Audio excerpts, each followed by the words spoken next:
Hey everybody. How's it going? So happy to be here for some Dicey Dungeons action on this Jammin' Sunday. Apologies for the slightly delayed start. How's it going, Ivy Blade? Avox Silence? Omni?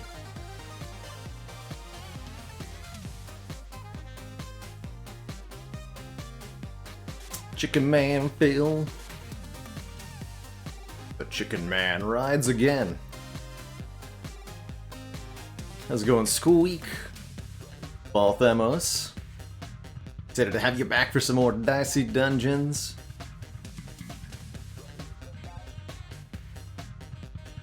Sorry to hear you're stuck in place for a while, Squeak, but happy to have you hanging out.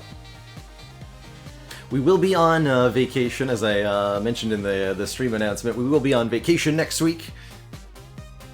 Taking 1 week of streams off to kind of reconnect with the world. Take some much needed rest time. I think I'll be really excited to come back after so much time away. Dicey Dungeons, how's it going, Vivian? In Gray, yeah, Saffron, Bloomsbury House, hello. Thank you for that command, by the way, Phaley. Maniac in a Mask, thank you so much for the 20 months, the 2 metric years.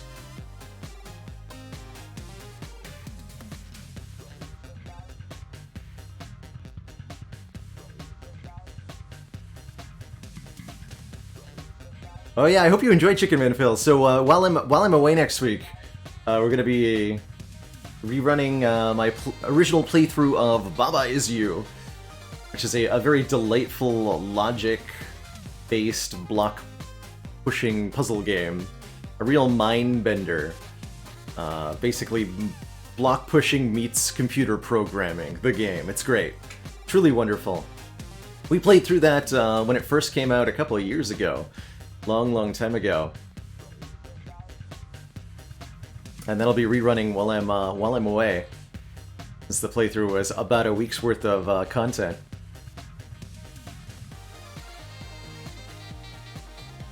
Also, a nice little primer for those who haven't seen the game, since there is an upcoming level pack of some kind for Baba Is You, as I understand it.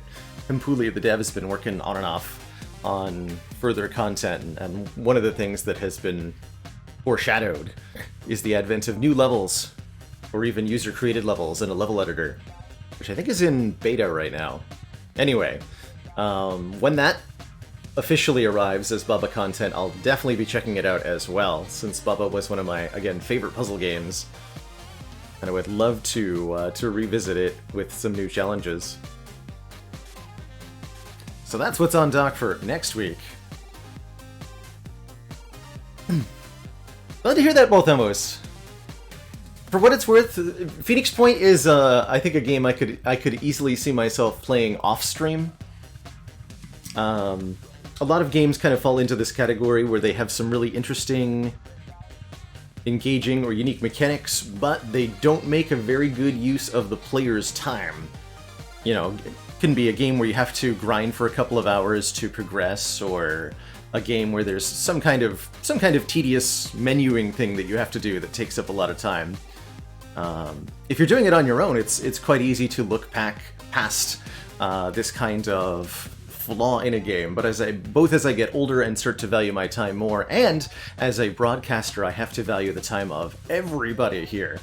So I tend to find myself very preferentially leaning towards games where there's no downtime. You know, I'm never waiting in a queue for multiplayer, for an example, either, or watching long loading times, or what have you.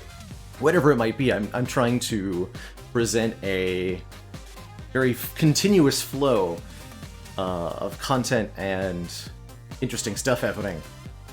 And a lot of games don't quite have everything that it takes to create that. Not to say that they're bad games, just that they're not ideal stream games. That's definitely where Phoenix Point ends up, is... I partially stopped playing that because I saw we had reached a point where to actually win, especially on the difficulty I was playing, I think I was playing on the hardest difficulty, if I realistically wanted to win the campaign of Phoenix Point, I would have to restart, probably from the very beginning, make some different decisions. Possibly repeat that process a few times over. It's a lot of time. Hiya, Ashgard. Cactuiars.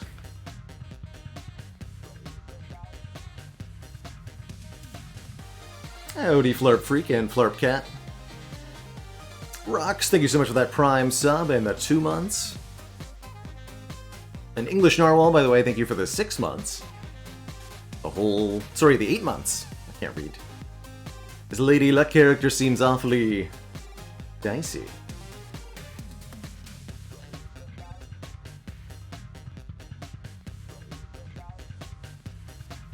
Hey, Violent Jelly. Anyway, let's dive on into our to actual run here of Dicey Dungeons. Much as I love the title music, it is a little bit heavy jams for some cozy discussion. We're gonna try again with the Witch episode 2. We beat everybody else's second episode, and I'd like to get hers cleared out as well before we dive on into the episode 3 with the other characters.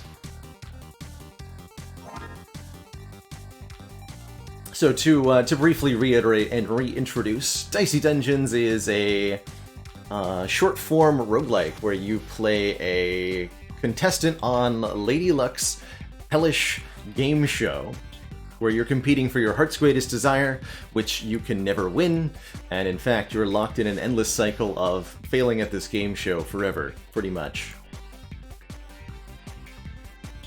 Each of the 5 contestants has a different set of starting equipment and abilities, and the core gameplay is advancing through levels of Lady Luck's dungeons and doing combat with strange other creatures that have been trapped here by rolling dice and using those in pieces of equipment.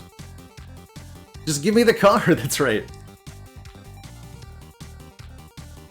Yes, Lifeflash, we have beaten this game once before, but it's such a wonderful experience that I really wanted to revisit it, and I'm happy that I have been doing it so far. It's really been a pleasure. So the second episode of The Witch has 1 spell slot containing a random spell each turn. Tonight on Dicey Dungeons, we join together to watch an inevitable failure. The Witch. So we start with the Cauldron and Infliction spells. Cauldron is do 1 damage and a reroll. Infliction is just deal 3. And kind of enough output at the start to get you through those opening combats. We also have the Memorize spell, which does require doubles and lets us permanently learn the random spell that appears each turn. If we can get lucky, and it does take a little bit of luck, you gotta roll doubles on the right turn, ultimately. And those doubles have to line up with the spell slot that you overwrite. What happened to us last time we attempted this was the first time that I wanted to learn a spell, I rolled double 3s, and that overwrote the Memorize spell, which I didn't realize was going to happen as I did it. And that meant we were stuck with only 1 learned spell, which was cool and all, but didn't get the job done. Did not get the job done. So the goal this time is not roll double 3s, roll double 4s, 5s, 1s, 2s, or 6s, but not double 3s, please.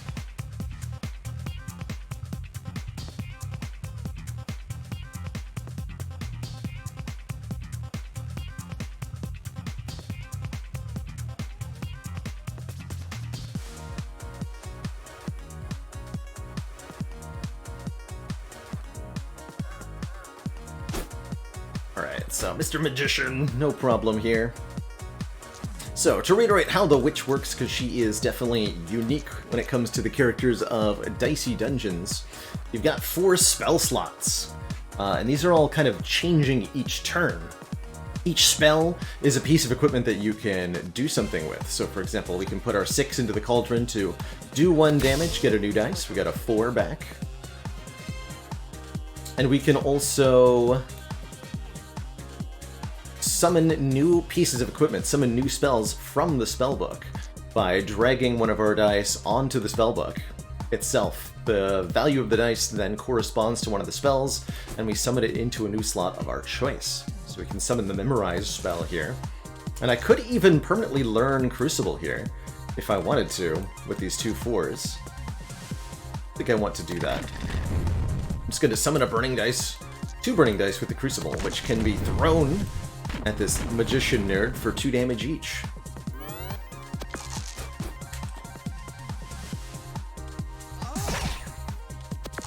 Ouch. You permanently learn Ice Cube, too. Clicked 1 freeze, reusable.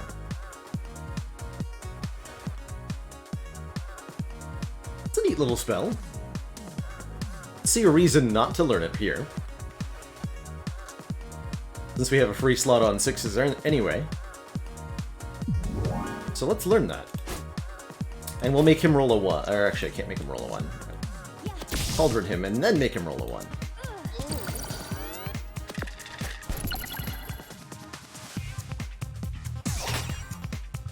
Hey, J-Guy.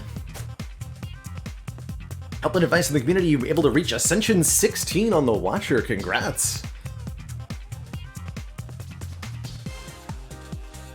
Big congrats. Hey, we can permanently learn this Electric Shock too. You know what? Let's fill up the spell slots as long as I'm rolling good. Why not?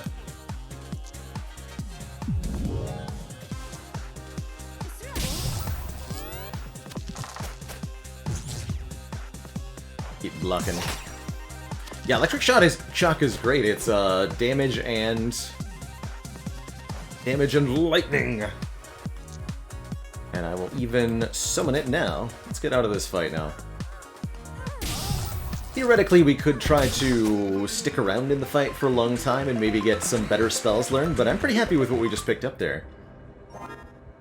In fact, I'm really happy to change that to our starting spell then, so we have a damage plus shock action immediately available.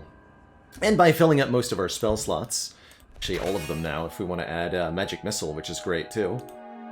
Learn that in slot 4. That takes an even die to do just flat 5 damage rather than the value and 1 shock. I am a little smaller than usual, just so that I don't hide any of the important interface stuff. Tucked away in the corner. Hey there, memes, myself, and I. Meteor! See, that's something I want to learn, permanently. Shame we don't have Memorize deployed, but I will definitely summon it. Get shocked, you nerd.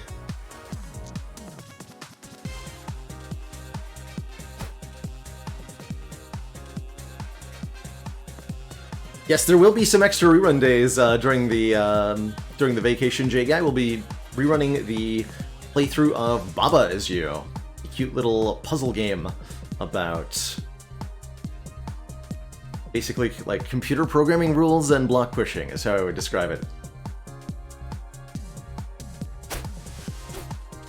That is the current plan.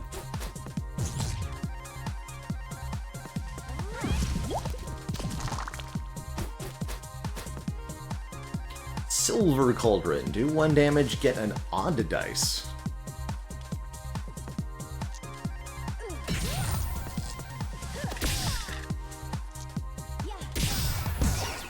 Get him.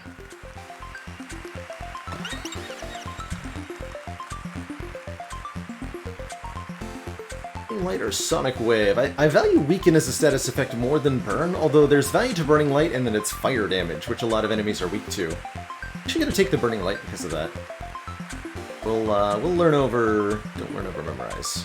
I don't need both Magic Missile and Electric Shock. Let's learn over Magic Missile here.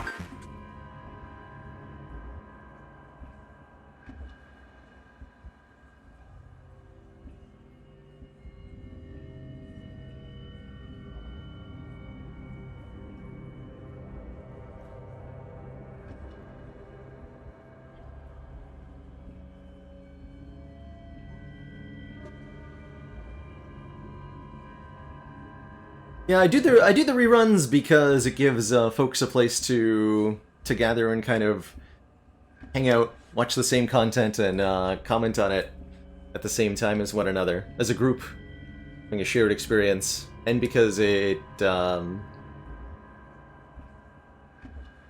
makes sure that there's something there for people to see for those who are used to coming here every day, for example. And sometimes I think it's important to have, you know, that show that you like. It's got to be on to watch. People like forming habits around that sort of thing. We want a shield thing. Shield is good. It lets you hang out in fights longer, and if you're looking to learn something, I think a stall build could be a little bit useful. Or having the option to. Let's learn that over Infliction.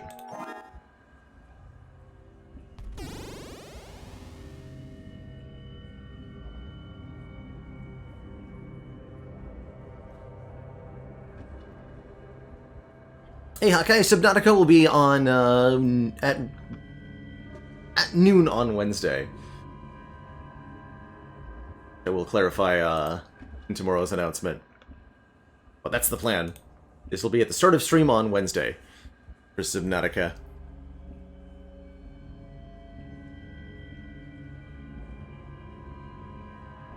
Ooh, Loop Hero and Monster Sanctuary. I don't think either of those are poor choices at all, Zatanna Okami. Not at all.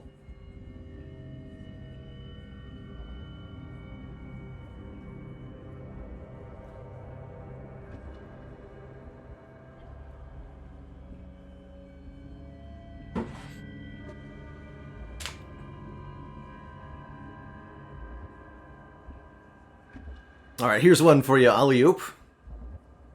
Where did the witch in Dicey Dungeons learn magic? From her Instagramma. What's up, baby squid?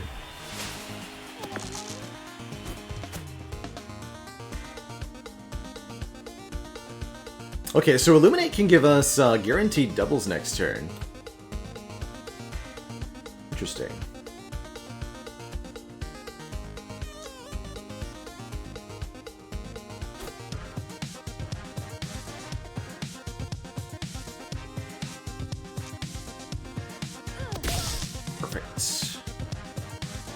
So I'm going to summon forth the Memorize. And give me 2 4s. And hopefully we'll get a good spell to learn next turn.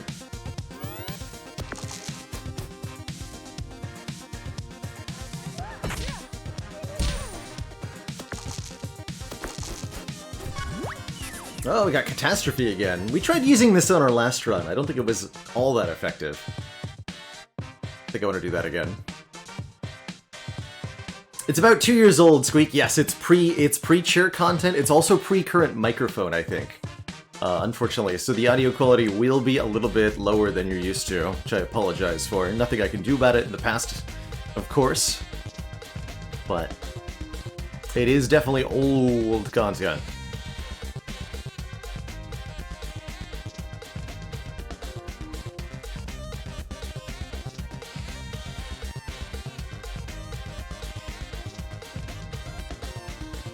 The mechanics in Loop Hero Dream of Storm are definitely a little obscure. Or obfuscated is another good word for them, I think.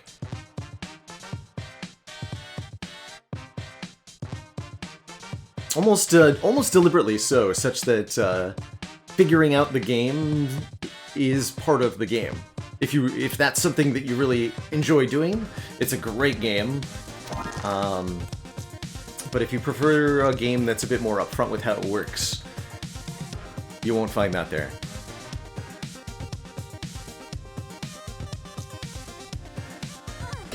Give him the shock! So the really powerful thing the Witch can do is repeatedly summon the same piece of equipment over and over again, and repeatedly use it. So if the Witch gets a lot of dice, or ways to multiply her dice, she can get a lot done. So we can summon 2 Burning Lights, fire both of them, and now we've done 2 Shock and 2 Burn with all these dice.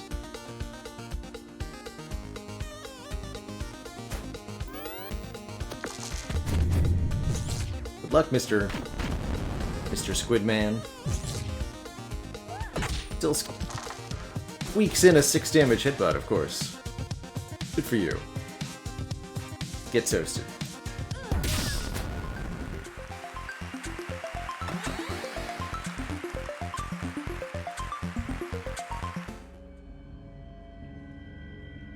Alright, we'll grab a little bit more health. We do level up after our next fight.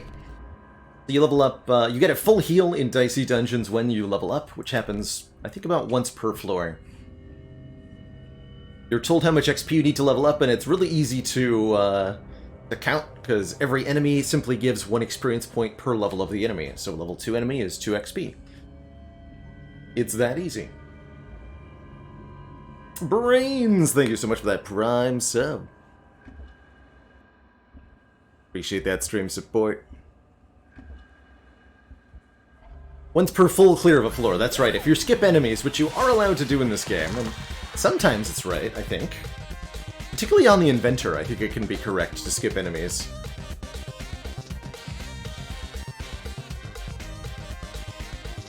It's a pretty dangerous enemy, so I don't know that I'm going to look for any memorize opportunities. We're just going to go for the damages.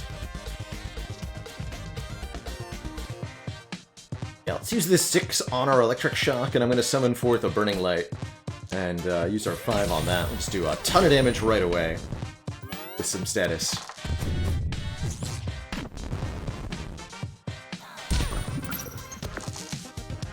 And we'll happily use our Limit Break, too.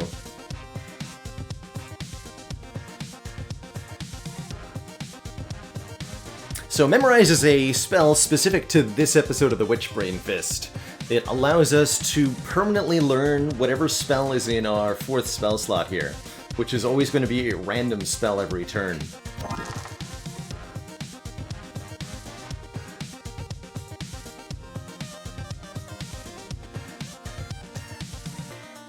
So let's go double Burning Light.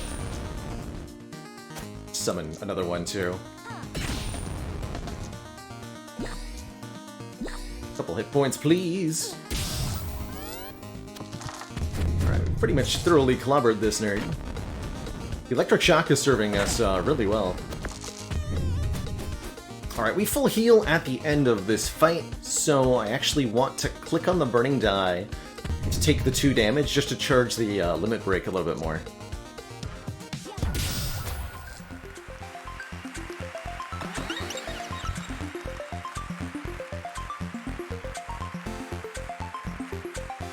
So an upgraded spell slot will let us summon an upgraded spell.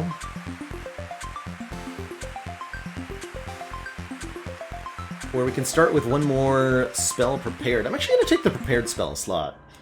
For this episode, I want to be able to have Memorize and a useful spell.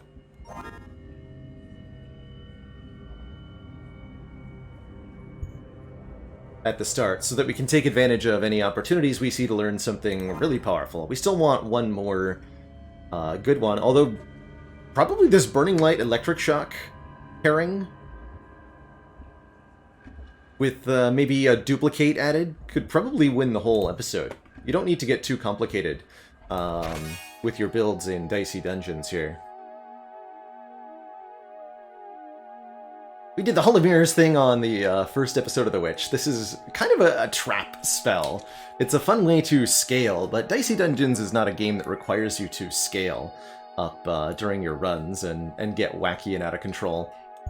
A lot of fights you just end on turn 1, turn 2, turn 3 with some upfront damage, and that's the best way to do it.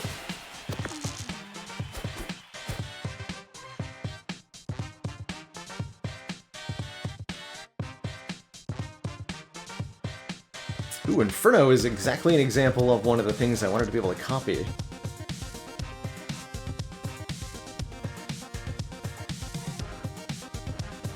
Let's try for it. I'm gonna Cauldron so that we can reroll this 3. If we get a 6, we can learn Inferno. Okay, that's unfortunate, but Completely understandable. Guess I'll still use it to do 8 damage and inflict a burn on this alchemist lady. We're gonna become a bear? I don't know that the witch has the ability to do that. Take that bear potion.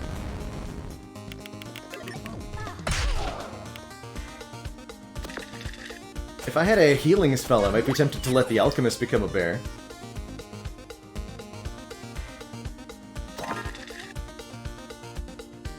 Summon some electric shocks. Please give me a 4. Thank you.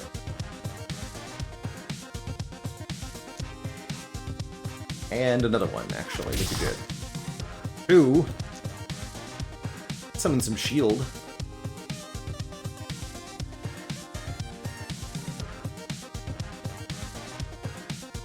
Pivot point is always, or at least should be, way before it feels satisfying. Yeah, you can, if you want to, you can make a very effective build with the Hall of Mirrors and creating tons of dice, like excessive amounts of dice, as long as you pair it with some kind of heal spell or block spell. And then you can use your enormous amounts of dice to stay at full health all the time. From there, you can have as much fun as you want. Good stuff.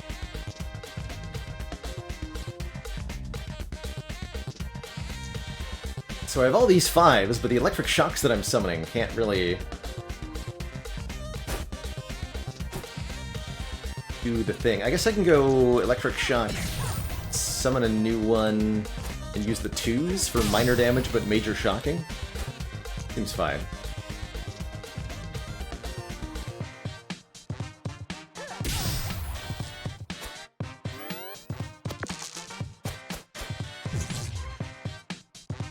Although the shock doesn't seem to bother her much with the countdowns.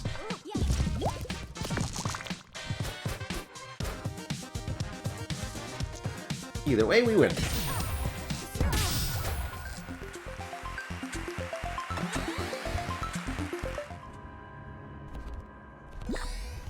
What's in the box?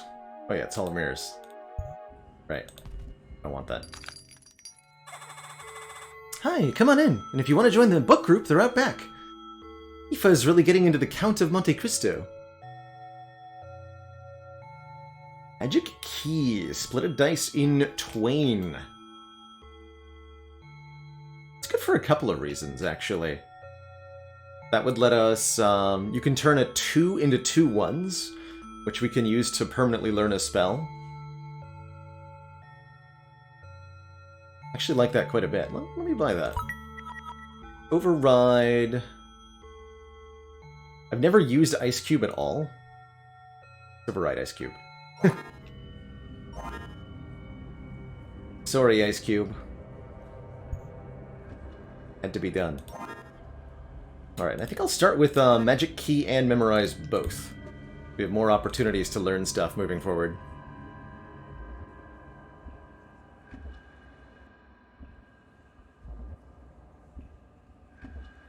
Magic Key won't always generate doubles, no. So splitting, for example, a 5 can give you a 2 and a 3 or a 4 and a 1. The value of the split is random. So splitting a 4 is not guaranteed to give you 2 2s. You may get a 1 and a 3 instead.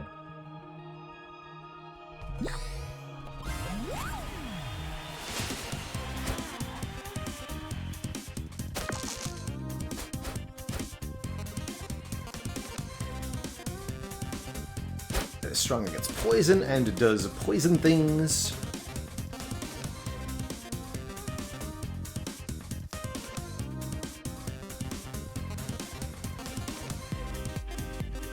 We're just gonna summon Burning Lights with this 4. Wait. We're gonna split this into 2 1s, and we're gonna start summoning cauldrons and rerolling things. What am I gonna do? Perfect.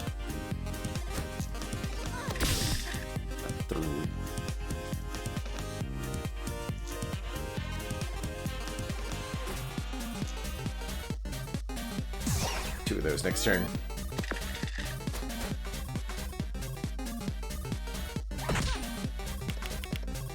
Happy to use our limit break here.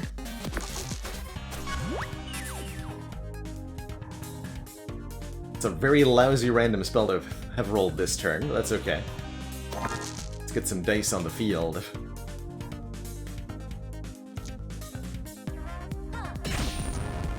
Get burned, lady.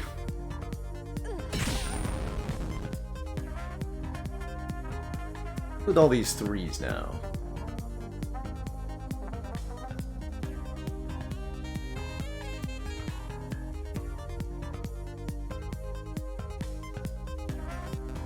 I can reroll one of them. Oh, good. And I'm gonna have 3 threes so I can learn. I don't want to use them on Memorize. I don't want to override Memorize. Guess we could just throw them at the Dryad. That'll work. Yeah, that'll work. Fair enough. And she can't use all her dice anyway.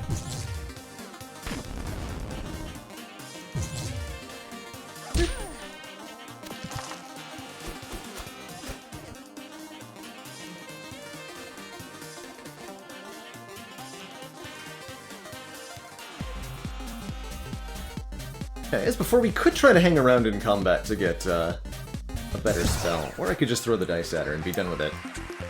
You can't hide from trees. They live for hundreds of years. They feast on the dead. Spooky stuff, man. They will wait and they'll eat you when you're gone, mate.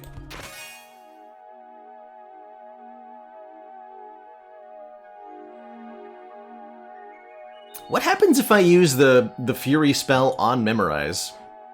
That's my immediate question when I look at this. Preview into Baylor's brain. How do I break this? No. I don't think we need to be duplicating anything. Not with a needs 6, anyway. Ridiculous. I can just use the 6 to do what I was going to do anyway.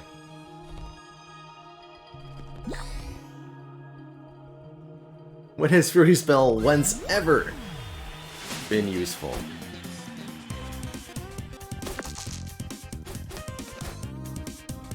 Hey, Electric Shock.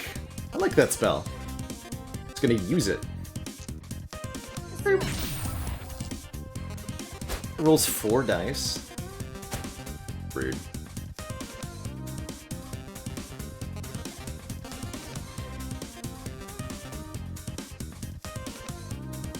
Actually, does Magic Key always give you as perfect split? Might be confusing it with one of the different items that might work differently.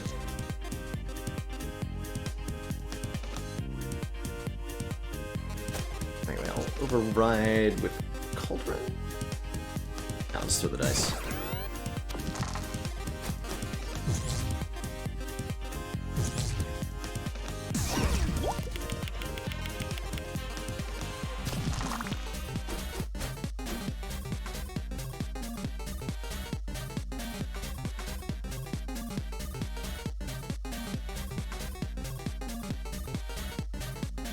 I would test it here, but I want to use the 6 in the Electric Shock, so I won't.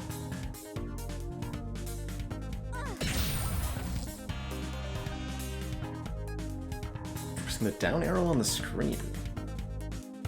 Oh, hey.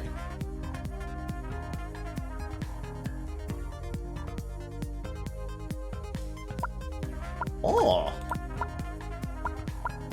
The Burning Light loses the minimum requirement. Interesting. Cauldron gets an extra use, 3 goes to 4, lose the even requirement. Becomes minimum 2. Ah, okay. So yes, this will let you split uneven dice.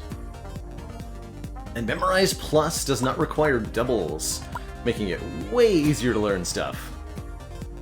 That's cool about Memorize Plus, actually. That's really cool.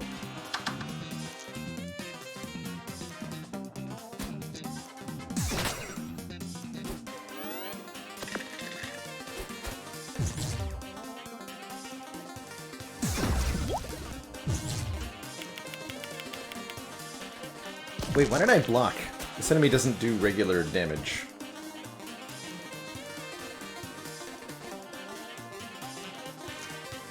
Good job, May.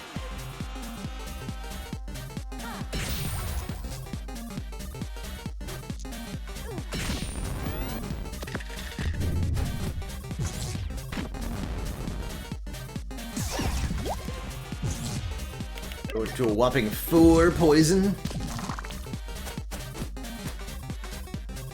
There, that's the one. I want to learn that one. Quickly. How do I get doubles in hand?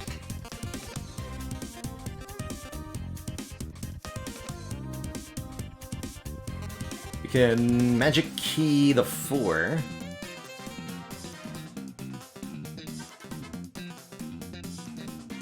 And that might generate a pair of 2s.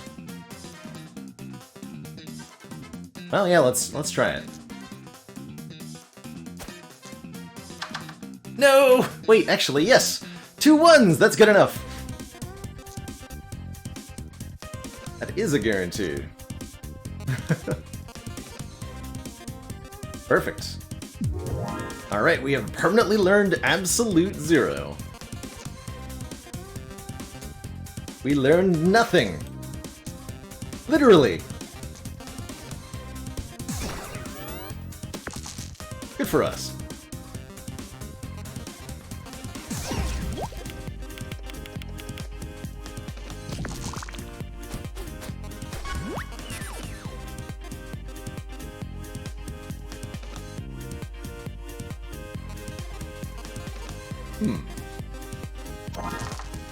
Ah, let's bring a roll of 6 here.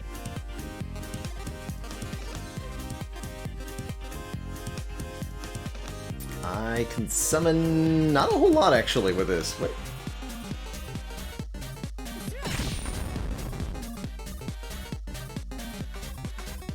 Split one of these 2s into more 1s so I can summon Absolute Zero, but I can't really use it.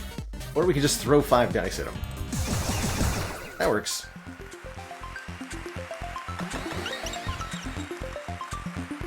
Ah, and we get Duplicate too. Perfect. Exactly what I was hoping for. Duplicate a dice. I will take that, and we're going to learn that over... We can probably get rid of Magic Key now. I think we're ready for our in-game build.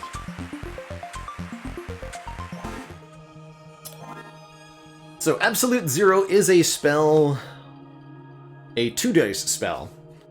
The game doesn't really tell you this ahead of time, but some spells require more.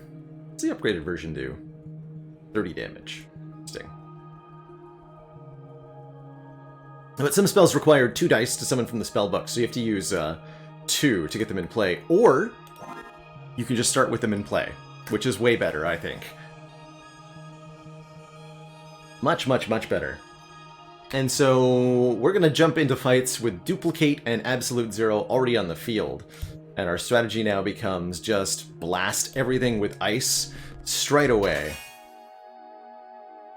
Freeze 1 dice, roll a 1. That's kind of interesting. But I don't want to roll 1s. So I'm going to ignore that. I want to roll 6s.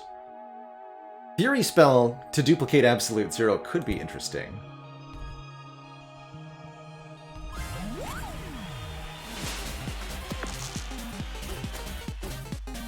But essentially the goal is just blast with Frost.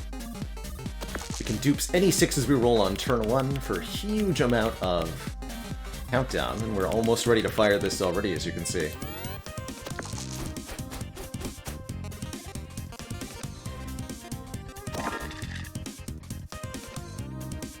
This guy gets pretty dumpstered by freeze, too.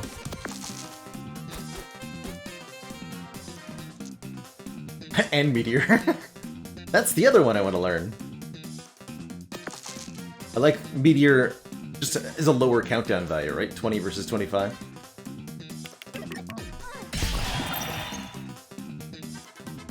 Oh, I should have summoned another duplicate there. I should be doing that when I roll a 6 on turn 1.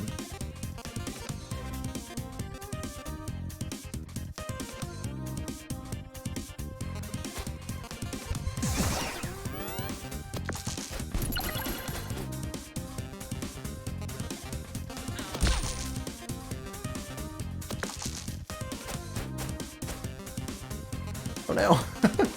Did I just, like, not do anything with a roll of this? Oh no. We have no answer to these rolls. That's not a good thing. Hold on, I can at least summon Magic Shield, right?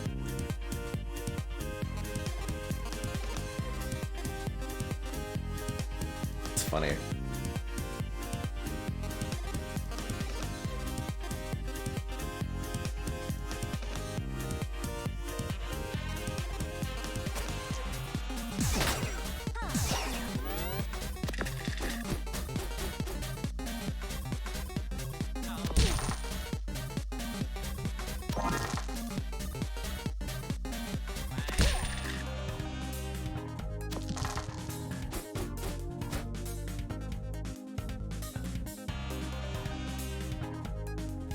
Alright, Burning Light is 4+, right? We can just use that to kill him now. Yeah. Toasty.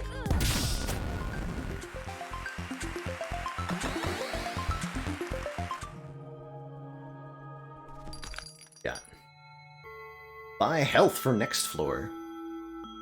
Skeleton key. Need doubles. Set all dice to the value.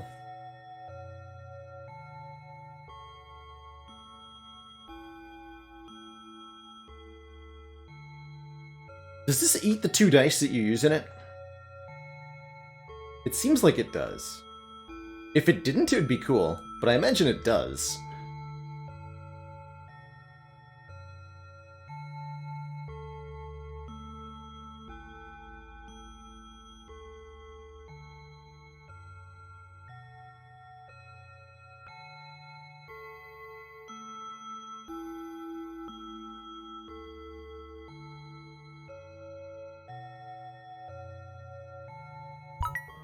Take the heal.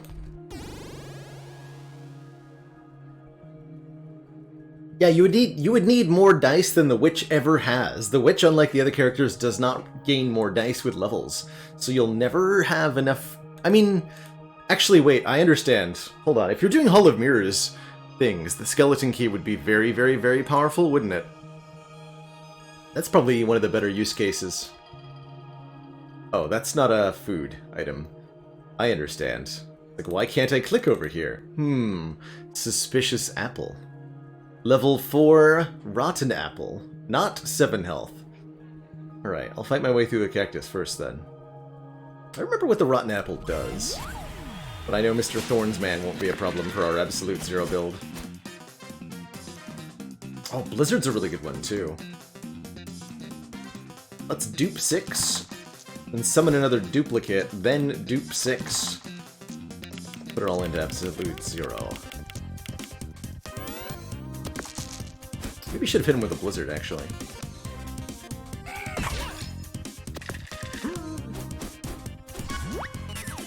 Oh, and Meteor is here. Brilliant. Good job, Meteor.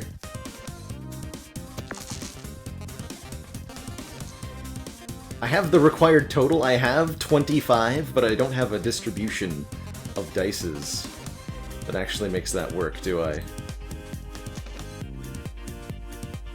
Always crystal ball to get them both, right? Burn them all. Burn them all.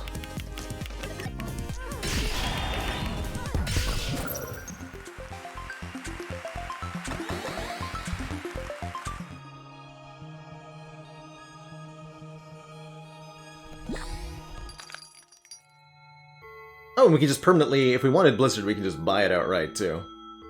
Cool. Or Lightning Bolt. Does damage and shock. There's a snowman here. For the snowman, I'm gonna change my loadout to just double burning light. He is weak to flame.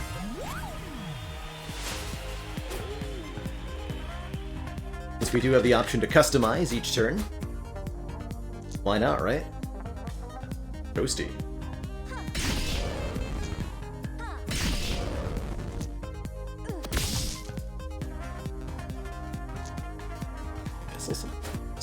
Sure.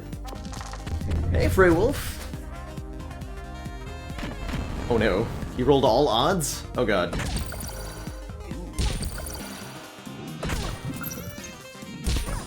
Ow.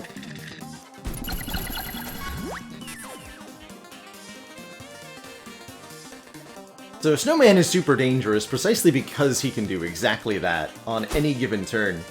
He's got 4 pieces of equipment and 4 dice. They all require odds. He can completely whiff, or he can completely decimate you with a good roll. Got him now. Lightning bolt!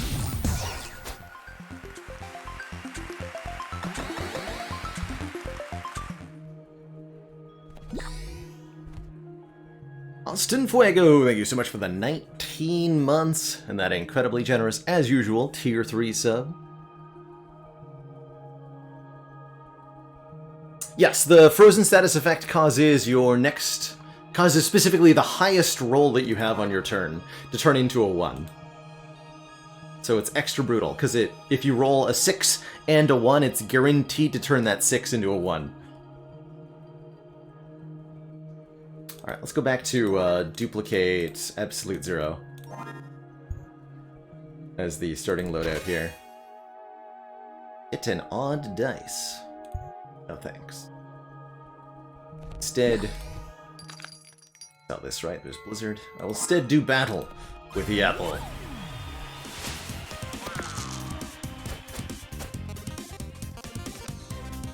Alright, he has a reduce the player's health by half effect. Really good enemy to fight if you're about to level up. Not so much if you've got other combats to deal with afterwards.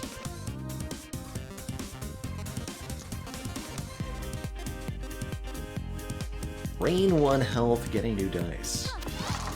Nice. Nice dice.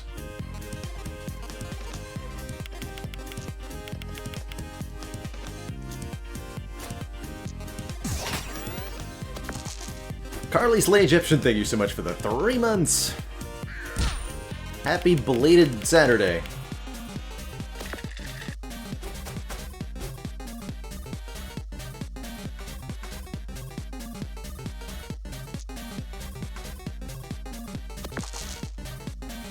Alright, this is not 14, this is 12. Okay. Let's keep counting down. Ticking down to our enemy's demise. My hit points.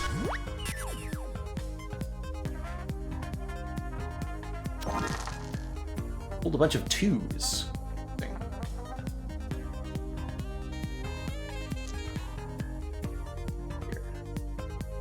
2 6s.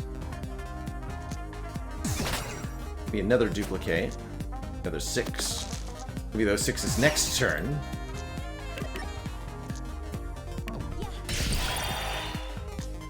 And then we can hopefully do that again next turn.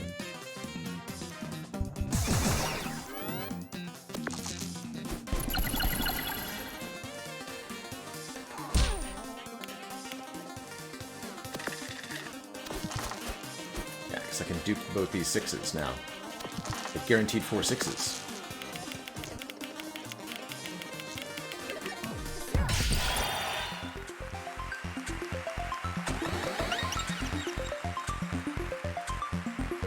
What a cool battle. We get an extra dice. Going up to 4 base dice per turn. Didn't get the choice between upgraded or prepared spell slot there, interestingly. Just automatically gave me an extra dice. Spatula is a fun one. I really like the spatula equipment on the other characters. Not so much as a spell.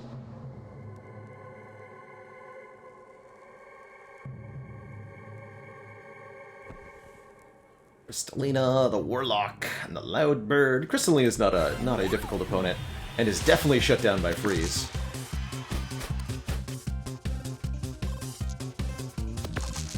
Definitely shut down by freeze.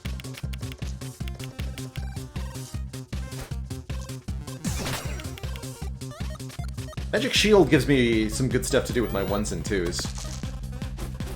Like that.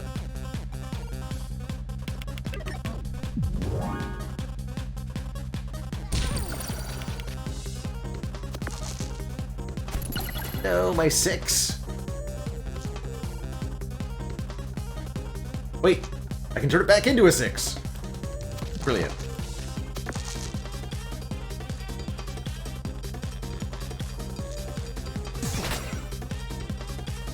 Okay, that's probably gonna happen again.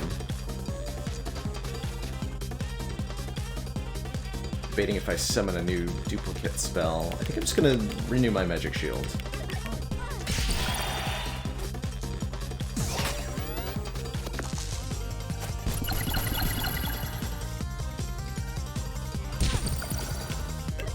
Yeah.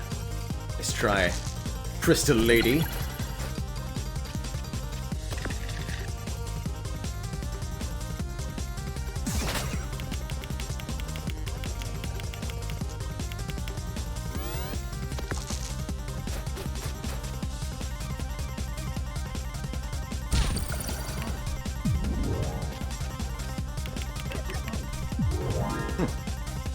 Glad I didn't try to use the life crystal, because otherwise I wouldn't have a kill here. I barely have a kill as is.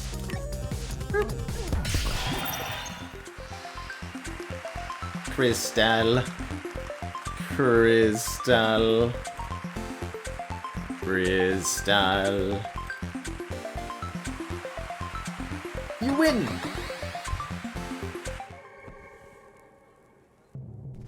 What a nice person.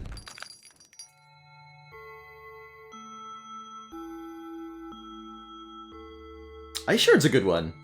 It's casual damage and freeze. I think this is a really good kind of standby to use as you're going through the early fights. X. Weaken or shock. I don't know if that's dice efficient enough for the witch to really feel good about. Feels like you really want to be doing damage and status. But I'm sure there's lots of ways to win in this game. Wait a minute.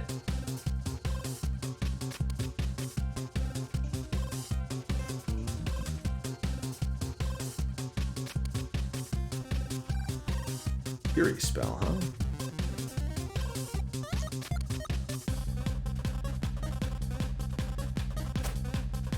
Duplicate, duplicate.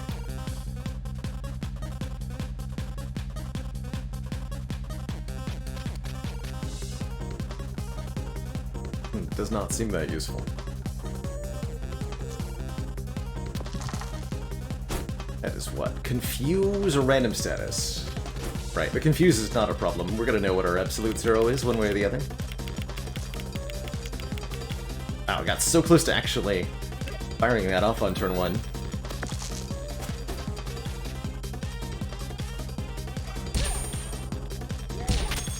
Ooh, the double lock. Actually not a problem though. So the confused status causes our stuff to get all mixed up. We're not allowed to know what's what, but we can make educated guesses, because we can still see the input restrictions.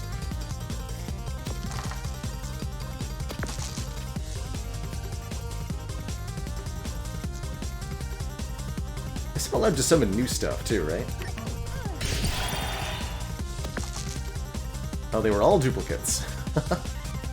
Here.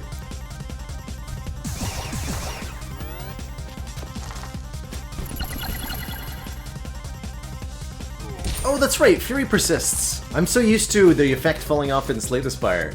I totally forgot it would carry over here. You know, this is actually a good use case for the Fury spell, now that I think about it.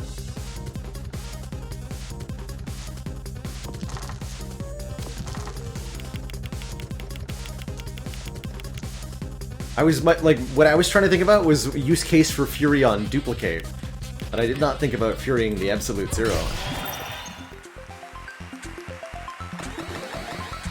Now I kind of wish we'd picked up the actual Fury spell. Sadly, it's gone.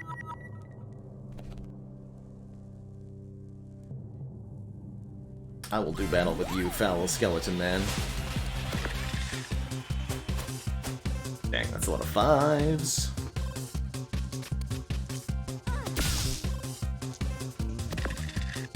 Three? No! So close, dude.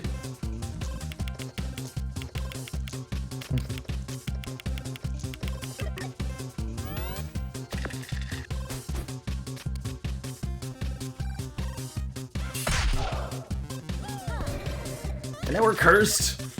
So I can't just put a dice in there. A lot of fours, man.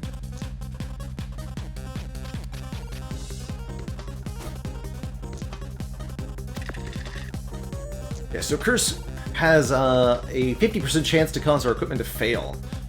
It disappears once it occurs. So we're going to try to use equipment until something fails. Otherwise, when we try to use Absolute Zero, I guarantee that Curse will occur then. Guaranteed. There we go.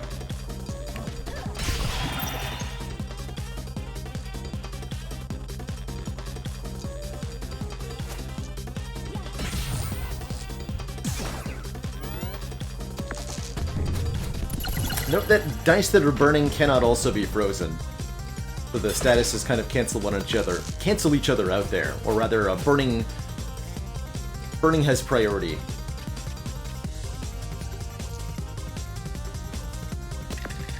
Is a bit more accurate.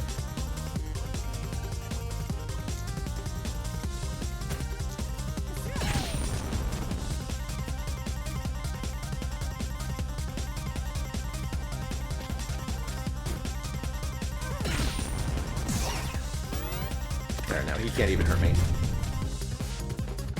Only one dice to use. Poor guy. We win! I believe this game is on the Switch, and I think also PlayStation, but I don't think there's a mobile version.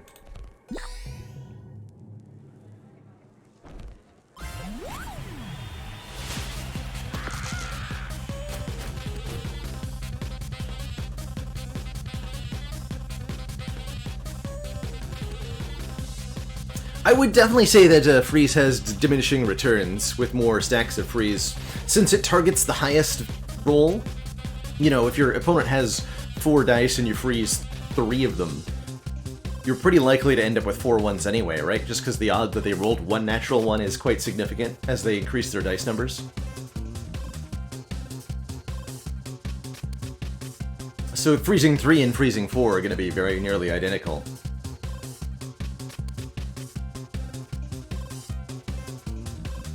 But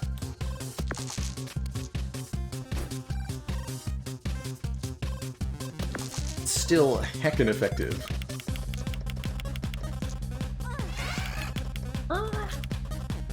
Alright, this guy can dodge. Be mindful of that. And silence me. Annoyingly. Or weaken our equipment. For example, weakening Absolute Zero. Deal way less damage.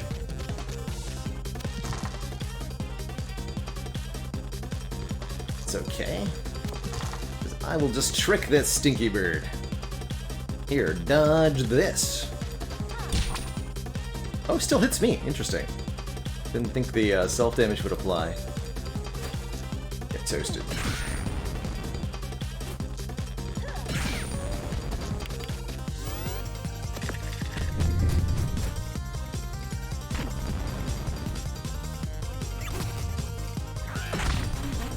Had the doubles for the silence, chose not to use it.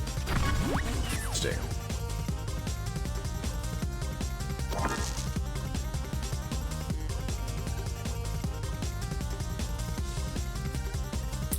Any sixes. So dodge won't apply to dice. We can't just throw a die to trick a dodge out of them, unfortunately. Not how it works. Enough.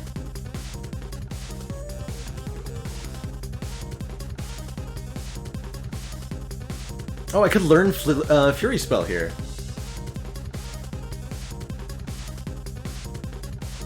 Yeah. Let's do that, actually. Got 2 5s. We could overwrite Absolute Zero, but I don't want to do that. set aside our 2 5s and a 3. So you're gonna dodge this.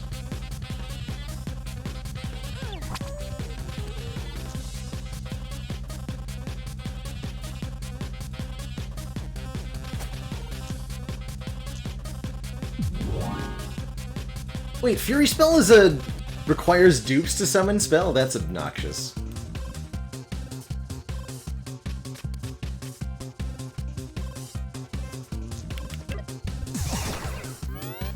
That's obnoxious.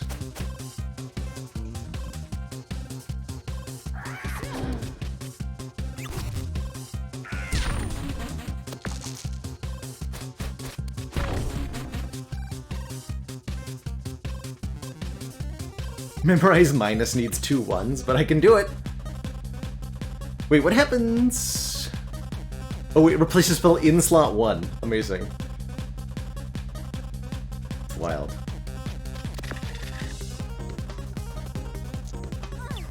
Alright, we'll use the absolute 0 minus. I'll break the silence so that I unlock the ability to throw my last die.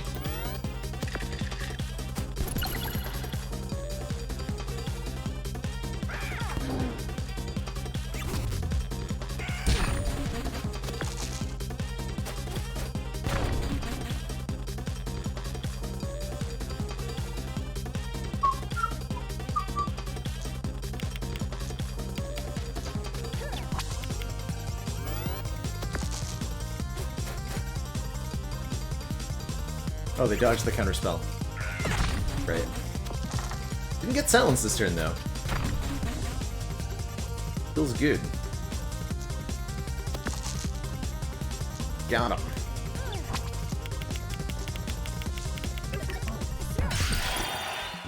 Time to put this bird. Oh, nice.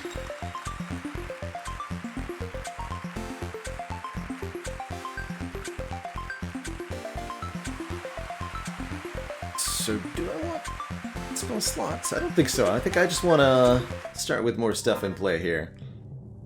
I love that it defaulted me to starting with double absolute 0. No, I want to start with duplicate absolute 0 and fury for our boss fight here against whomever it is. Let's do this. Thank you so much for the 18 months, 1 month for every wheel on a semi-truck. I love it.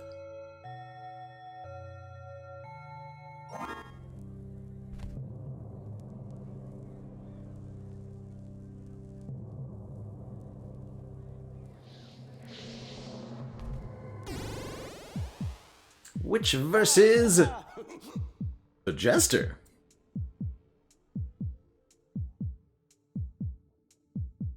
Is our boss? Jester, what are you doing here?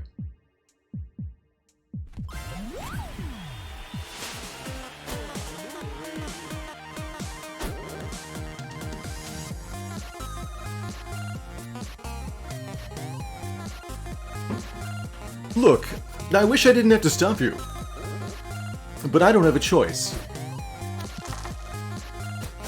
He has 64 health. He's got confusion. Spicy.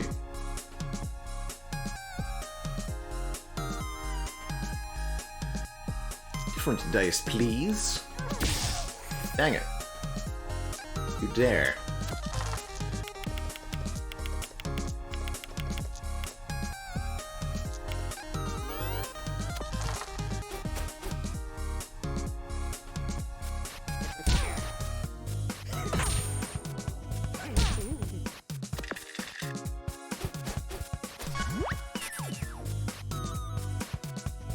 Alright, that would be our Fury, that would be our dupe.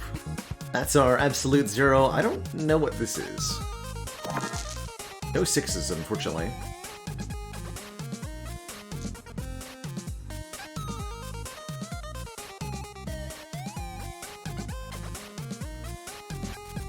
Another 4, so we can go Burning... I don't want a Burning Light, though. On the same turn that I freeze him. In that case, let's get some magic shields down. 5. So those for that. Is this? Ah.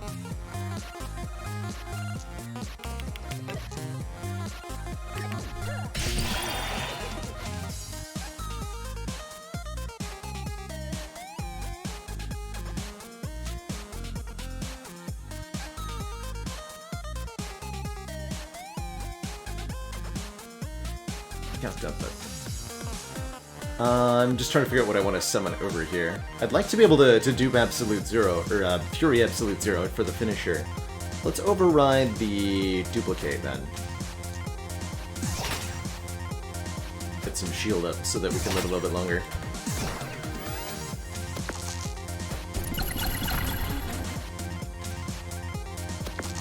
Wait, did he not do anything? Got him. That was a good turn.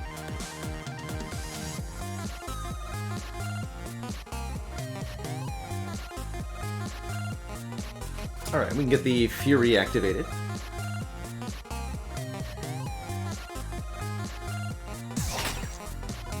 So that'll carry over between turns. All we need to do now is count down the Absolute Zero.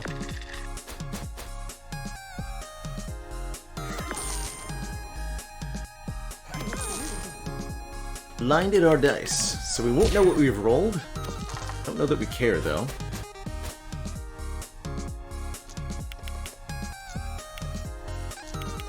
Oh, low numbers.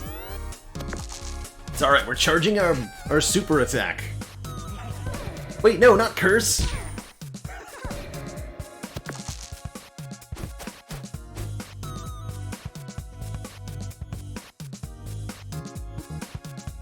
No!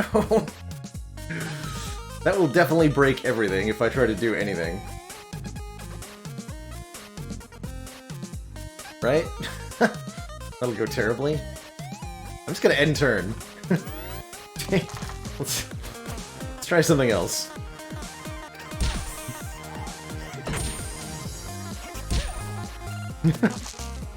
Yeah, this looks a bit better. Alright, get him!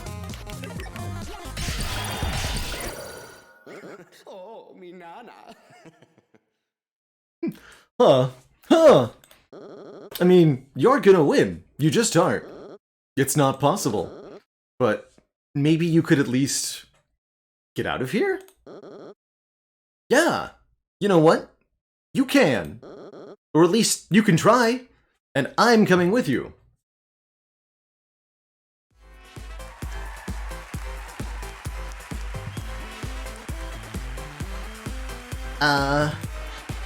So, who's gonna spin the wheel now? No idea! Not my problem anymore. Come on, let's get out of here. Spin the wheel? Spin the wheel.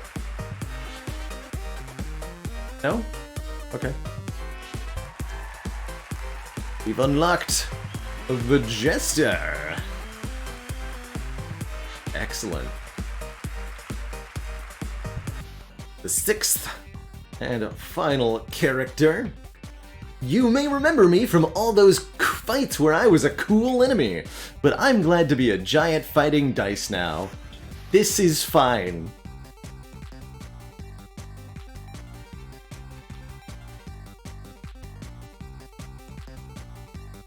This is fine.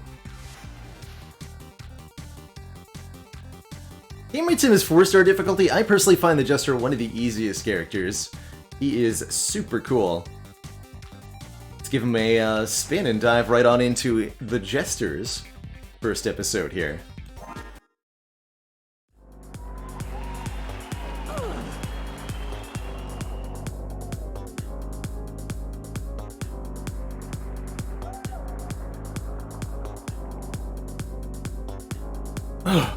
You? After all these years, how could you? How dare you? I've been down here for so long. I just want to breathe fresh air and eat a pizza and go on a roller coaster and... Silence! That was a rhetorical question, minion. Plus, I'm sick of being called a minion. Decades in the dungeon working day and night, and I'm still not even a sidekick? Oh, no. So, you'd prefer to try your hand as a contestant? Well, good luck with that. And in case it wasn't clear, that was sarcasm. I hope you have the most miserable experience of all. It can't be as miserable as working for you. Let's go. Alright, we are the Jester.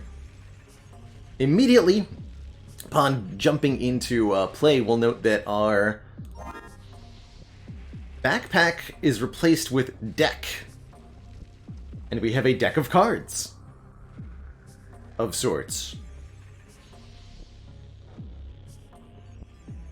I don't exactly remember how this works, so we're going to discover it a little bit as we go out, but essentially, rather than having set equipment that appears each, that you have available to you on every turn, the Jester cycles through pieces of equipment, and you'll be able to use or play multiple cards per turn.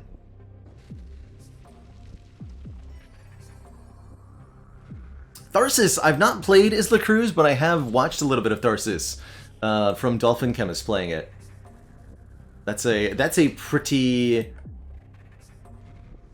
cool take on the premise as well. The core gameplay kind of functionally similar. You roll a bunch of dice, and depending on the outcomes of those dice, you allocate them to do certain things. So you need certain rolls, and there's a lot of ways to mitigate and play around the randomness.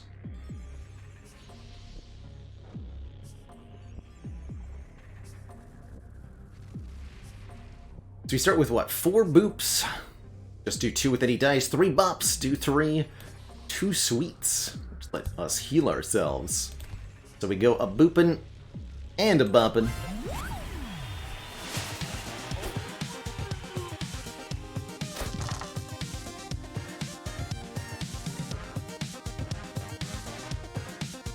Oh, that's right.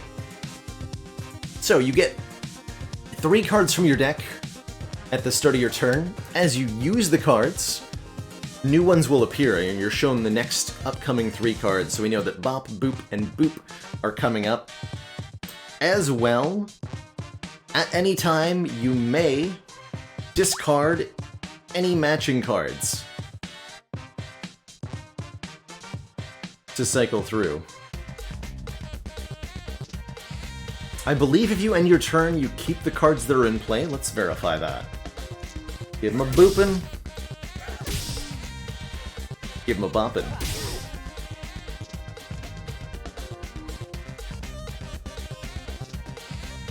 So we got boop, bop, bop.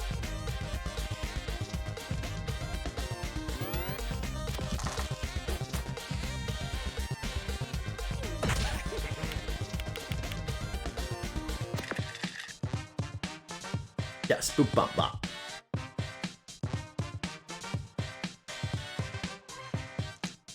And then our limit break is super powerful, which is Snap. We'll hopefully see that in a second. We have found a juggling ball. Max 3, do damage, get a new dice. Sure, put it in the deck. The general rule, get a new dice effects are very good for Jester. Very, very good.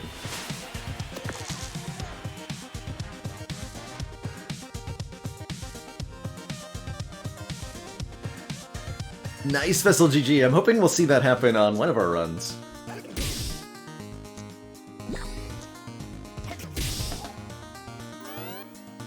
And really to cycle through at the moment. There's that limit break. I don't want to waste it on this guy, because he just has no health left, but we'll use it on our next opponent. Show off the overpowered Snap limit break of the Jester here. Oh yeah, and we're given some kind of sets of cards as a reward. I think these are random. 2 Sparks, which burn a dice, and Flame Blast.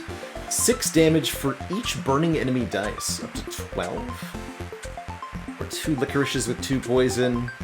And detonator, do 1 damage for every poison on the enemy. I generally find that licorice and the poison thing on Jester is terrible, so let's try it. Because I've not really successfully used the poison thing before. So I will take these 2 licorice. See if I can make it work.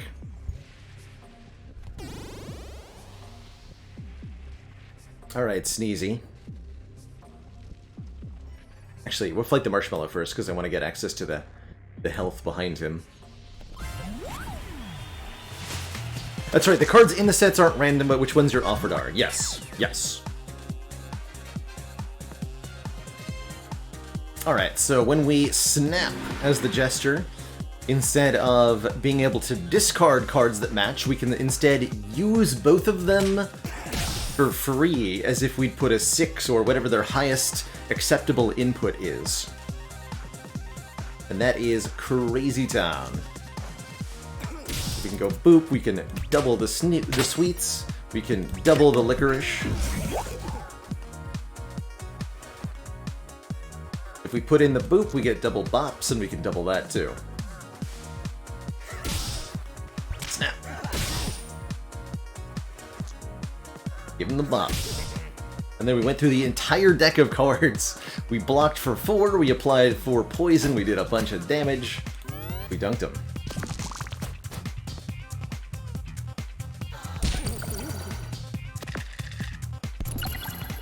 Never stood a chance.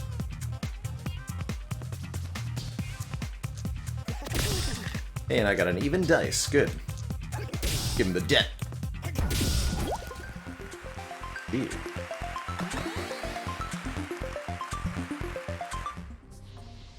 General Jester priority is to avoid having hands you can't play. Yeah, solid advice. Being able to just make sure you can keep new cards appearing to create sets of doubles, I think is super duper valuable. So this would let us upgrade. Preview upgrades somehow?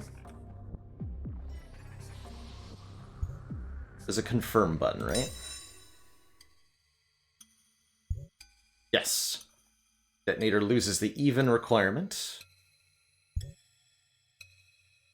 Licorice upgrades to 3 poison, that's better. We definitely want to upgrade the value of the poison. Sweets upgrade to heal 3.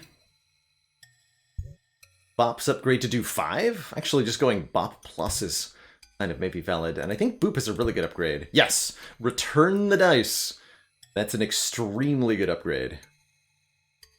Letting you essentially cycle these for free. I think you should either upgrade or remove your boops, generally. What's in the box here? Spatula! Yeah. Add spatula.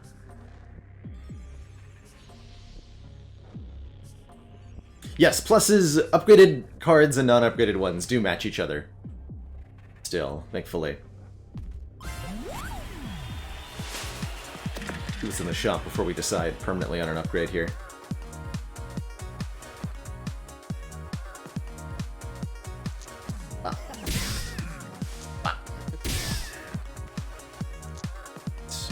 Heal. Discard these next turn, depending on what we roll.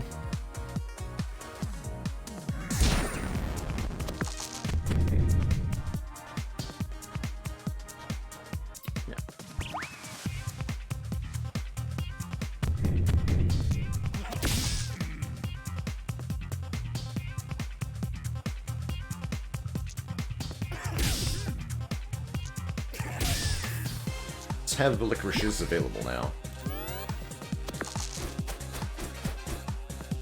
Dodge next attack, not a problem for us. No problem. Time-appropriate greeting to you, Haligonian. It's a lovely, lovely Sunday so far.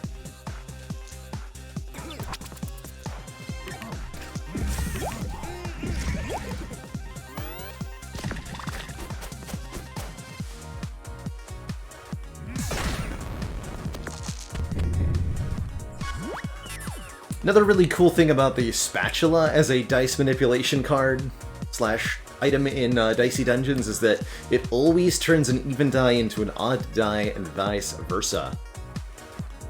So no matter what you need, it can provide.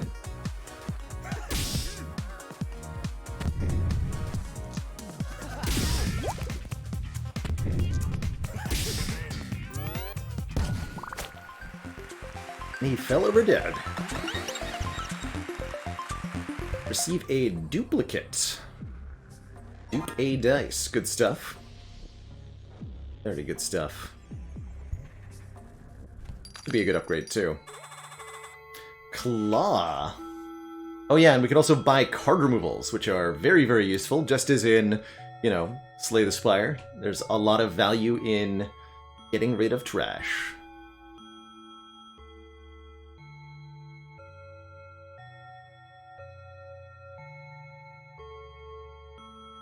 Exactly max will damage. With Snap, it pretends that you put the highest possible dice in. So if you manage to get 2 duplicates and Snap, it'll create 2 free 6s for you that you get to then keep. I only have 4 gold. Means I can... I mean, we're gonna buy the Claw. It goes with the theme. And then we'll kill Sneezy and get the one of the card removed. What does the Claw upgrade to?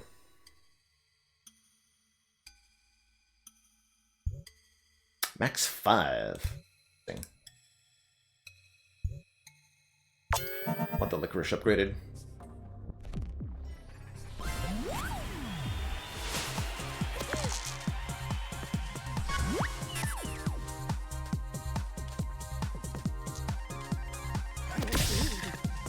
We don't have the deck lined up really to snap here.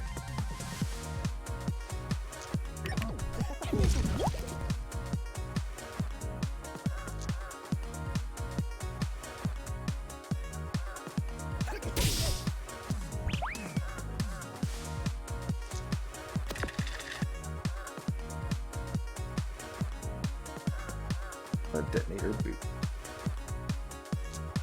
Bop. 6 is not actually that useful to me. So I think I'm gonna flip it and play the Claw.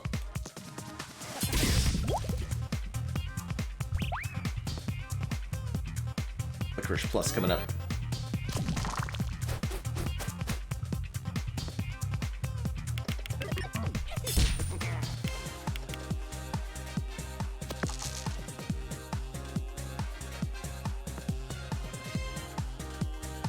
Use the boop, I can discard the bops.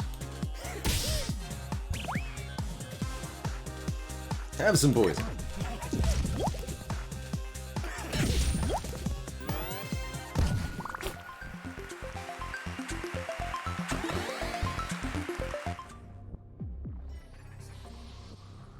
Old Sneezy was definitely the stuff of nightmares. New Sneezy's not that much better. We have found Grand Finale! Play every card in a single turn to use. Countdown of 20 to deal 15 damage. I mean, how could I not, right? Add it to the deck.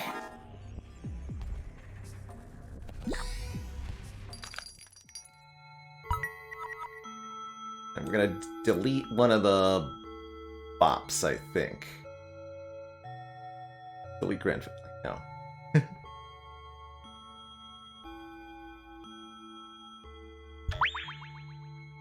It's a great card removal sound. Why doesn't it make that sound in Slay the Spire? Come on. Get with the times, game.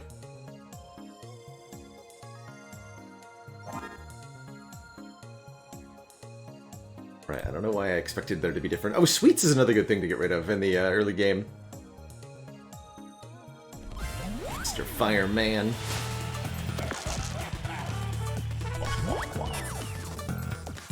Double 6s, please. I think we're gonna use our snap here, too. Oh yeah, because then we'll have double sweets as well, so let's... Snap! Snap!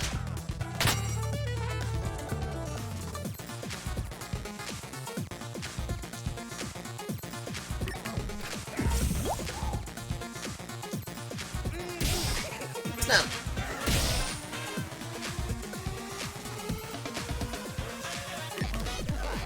Give him some detonation action.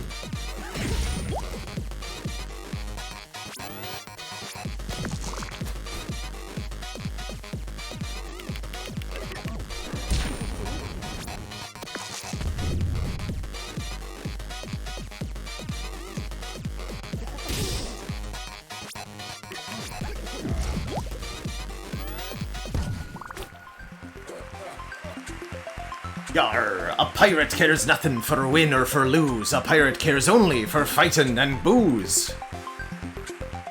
Yar.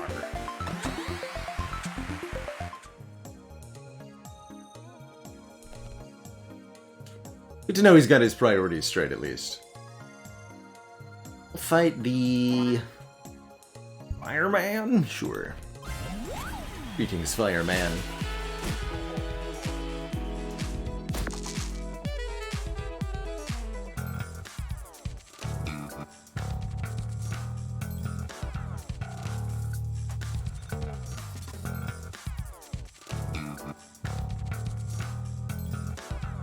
Let's use the sweets and then discard the boots. A claw and licorice.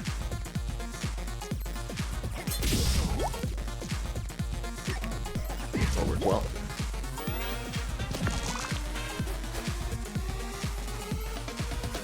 Wait. You just roll nothing? Oh yeah, he needed evens and he got nothing. Brutal.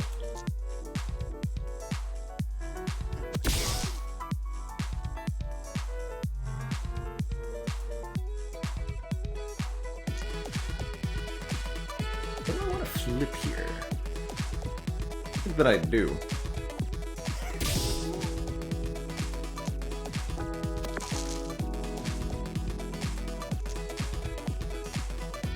This can be for a detonator.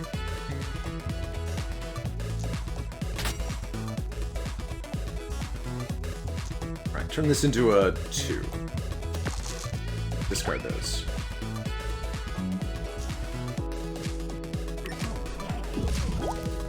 Have some poison. There we go.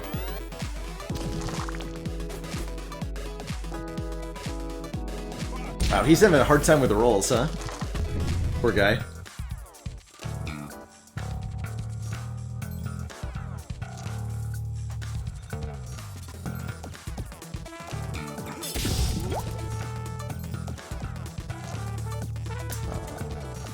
We'll use this 3.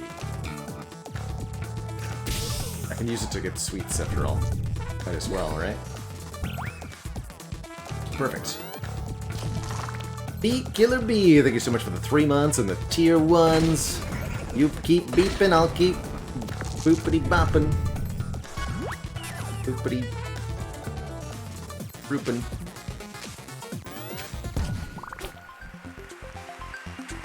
Yeah.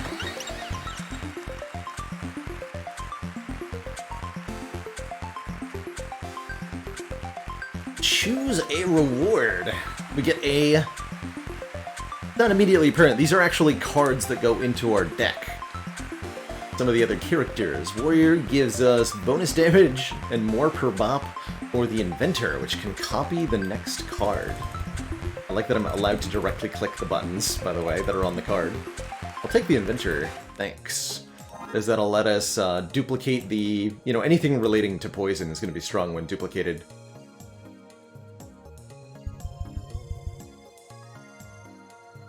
Oh, that's right, and it lets you... It actually literally creates a copy of the card, which I think lets you snap stuff even better.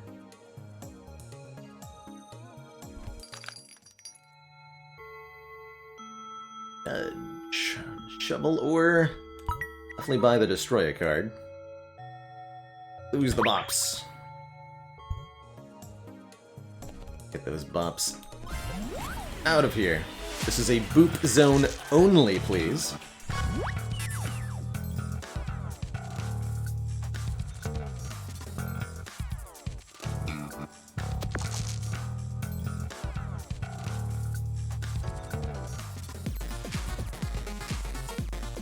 It's a good snap turn.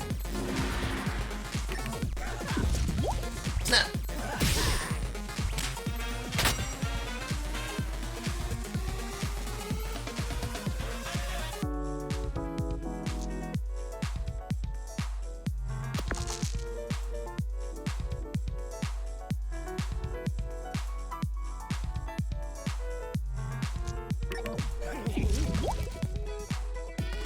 So...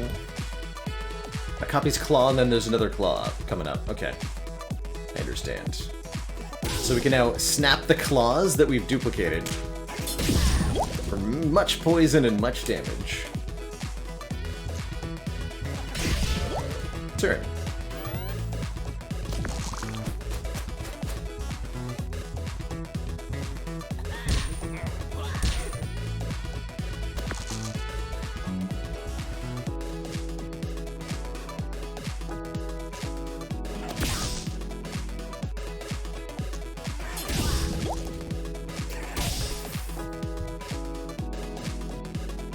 So if there's one on the field, so next card is either the top card of the stack or whatever's to the right of it, looks like.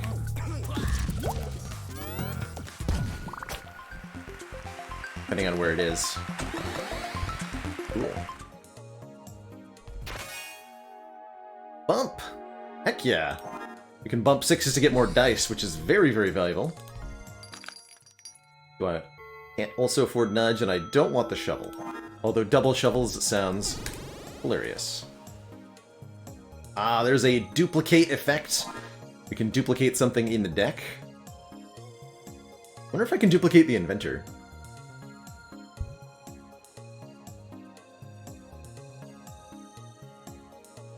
Yes, Grand Finale is always going to be the bottom card. A booster pack. Another Licorice, another Claw, and another Sweets. You can either collect all of them or ignore them. I will take all of them. More duplicates, please.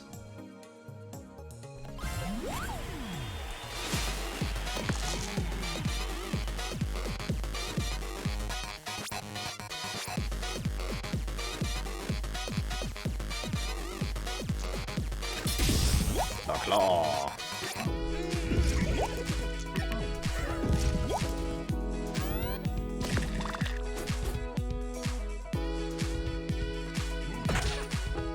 Yeah, I don't at all mind the heal being paired in here. The sweets aren't our best effect by any means, but they're just fine. They are just fine. Discard the boops. Discard the sweets. Dupe 5.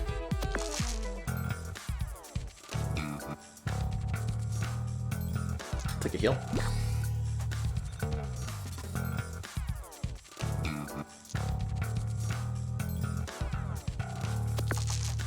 So Inventor will dupe the bump.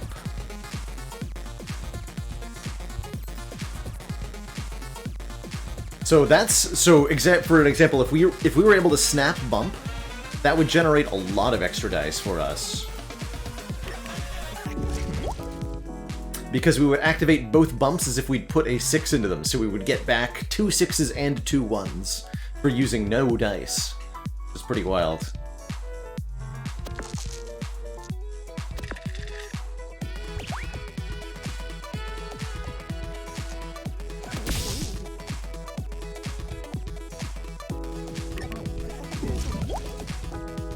Ooh, 11 damage.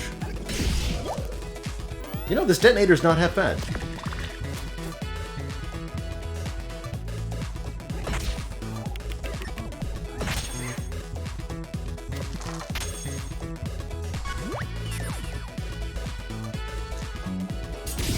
Not half bad at all.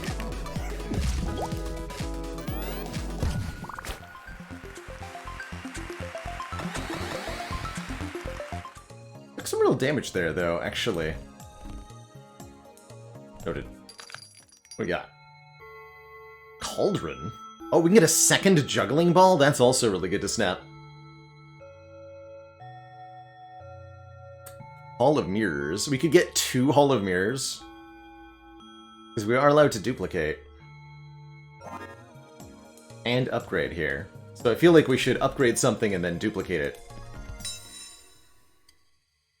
So we get 2 upgraded cards. Cannot upgrade, okay. Bump gets what? 2 uses? Okay. Is that the answer? Double upgraded bump? That might be the answer. Max 4. Stout Licorices are 3. Spatula gets, what, 3 uses? That's really good. Grand Finale upgrades to only require 12. Upgraded Hollow Mirror just needs an even dice, that's right. Really like double upgraded Bump, actually. Do that. Wileys, thank you so much for those 3 months and the Tier 1 subscription. Really appreciate that stream support. With the double Wrecking Ball. Alright, and we'll go ahead and... Oh man, I gotta get through both of these fights on 21 health. There's no heal in the shop, right? I'm sure it's fine. We're pretty powerful. And we have our limit break ready right at the start here.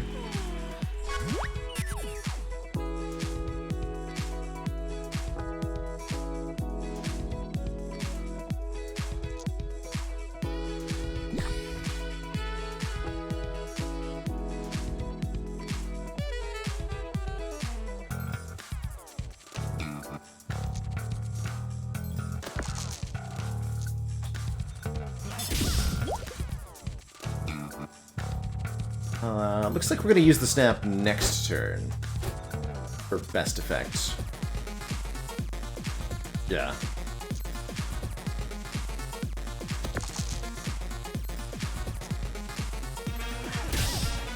Then we can triple Licorice Snap.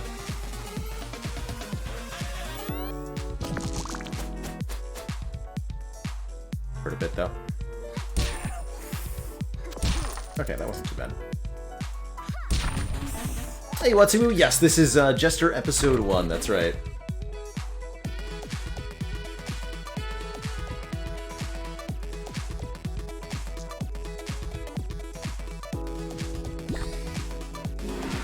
Snap!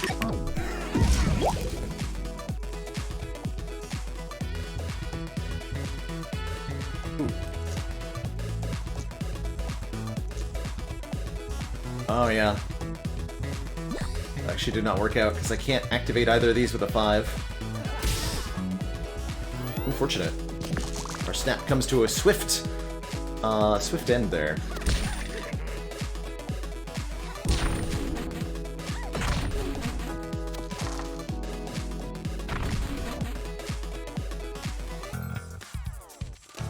Oh, jeez.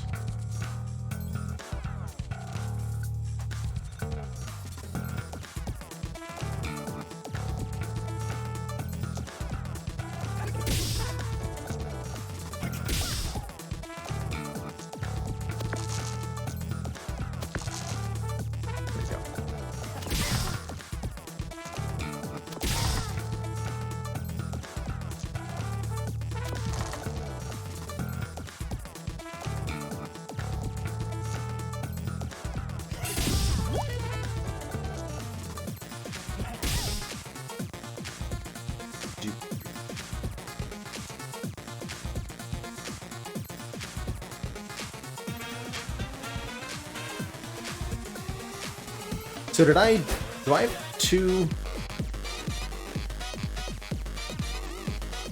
I must have an unupgraded bump in the deck then that I don't realize. Pretty funny.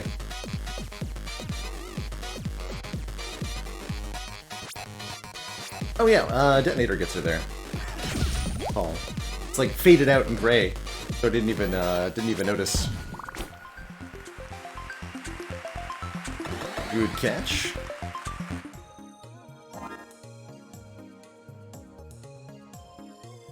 Yes, we do have 2 bump plus.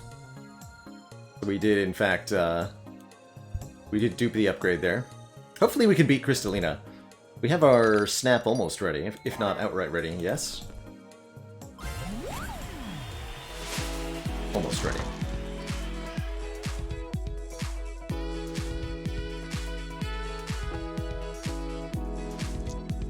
Yeah, I bet too.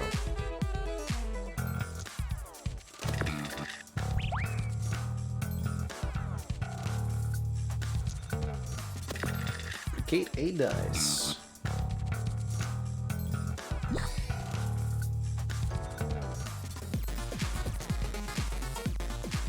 This is bump plus to make some more dice.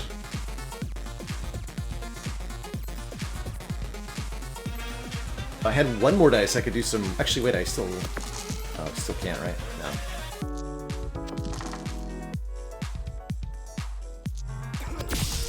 Dang it.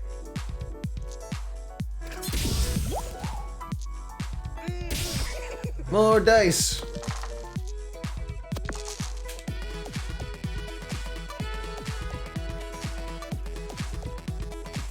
Alright, that didn't even end up being that good a turn, but that's okay.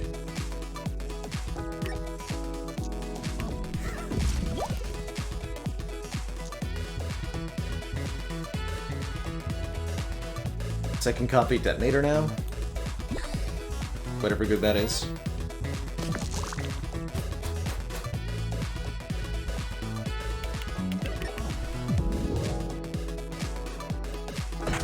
Perfect. Alright, we're gonna make it through. Ew.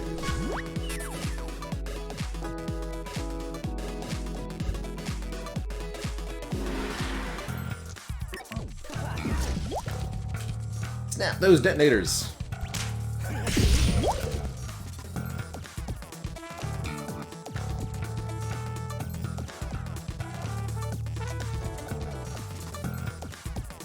Also snapped though.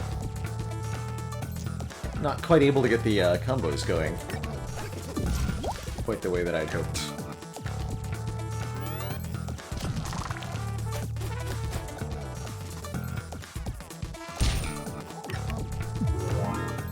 Lucky that we're getting hollow crystals here. These are probably the least threatening things Crystalina could be making.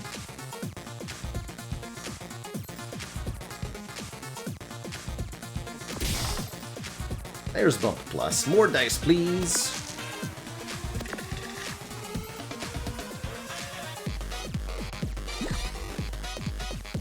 Actually gonna discard the claws for the moment.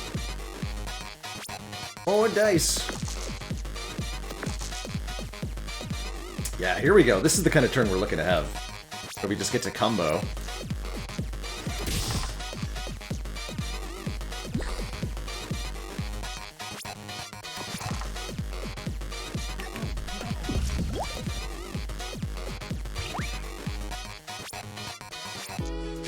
Don't even necessarily need sixes that much.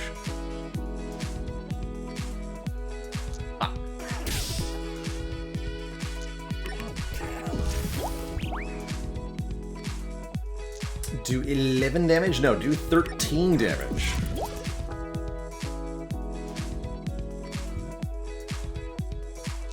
Are we found the grand finale even if we can't use it? Discard grand finale. Got him.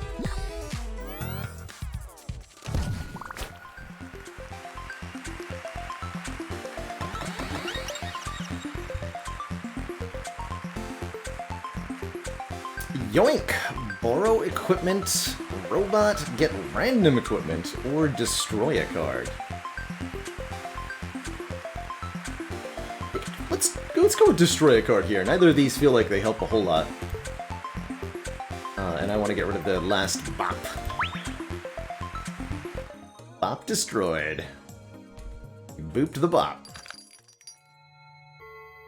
Do I want Hall of Mirrors? Unupgraded? Unduplicated? No. Yeah, we'll leave it on the ground. Where it belongs. Oh, we get another duplicate. Good. No more pieces of equipment, though. Just one dupe. No upgrades. Cool. I'll probably dupe the bump again. And we will break the game by bumping sixes forever. Man, Singer. Direwolf is strong against poison. Direwolf could give us a hard time. Let's get the bump duped first, then. Although, healing is a thing, whatever. Enjoy the Lurk Ivy Blade.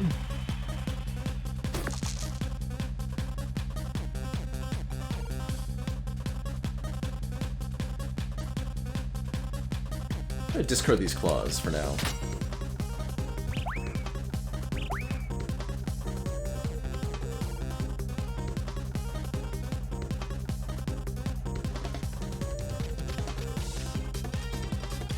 Yep.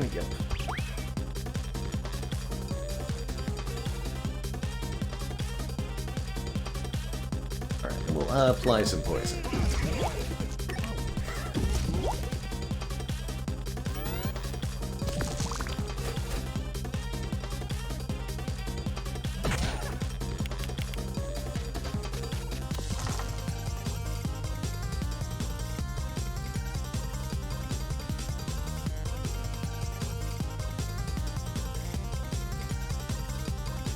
Okay, need to get to that bump plus here.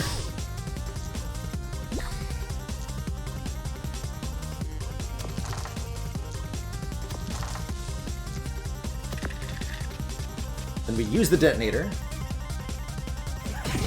so that I can use the inventor to copy the bump plus, and now we break the game.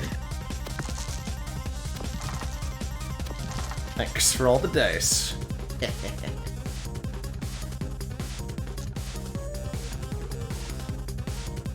And a 6.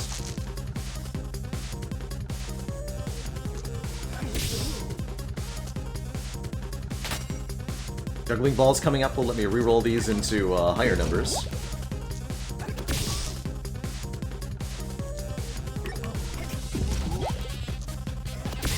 To then use with the licorice.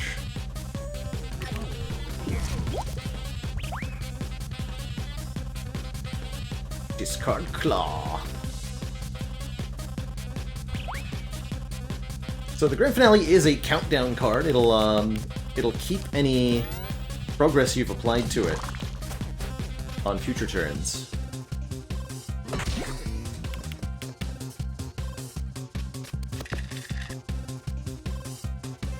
Though it does go back to the bottom of the deck.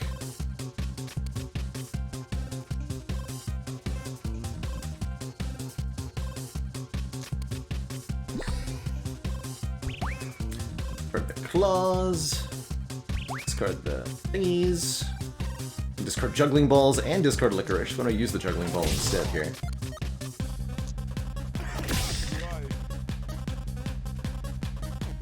It's 3, that's a kill. No need to overcomplicate it.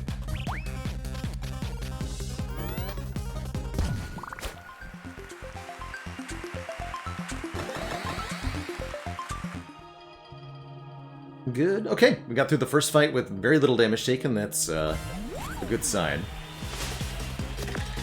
I almost wish I'd taken one more damage so that I could start out with a snap, but you kind of want to set up a good snap on your first turn anyway, right? Oh yeah, if we can set up a juggling ball snap, that'd be perfect.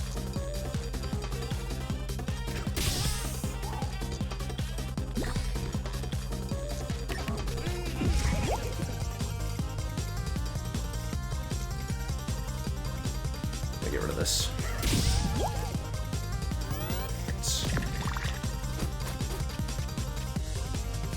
Spooky roll out of her.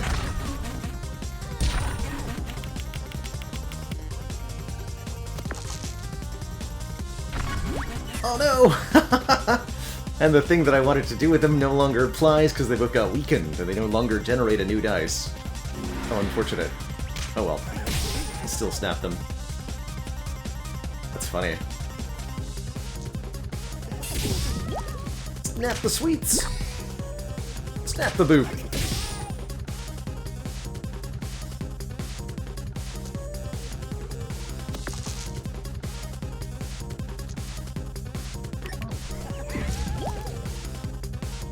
Copy the bump. Snap the bump. We get 2 6s and 2 1s, and since they both have use, we can do that again. Oh lord, it's breaking the game. Oh no. What have I done? What have I done? More dice.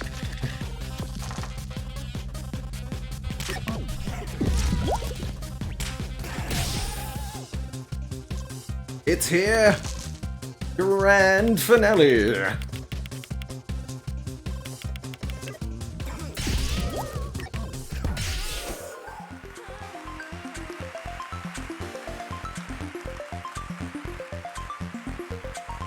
I'll have to add this as an extra verse to the song I wrote last time.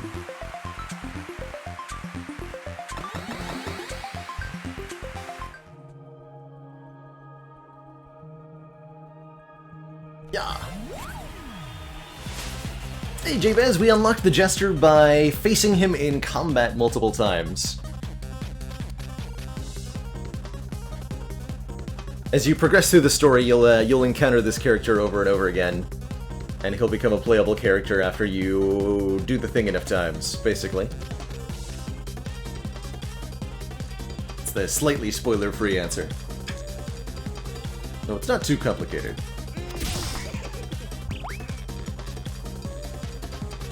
Some poison.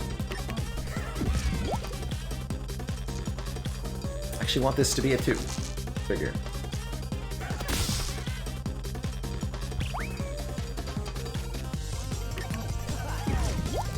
A poison. Next turn.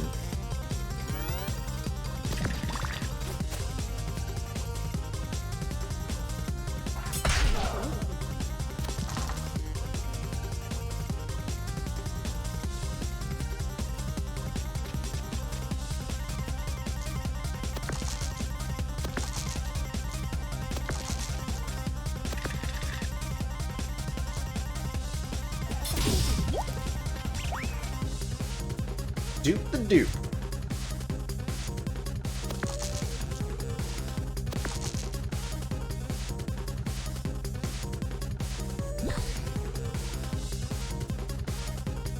Let's go licorice. Licorice.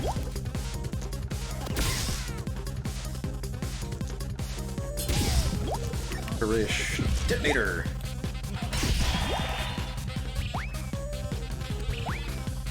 Even got to the finale.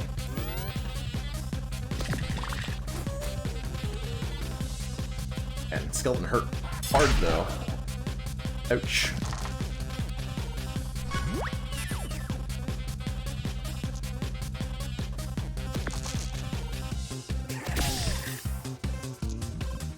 Oh, the heal is actually quite relevant. Like that, please.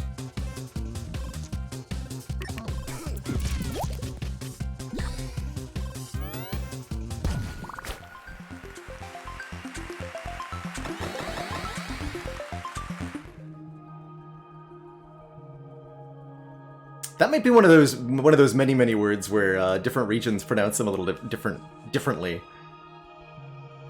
I think licorice and licorice. Both terms I've heard before, surely. Heal me! Are we just making more bumps? I think we are. I can also copy the inventor? Hold on. Let's do that. Let's dupe the thing that lets me dupe stuff.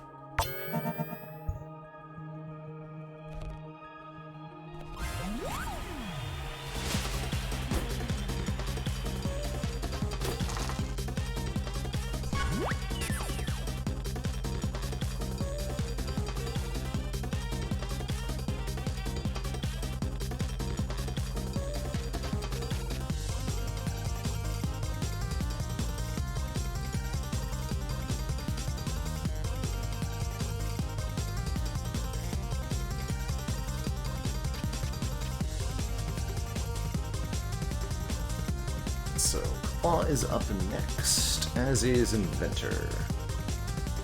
Good. Question is, do I actually want more 6s? I think the answer is... maybe? Want more claws.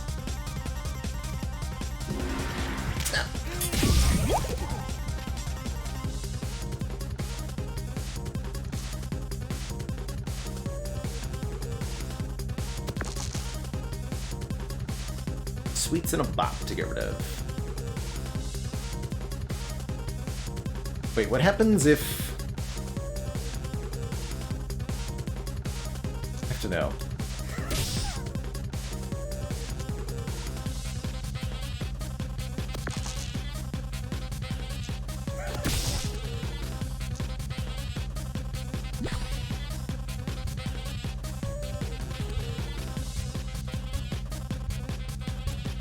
Perfect. This is... That's exactly what I was hoping would happen. Wait, I can snap?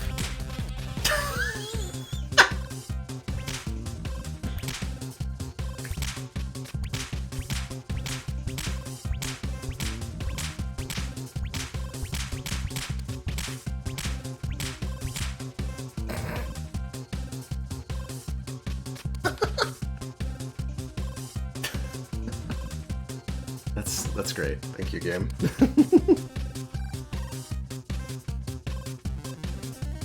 Amazing. So what's the plan then? Double dupe the juggling ball? Yeah, this seems like a... I know we have 2 licorices coming up, but I'm gonna do this. So that I can copy the juggling ball, so that I can copy the juggling ball, and then activate all 3 of them, which gives us 3 dice back, and does 9 damage.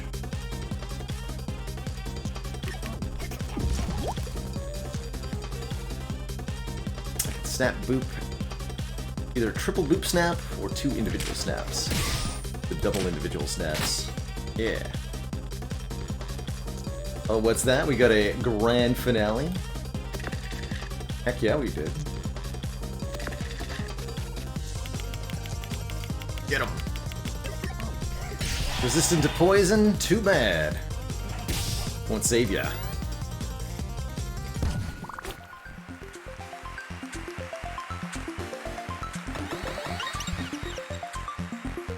We got another duplicate! Oh man.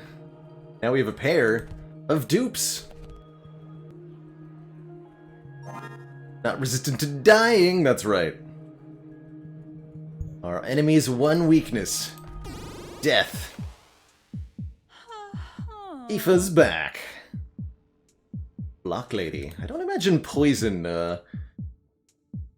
is going to be very good for her.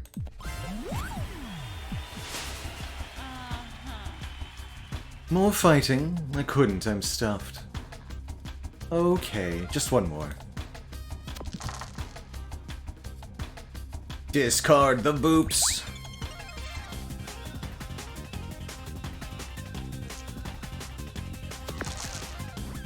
More dice.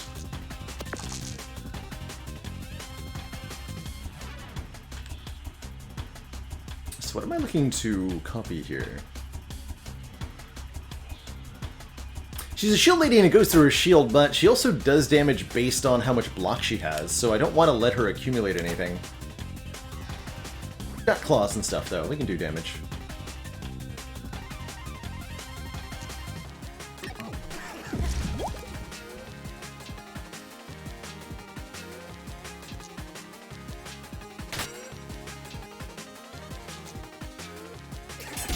Oh yeah, Inventor can just duplicate.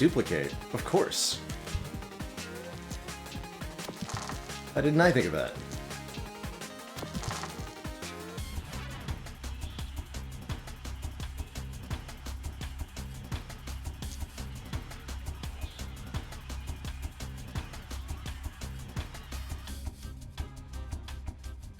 A dupe here. Not licorice, that's for sure. Keep something to use in the juggling ball. So I'm gonna flip the 6 into the 1 here.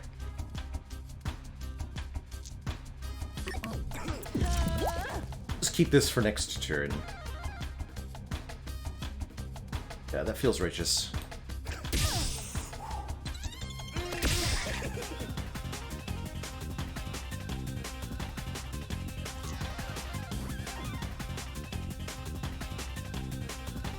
Although,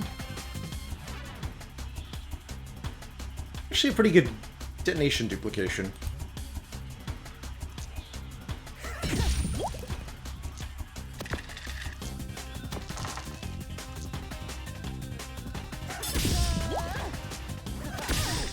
Or 6s.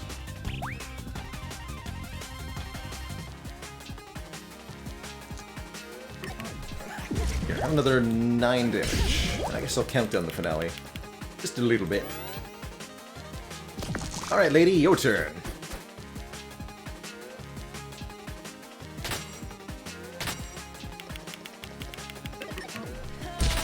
What?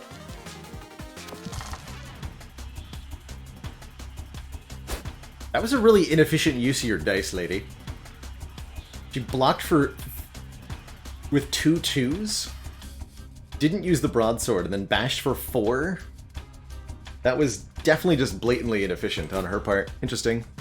Wonder why the AI chose to do that particular line.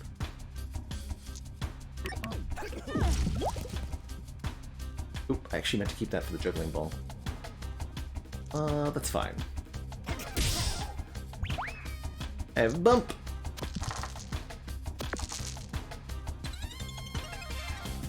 Be a good time to have a snap, but oh well.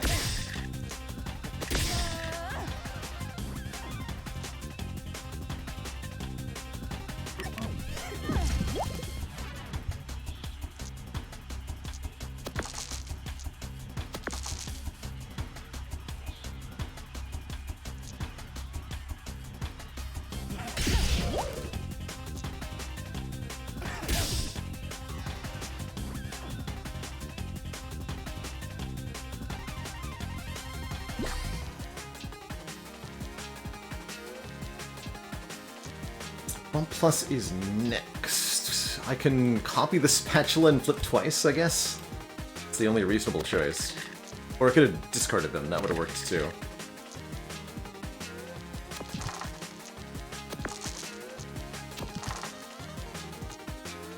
Get her. Actually, wait! In the only fitting way. With a grand finale for Xaxes. GG.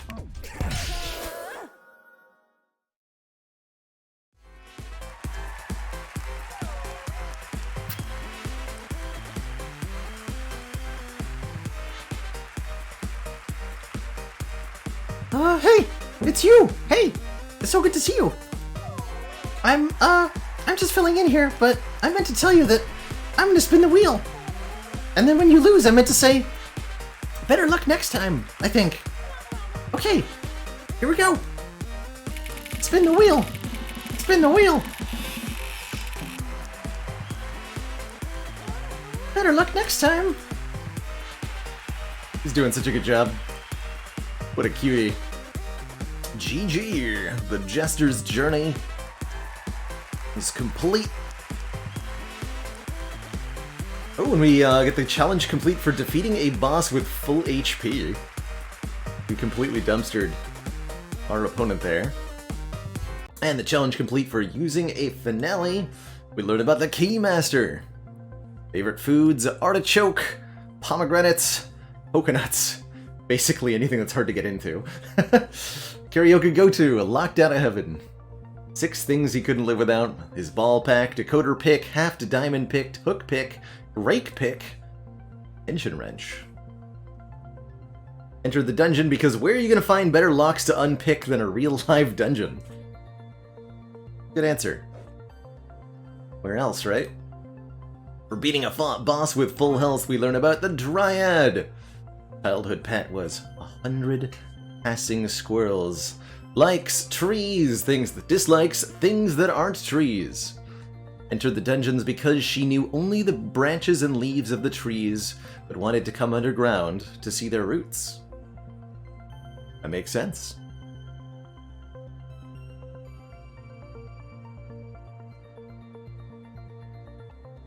Pick or unpick? Wait, what? Is he picking the locks or unpicking the locks? It doesn't make any sense to me. Doesn't make any sense. It's the dragon's tooth.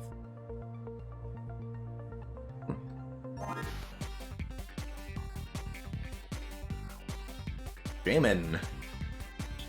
Alright, we'll keep cycling through the characters here. So that brings us back around to the warrior. Whoa, this is exhausting. Turns out you can get too much exercise. But hey, fighting monsters is still fun.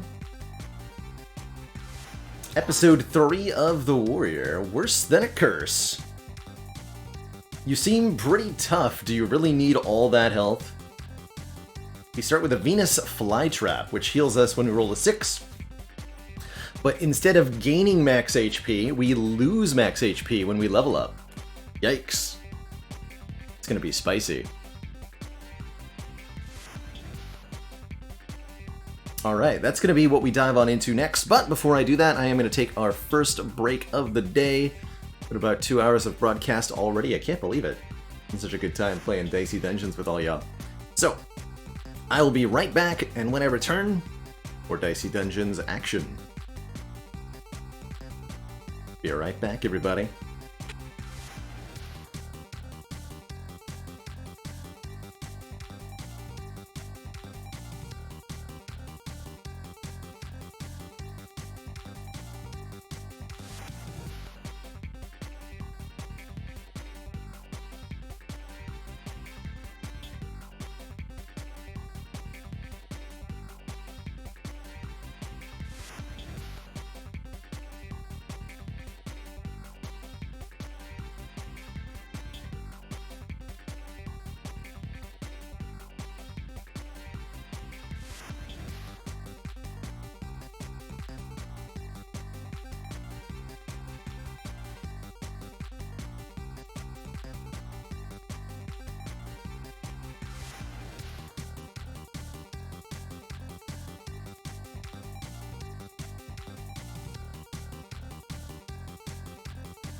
Alrighty, everybody, we are back.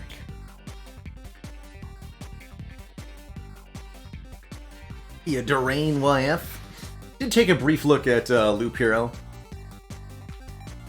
I think the soundtrack and art style are really gorgeous.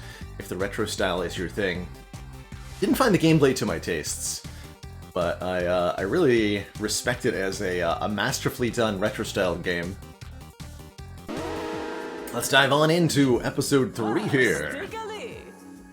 Let's give a thunderous round of applause for the warrior. After all, he used to love thunder, and he's never gonna hear it again. How harsh. The Robobot and the Gardener. So again, we lose max health rather than gaining it when we level up. But instead of a sword, we have a Venus Flytrap. 2 damage, and on a 6, restore 2 health.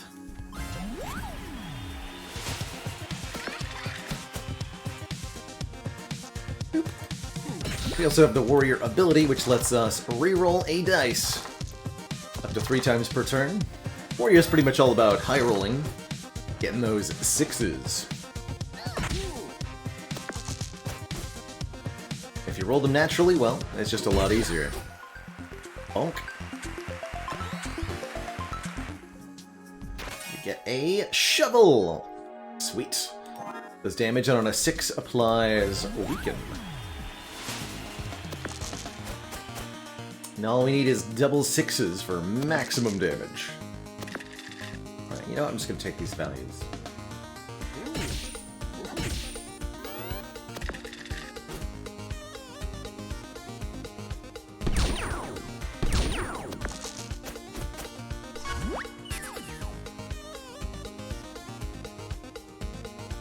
So the Fury action will be quite helpful in tougher combats. I think using Fury wisely is going to be almost necessary in order to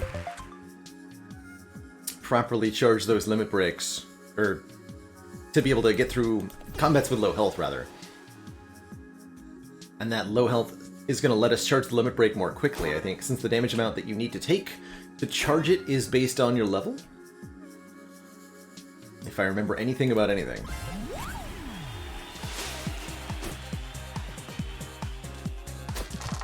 Hey, Dark Saint, the gimmick this time is that we are losing max health whenever we level up rather than gaining it. That's the gimmick. Bonk him.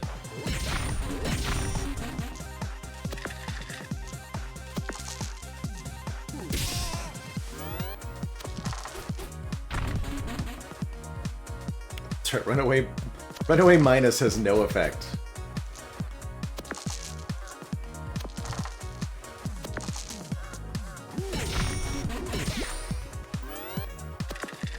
Poor guy.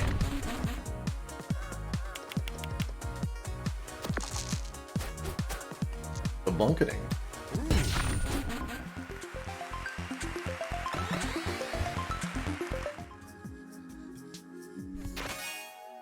Yeah, we heal during battle because of our Venus Flytrap equipment. Restore 2 health if we use a 6 in this.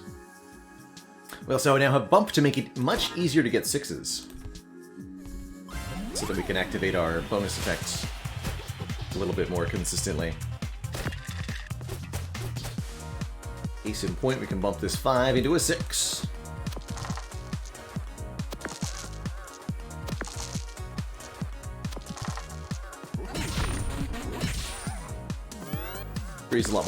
Warrior's quite a bit more straightforward than the other characters are. You don't have a lot to think about on the turns. Of course, sometimes your turns just turn out like this one did. Ain't nothing you can do about it.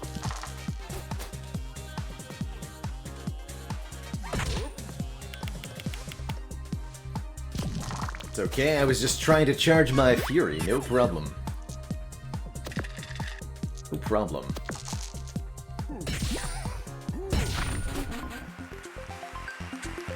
The old shovel over the head gets him every time. Congratulations! Maximum health reduced by 2.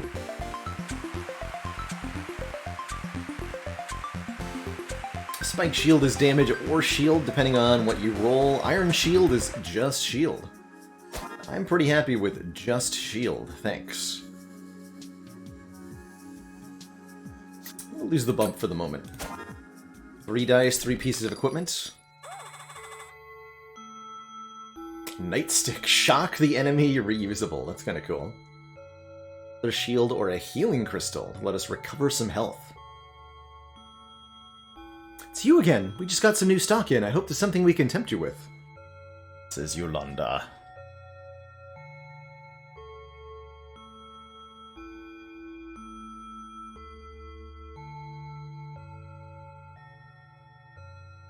I don't know that we want any of this. It's often correct just to buy something, because you'll end up with more gold than you need otherwise. But we certainly don't need to.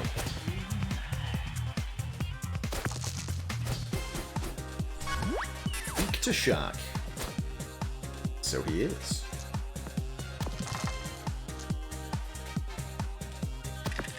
Sixes. 3 5s, I'll take it. We'll just keep the Fury charged.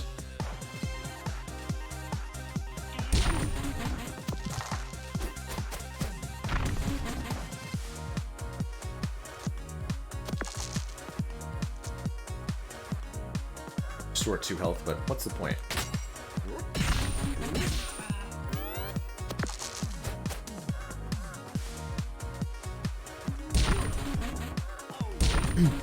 Can be Tachanka. We do...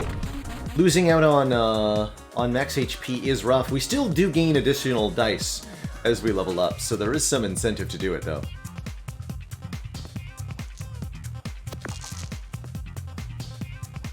Granted, not a huge incentive.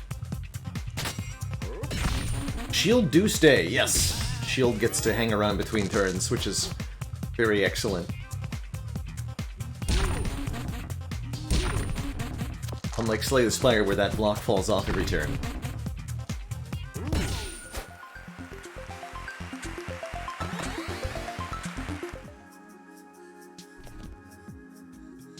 Alright, onwards and downwards. We also still have to fight enemies just to get to the next floor, right? So I can't avoid everybody here. Like the Haunted Jar.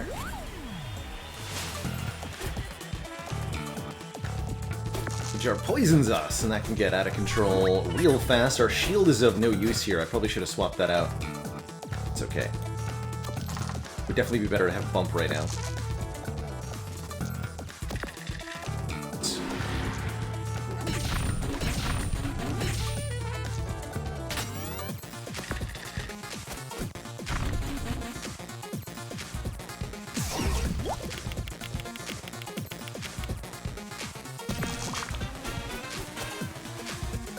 Fury only needs 6 health to charge. Good stuff.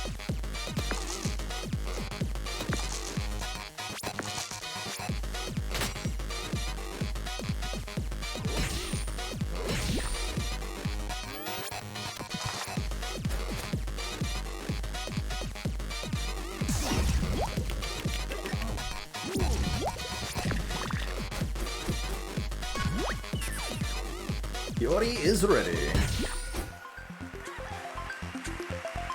Even was once trapped. Eternity. Like a nice fellow.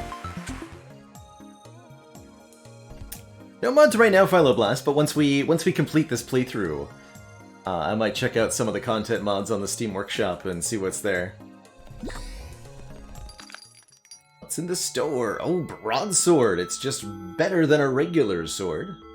I also really like Snowball for damage and a little bit of incidental freeze. Is very good for mitigating incoming damage.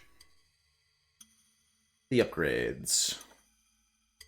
Several upgrades to require an even for the weaken. Iron Shield gets +1. Fly Trap restores the... Whoops. That's not what I meant to do. Well, I upgraded Venus Flytrap. Oh well. Not what I meant to do.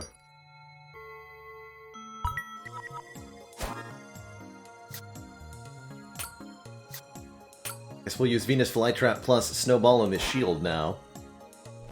It's probably fine.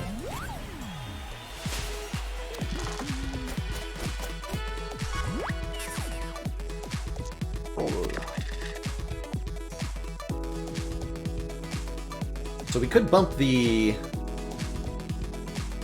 6 to make a 1 and then reroll that 1. And I do have 4, well, I only got 3 actual uses for dice, so I guess reroll and then bump.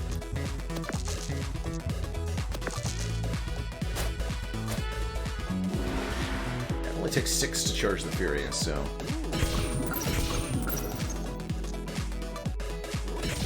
Get him.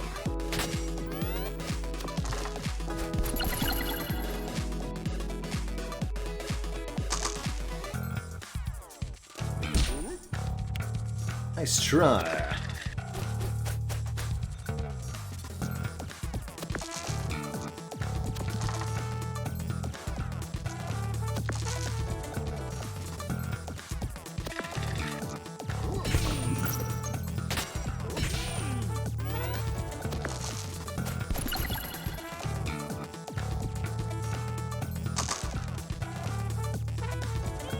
Pretty unable to do anything with that freeze. Just one freeze is very, very effective against so many enemies. Stuff. Bonk.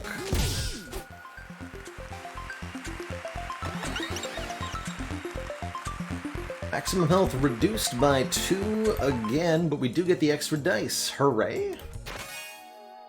And another bump. The double bumping. Cool. I'm gonna buy the broadsword at the minimum here. It's only 2 gold and I've got more to spare. Do I fight? I mean, 2 health is not much of a difference. I think I'm gonna go max level on this challenge. I want the extra dice. Perfect roll.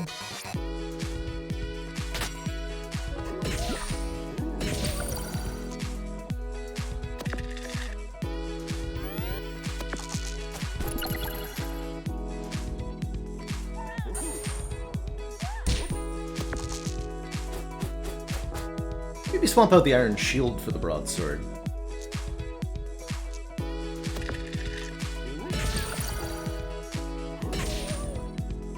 Bonk.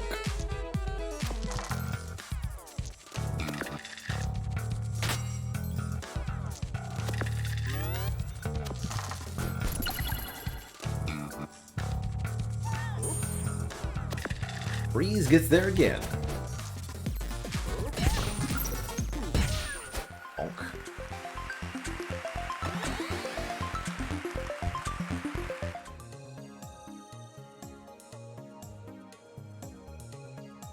The bonkening.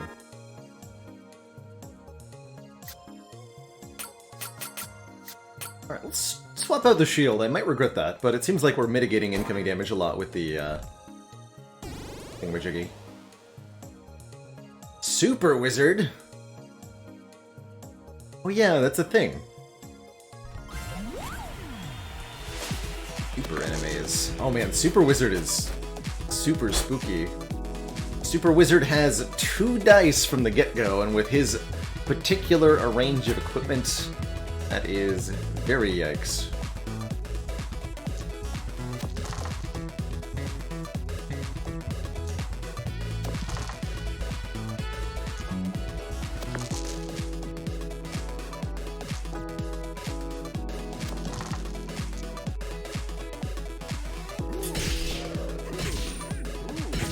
And one of those is guaranteed to be a 1, so he's gonna freeze us in return now. Oh, double 1s. Actually very good, because then he only gets to use 1 spell.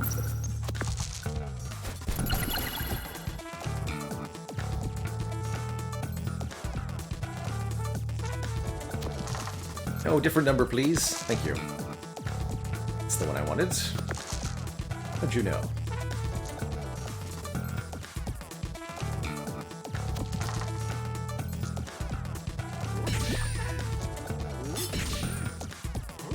So close to a kill.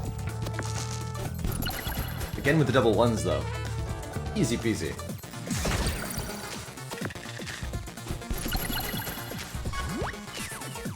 Healing. Alright, that's a little sketchy. We did not have shield in the way of those attacks to protect ourselves.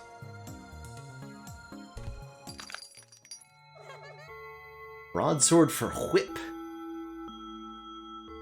Val, why do you have a whip? 6 fire damage and inflicts a burn on a 6. I would say that's mostly worse than Broadsword.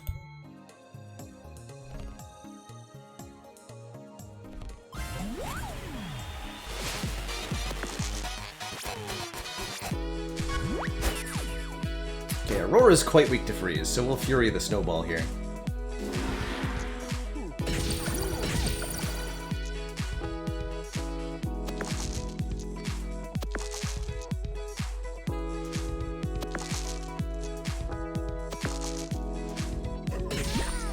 Appreciate that heal, though.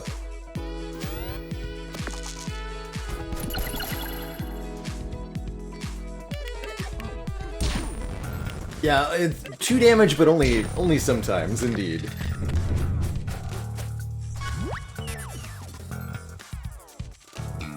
Of course, we can just do shenanigans like Fury the Venus Flytrap Plus to get all the health back.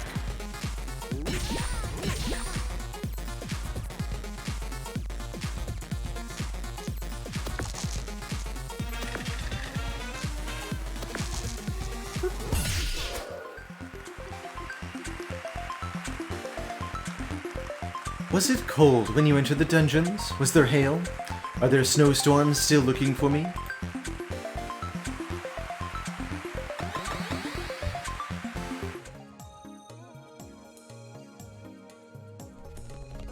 Maybe? Go with maybe.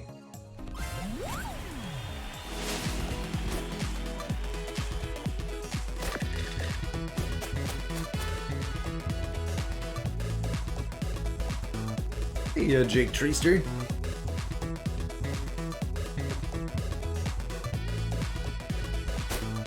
Strong against poison, they say.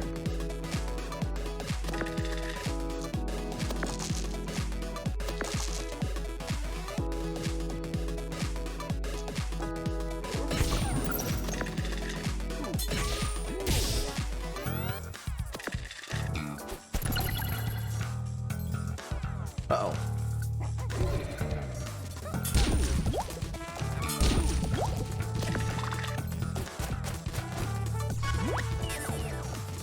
So we are cursed.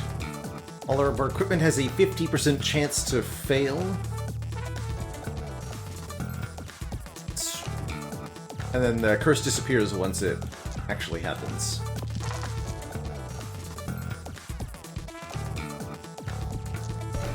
Perfect. Take that health back, thank you very much.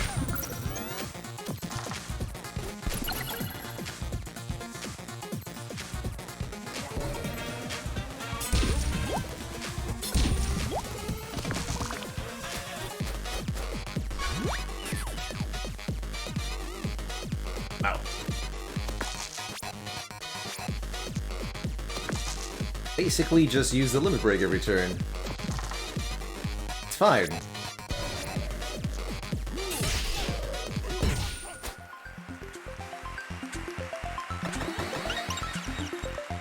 Congratulations! Max health reduced. Ooh, we can learn Last Stand. A tick-down effect that lets us survive the next fatal blow. Or Shield Bash, to bash with our shield, doing damage based on how much block we have. Let's take the Last Stand here. We don't actually have a way to get a lot of shield. Okay, we need 2 shield items to want a Shield Bash. Toxic Ooze adds poison on a 6. Right. What'd you say? Something about take the deal, take it or don't, but don't keep coming back. I realized she was gonna have dialogue. Dang it. Okay, we've got an upgrade available, loot over here, shop over here. Snowman is super dangerous. He can actually just kill us in one turn. That's terrifying.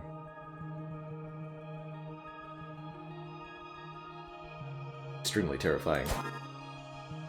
And he is directly in our way.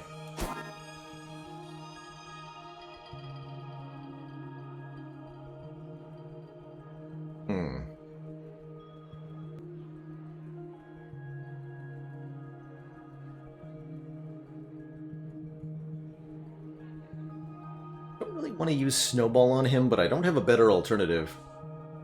I'm not going to run Double Bump. Alright. Might as well go in right away with Fury Able and active. Snowman is super handsome.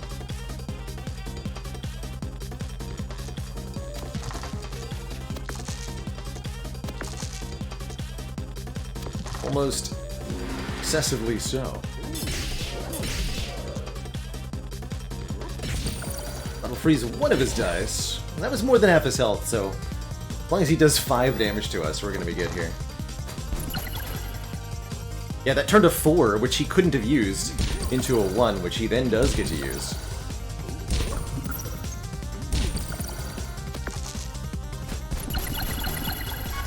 Look at me, I rolled 4 dice. 4 ones. That's not a lot better. 5. Twice plus... Oh man, actually, wait, no, we can get a kill, right? 6 twice plus 5, yes. Please die.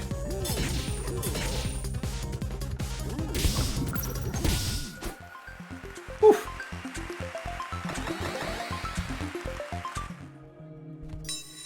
Where's the broadsword upgrading to? 1 more damage? Mate, come in! I was getting some armor together for the cactus. Go easy next time you two fight, would ya? It's hard to be a plant. Makes sense. Snowball gets +1. Bump has 2 uses. 9. Okay. Skeleton is absolutely terrifying with this much health. I think we're going to want to use Last Stand against the skeleton. Hell, maybe I want to have Last Stand Plus for the skeleton. Do that. That'll teach him, although he can curse us, which could really mess with us.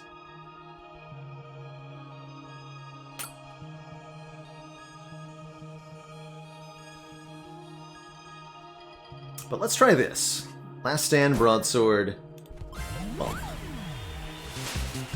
Since the skeleton has the two-handed sword, which of course hits very hard.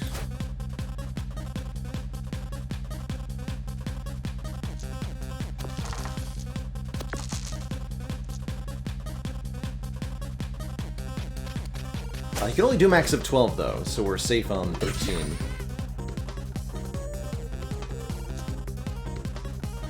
Let's get a 1 and reroll it. Yeah. So we'll survive the next fatal blow, whenever that occurs.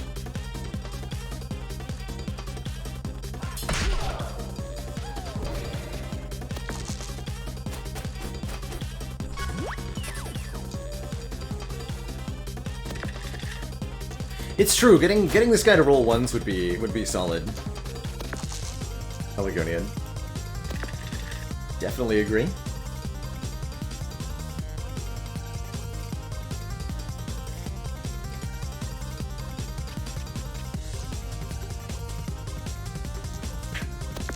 Okay. Alright, just land it. Just land it all. Sure. What curse? Curse? No curse.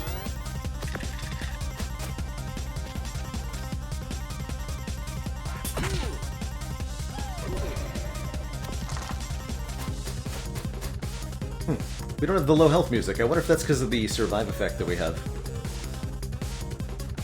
It's interesting.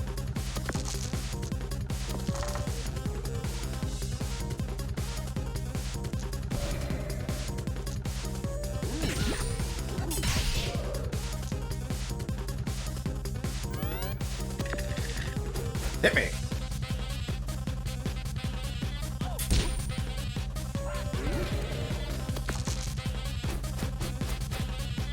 Now maybe this challenge just doesn't play the music thing.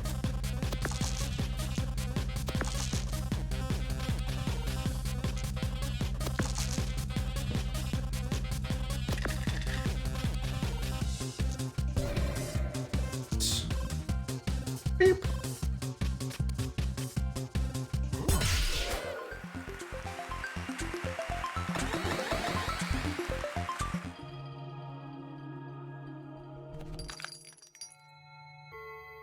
Store 10 health here. There's also an equipment upgrade we could buy. With a juggling ball. Damage get into dice. Question is, do I want to face Crystalina and or the Rat King? I do think I want one more dice. So yes. Yes, I do. Crystalina's pretty weak. The freeze. Swap out the last stand again here.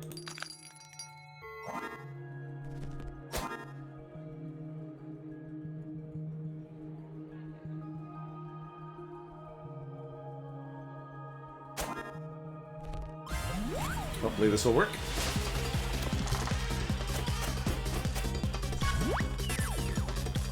Gonna just double snowball her.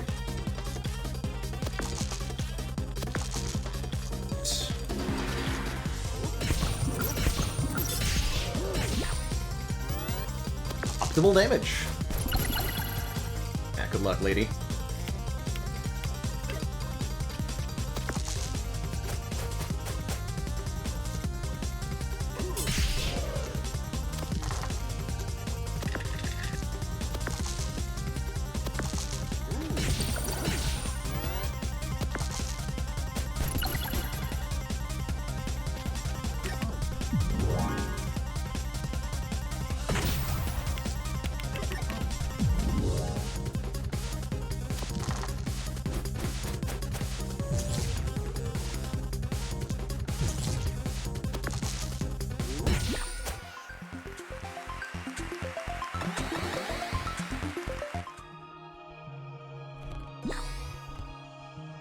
Likewise, the Rat King is also very weak to being frozen.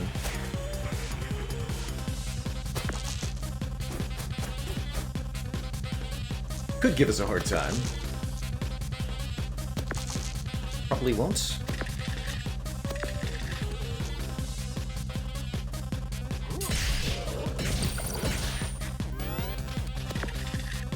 Oh, yes he will.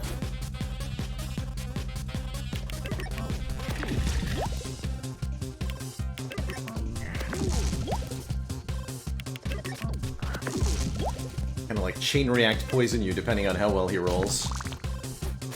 Pretty spooky.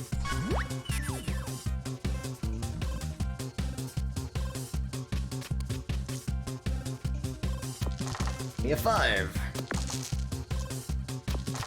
Dang it. Alright, well. Still gonna freeze 2 dice.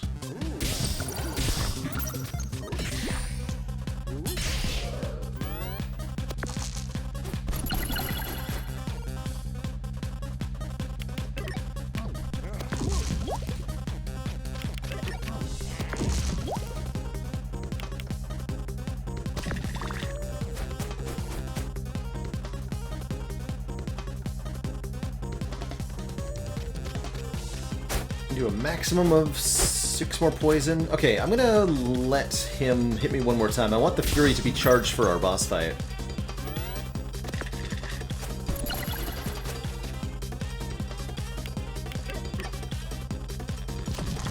Perfect.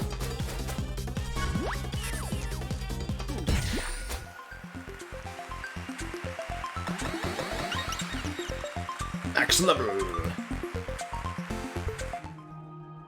Oh, I might have missed a attack if I'd, like, doubled the broadsword instead. Yeah, maybe. I negotiate with terrorists. Thank you so much for the Prime sub and the 14 months. The Baker's dozen. Alright, we'll take a upgrade on something. On Counterspell could be pretty weird / cool. I don't really want to rely on that, though.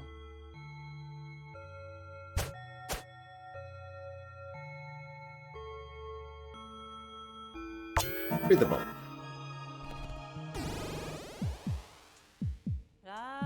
Aoife is back for another round. She hits pretty hard. She might even be able to outright kill me in one turn, actually. Like others, she's vulnerable to Snowball. Counterspell would be okay against her, too.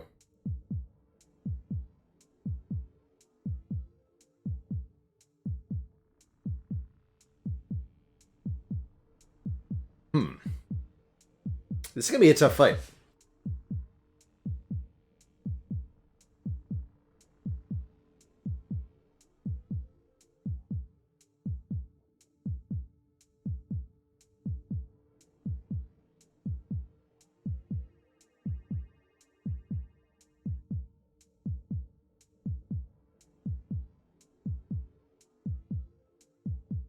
Yeah, I think we gotta bring Last Stand with us.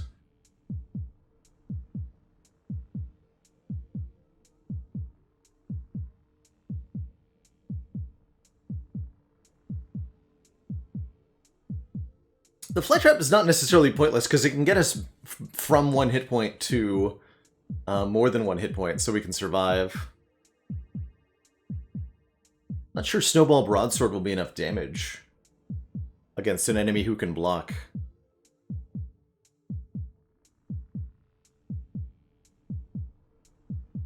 Last Stand and Counterspell could be interesting.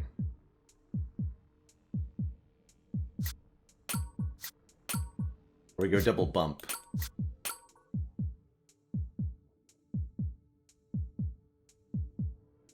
She can attack more than once per turn, but she doesn't necessarily do so each turn. Her AI works a little weirdly.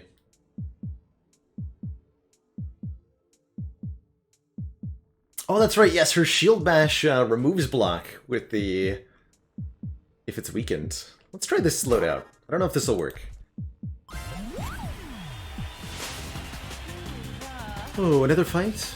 Don't mind if I do. That roll, though.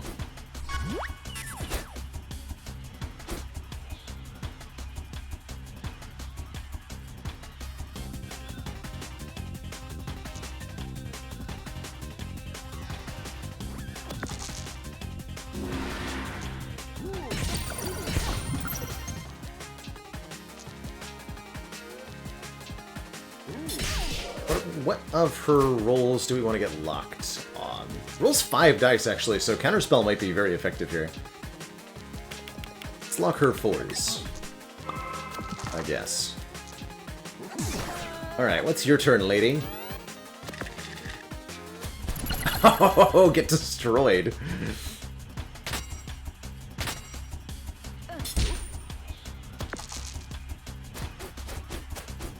Get absolutely destroyed, lady. Ogor, thank you so much for the tier 1 sub and the 8 months of support.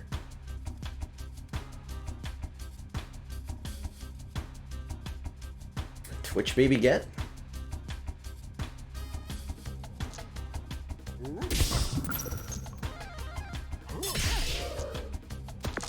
Alright. Let's lock her 5s. I'll assume any 6 she rolls gets turned into a 1 from the freeze.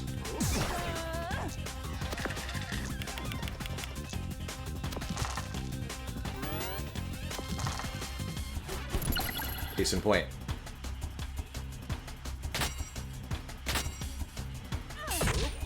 Charge the Fury! All these rolls, though.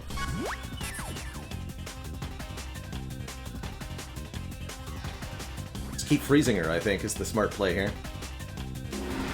Yeah.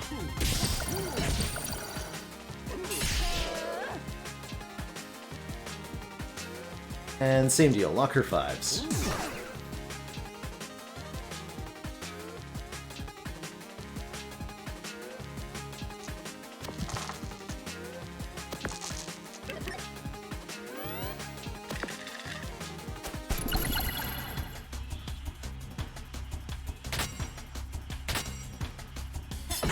Oof. Didn't even need any stinky last stand. GG.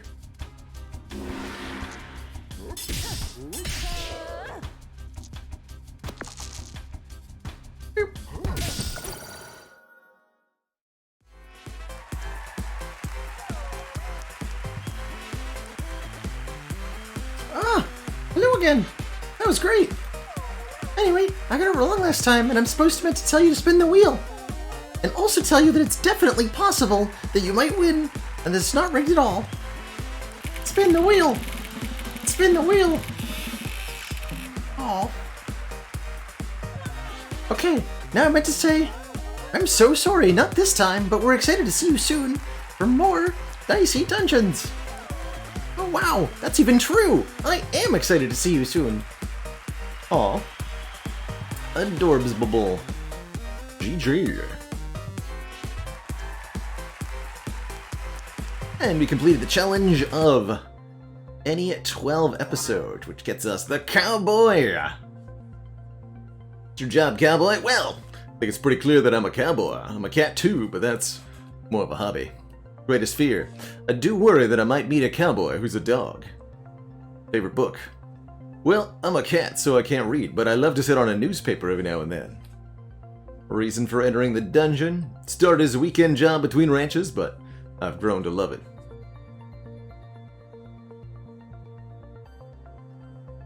For you, cowboy. Hopefully you don't meet a cowboy who's a dog at any point. Sure, the dungeons are getting harder. Maybe someone weak would give up, but this is a competition, and I'm still in it to win it. The Thief, Episode 3, is Uptick. On your first turn, all your dice roll 1. On your second turn, they roll 2. Third time lucky? Nope. Third time you roll a 3. So on and so forth. So every turn, all of our dice rolls are the same. And that increases by 1 each turn. So 1s, 2s, 3s, 4s, so on and so forth. Let's dive on in. Let's give a big hand to the thief who is so strangely proud of being clever and unpleasant. Do you think that he minds that I'm so much cleverer and so many times more unpleasant? Probably.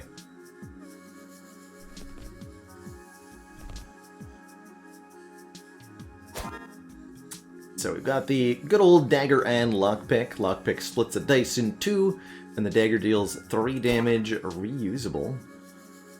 I imagine this is going to present some problems for us on Thief here. Our limit break on this episode is trips. Roll 3 dice at the current uptick value. Oh, that's right, and there's a, you can simultaneously, and your class ability for this episode is Uptick, which lets you increase and reset all dice. So I can turn those 1s into 2 2s, and next turn we roll all 3s.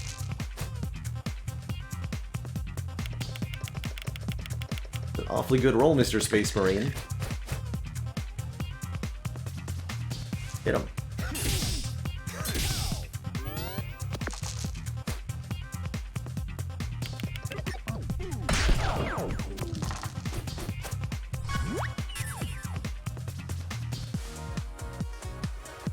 But if we split this in twain, we can get a kill.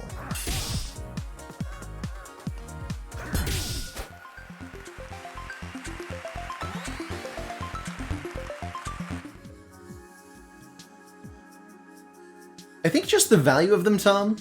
Like it resets their value. Bump. Bump is going to be useful in this challenge.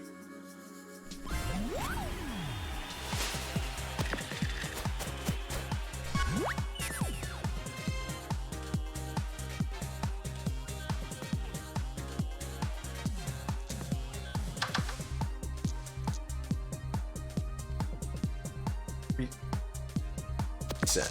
So yeah, it turns the 1 and the 4 into 2 6s.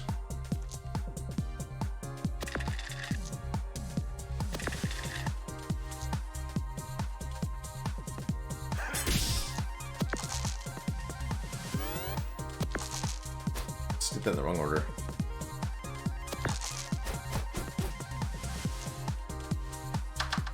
Split and bump.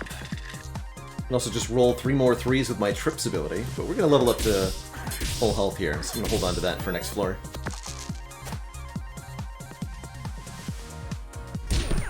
Having your limit break for your first enemy on floor 2 is pretty good. Since if you're gonna die on your Dicey Dungeons run, I usually find it's at like level 2 or 3.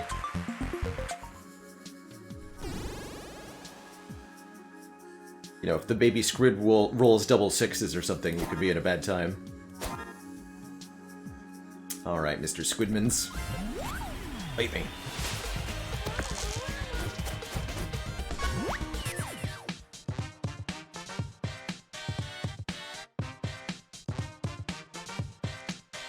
Split it in twain.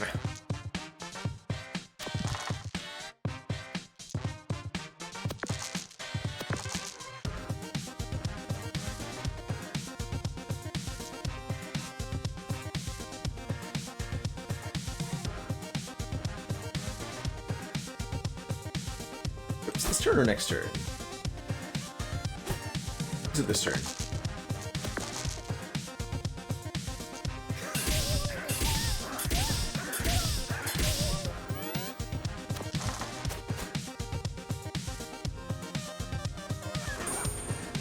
I mean, those two orders result in identical outcomes. There's no change there, one way or the other. Right?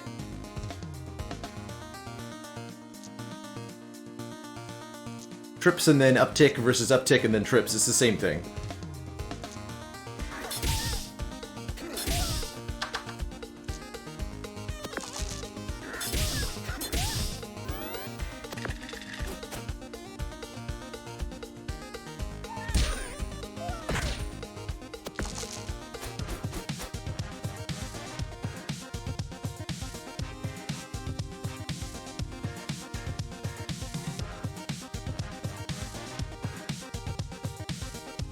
Can I do 6 damage this turn?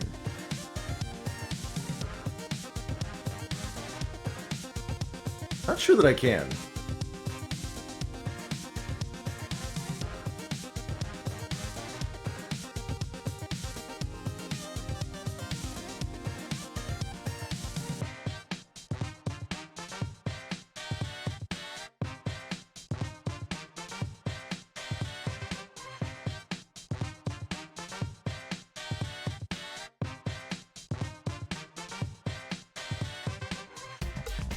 Oh yeah, uptick. Yeah. Uptick. Then we split this into, hopefully not a 4 and a 1. Cool, 2 and a 3. Perfect. And was indeed lethal. Well spotted.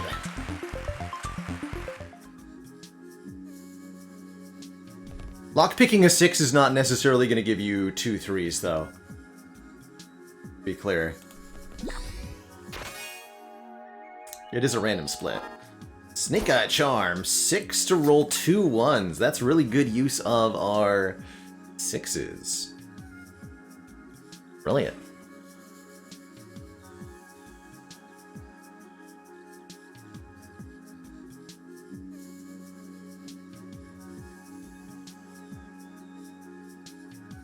Cockespage! Why did Lady Luck originally choose the Jester to be the host of the show? Because he was so good at juggling responsibilities.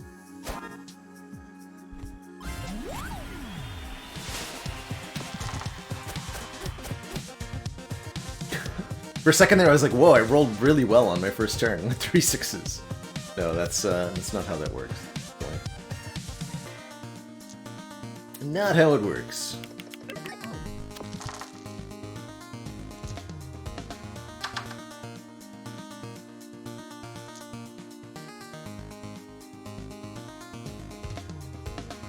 Pick it over? Yeah.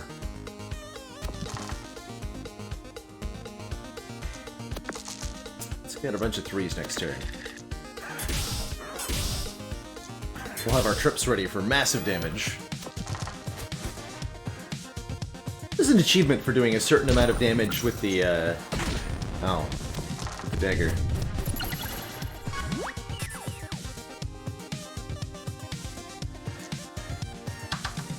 More!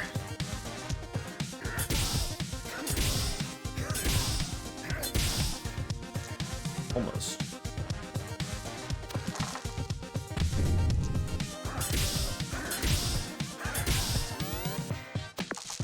We'll have to get the upgraded dagger. For much shivening. Also, ow.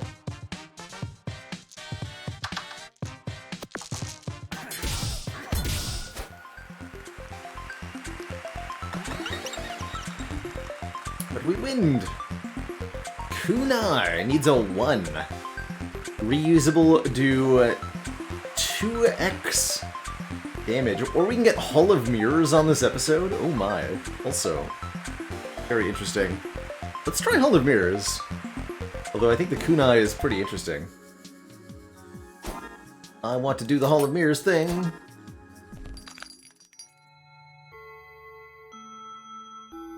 And we probably want to pair Hall of Mirrors with Bandage Up. So we can heal our health back after we spamify everything.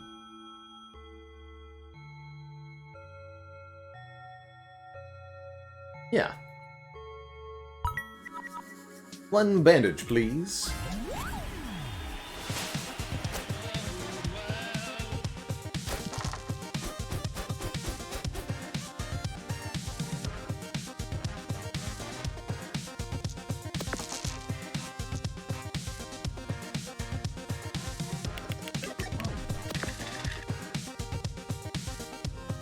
Oh, but I can't use uptick if I use the Hall of Mirrors, huh?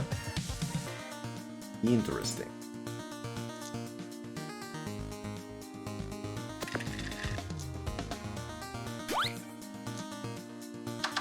Get him.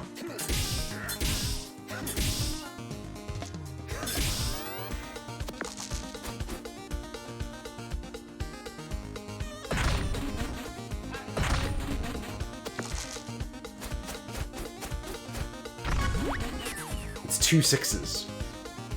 Wild.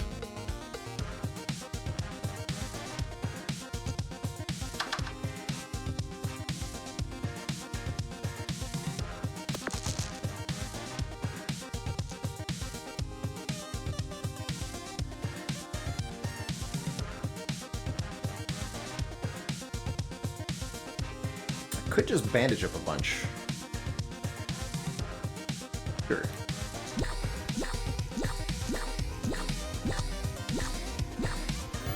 Like it never happens.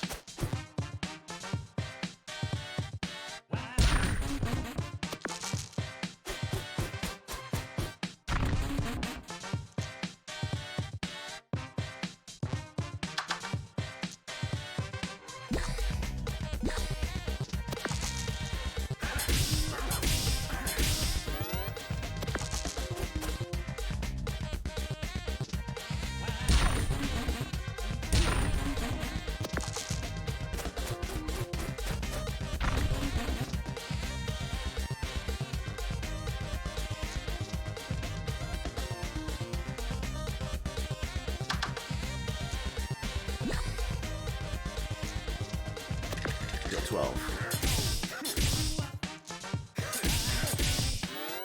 We've got our big damage turns on the 2s and 3s, and then our buff turns on the 4s, 5s, and 6s, where we power up with the Hall of Mirrors.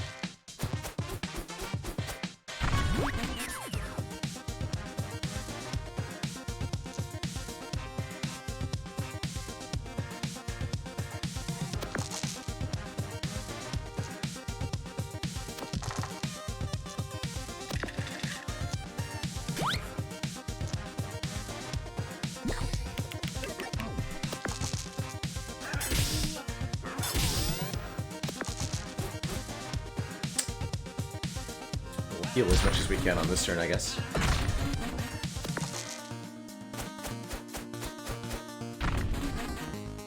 is only 1.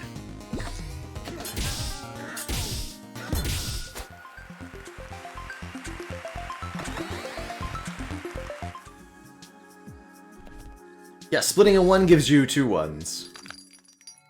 That's right. Already looked in here. Downwards and onwards. Oh, we've got a copycat. Copycat's interesting. If that goes well for us. Definitely fight the Yeti here. We would like to upgrade our dagger, but probably after fighting the dude bro.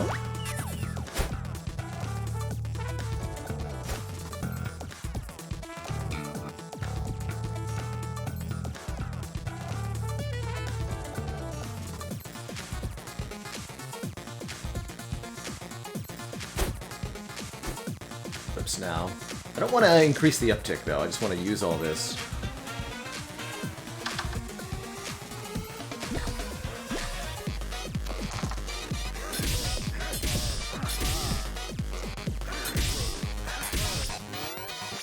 Start to charge again. Gonna freeze our dice, which is not a problem. We can just cycle the uptick if we need to. Let's split stuff anyway.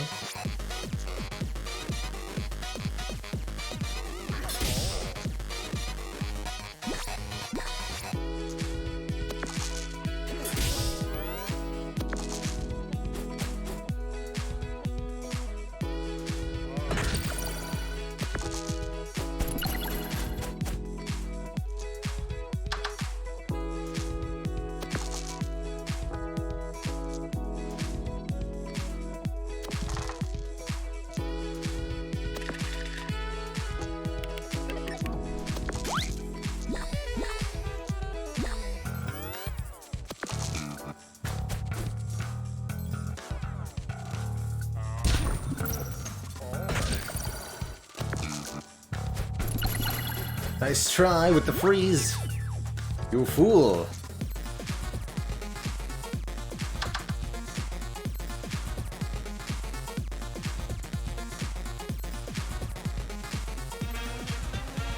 Should just go for the kill here.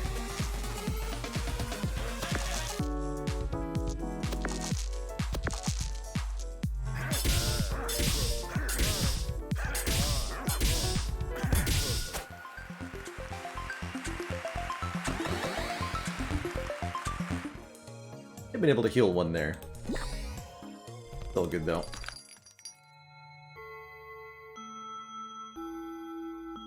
Healing Crystal. This is only a one-time use though. Poison Needle can be a nice way to inflict some damage over time. Say it was Poison Slingshot. Let's see what some of these are. All of Mirrors needing even is wild. I think that would help a lot. Environment. Dagger Plus is reusable. Or +1 reusable, so much dramatically increased damage output from Dagger Plus. You know what? I'm gonna upgrade Hall of Mirrors. Then I'm gonna fight myself. And I don't know how this is gonna go. Let's find out together. Maybe we should have unequipped something. The Copycat copies our equipment. They have all the same things that we do. We'll see what they put it to use doing. Admittedly, a little concerned.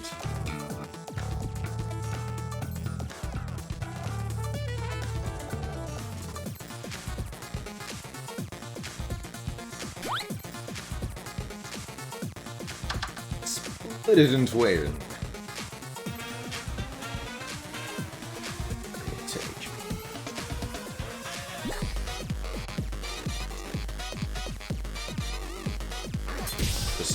Increase the uptick so that next turn we roll 6s.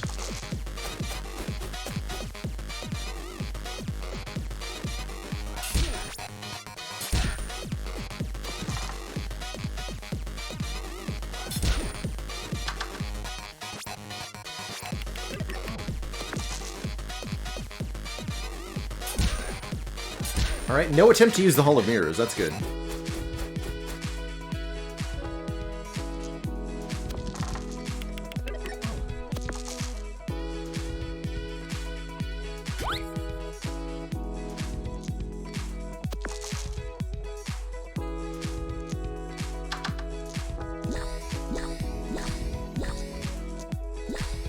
I guess this doesn't scale out of control like the Witch's Hall of Mirrors does, because we can only ever gain one additional dice per turn of combat, right?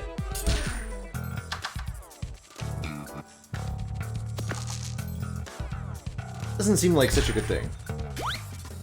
Oh, he used it. Interesting.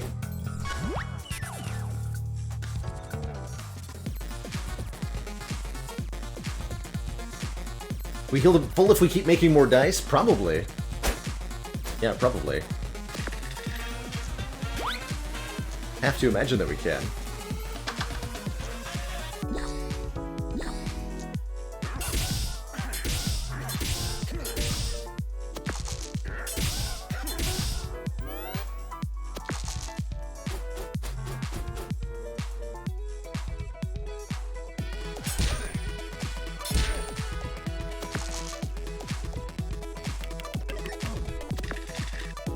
Yeah, we're on to the episode 3 of each character, but yes.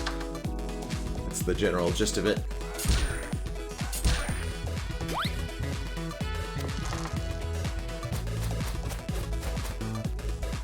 Alright, we can just outright kill with the dagger, and I think it would be a good idea to do so. Right. Kill one!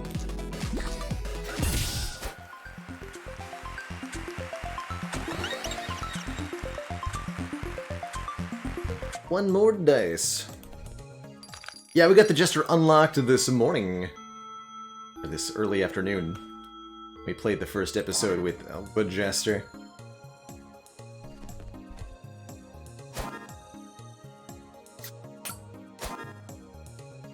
Alright, what do you got, Dryad?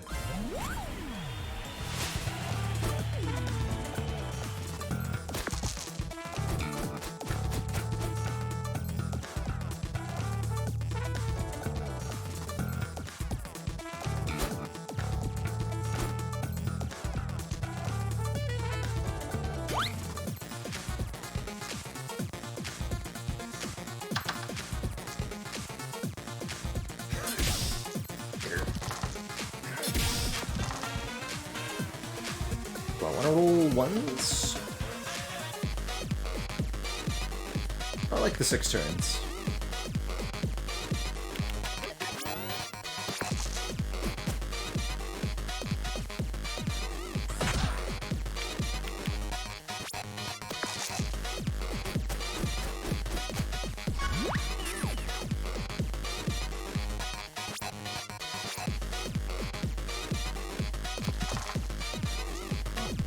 Use 1-1 to get 2 ones. Oh yeah.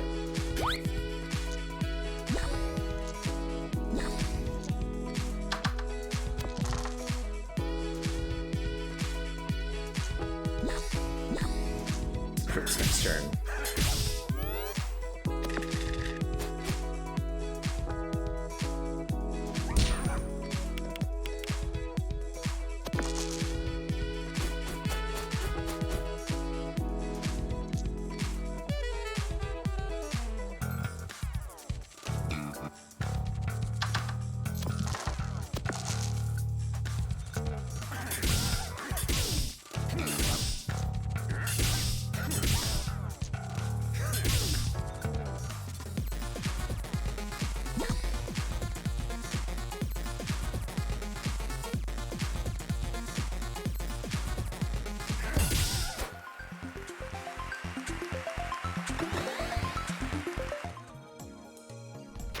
Last hit point, who needs it?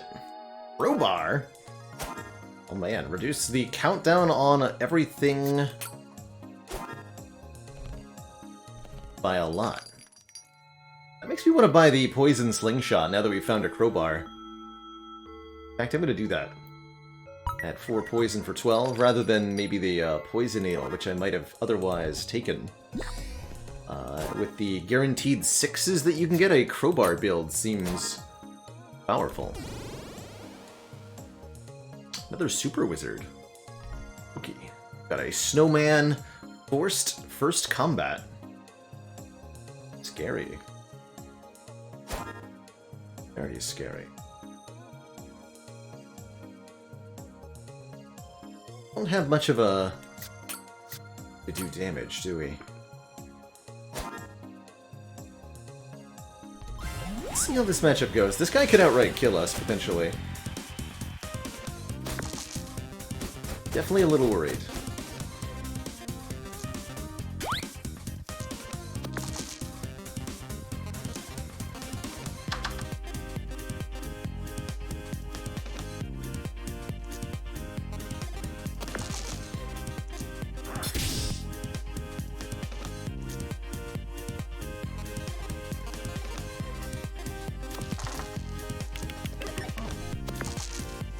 So we'll roll a bunch of ones, which makes us immune to the freeze anyway.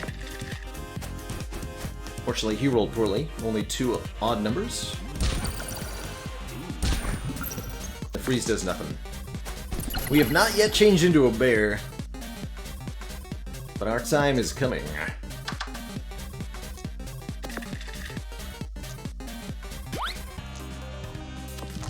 Get him.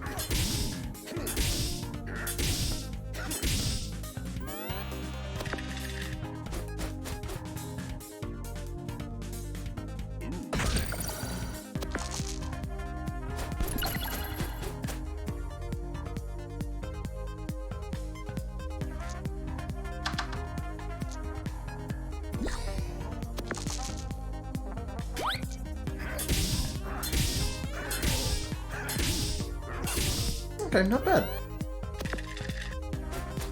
Not bad at all. Got really lucky with the snowman's rolls, ultimately.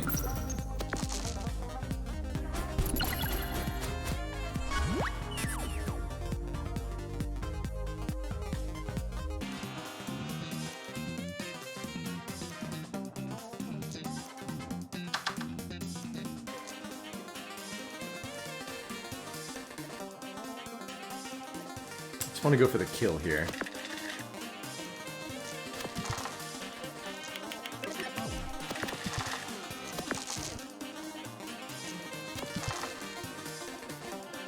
Oh, we're 1 off. I can get there with trips.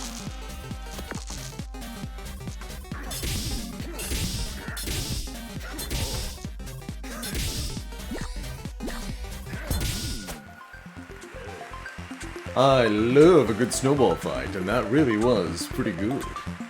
Want to stick around and make snow angels?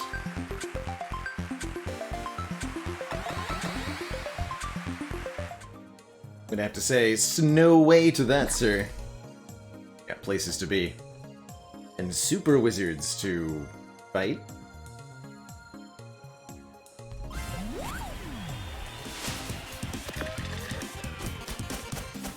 Also a relatively dangerous fight.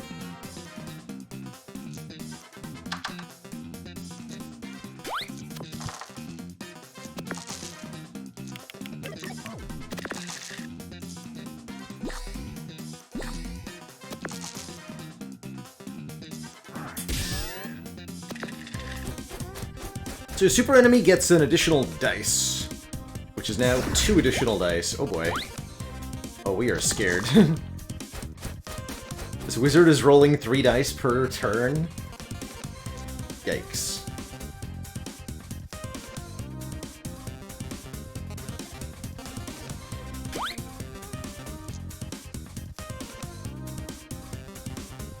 Oh yeah, we could run away.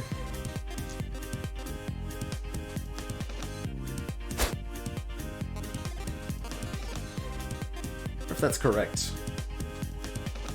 Honestly, I'm fine with it. For now.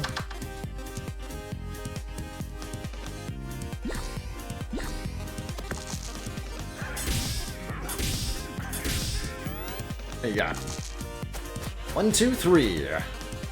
Oof, ouch, owie. Oh! The agony! The pain. The burning.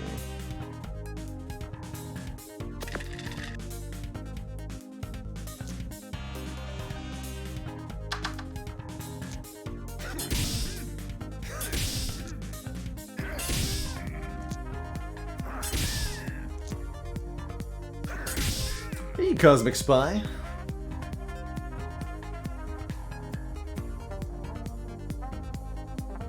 See, we don't get the kill if I use the burning dice, and I think that we'll be able to kill next turn just fine.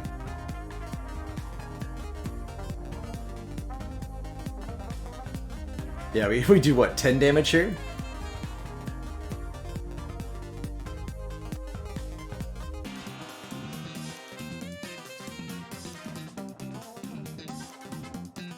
I don't think there's a way to get there.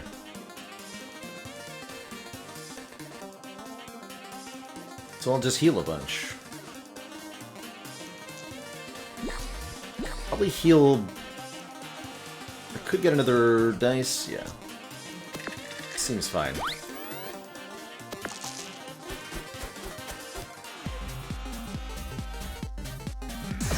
You got a good roll. I mean, by which I mean we didn't die. So that's good. The bad news is that, we don't level up after this fight. It's extremely bad news.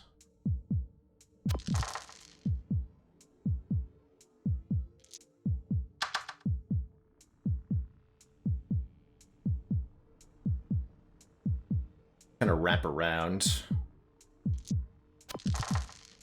Those do stay on fire.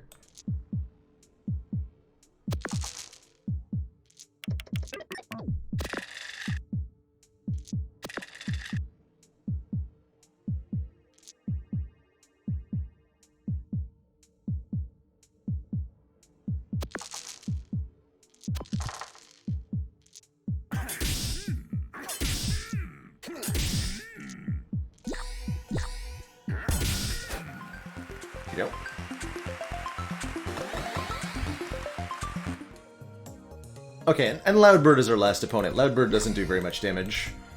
We should be fine. If there's anything I can do to, Blight. Oh! We got the poison slingshot plus Blight. Amazing. Okay. Ooh.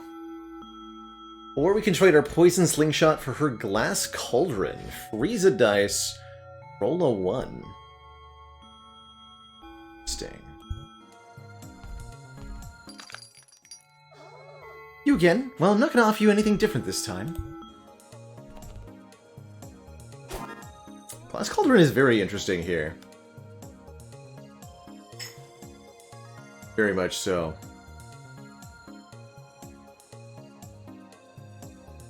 It takes away our ability to do Blight, Poison Slingshot, Crowbar as a strategy, though.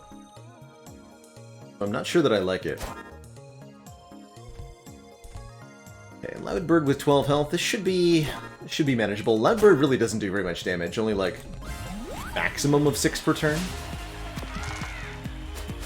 And we should be able to out-heal it. Odd, actually maximum of 5 per turn. Yeah, not bad, not bad.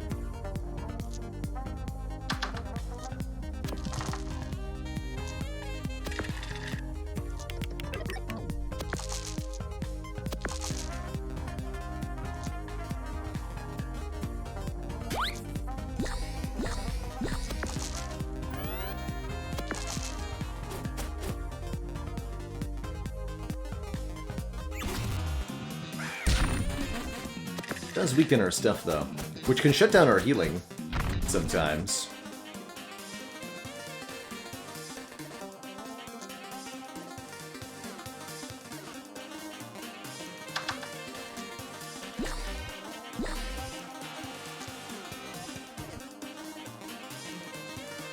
This isn't that.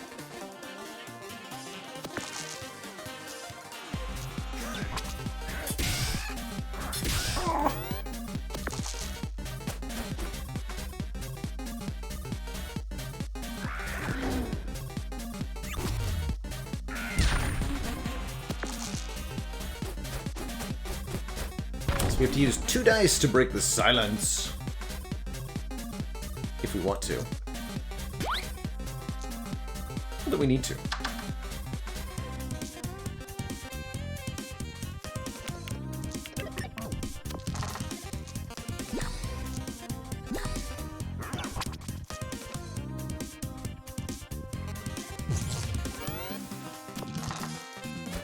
Hey, Chronometrics.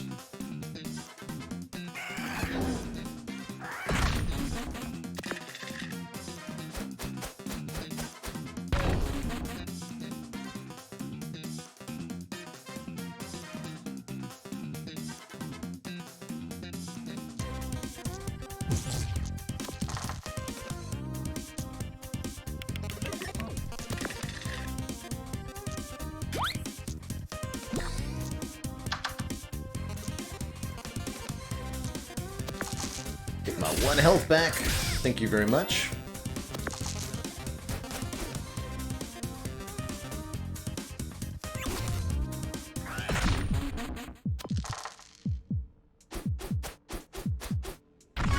Oh good, bandage didn't get broked. Good.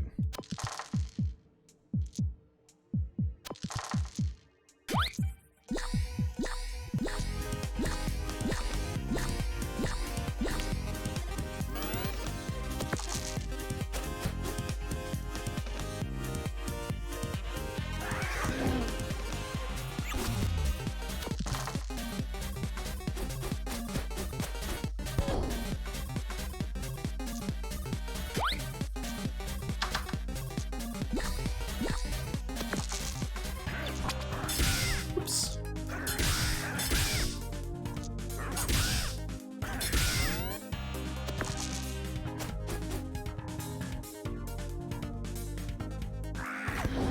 Foul beast. How dare you?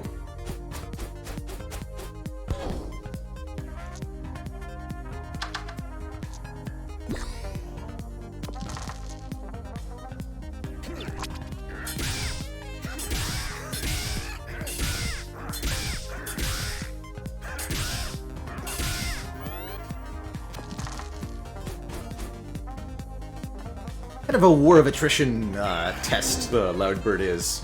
Depending on your equipment, this can be a really frustrating kind of shutdown to you. We got it, no problem.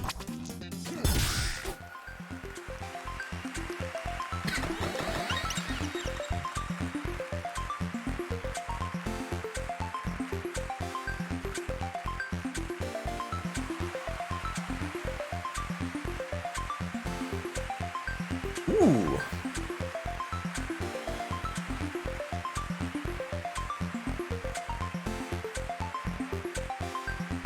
Hacksaw's not bad, and neither is this backstab.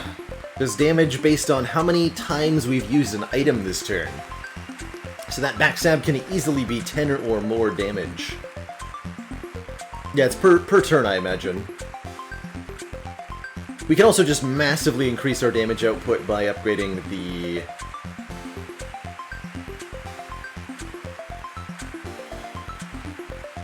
dagger. I think I want to do this poison thing. What are the upgrades here? 18 on the blight, yeah. Or 2 uses on the crowbar, actually. Let's start with that. Let's see what's available to us. Yes! Midnight Charm. Roll 2 6s. Countdown of 10. That's pretty good. We definitely start swapping our build up about here. Okay, yeah, no deal for that. Okay. Now we're cooking with mayonnaise. Let's go. Lose this lousy Hall of Mirrors, I think. Poison, poison, countdown. Countdown, countdown. Bandage? A little bit of healing. We only got poison damage. I'm sure this will go fine. Although we'll have to... Against the Direwolf, we'll have to change your equipment, because Direwolf is strong against poison. Let's start with Kraken. What's... Crack-a-lackin'?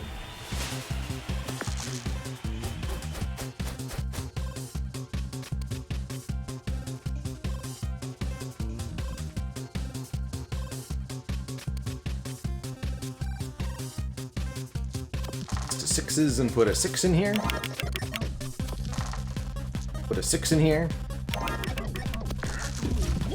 Double that poison to 8. And then we want to just cycle around to the higher numbers as aggressively as possible.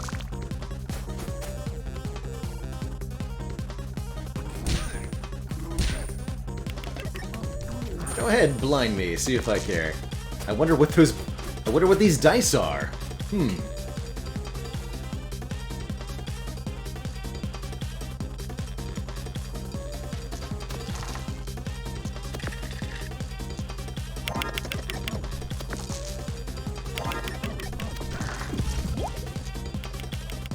22 poison.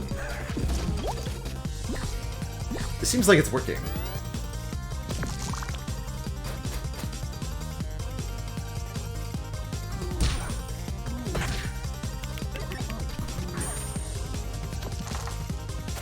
And a bunch of ones, well, you know what? Don't mind if I do.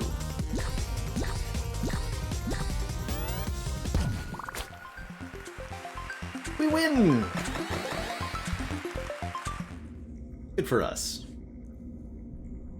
Let's try it on the gargoyle now. Actually, what's in here? Detonator. Do 1 damage for every poison on the enemy. Think about that. Yeah, half is way more damage than we were doing, and if we get the detonator, which... that costs 3 or 4. Costs 3. Okay, we can beat the gargoyle and get the detonator, and that'll be plenty.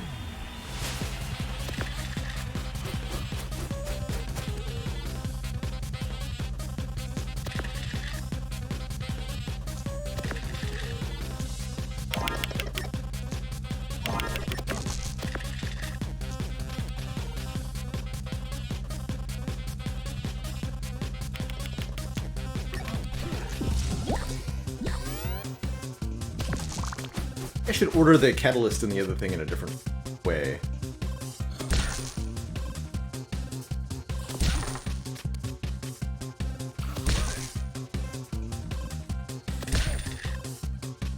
Ow.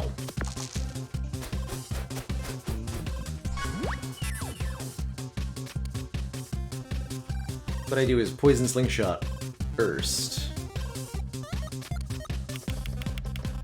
Then we crowbar.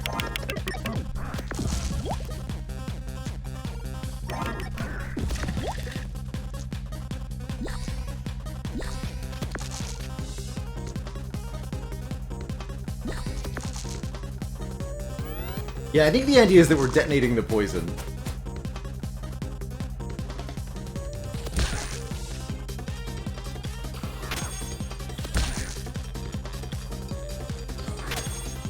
My dice!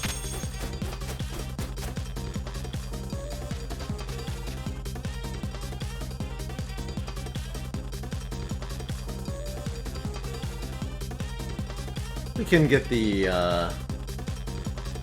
kill with trips here, though, right?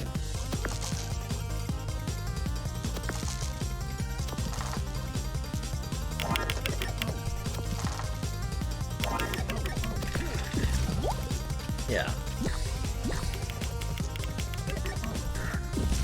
Easy. Pleased with yourself?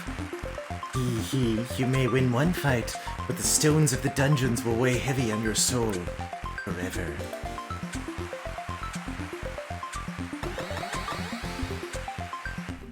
Seems like a nice fellow.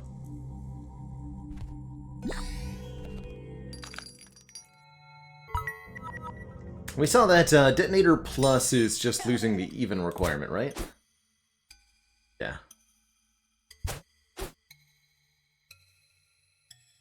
Great.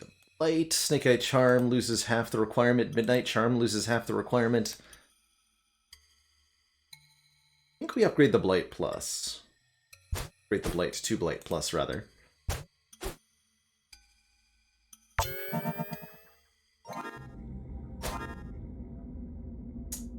Doesn't feel like we need the Snake Eye Charm. For the moment. Oh yeah, and we wanted to swap the location of the Poison Slingshot and the Blight. Just to make sure they apply in the correct order.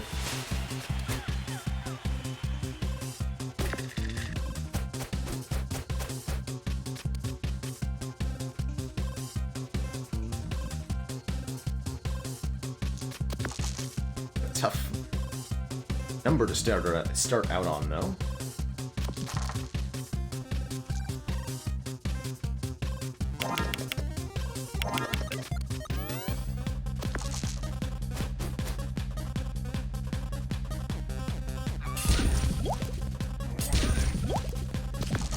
Snake Eye Charm might have let me get around there. Back to what we were trying to do.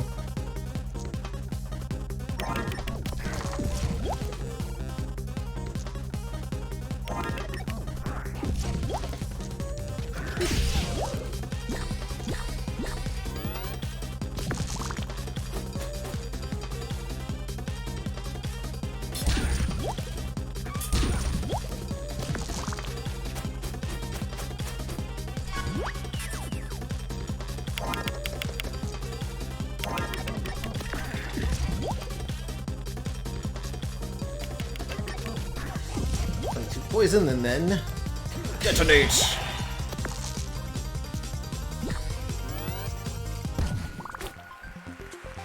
We win. I think losing the bandage will definitely be correct as we go down to our boss fight here.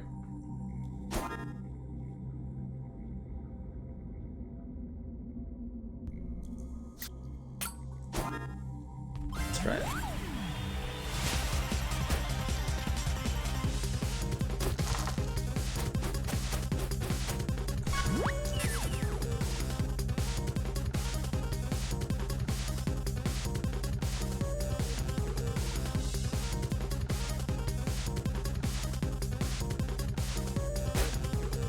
So she does 975 damage. Be fine.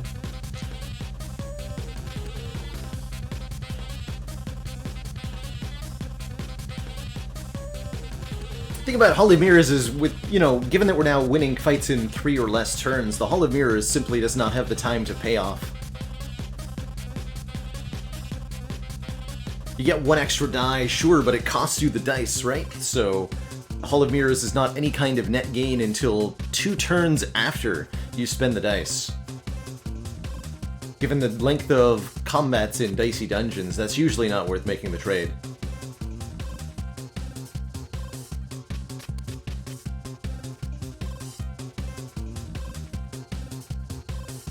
Alright, what's the way to do this? Do I go up to full 5s? Yeah, I do this, right?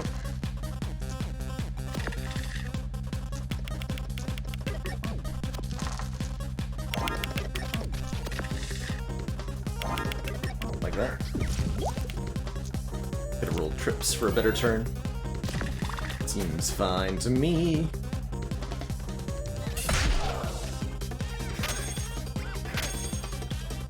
Now I will be using trips, probably. Although, no, next turn. Ooh, that was the wrong order on the detonator, though, or whatever.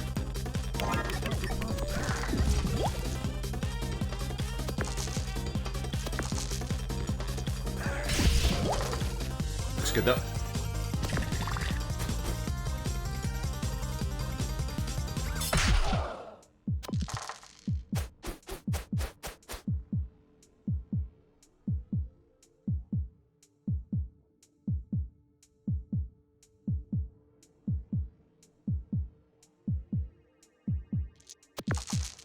don't even need to use trips.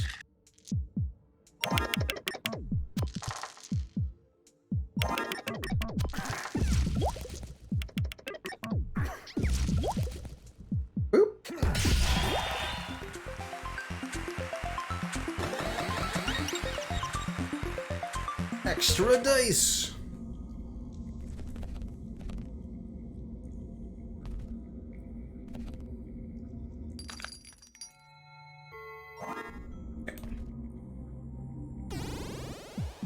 Thief versus... Again. Hello again. I see we are... Oh. No way to reduce your... Blunking, huh?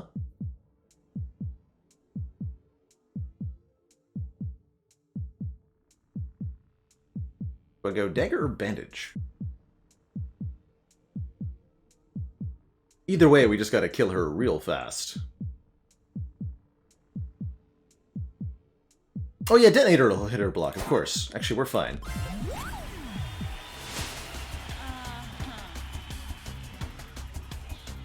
I swore I wasn't gonna have a fight today, but if you're gonna leave it right there for the third time today.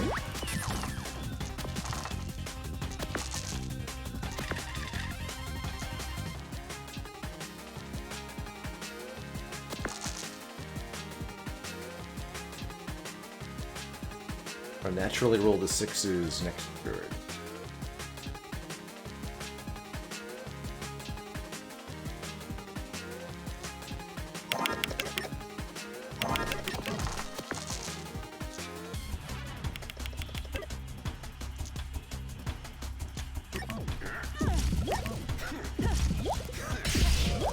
You get a kill in 2 turns, that's my question.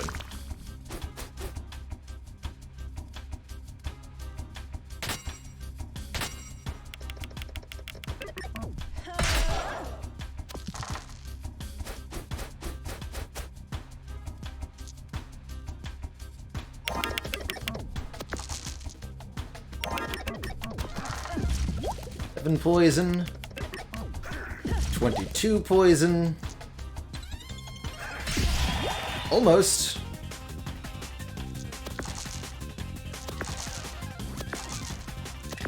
Next turn I'll roll 6s again.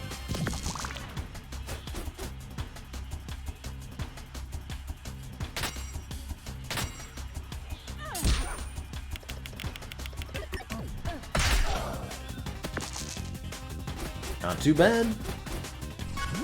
Have some poison, lady.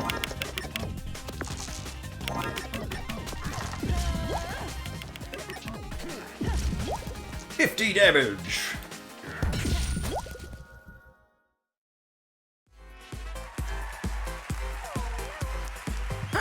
Hi, it's me again. I'm on my second warning here, so let's make sure I get this right. I meant to say, spin the wheel to see if you win. And don't say anything about it being rigged. And don't read that last bit out loud. Does that sound right? I hope so. I love being able to see you whenever you win an episode. Spin the wheel. Aw. So close. Okay, now I meant to say, you lose but sound sympathetic. Right.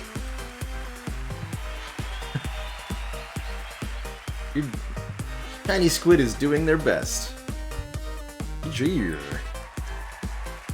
And we do complete the challenge for doing more than 20 damage in 1 turn with the dagger, giving us info on the cactus. I never had a pet, but I guess I used to collect tiny pebbles and give them names. What's your secret shame, cactus? I try very hard to seem brave, but I'm so worried about whether I'm good at fighting or not. What's your karaoke go-to? Well, anything by Lizzo really helps me feel more confident. And the reason for entering the dungeons? Wanted to push myself to conquer my fears. It's been okay, I guess. Yeah, I can do it. You go, cactus. Go.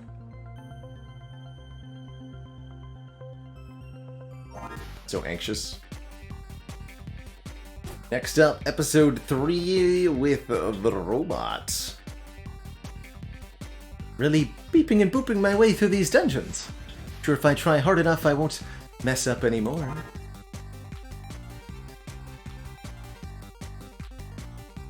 Whoa! Now you can magic up dice with any value that you want. Sure, there's a chance things will go horribly wrong when you do, but let's focus on the positive. Any dice you want. No CPU counter. Create any dice you like, but a 50% chance that equipment will randomly disappear each time. So this is the reworked version, I think, right? Next up is, yeah, elimination round, which is tough. Then alternate universe, and I don't remember what the 6th episode is. Hello, Die Chopper.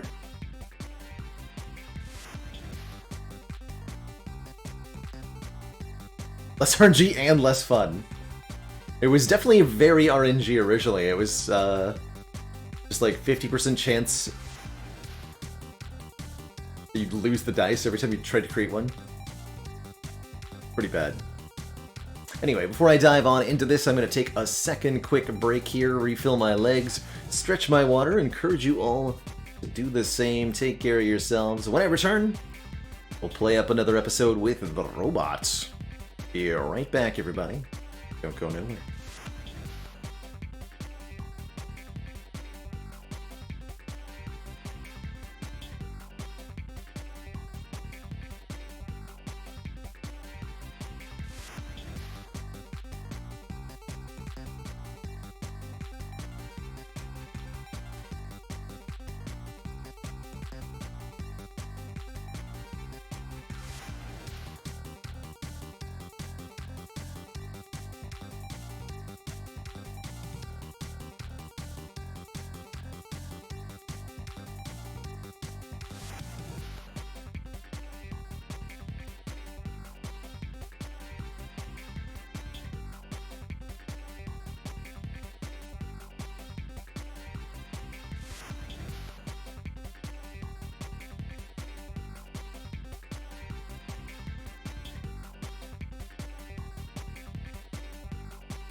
Alrighty, everybody. We have returned. And it's robot time. You choose, you lose. Let's welcome back the robot whose dream is to live without sleep. Come on, burn your beds and replace them with whiteboards. Be the best you can be. Burn those stinky beds. Who needs it? So we got the Plasma Blaster and the Pea Shooter. At the start, we're just going to want to, what, generate 5s? 2 more rolls. 30 and 8 health. So we're allowed to just pick the die number that we want. Looks like we're not allowed to pick the same one multiple times. Lucky.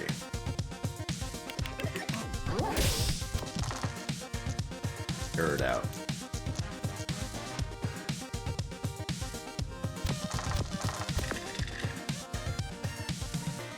I like it shows you what your roll outcomes were, too. If it's always 3 and 3, it's probably completely random, right? Ready for biting! Pew.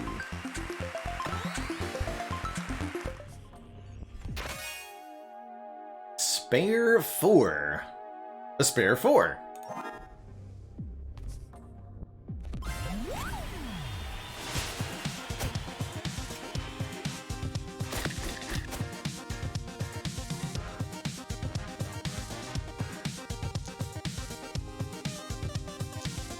We have a 4. It's nice.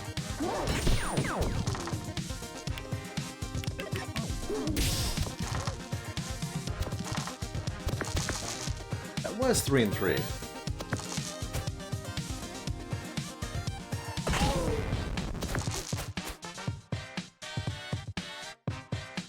That get errored?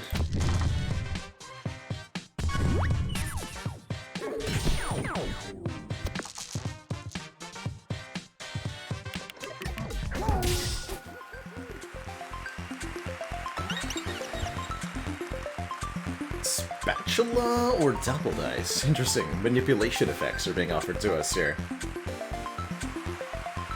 I guess I'll take a spatula. Good old spatula plus, in particular, lets us flip a dice 3 times per turn.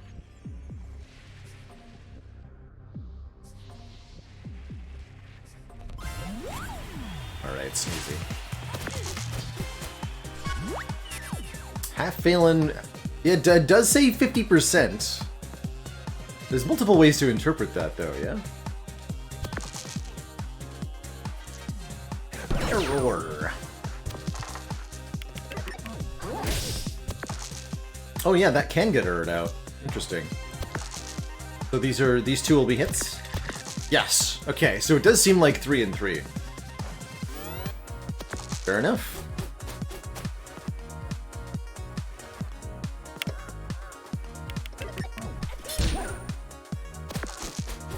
Too tight.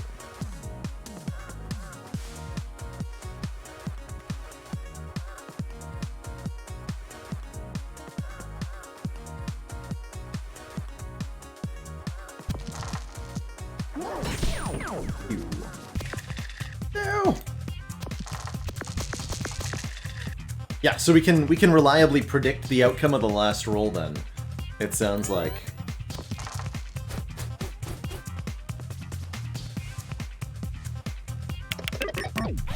Ah!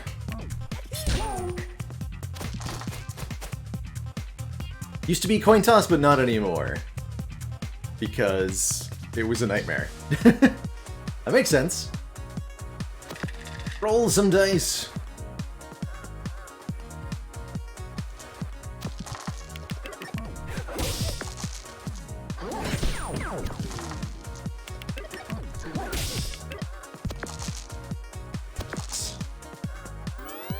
Oh, 2 damage.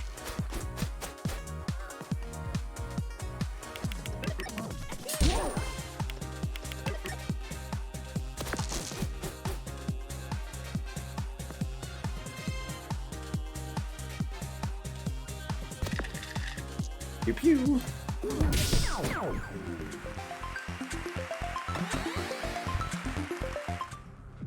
You know, that hurt quite a bit, actually.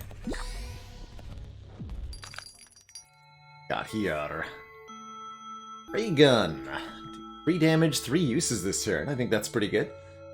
Force field gives us more shield and more rolls it has been. Buckler is just decent block with a 7 countdown.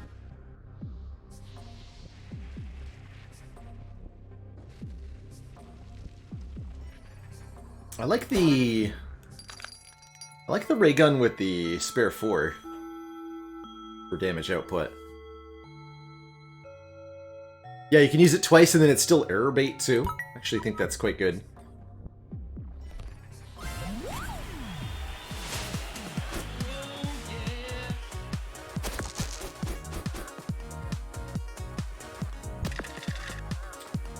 Oh no, my spare 4. Oh!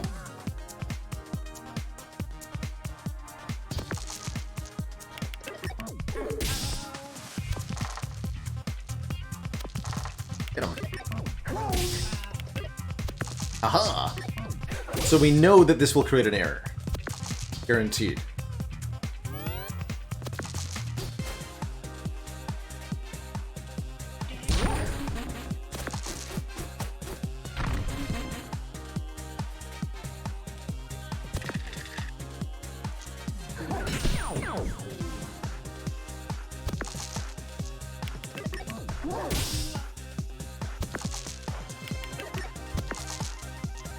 And these two are also both guaranteed now.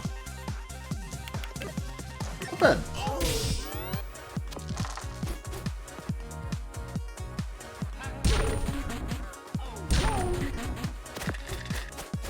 Yeah, if we take the 4 off of the spare 4, the equipment goes away.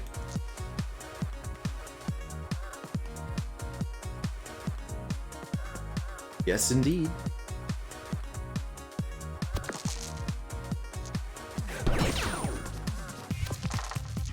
You.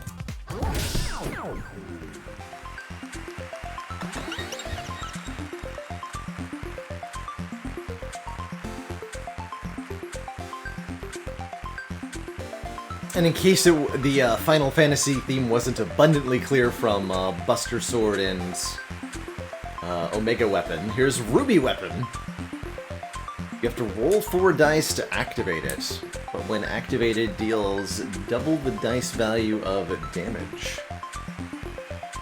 I think Buster Sword is going to be reliably good. Let's try the Ruby Weapon, though.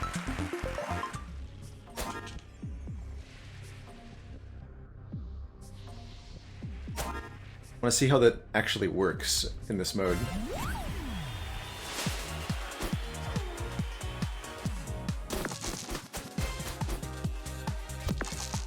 Well, we're off to a good start.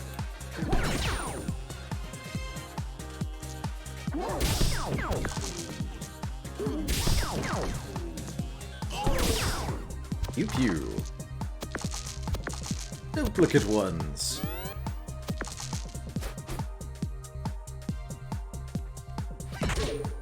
Have to be lucky for it to go off? Well, you just so happen to be talking to one of the luckiest men in the Spire. Wait, I'm not in the Spire. Oh no! Curses.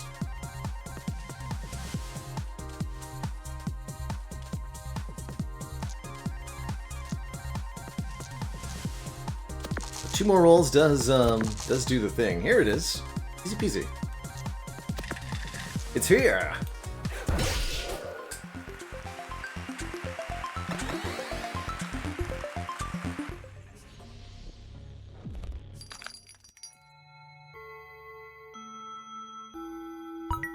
Buy Buckler, even though I might not use it.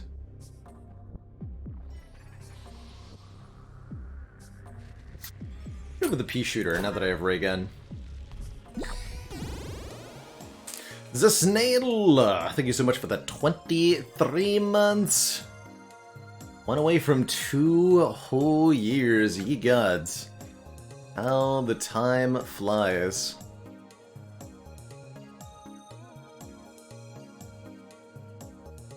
how it flies.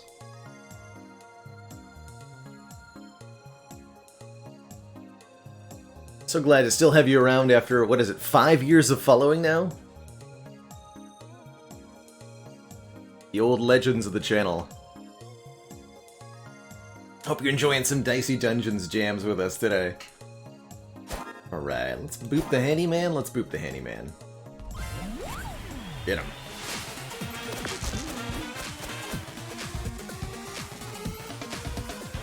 Start with the 5. Seems logical to me. Lose the spatula.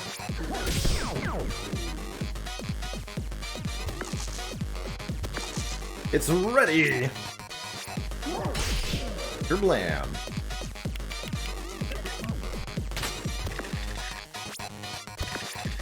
That was a great turn.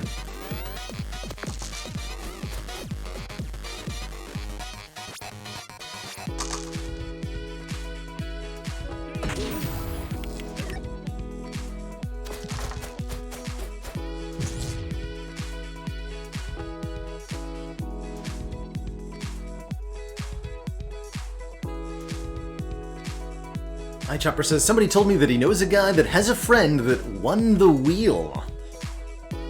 But his dad also works for Nintendo, doesn't he?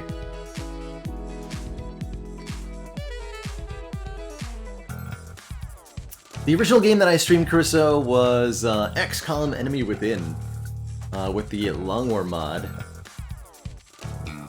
Really fun strategy game. Some good old man versus alien action.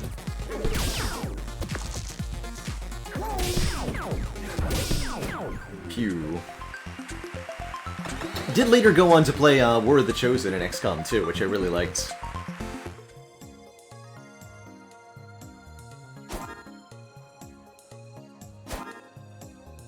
Okay, let's see what's in the store before I look at the upgrades.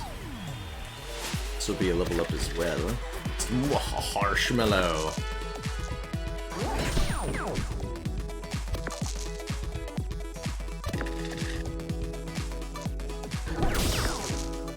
Seems to be going off, at least with some consistency.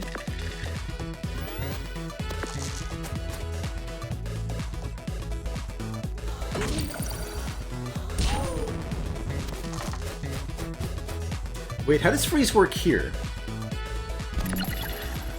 Makes sense.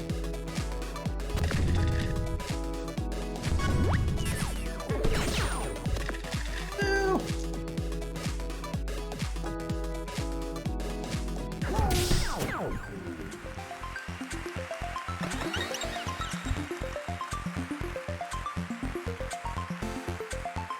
Ooh. System Shock or Flame War? Both needing a 1, dealing 5 damage, and inflicting a status. I think I prefer Shock over Burn, generally. So I'll take the System Shock, I really like here. Use the spatula for now. Seems odd to need dice manipulation when we get to outright choose the result of our dice. Counterfeit Plus is only 1 inventory size, right? Think about Counterfeit. Though I don't think it counts as a bonus roll.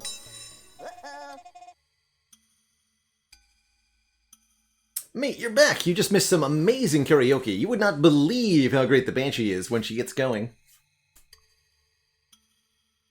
Believe it. 5. A spare 4, do 2 damage. Interesting. Ray Gun gets 1 more damage per use. That's pretty good. Ruby Weapon only takes 3 dice to activate.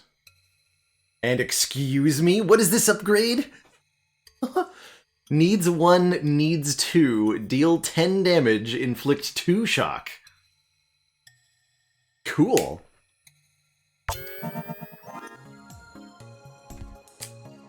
That is arguably worse than before, but totally cool. Now, if only I had a spare 1 or a spare 2. I guess... no, that still makes it 3 with the spatula. A shocking upgrade.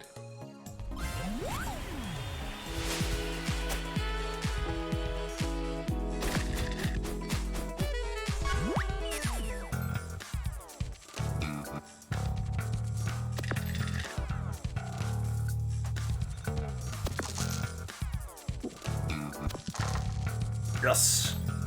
Get him.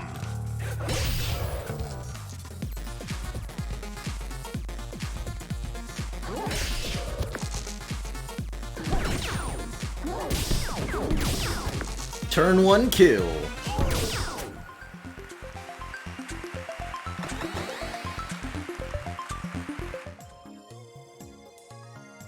Yep, good example, Carissa. The flamethrower upgrade increases the number of dice required as well. There's a couple weird little pieces of equipment like that.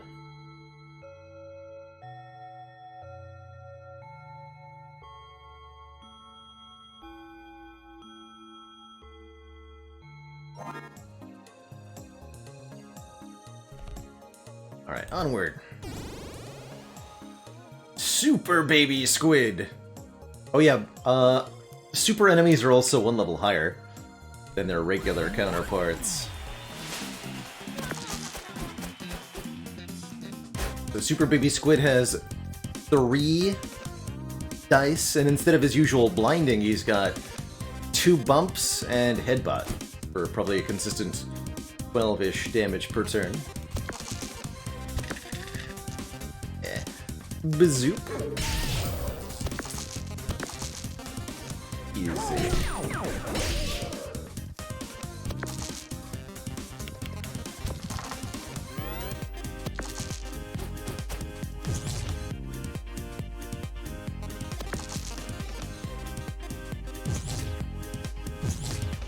Wait, what? What was that? Totally could have headbutt me twice there. Why did you do that? Hello?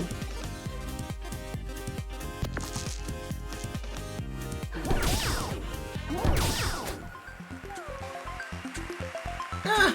You win! That was so clever! It was so much fun playing with you! Please visit me again. I get so bored and lonely here. Aw. We'll come back soon, baby squid, we promise. Pinky swear. Shovel. Just randomly a shovel? Alright. On the robot, you say?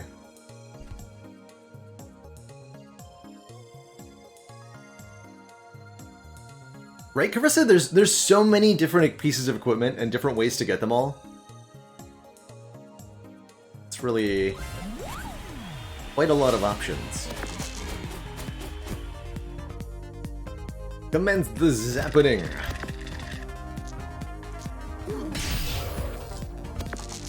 Okay, we're guaranteed to get an error on all 3 of our next rolls. Perfect.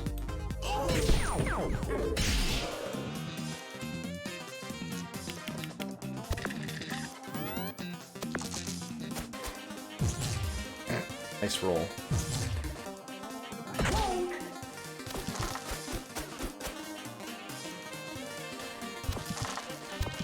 So far, System Shock has not failed to go off one time. Love to see it.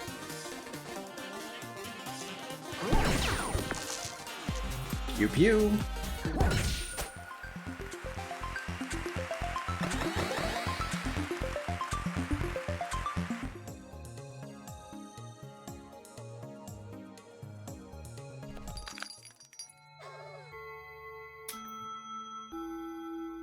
Ray gun for her Venus flytrap.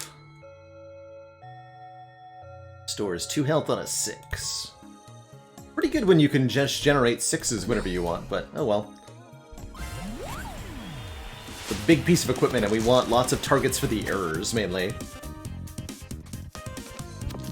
Yeah, large items seem worse indeed, because if you have less pieces of equipment, the more likely it is that whatever you care about gets errored out. No, alright. We were due for that. That's fair. That time we failed to use the ruby weapon. Oh, what? Don't shock those ones.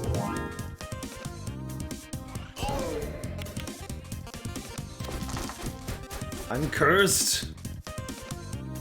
Wait, can this get cursed? I can get cursed. And that finally went off, too.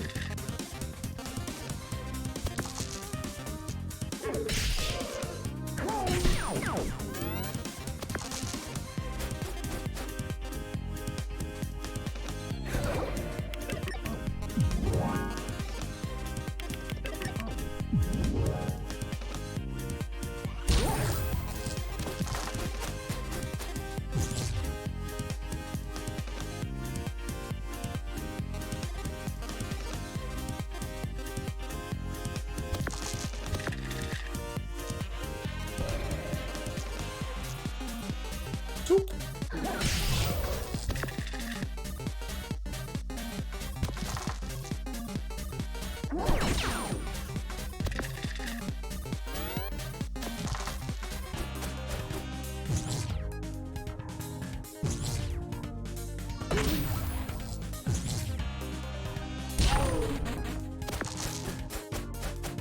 Shocked and weakened. Well, what if I just use this spare for... Ooh. Topaz, Jasper, Bloodstone, Amethyst, Amethyst. What a nice lady. Ooh, chocolate cookie. Know that we have the... You know, 12 is a lot of value to create. I don't know that we can do that. Take it, I guess, but I'm probably not going to use it.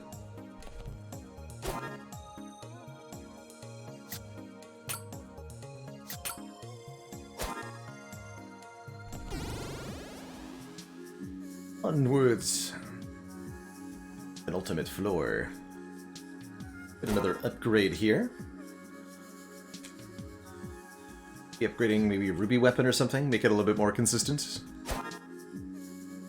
But let's see what equipment is available first.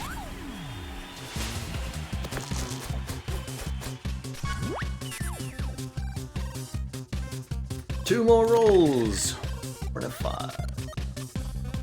A 1 and a 2. Do I risk it for the 6? I don't think so.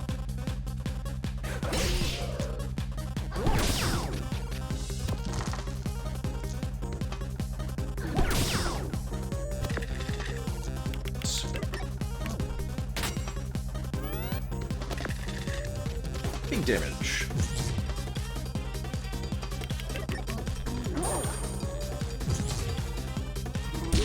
Wait, blind? Wait a minute.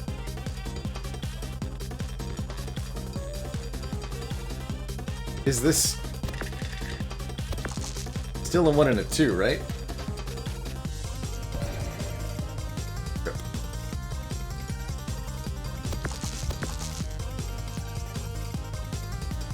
Wait, I got a 4 and a 5? Are these changed up? Hold on a minute.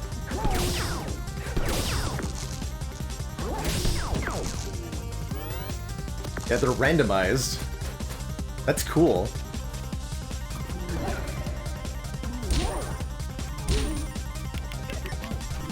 That's really cool.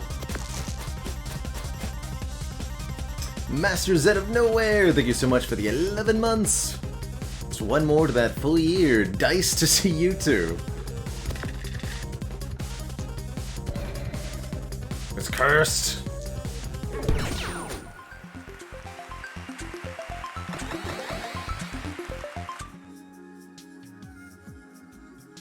Hi.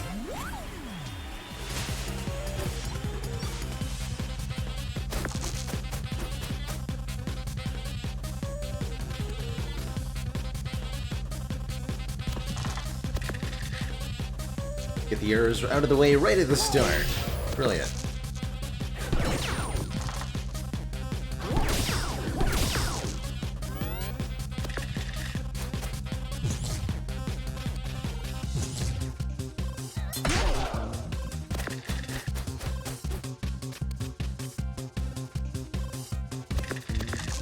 No!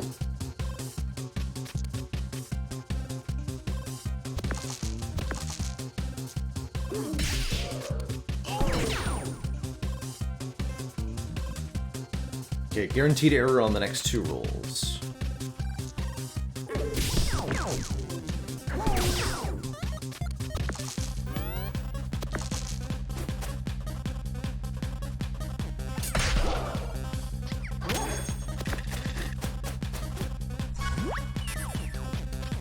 Nice 4.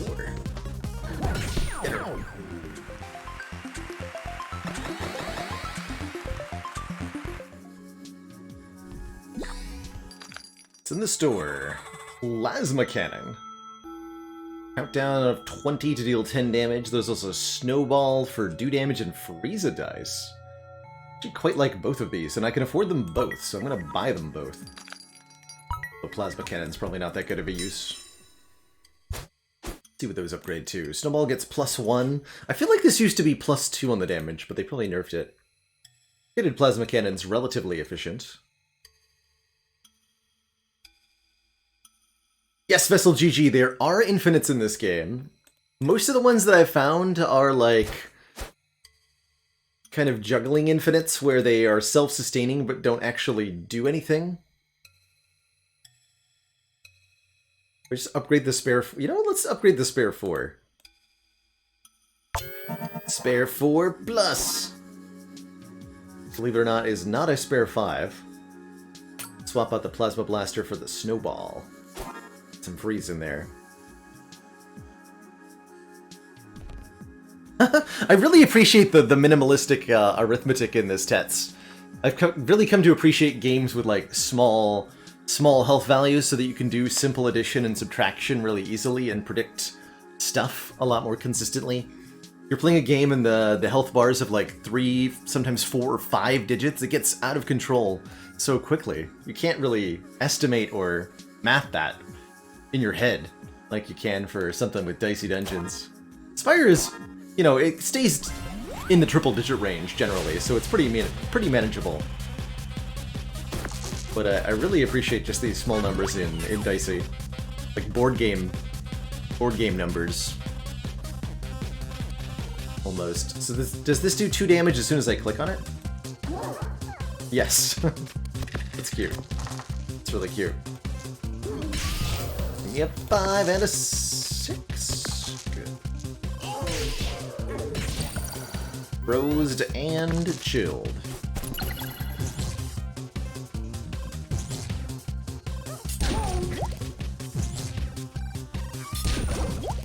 A pretty good roll for the Direwolf.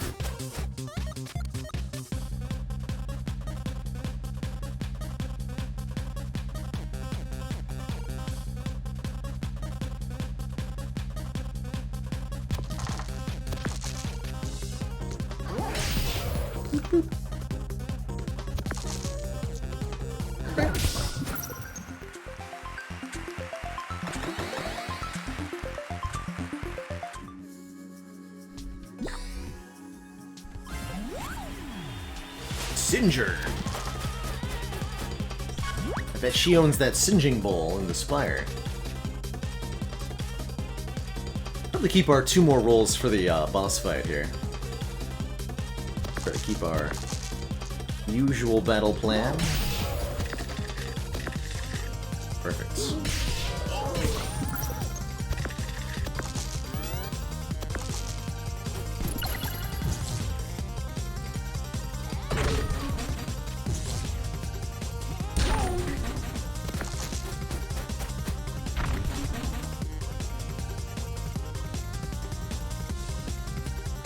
System shock minus. Disaster.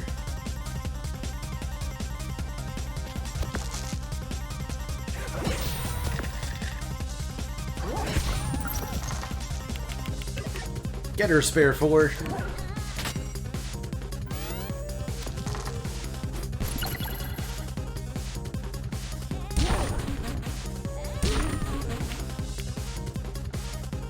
Oh yeah, Yu-Gi-Oh's a great example of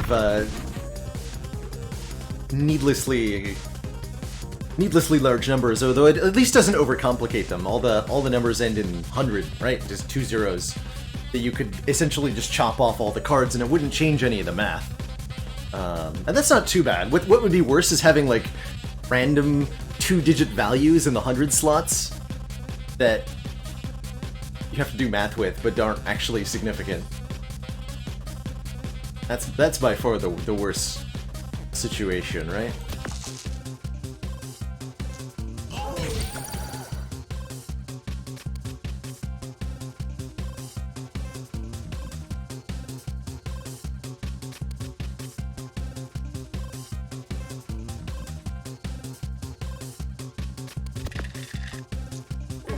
Get her, spare 4.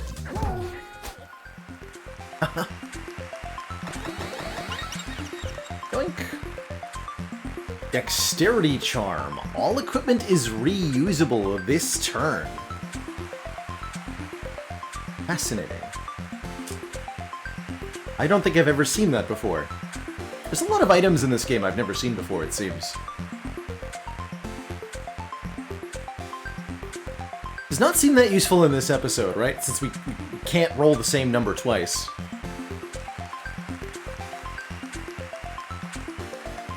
Let's take an upgrade. Make the Ruby Weapon Plus would be a lot more reliable to activate. I think that's probably the winner. Let's do that.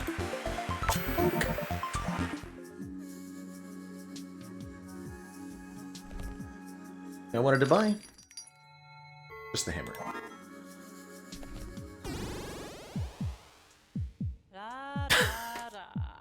Hi! It's a boss we've never seen before. Aoife! The Sword and Shield Lady. It is a random boss. There's like 8 different choices for boss in this game. But nope. Just Aoife.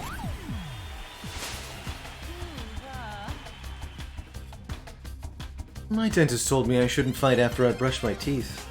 So I fought her. I won, obviously.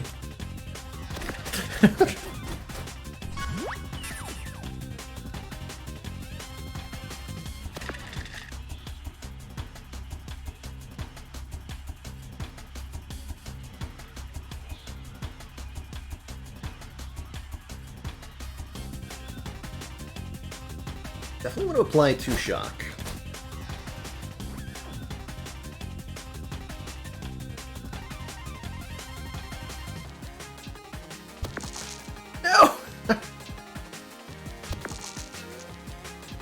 Upgrade the Ruby Weapon, they said. It'll be good, they said.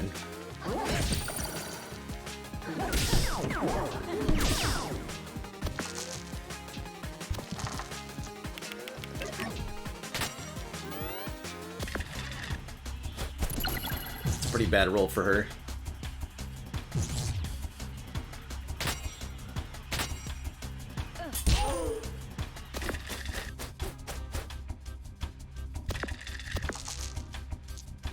Spare 4, no! Alright, we got 3 errors right out the gate there.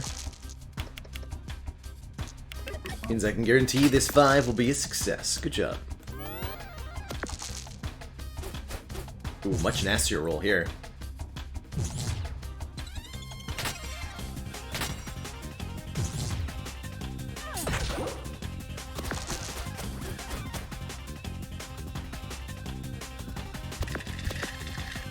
Not again!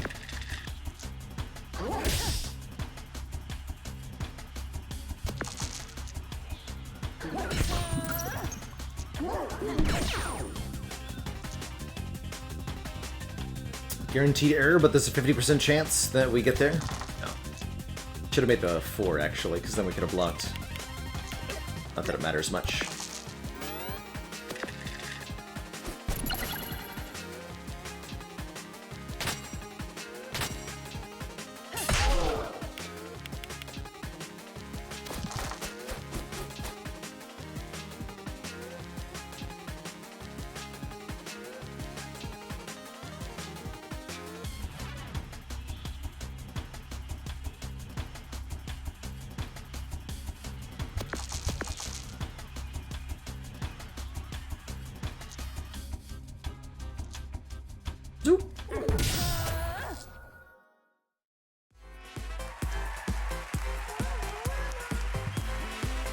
Okay, I've got one more chance, so I'm just gonna be so careful here. The wheel is spinning! Have you won? You haven't won! There! Do you think I did okay? Oh, whoops! Forgot to press the button! Spin the wheel! You haven't won! You know, I think I'm getting the hang of this. He sure is. Choose, you lose. The Robobot.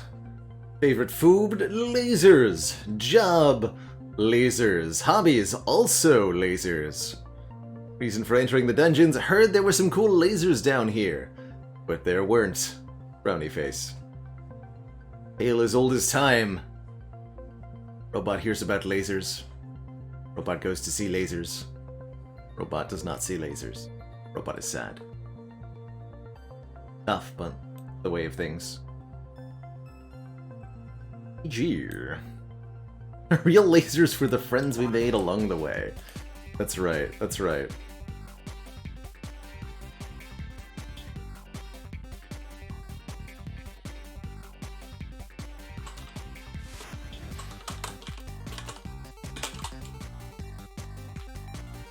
One sec here. Alright, GG. Episode 3 down with the robot.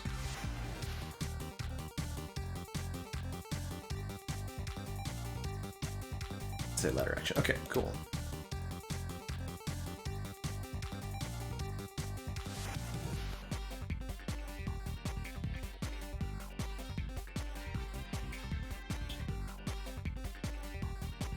Inventor time? No, I think it is time to change gears here. We've been playing almost a little over 4 hours, in fact, of Dicey Dungeons. I did want to get a little bit of the old Slay the Spire into the broadcast today. So I'm going to be switching on over to the mainstay, playing a couple runs of our class-specific ladder challenge that we've been working through.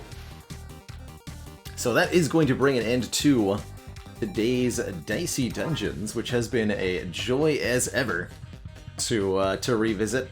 Can't wait to do more of this game. We are going to be, of course, playing through all the episodes, all the content on this save file.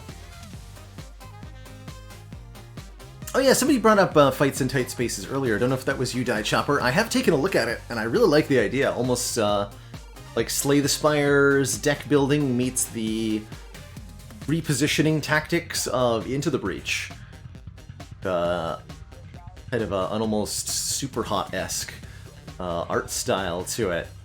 I think it needs a little bit more dev time behind it, but when it hits a full release, I'm definitely interested in checking it out.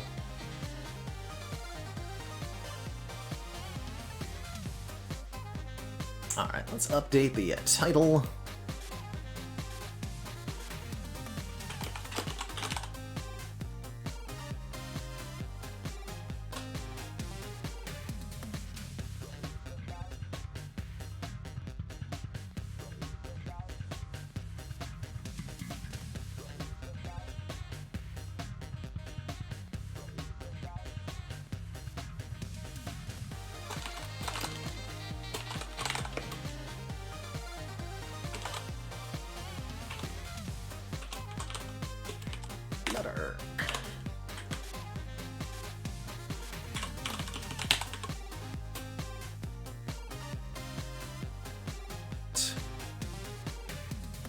Dice the tension. Yes, that will make it very apparent what game we're playing. Exactly.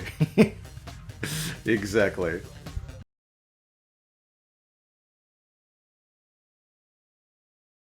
Alrighty.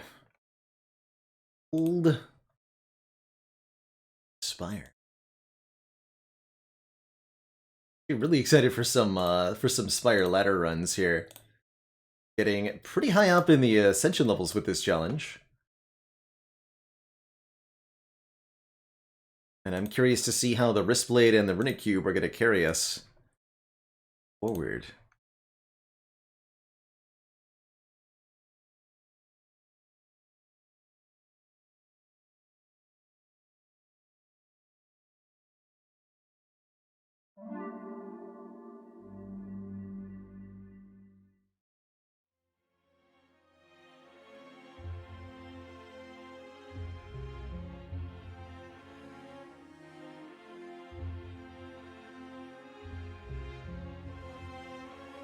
Perfect. Perfect.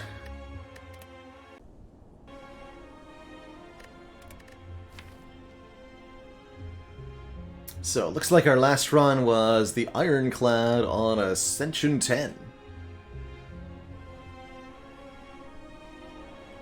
And 5 Shrugadovs and a Barricade. And an oddly smooth stone. That seemed pretty good. The 6 damage Corrupt Heart fight. Yeah, that seemed pretty good. Hey, Venster Nevin. I don't expect any new content for this game anytime soon.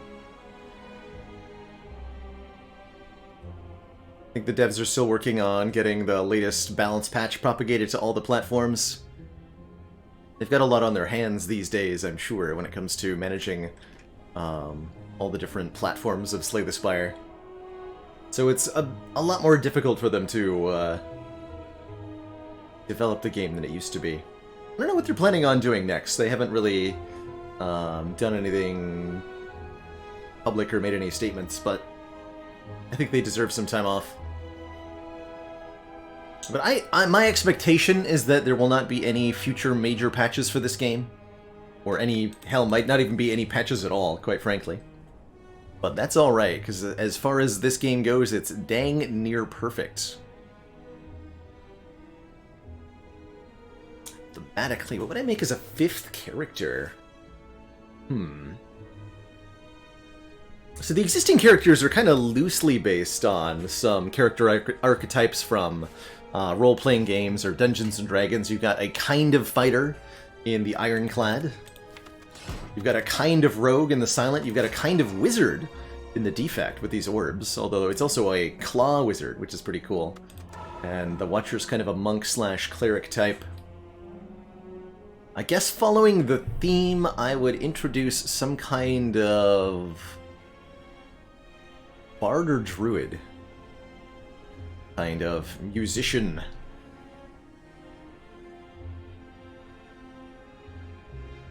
Wise. Now, mechanically speaking, I don't know what that would look like. I'd love to see a summoner type character, somebody who creates allies for themselves in combat. Somebody who uses a ranged weapon like a bow would be pretty cool too. Kind of a low health, high damage glass cannon type.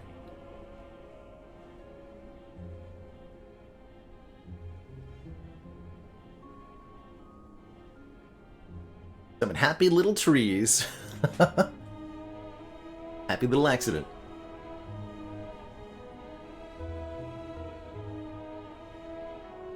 I think it would just be flavor. Like, you know, your strike card would be an arrow shooting and it would make a thwip sound, but it'd still do 6 damage, just like a regular strike.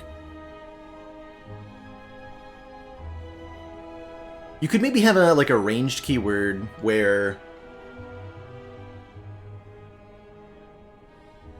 your attacks don't trigger thorns, and hell, if you want to get fancy, you could even say that the damage is modified by your dexterity score and not your strength score. Something like that. I don't know if that'd be unique enough or interesting enough to be a core mechanic for the character, but a couple ideas. Anyway, it is Silent Time on Ascension 11. A reminder, we're in the middle of a ladder streak challenge, where the goal is to win on all 20 Ascension levels in a row. So starting on Ascension 1 and increasing the difficulty with each win. For this ladder challenge, we're playing only with the character-specific, non-energy generating boss relics. Runic Cube, Inserter, and the Wristblade. So that means it's Wristblade time with the Silent. On Ascension 11, when we only have 2 potion slots. Good evening, Lationus? Is that how you pronounce that? Not sure. This blade makes attacks that deal 0, or attacks, excuse me, that cost 0, deal 4, count them 4, additional points of damage. Got a relatively interesting act layout here. There's a 3 elite path on the right side, or if we want to go left, we can get Fire Elite Fire. But we could take out the Burning Elite if we go left.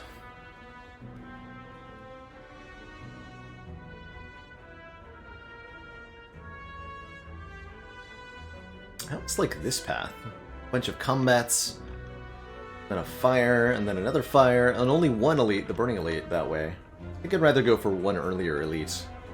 Although we get less combats this way, which means less card rewards, which means our Wristblade will be less effective, and less potions to boot. Could lead to a difficult first elite combat.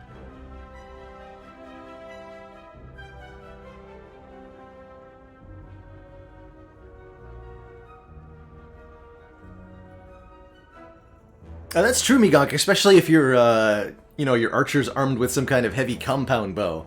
It takes a lot of physical strength to draw back that bowstring.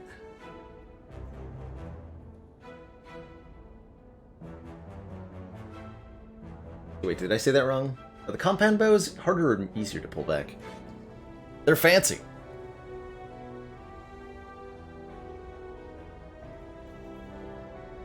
Alright, I'm going to try 2 elites going for this one first. I'm not sure how well prepared we get for an elite fight with only 3 combats and 2 events, but we will find out together.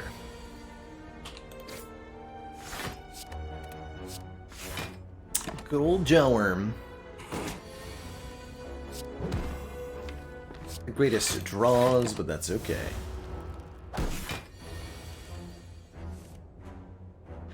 Jawworm didn't draw very well either. Take the 2 to deal 6. I think that's a wise choice. Trying to get greedy against Jawworm can be a really bad experience. Like we could have gotten away with the 2 hit points, though. 14 gold and a Bane prepared or an Acrobatics. Already a little nervous here. Do we first pick Bane? It's our Act Boss. Not against Slime Boss, we don't. Okay. I think I first pick Acrobatics then. Draw 3, discard 1. And I will take a Golden Idol for 5 max HP, giving us 25% additional gold from enemies.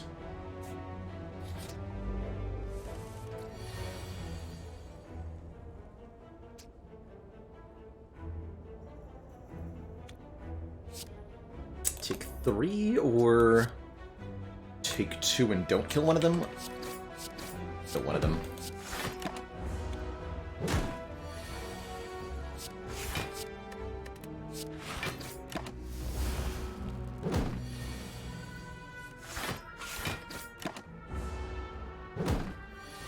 Plate armor isn't that heavy? What?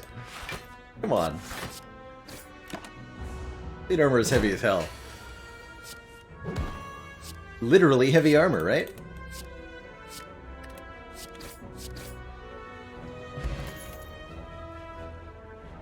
Although on some level I do kind of agree with that. A modern foot soldier in, say, the US Army has a similar carrying load to a fully armored medieval knight.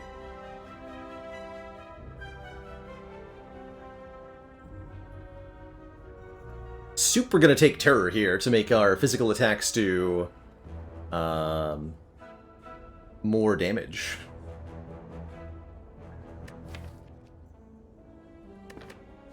We definitely need more damage to be able to beat our first elite comfortably. And I don't want to curse from the serpent. Yeah, I'm starting to get worried about this upcoming elite fight. No potions, no good cards. Well, terror's good, I suppose.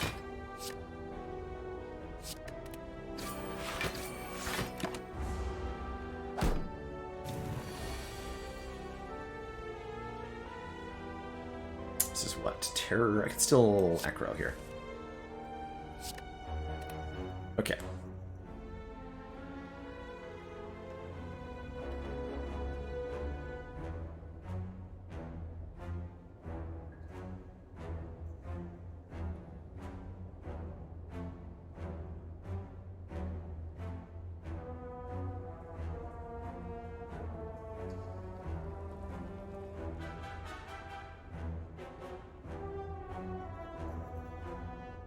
You can dodge roll in full plate if you have to. It's true, Grey Cat, but you won't get as many invulnerability frames as if you do the same roll naked.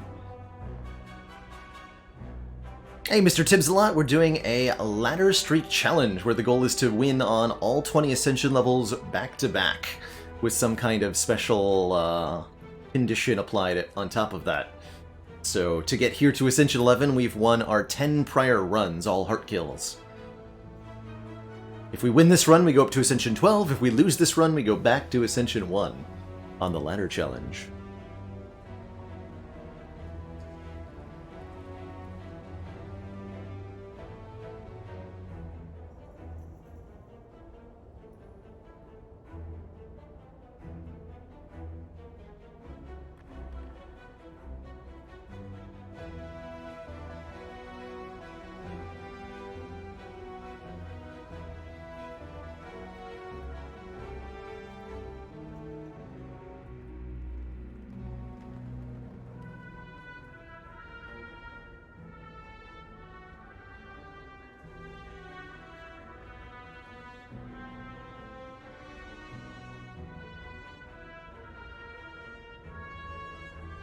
And a thematically fitting joke for Espsor, why couldn't the knight fit into his armor?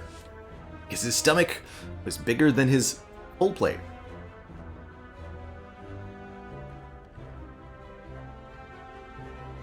Alright, I think we can take 1 damage here, right? We go neutralize, strike, defend. I could even go terror neutralize to kill this one, and then I don't draw the terror again, for whatever that's worth. I don't know if that's worth anything.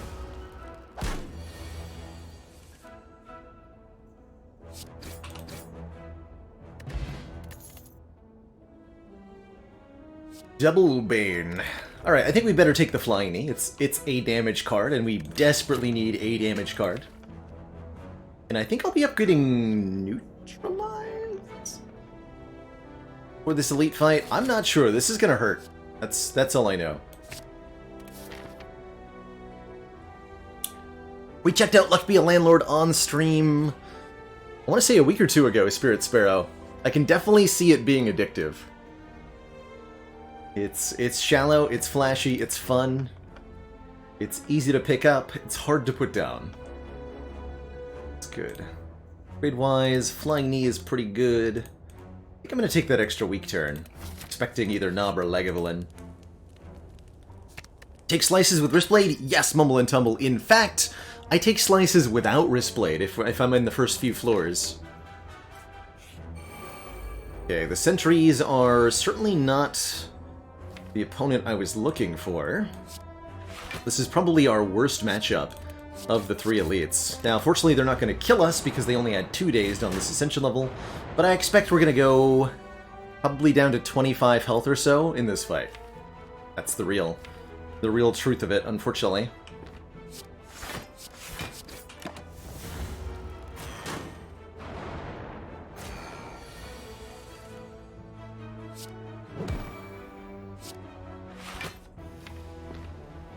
Eight plus 6 is 14. Okay, good. We do kill this before 2 more days get added. Good. Oh, wow. And be vulnerable. Maybe meant to go for the back line here. Yeah. It's all good.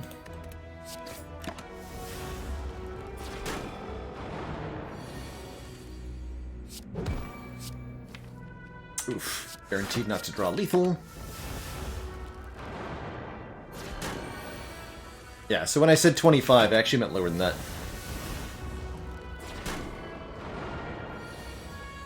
I knew I shouldn't have gone for the early fight. Dang it. Much better to go this way.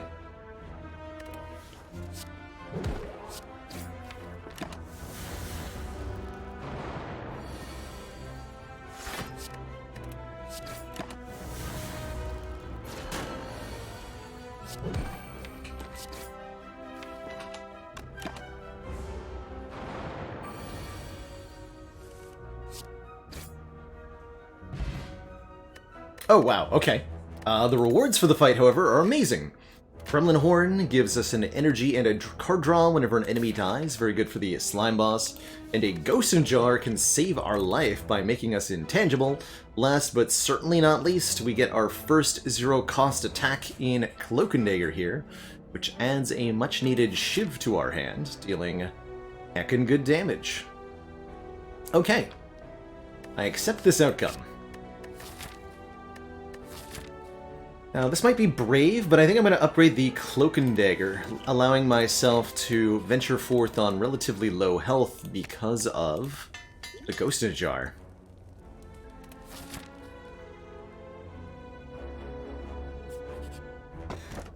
We also get an excellent, excellent relic in Strike Dummy. Cards containing the text Strike deal 3 additional damage. So all of our strikes are now base 9, and those two events, the upgrade on Cloak and Dagger and the Strike upgrades now, mean our damage output is suddenly really good. And I think I'm planning on going to this elite now. Fighting.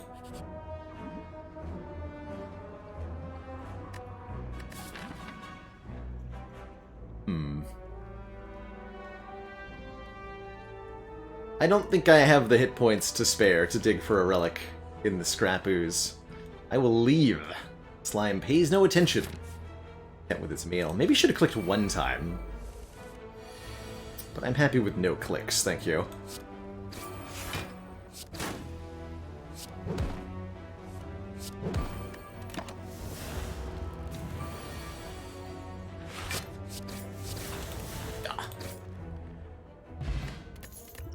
Hot to block Vuln. All-out attack for some AoE, or a very, very early Corpse Explosion. Apply 6 poison. When the enemy dies, deal damage equal to its max health to all enemies. Essentially letting us turn a multi-enemy fight into a single enemy fight.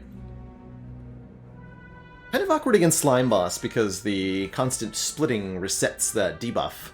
I think against Slime Boss, all-out attack is probably actually better here. But I am going to take this Corpse Explosion anyway.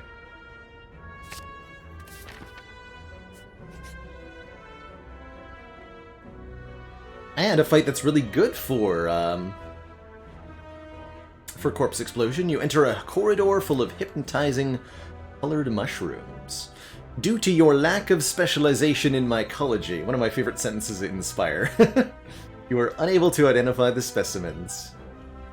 Feel oddly compelled to eat a mushroom, which would heal me for 16, or you can pick a fight with the 3 of them.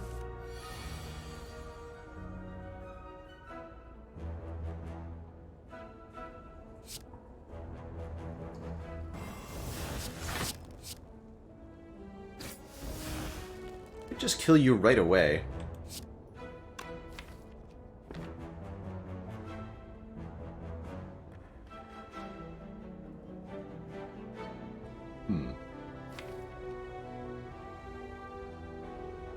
Not yet.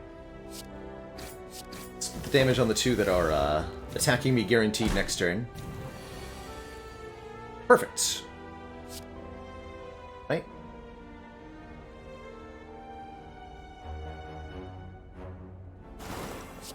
Take me home, Gremlin Horn.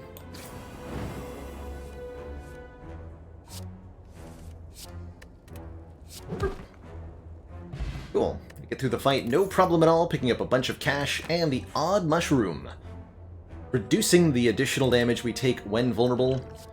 Backstab is here for 15 damage on turn 1, which I really appreciate, actually. Piercing Whale is okay. Not bad against Slime Boss. Decent block card. I want more damage. Take a backstab. We'll fight the Burning Elite. Hopefully not a Burning Elite that we need to make these. That we need to use the Ghost Jar against, but we'll see. We wake up with Terror plus Corpse Explosion. That's pretty solid. Good.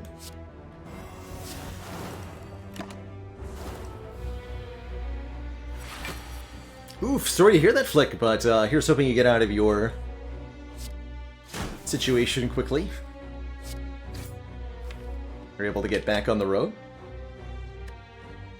10 go to 9, yeah. We're not forced to use the ghost next turn. We'll see. Nice.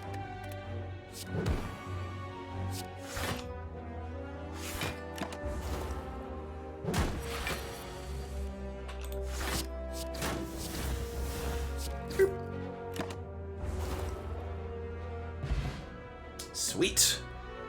40 more bucks, giving us a very generous total going into our shop here. Tingsha. Whenever we discard a card during our turn, deal 3 damage to a random enemy. The Emerald Key required to get to Act 4, as well as a chance at accuracy, making our shivs do more damage, a chance at footwork for more dex, or none of the above.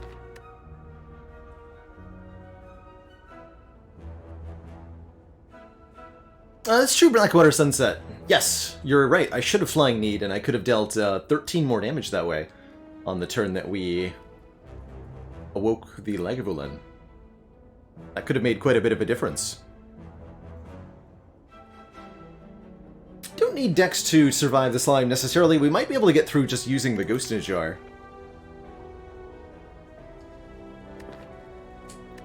In fact, I kind of think because I have Ghost in a Jar, I'm not going to rest before the slime boss.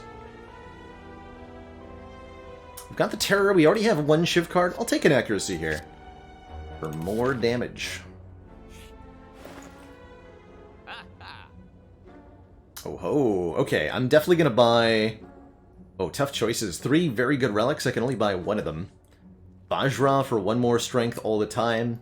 Bag of Prep for 2 additional cards on turn 1. I think because we took a backstab, that this is extremely important.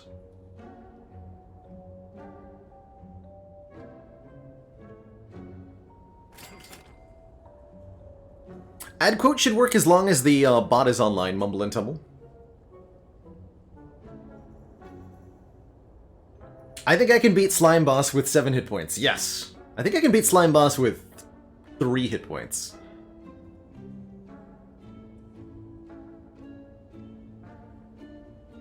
And I wish I could afford a card remove and the Cunning Potion.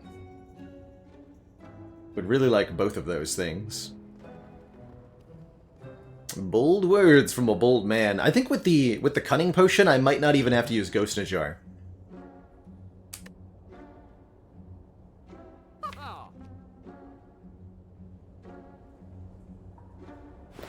Because this Shiv Potion is 10 times 3 damage, and that's without vulnerable or accuracy. Let's swap. We'll keep... I mean, I don't even, like, what? I would remove what? I would actually remove a Defend, because our strikes are upgraded by the Strike Dummy. I'm not that keen on removing a Defend right now.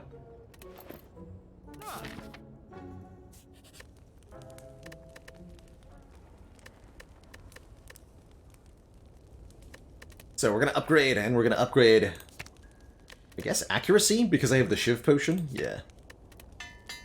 6 damage per Shiv. Feeling confident in this... Oh man, yeah, we got a really good split. Feeling confident in this partially because Slime Boss doesn't attack on the first 2 turns here. So we have to set up for that powerful turn 3 split. Too much damage.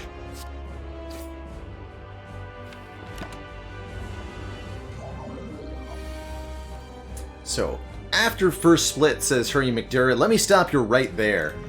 What first split?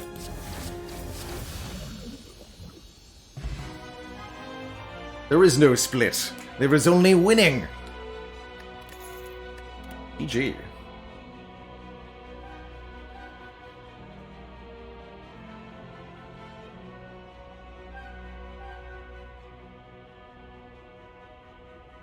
And interestingly, we have 3 completely valid takes for our rare card here.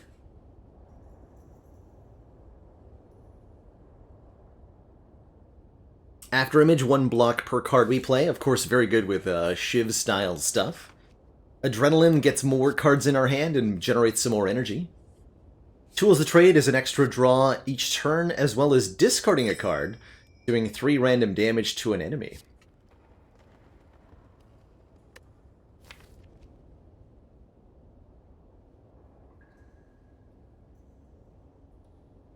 I agree with that, Blackwater Sunset. This Adrenaline is definitely going to make it easier for us to kill everything on turn 1 in the second act. And just having that 1 extra energy can chain react to. Because, for example, 1 more energy lets us play 1 more card, which lets us get a kill, and then Gremlin Horn is activating, and oh man, so many things could happen.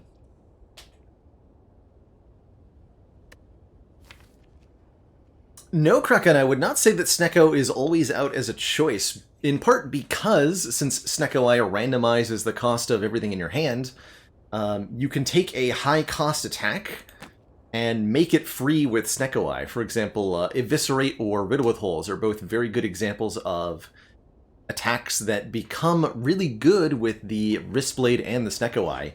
If they roll 0 cost, they'll gain the bonus damage, and that bonus damage may apply multiple times.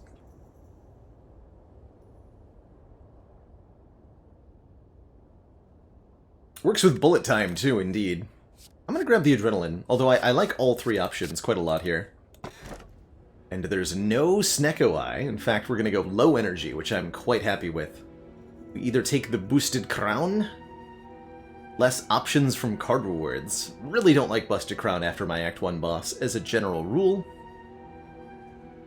Tiny House for a bunch of stuff, 63 gold. Gotta remember, it does work with Golden Idol for minor benefits. Extremely minor benefits. 5 max health, a card, and a random upgrade.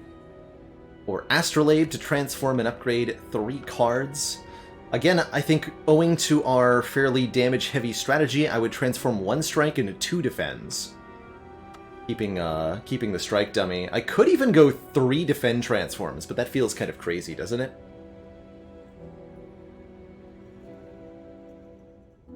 And then I take bites?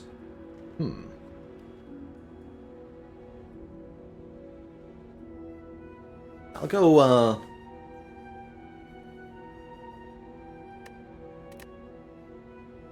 go 1 strike and 2 defends. Ooh, Footwork plus. For some decks, Infinite Blades plus for renewable source of shivs, and a dash plus to give us an attack that is also a block. I love it. I love it. Got the chump waiting for us at the end of the act. He won't be a problem. How many elites do I want to fight? I think we're very good at elite fighting right now, so we should probably fight a few. The only one that gives us any amount of difficulty is the Book of Stabbing, and even then, not really.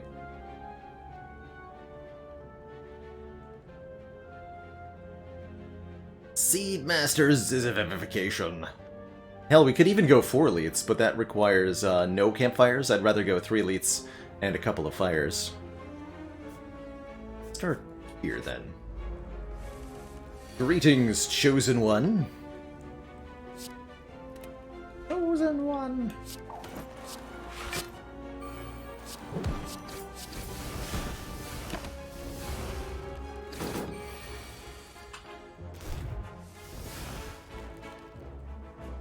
Looks like our deck is on strike.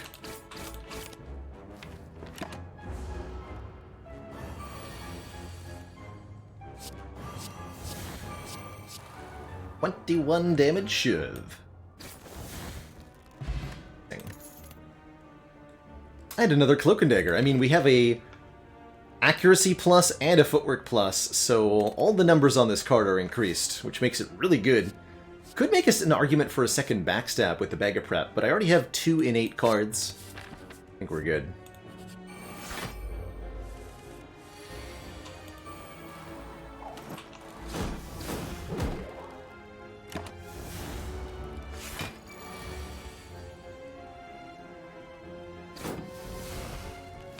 Do I even bother with either Corpse Explosion or Terror? I don't think so.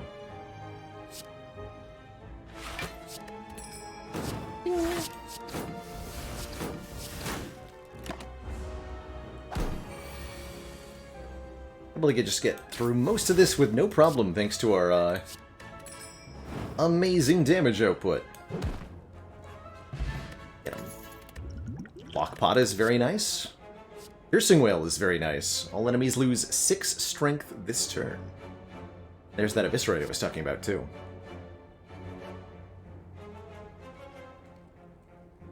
Three Happy Flowers on different numbers. Amazing, Chrono. Gonna do some more co-op.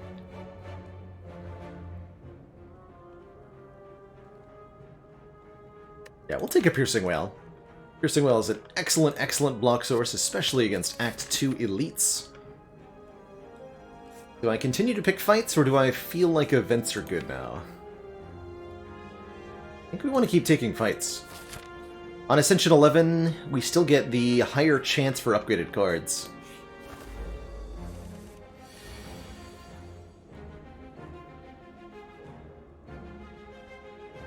Huh. Well, I'll use the Block Pot then.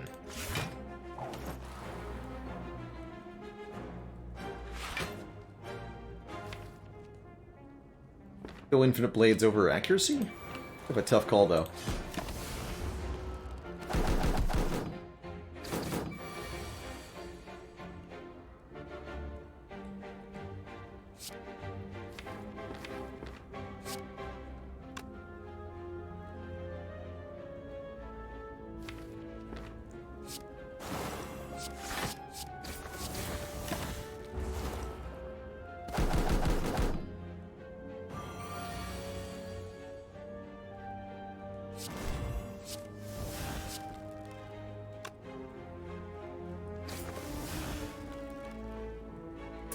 We'll die next turn.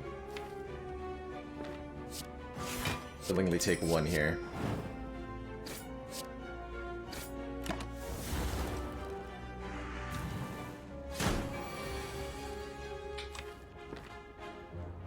Yeah, I want to draw that dash, and I know just how the way to do it. Blam.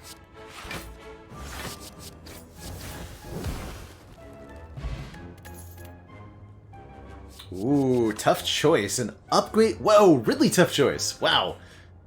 Upgraded backflip for eat block, draw 2. Calculated gamble to discard our entire hand. Draw that many cards again. Or a blade dance for 3 shivs. I would like all 3 of these cards. When in doubt, an upgraded backflip seems like a reasonable thing to add. Is the free upgrade on it?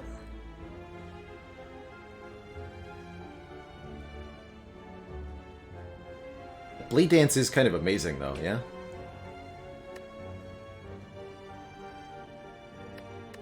That is a tough call. Gamble, though.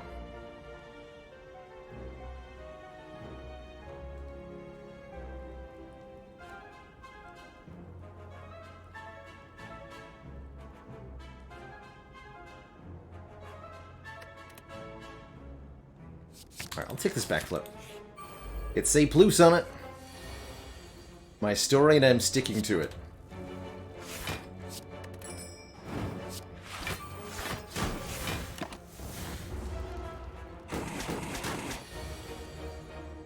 Ouch.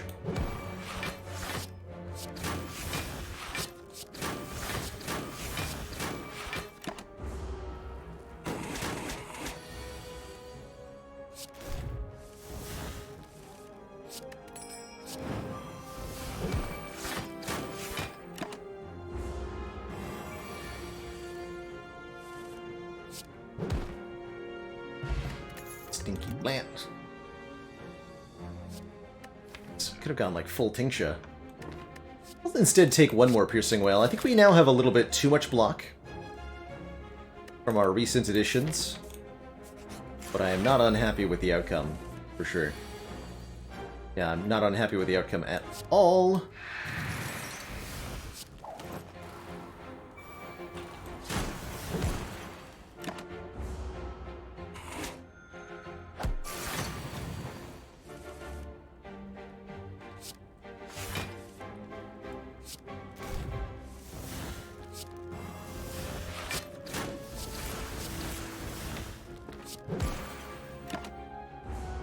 I should have gone for the little one first in this fight. I think so, but I didn't check.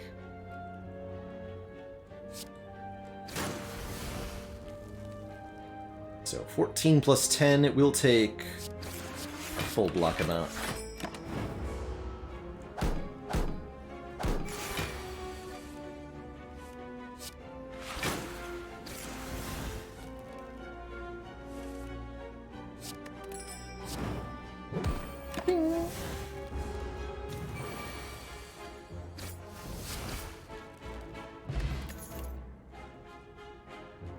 Okay, I'm not gonna fall for a distraction, but I will happily take a Escape Plan Plus.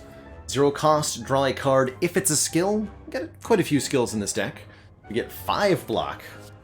Not normally the biggest fan of Escape Plan, but when, especially after Footwork plays, if this hits, it gives us 8 free block, which is pretty enormous. 37 health in these potions is more than enough. I'm gonna go ahead and upgrade our Adrenaline to give us 1 more energy on the turn that we play it. So I think we need slightly bigger turns.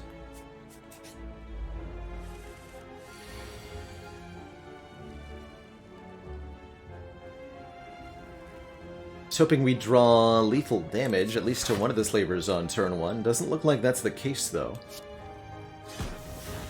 Just shy here.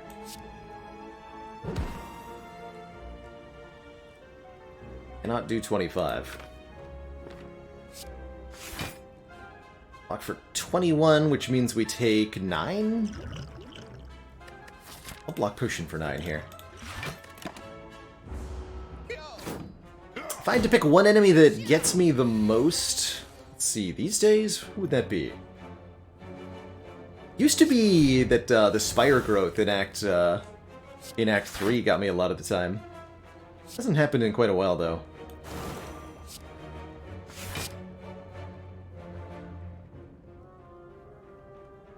Okay, so we go something like this. Explosions occur.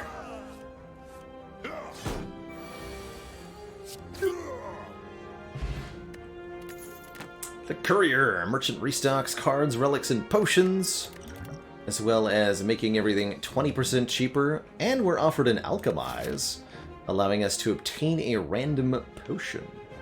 Normally something I'm pretty excited by, but I think in this case, because I already have one really good potion to hold on to, I don't want to try to cycle more potions. So normally I would be all about this Alchemize. Here, though, I don't think so.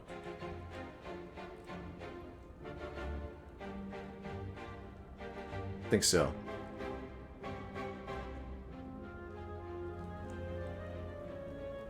Do I buy the Strike Dummy on floor 2 with a Sneaky Strike? I mean, I guess it depends on what else is in the store, Shandammit. Like, not if there's an Apotheosis. Not if there's...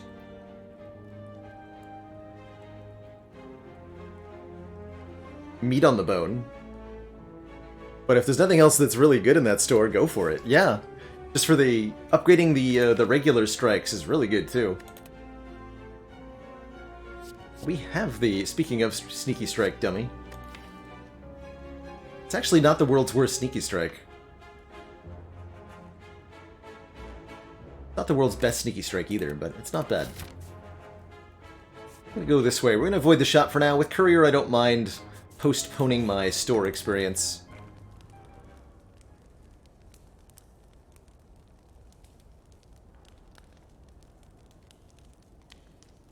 Luck the Sloth! Why couldn't the Silent do any damage? Because her deck went on strike. Get the other Cloak and Dagger upgraded. More shivs! More shivs, please. Ooh. Letter Opener's great. Play 3 skills in 1 turn to deal 5 damage to all enemies. Suddenly Adrenaline gets a lot better. Escape Plan gets a lot better. Heck. Most of the deck is skills. So I will happily pick that up, and oh boy, Grim Leader is going to have a hard time today.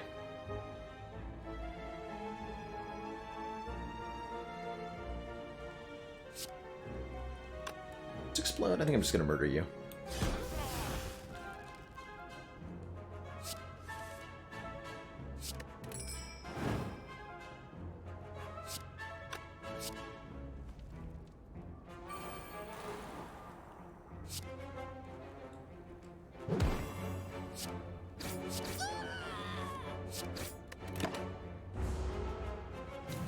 Felt okay. You get attacked. Stinky.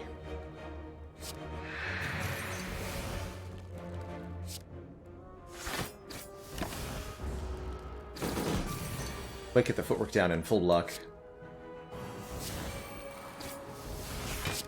21 damage shivs will win the fight pretty quick.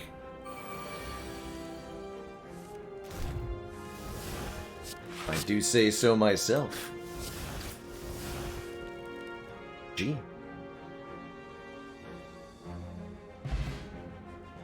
Orichalcum gives us 6 block if we end our turn with none, and a Calculated Gamble returns it's even better now with Letter Opener. Happily, discard our hand, then draw that many cards, and do 3 damage to a random enemy per card discarded. More potions! We got a fruit juice? Heck yeah, give me that. I'll take the Gambler's Brew over the Snecko Oil. Gambler's Brew works with the Tingsha as well here.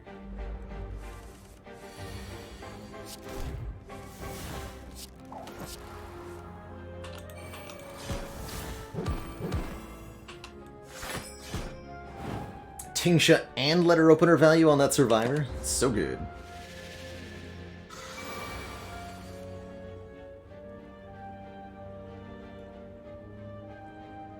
We'll block with this. No need to make it fancy.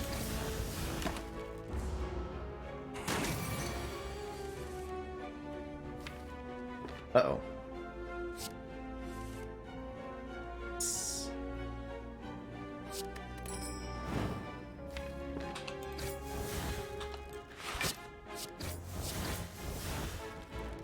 E2, so close.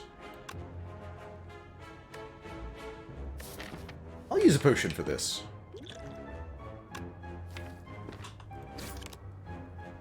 Oh wait, not that. But we're good. Get him, Letter Opener. Slice Plus does 13 damage for 0 energy. Yeah. Wouldn't say that's, like, top tier, but it's just fine. And we'll go one event here, which happens to be a fight anyway. Fight looks oddly familiar, in fact.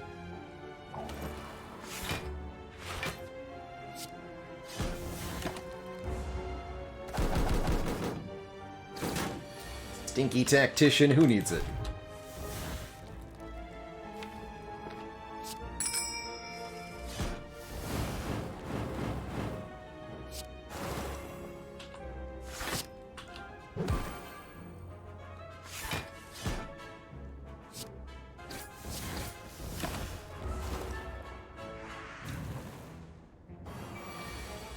That bird died of some poison.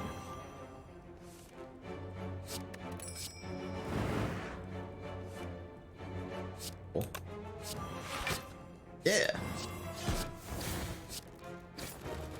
It's a cool turn. Okay, Reflex Plus. It says plus on it. Gotta. Discard it from your hand, draw 3. I could also see an argument for the Well-Laid plans, letting us retain a card. But I'm gonna go ahead and take the upgraded discard card. We'll probably upgrade our acrobatics at the next thingamajiggy here. Double Piercing Wail is a full block, which lets me get down the Infinite Blades, no problem here.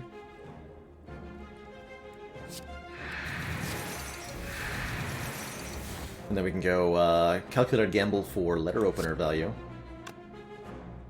Let's do Infinite Blades over Accuracy.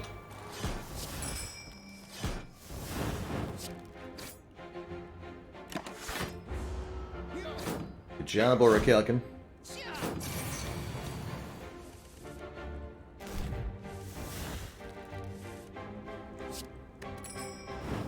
Not even one corpse explosion. Very disappointing.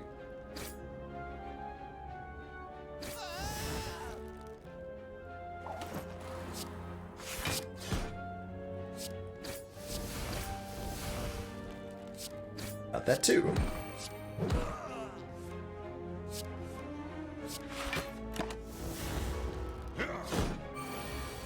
Alright, really smooth fight overall here.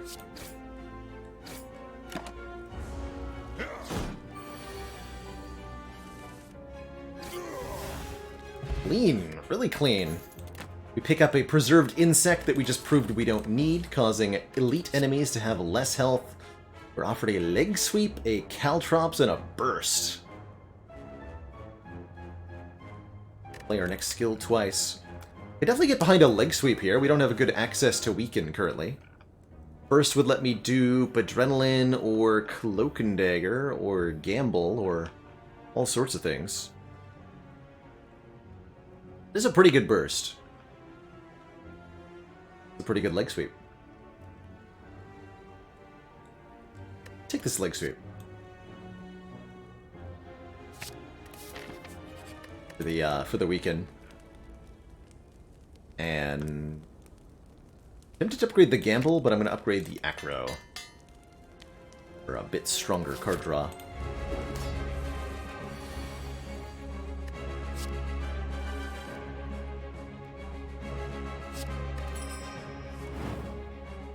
Get all the powers down on turn 1. Guess I'll use the Adrenaline to make it happen. It's a good use of the Adrenaline after all.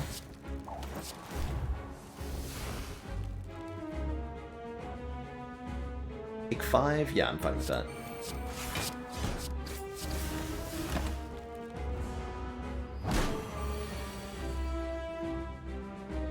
Definitely happier to have Leg Sweep in my hand than I would have been with Burst. At this exact moment.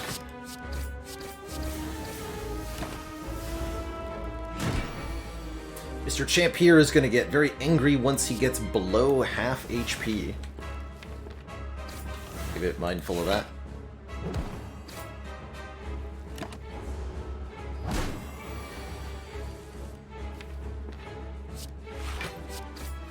Set up his health accordingly.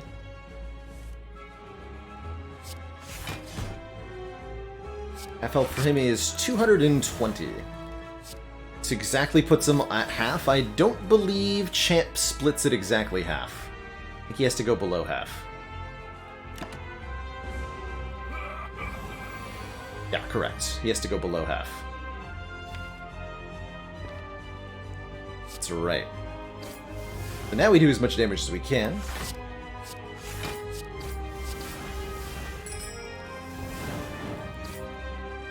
And hope that we don't have to Ghost in Jar.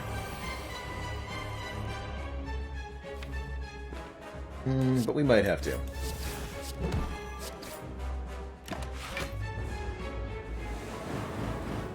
Purges all debuffs, including that vulnerable, unfortunately. Oh, we got Piercing Wail and Leg Sweep. That should be enough to stay alive. Yeah.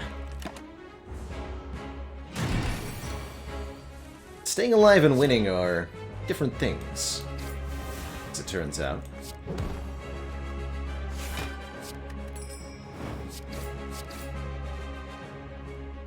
Yeah, I'm gonna keep this until we have to use it. Might be now. Looks like we win now. Hooray!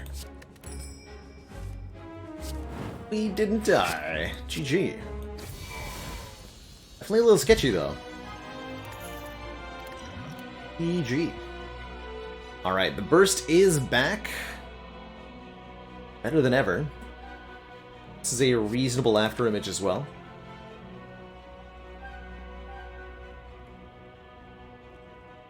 Play not an immense amount of cards, but it's like 5 or 6 block per turn.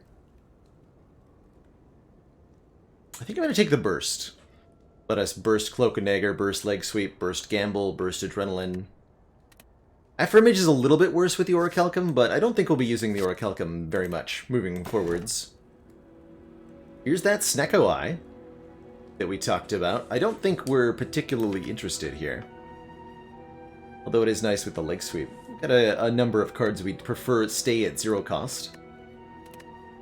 If we're not taking the Stegoai, that means that we're staying on 3 base energy, which will be a bit of a challenge. We take the Black Star, giving us an extra relic from elites. Or the Calling Bell, giving us 3 immediate relics, but we get an extra curse. I don't want that curse, so I'll take the Black Star. We have some unrestricted pathing here in Act 3, thanks to already owning the green key. Which means we can hopefully get 3 elites this act. Or if we're particularly lucky, we can get 4. Excellent. 4 bonus relics headed our way with a late shop besides, although I think I'll be visiting an early shop as well. We could get, instead of 2 elites, we could do 2 fires. I'm going to try to not. Alright, before I tackle this act, I am going to take a quick bathroom break. Refill my water. When I return, the Black Star Preserved Insects tackles the 3rd act of the Spire. Be right back, everybody.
Alright, we're back for more of this Shiv-tacular run and Discard-tacular run.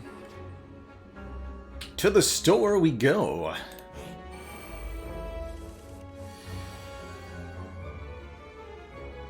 Alright, Gremlin Horn, it's your time. Shine. I think. Yes. It's Gremlin Horn. Yes, Gremlin Horn. Yes.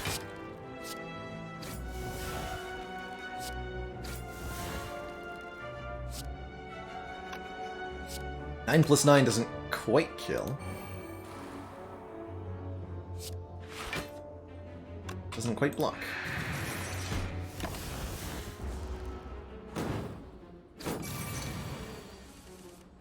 Corpse Explosion will do a lot of damage to the spiker.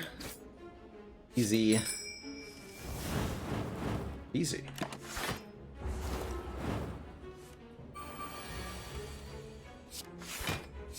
Get him, letter opener.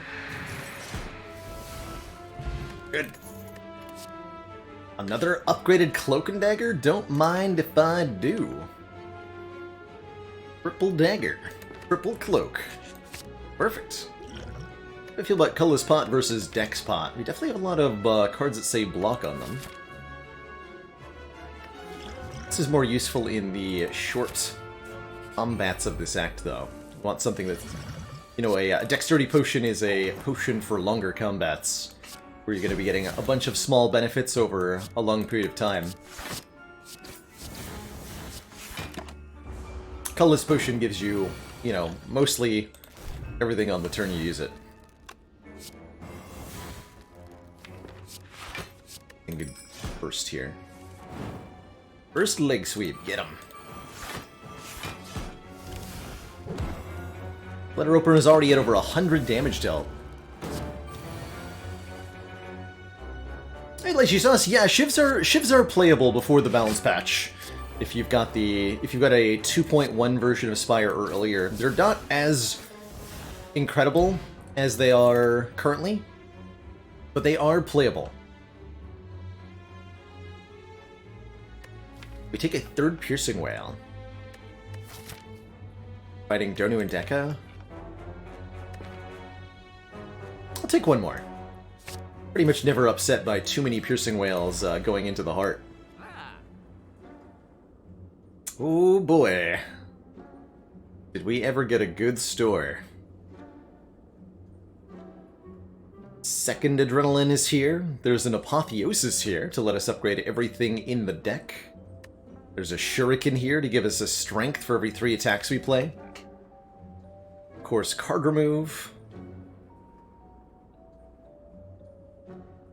See, not a lot of cards that benefit from the Apotheosis, but there's more than a few. All the Piercing Whales get upgraded, the Leg Sweep, the Gamble. I think this is an okay Apotheosis. We're definitely going to take Adrenaline. Let's see what's behind stuff with the Courier. There's a Phantasmal Killer. Ooh. Oh my. Alright, we'll also take the Shuriken. Anytime we play 3 attacks in 1 turn, gain a point of Strunk. How good is Birdface turn? 2 hit points per power. We have 1, 2, 3 powers, so 6 hit points per fight. That's pretty good. Maybe not top tier, but definitely solid. I think I'd be better served by Apotheosis card remove, though. Take out 1 strike, and upgrade everything. We don't get to upgrade this Apotheosis until we're pretty much done with the run. This Phantasmal Killer is also pretty dang solid, doubling our damage on the next turn. I feel like we have just enough block cards in this deck that the Phantasmal Killer is going to inevitably dead draw after we play it, so I'm not even going to bother. Especially if I remove a strike here.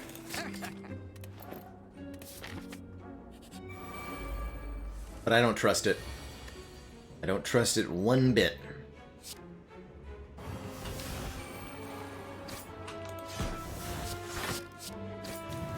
Yeah, I could finish him off, but I'm gonna choose not to. In case we draw a Corpse Explosion next turn.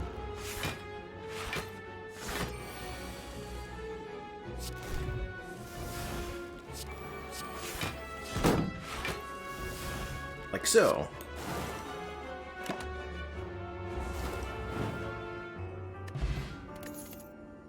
Blam. Sneaky Strike. Loose.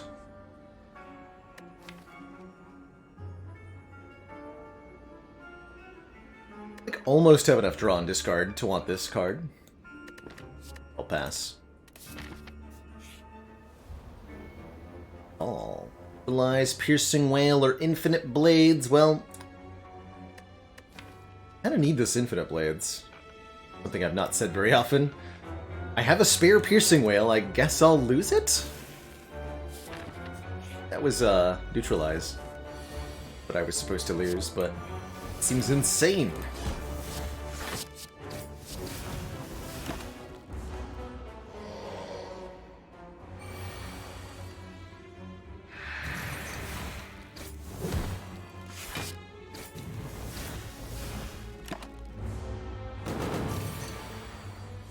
Lucky attack pattern out of the Nemesis here.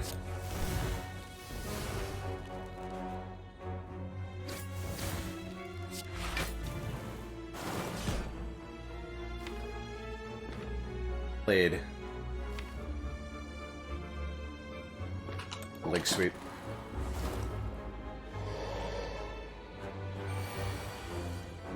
Wow, just keep getting lucky. Easy. Easy, easy.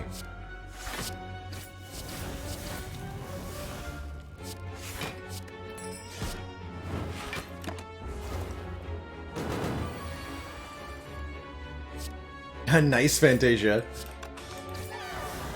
Good old double creative AI. Omamori negates our next 2 curses, and the Molten Egg will upgrade any attacks that we might add, such as this Backstab Plus, which I'm kind of down for. A second Backstab, even this late into the run. It does 19 damage and helps towards a Shuriken proc. I'll do it. I'll do it. Alright, Elite number 2 coming up soon. But first, we have to get through the Writhing Mass. Enemy changes their attack intent every time they take unblocked attack damage.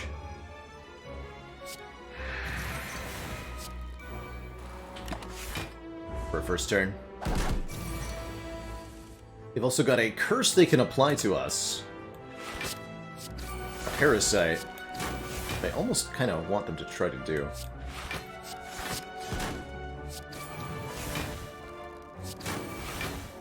Yeah, stop there.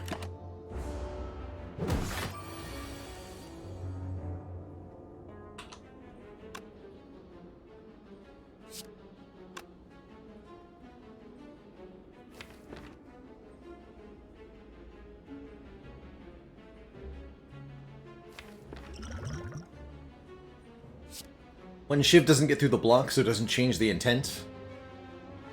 First leg sweep is 22 block and weakens them down to... What does it go to? 28? Take 6? I'm gonna use the colorless potion. Okay, Predator lets me change the intent. Perfect.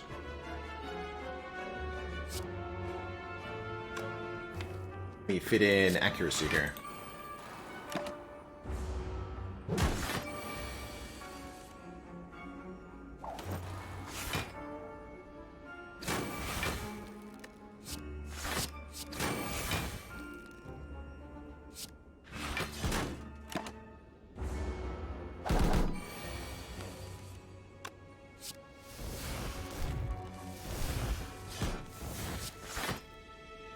Spin to win.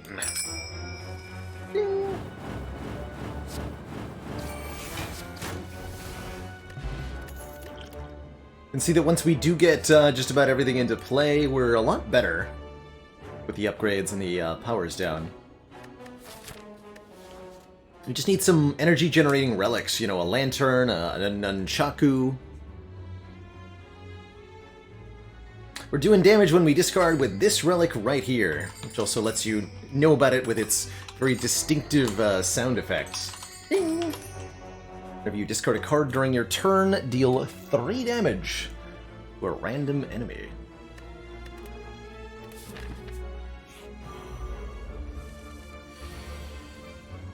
Keep the deck small, though. We don't need upgraded attacks like Dagger Throw or whatever.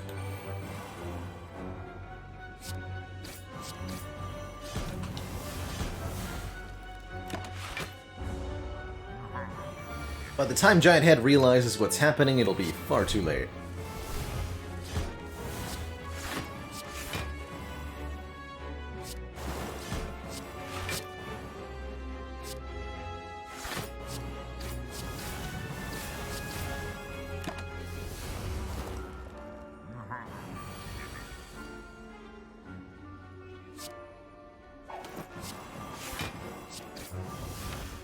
Right?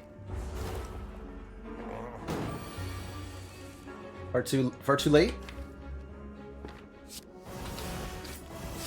Ding. Ooh, Burst Plus on the Adrenaline here. And on the Cloak and Dagger. Heck yeah. 50 damage shivs. Got him. Oh, Potion Belt and Entropic Brew from the same floor. And there's the first of the energy generating relics I was hoping for. Happy Flower is 1 energy every 3rd turn. Definitely a step in the right direction. I can almost see Outmaneuver being okay here, but I am super down for another Acrobatics Plus to draw 4 and to discard 1. I would have been happy with the Lizard Tail too, but this is our last chance for a key, so we have to take the Sapphire Key.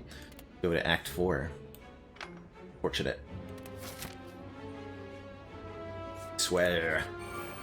Reptomancer, no problem with the Gremlin Horn. No problem at all.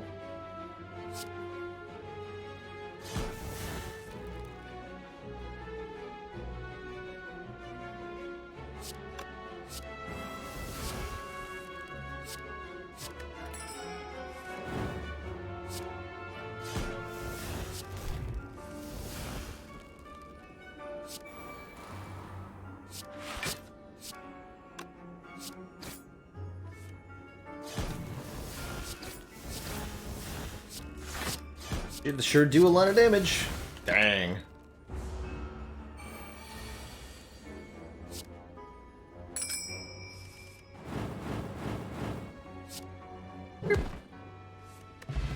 Easy. More stuff that helps. Bronze Scales will be good damage to the heart and the boat. A Captain's Boat thingy gives us block on turn 3. There's that Piercing Whale we lost earlier. I'm going to add it back to the deck. Thank you very much.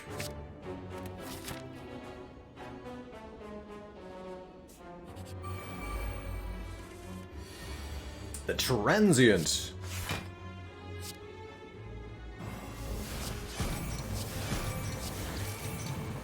Transient does increasing amounts of base damage every turn, but lowers their damage output when damaged.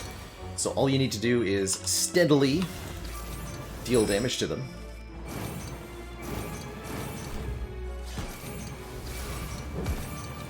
And you will find that your life is comparatively easy.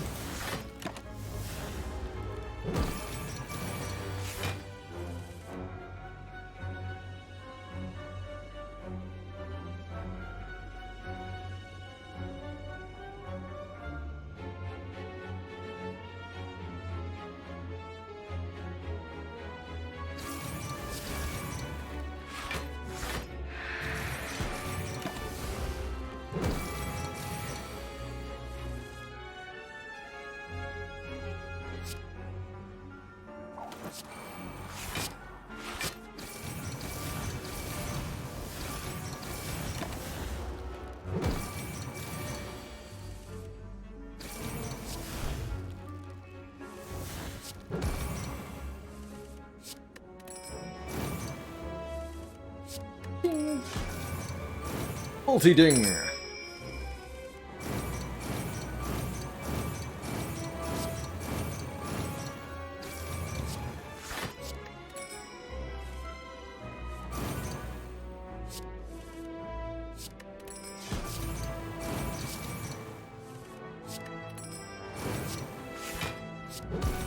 Gonna get back to the gamble there. G Transient. Fire Potion, we could take a third backstab. I think 2 is plenty, though. 2 is fine. Don't want another slice, either. Now, I would take an upgraded Blade Dance, but... for some reason, I don't see an upgraded Blade Dance here. Very confusing. But, Piercing Wail...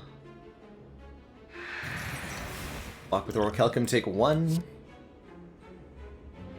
So I... simply don't play this defend.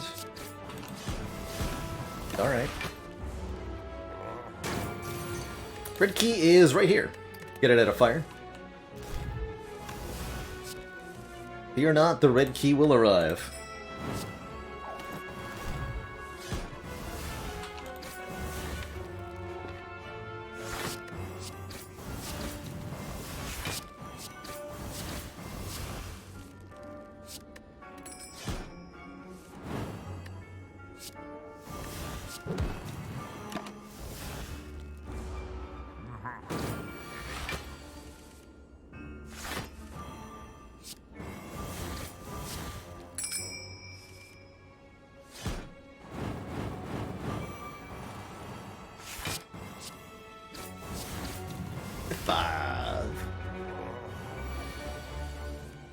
Stuff.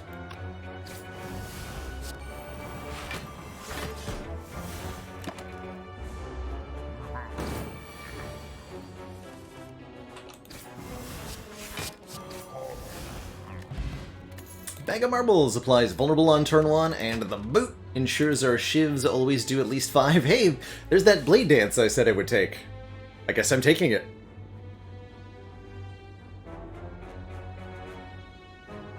Cards being played in an alphabetical order only. Interesting, Eledrianol.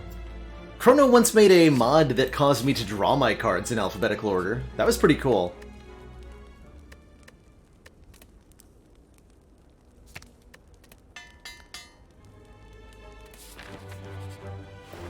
And it was a fun strategy, almost. Oh hey, Kunai!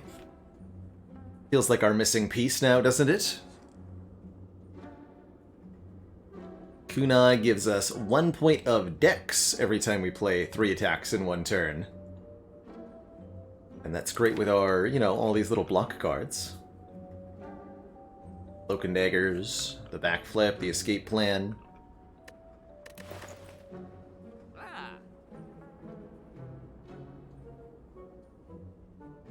Card move's pretty good too. Can't afford both. I could take another Infinite Blades. I felt like I needed one more. I think that I do need one more. I will take the Kunai. Kunai's good stuff.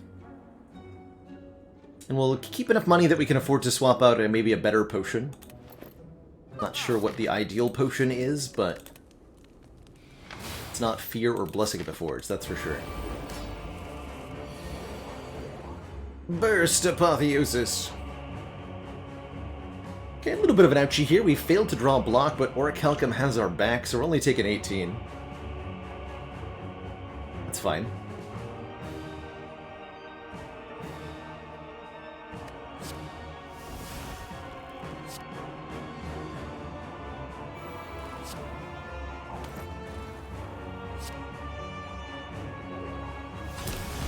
Shame about that terror. I think we wanted to go for Deca first, actually, because of the Thorns damage, but it shouldn't matter. Oof. Straw.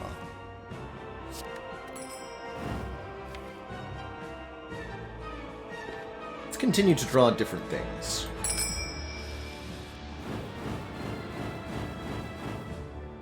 Okay, this I can get behind. Piercing Wail is a lot of Blanc.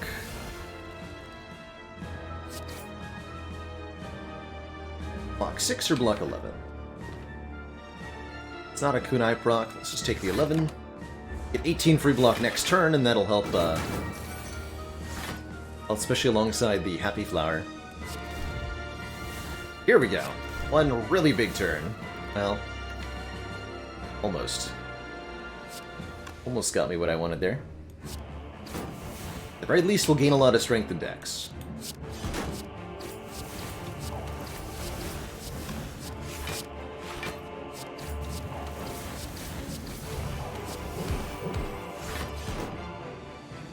Yeah.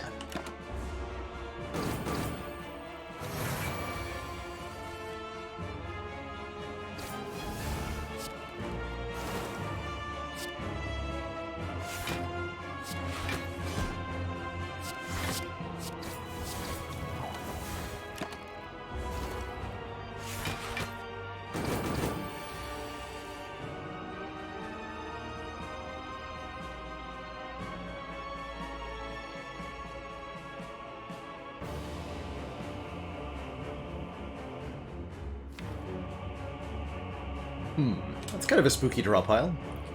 Got 31, 40, 43 damage. Means that good old fire potion gets the kill. GG. To thump, to thump, to thump. Pulsing dread can be felt throughout the room. Is this the heart of the spine? The source of all these zero cost attacks. Alright, we got the Apotheosis upgraded. Beyond that, I don't think we need a whole lot, so I'm just going to go ahead and sleep. Get 10 hit points back, making sure we're at full health going into these final encounters. Block Potion, yeah, that's what I had in mind. Perfect. Give me a Block Potion. Yes, you heal after boss fights, Lychee Sauce, for 75% of your missing health. It's not a full heal, but it is pretty good. And that's above Ascension 5. Below Ascension 5, it is just a full heal after boss fights.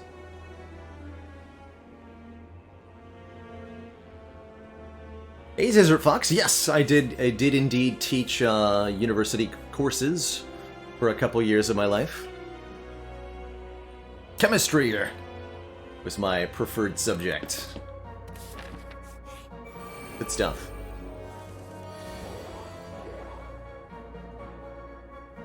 Ooh, that's quite a turn 1 draw. I like it. Yeah. Burst Adrenaline, even better. Okay, we're gonna murder. Actually, wait. Not Burst Adrenaline. Burst Blade Dance, yeah?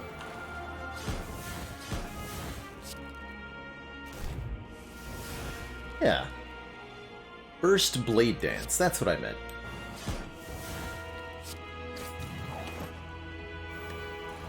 Behold, the Shivening.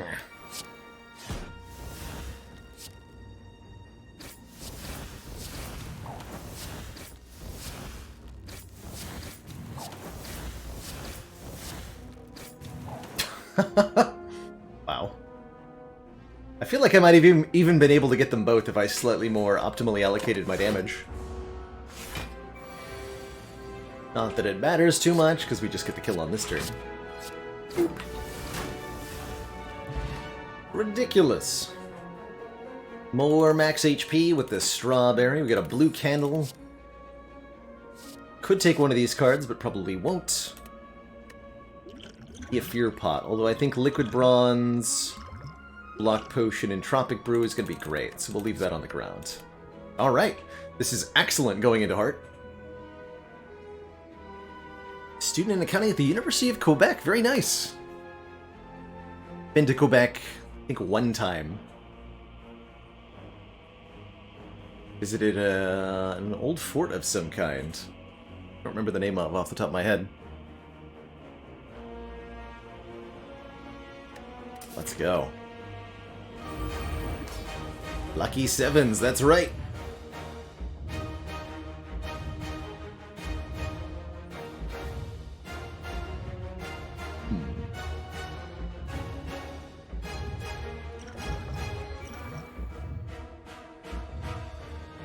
Exactly the best opening hand, but that's okay. Let's see what the escape plan draws. Could burst it. Well, that's worthwhile.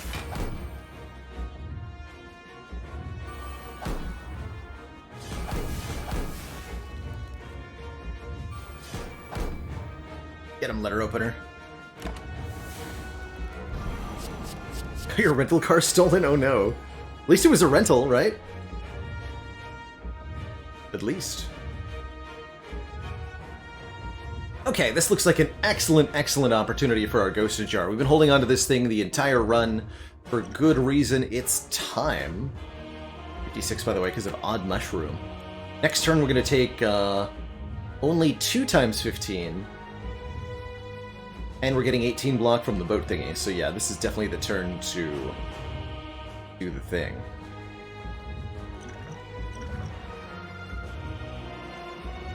And I guess I will... We're taking more Beat of Death than I can block anyway, so let's block Potion, and then I can drink the Entropic Brew to gain a whole bunch of other stuff.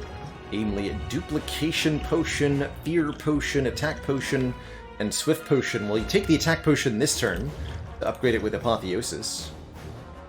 I guess Dash. The Grand Finale would have been spicy as heck. Double the Apotheosis. I double the footwork. Double accuracy. I will double footwork.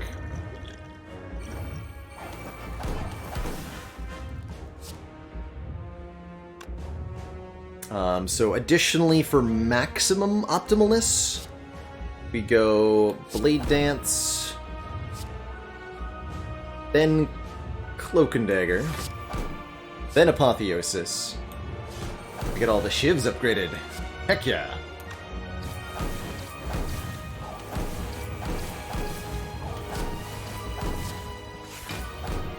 Get him.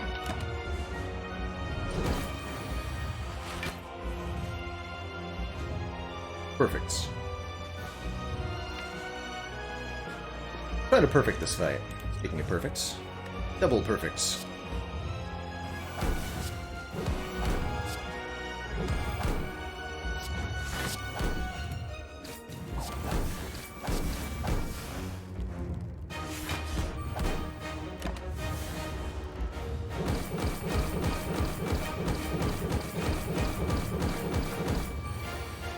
Debuffs are gone, most of the statuses are also gone. Although we still have 16 cards in the draw pile. How the heck did that happen? Deck is too big, man.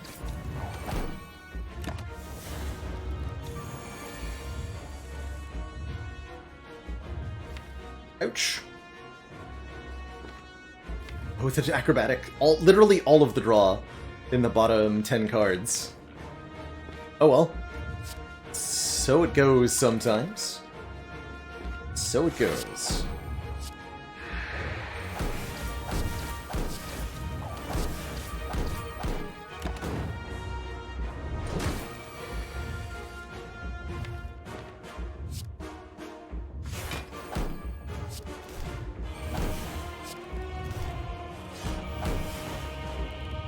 At the biggest turn in the world.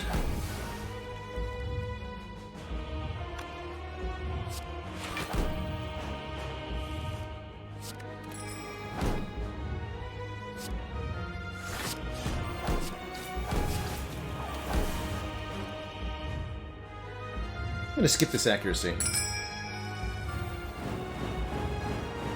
You heard me.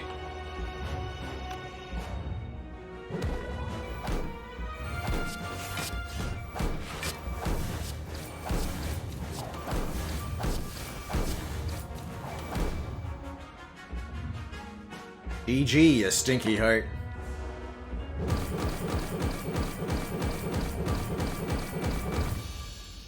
Here. Not too bad.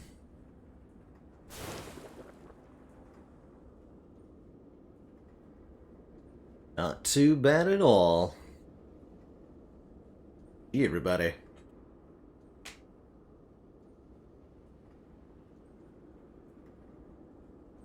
Sure.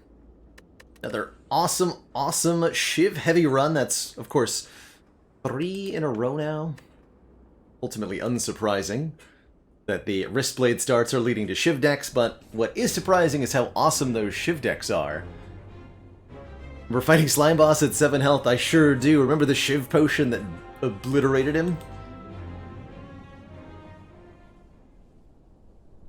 Totally destroyed. And so shall I. GG, everybody. GG. Number 1 bites the dust. That brings us to Ascension 12. With the defects.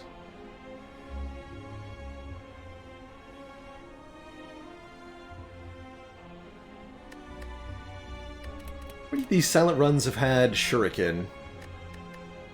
This one did. This one did.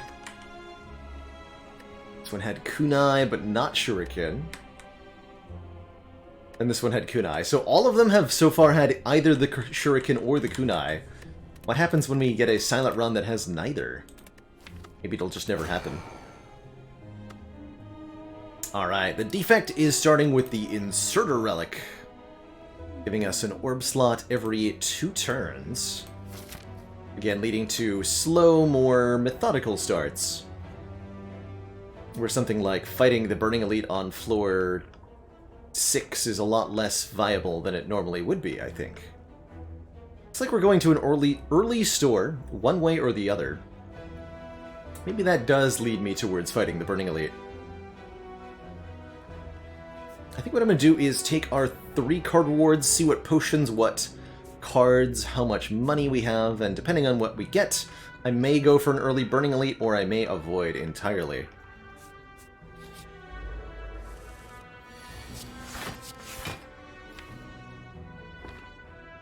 I don't think I'm allowed to block for 2 here. I'm going to take the 2 damage. Shellworm do be scary sometimes.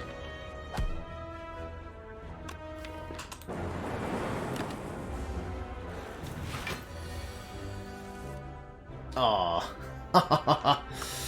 Damn it. Rude. Take 11 unavoidably. Ouch. But we do get a Cold Snap, which I think is a very, very, very good floor 1 card. Does sting to take 12 in your first combat against Jawworm, but the thing to remember is that you've got 2 more easy pool combats that aren't Jawworm, and we now have a decent card added to the deck, so we can reasonably expect to keep our hit points somewhat high going into the next couple of combats here. Notably, this Cold Snap makes it really easy to avoid the chip damage from Cultist.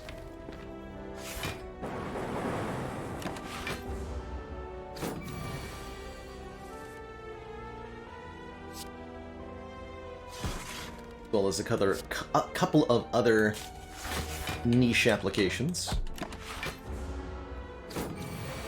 We get a perfect Cultist fight, for example. And if you think about that as if, you know, had we taken 6 damage in our first fight, 6 damage in our second fight, I wouldn't feel quite so bad. Oh my.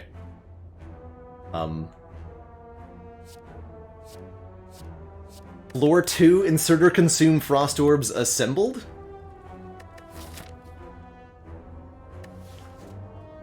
I mean, probably, right? Not only is this an immediate consume with Inserter, but it's already we have a Frost Orb to go with.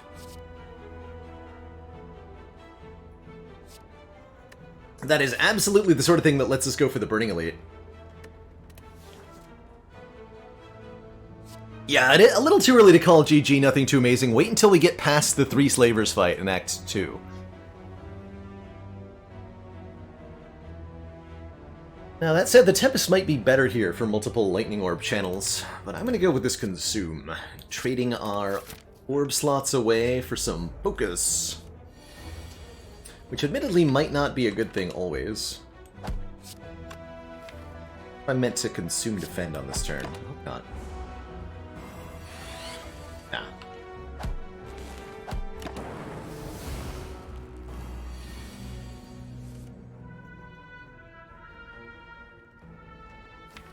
Defend to take 1? Get a kill there.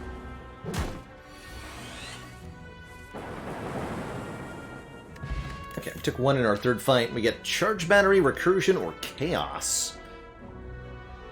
Chaos helps fill the orb slots. Definitely makes it worth thinking about. I would have preferred an attack, a ball lightning, or what have you, but that's okay. I will take Chaos. We need more orbs. We can get it upgraded after the Burning Elite, or maybe even before if I choose not to upgrade Consume. Worth thinking about. And these guys. Wow. That's a nasty gremlin layout. 2 sneaky gremlins and a wizard. At least the angry gremlin's not a fat gremlin. Let's see. Strike, cold snap, strike, take 13, or use the attack pot. Well, that'll be an attack pot from me. Thanks. Hyper beam in the potion. Hyper beam in the potion. Uno Kid calling it there. And guess what? We got 2 potions back.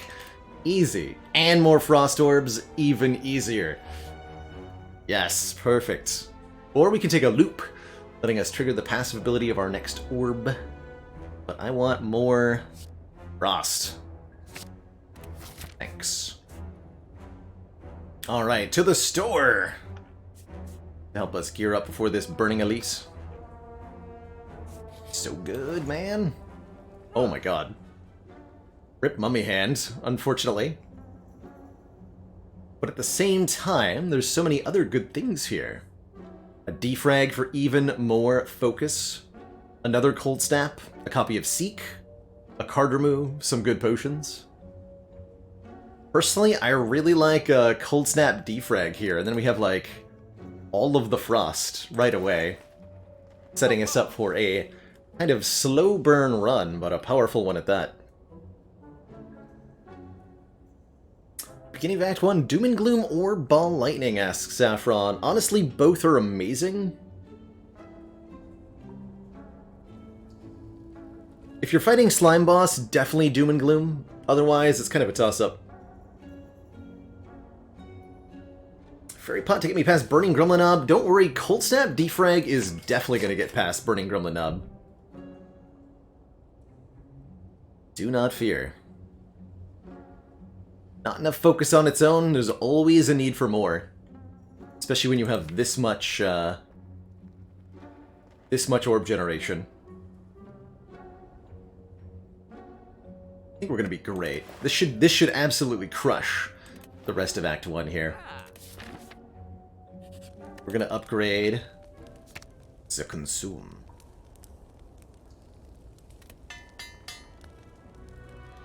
Who's it gonna be? It is a Burning Knob, and a Burning Knob with strength at that. And the potions here. X-Pot Essence of Darkness. Okay, I can get behind an Essence of Darkness. Absolutely. Channel 1 Dark Orb for each orb slot.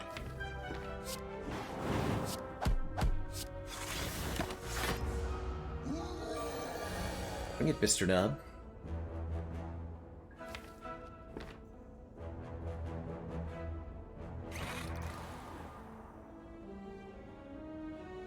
Strike to be 18 each next turn. Might actually be Chaos Strike if I do. That does 18 now. 18 times 3 is 54. Yeah, we'll almost guaranteed get there. The only way we don't is if I draw Ascender's Bane, defend, strike, zap, basically. Miss out on both cold snaps to avoid getting a kill here. Got a lightning orb, so we actually get there now too, which means I could play this defend, yes? Verify.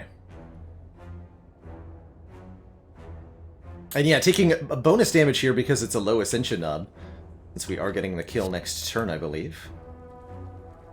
18 times 2, 36, 40, 44. Yes, 44. Been there. Oh, man, I forgot about the orb slot from the inserter. That was almost a really big mistake. Fortunately, we drew well enough that it didn't matter. But I totally forgot that was going to happen. Meat on the Bone, I think, is going to be extremely useful during the course of this run, giving us 12 health back if we're below half after a combat. Sunder would be good here for some front load. I'm also, yeah, a surprisingly takeable capacitor. A good example, by the way, of just that turn right there, why orb slots can be bad. Don't necessarily want orb slots in the early game. I'll take a capacitor. We're headed directly for infinitely stalling against Hexaghost territory, by the way. Which is a great place to be. I'm actually going to upgrade... No, we'll upgrade Defrag.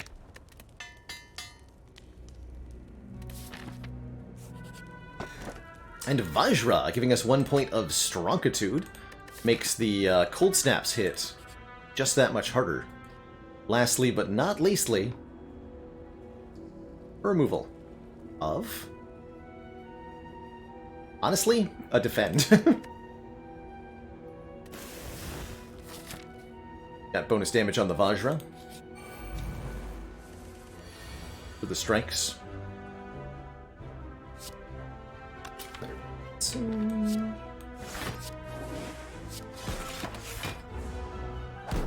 That Dark Orb. Regret everything? No! Alright, do I snack a whale here to try to save some amount of hit points? What, we block for 8, 11, take 5? I just take 5. Actually, wait. I have meat on the bone. Hold on. Half health is 37. Yeah, take 5.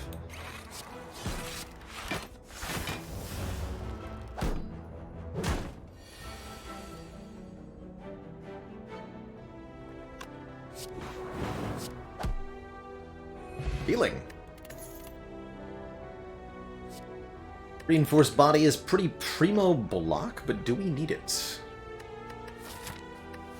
I'll go with yes. Not a bad sweeping beam either. I think it's too early for a double energy, and we don't have a lot of things to take advantage of the doubling of the energy anyway. Alright, poor Lagavulin. About to find out what happens when you let a defect set up for too many turns in a row. Is scary times.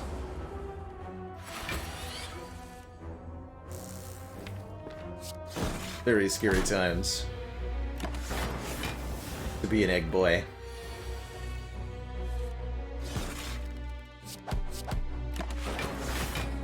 Right, and we're out blocking this thing. Passively. Just all the time.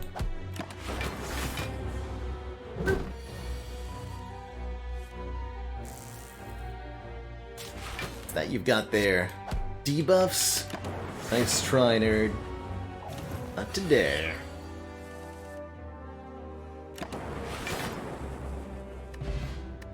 Beautiful. Get Lantern. Start combat with 1 more energy. And another reinforced or a genetic algorithm, leveling up its block each time we play it. Take 1 genetic. It's definitely early in the run.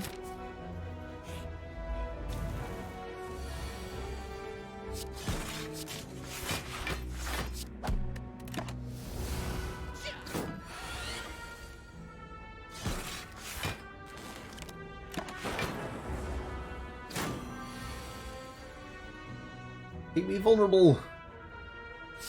Ouch, and all that. Let's try to come back to...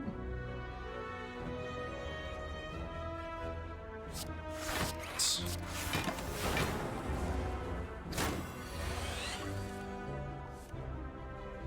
half health is 37. I want to take 5, block for 16.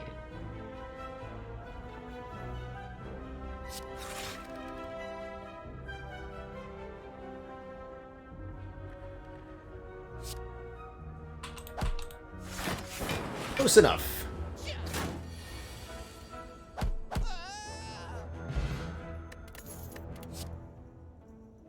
Here's a turbo if we want some energy. I think Compile Driver would be very good as well. Adds some card draw to this deck. as well as being a decent attack to go with the Vajra.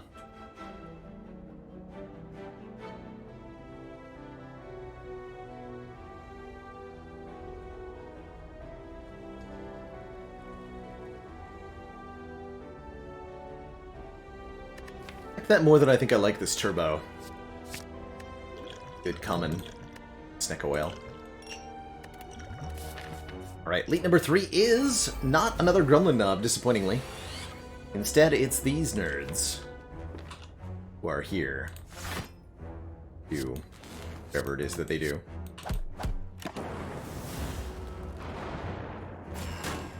Yeah, this is... We have definitely got a very developed set of cards, although then we didn't draw them. Guess I'm gonna eat my cards with Distilled Chaos. I don't want to take 15 here. Just gonna... That's more like it. Perfect. Totally perfect.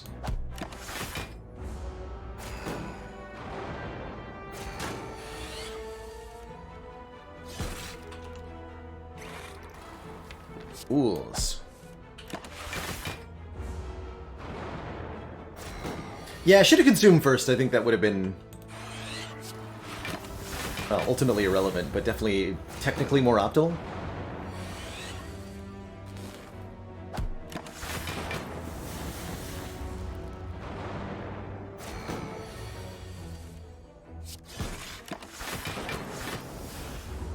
So beautiful. 5 Electro Plus. That's too many, dude. That's too many Electro.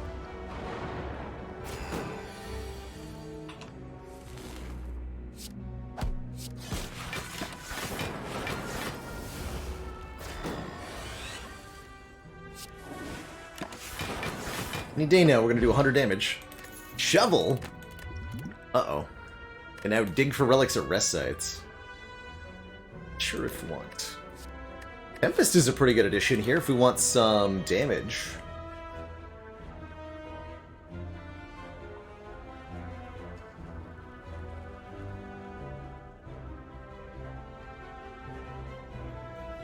We certainly don't need it to beat Hexaghost. We beat Hexaghost regardless.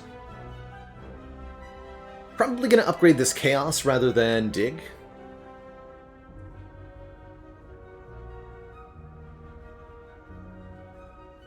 Most focus I've ever had, Trendy Candy, I think is somewhere around 50.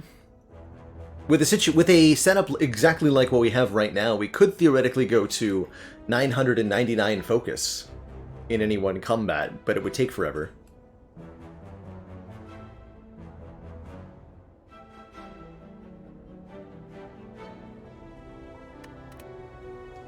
I would want to upgrade this card if I take it.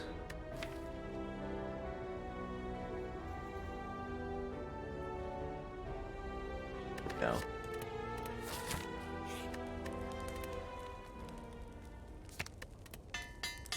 Ooh, random orbs.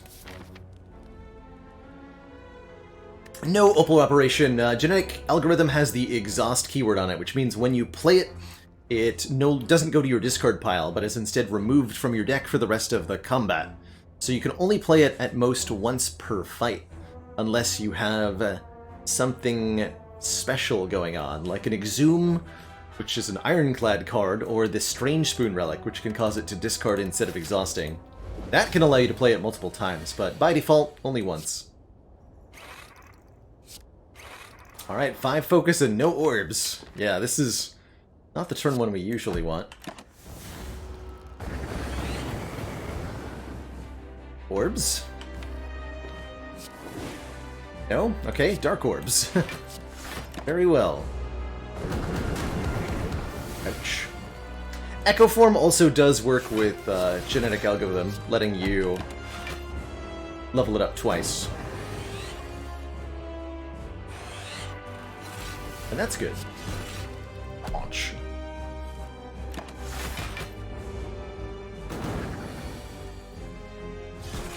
Have some dark orbs to the face. Got him.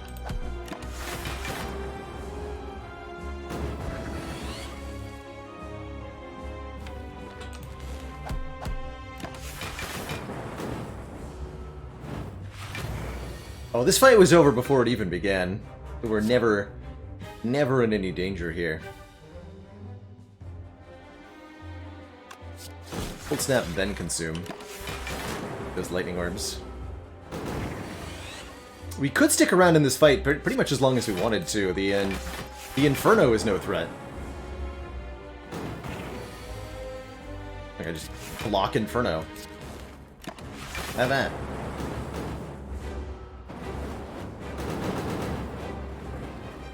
Easy. Easy peasy.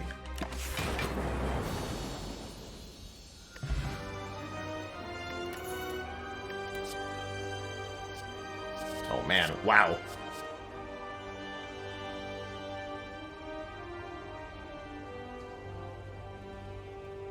So normally I would take a bias cognition, no question, but we already have very good focus gain. And the per turn loss is quite detrimental. Feels like we might actually do better with a Seek here to let us get whatever card we desire from the draw pile. Or upgraded whatever 2 cards we desire from the draw pile. And that'll give us the front load that we might need. Getting us out of sticky situations in tough combats. It's also machine learning for more draw, but the Seek feels better almost all the time.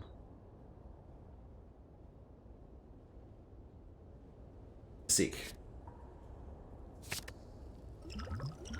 And we'll go block potion over next spot. Oh. Choices. Empty Cage, remove 2 cards from the deck. Velvet Choker gives us an extra energy, but limits us to 6 cards per turn. The worst Choker deck. Or Snecko Eye. 2 more cards each turn, but we start combat. Honestly, I could see any of these being decent in their own right. The 2 removals are great. Just dunk 2 more starter cards.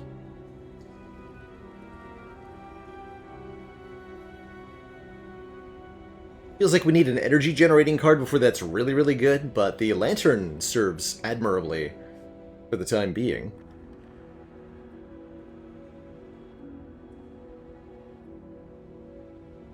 Choker's fine, like I probably just don't upgrade Seek if we take the Velvet Choker.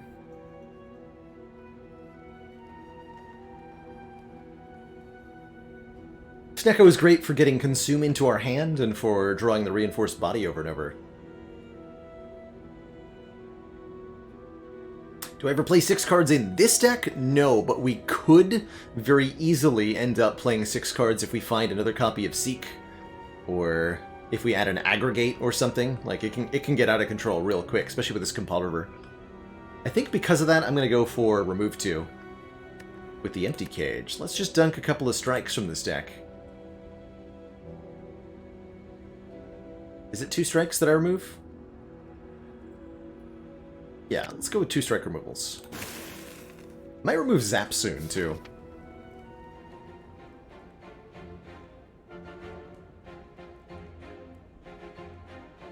Hey, Volde Levy. Shivs and Finisher with Snecko. Nice. Sounds like a good time. Okay, we're gonna play gently with the elites of this act. I don't feel the need to fight them too much, although we can definitely kind of rely on meat on the bone here to keep us healthy. I think at least 1 event on our way.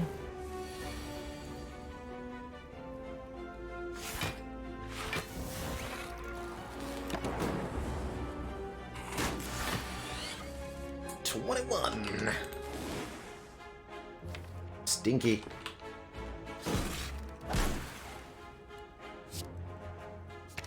Block pop that.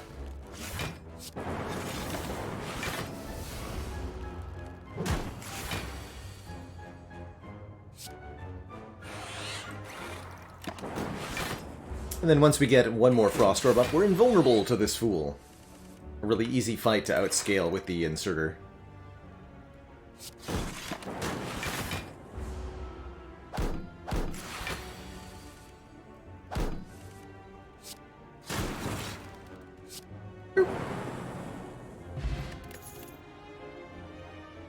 Barrage with Vajra. Barrage? We do need a replacement attack. And I think with the Chill and Chaos filling up the orb slots quickly, I like it. 5 damage per channeled orb. 12 cards, match them. To keep them, I certainly would not mind a panic button. Second Chaos also acceptable. Here it is. Panic button. Gain 30 block. You cannot gain block from cards for 2 turns. But Frost Orbs are not cards, and we can still gain block from those.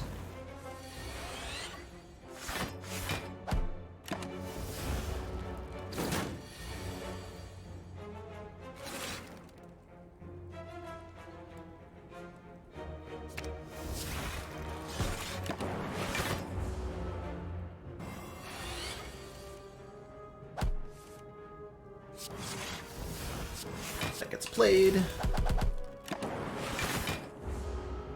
Didn't want the second Chaos, it just wasn't upgraded. Is the really short answer there. And I didn't want to have to upgrade it. I'd rather be able to dig for a relic. And I don't want an unupgraded Chaos. That's actually worse than our Zap, for the most part.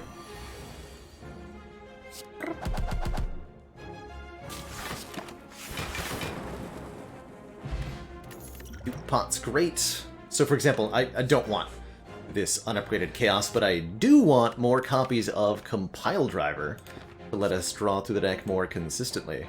Now we're just missing one energy-generating card, and this deck is going to be the sort of thing that makes us extremely glad that we skipped the Velvet Choker.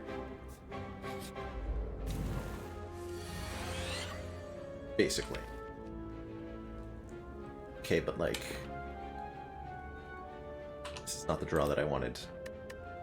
Surely you must understand this. I wanted different cards. Real term is pop off. Damn right. Deck is going to pop. Unlike our hit points, which are about to drop instead. Ow. Not the draw that I wanted, Mr. Snecko. Why do you do this to me? Why are my turn 1 draws so bad even though I took the empty cage? That's the better question. Oh well, meat on the bone is here to save us.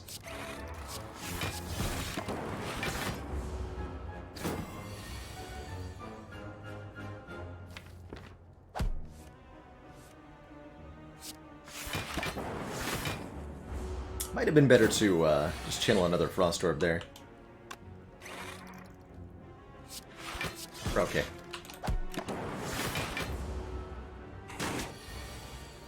All good. And now we're completely safe. So we go from really scared at the start of fights to invulnerable pretty quickly. Kinda cool.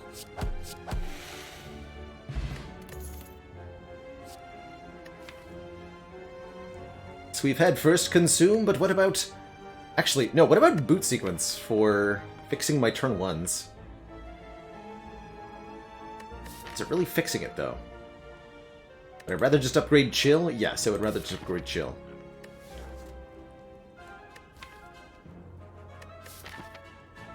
I am going to take a second Consume Plus. And I'm going to draw them both on turn 1 with no Frost.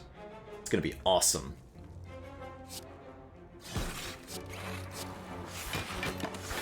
Now we're going to upgrade Chill soon. Or Dig. Not sure which.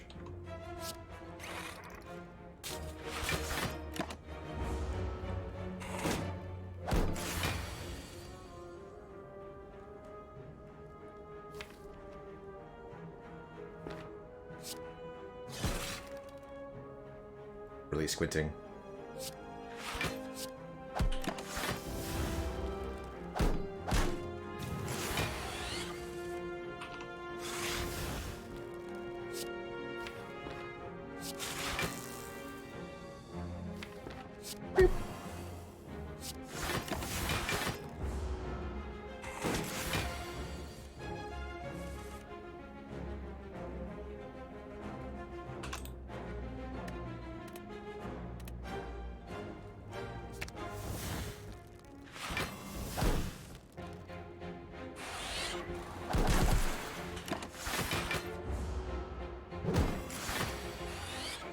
So even though we have the debuff that we cannot gain block from cards, because of Panic Button, the Frost Orbs are more than happy to provide.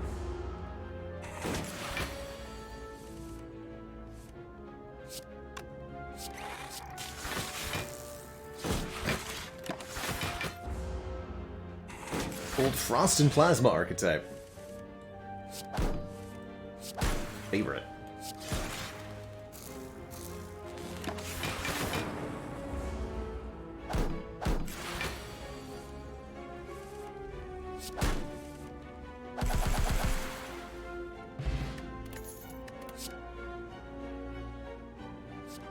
All lightning, more orb channeling. Sure, it's what I'm looking for. But it is good. So in sort of not that good way. We take another barrage. Feels like I want upgraded attacks rather than unupgraded ones at this point. Yeah. I'm gonna skip them. Get the Stinky Potion 2. And I'm going to put my trust in the shovel. Dig up the Shuriken. Every time we play 3 attacks in one turn, gain some strong. We've got Shuriken Barrage. Does kind of make me wish I had taken the Go for the Eyes. That is okay.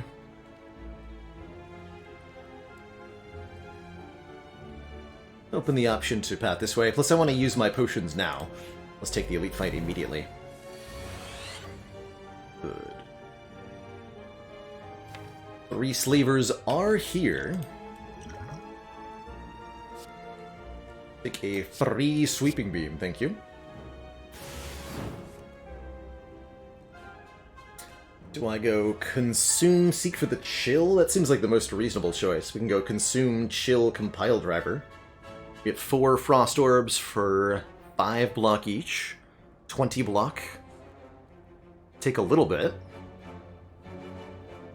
Incoming damage this turn is 34. We block for 20, take 14, go to 36. That's almost perfect meat on the bone range. Also Seek for Algorithm, which is 15 block. That's actually the same as Chill. But Chill applies the block next turn, too. Although I lose an orb slot, so we're actually not quite perfect meat on the bone range here.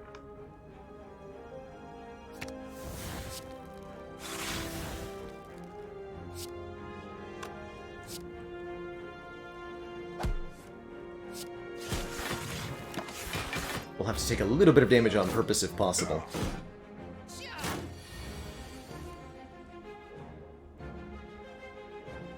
You know, if possible.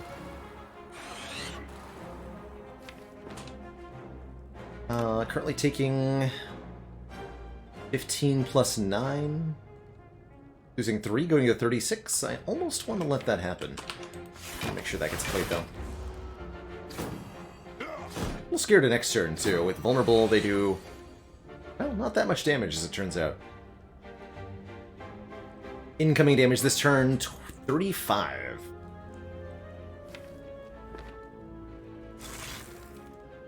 Exactly how much I block if I play Cold Snap. Okay. Easy game.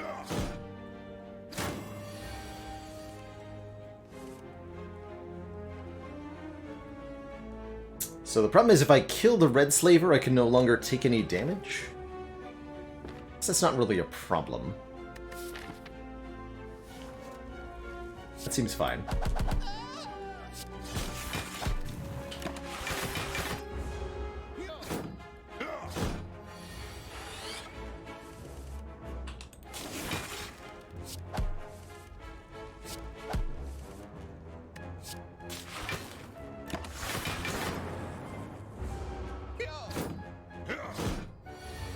Alright, so we got past these three without too much difficulty, and we even kept one of our potions. Feels pretty good. Still don't think we can call it a one run, but we are a lot closer.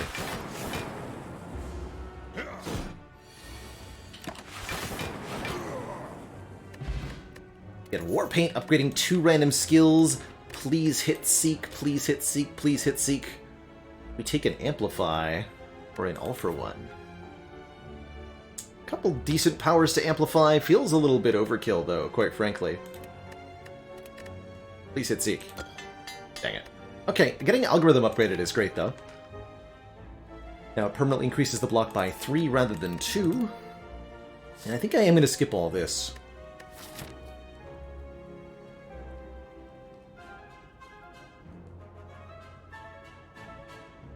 Yeah.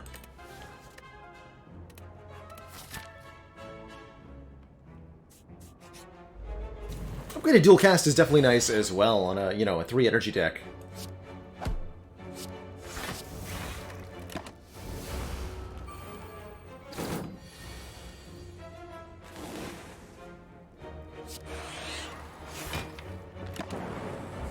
Frost would be easier to draw.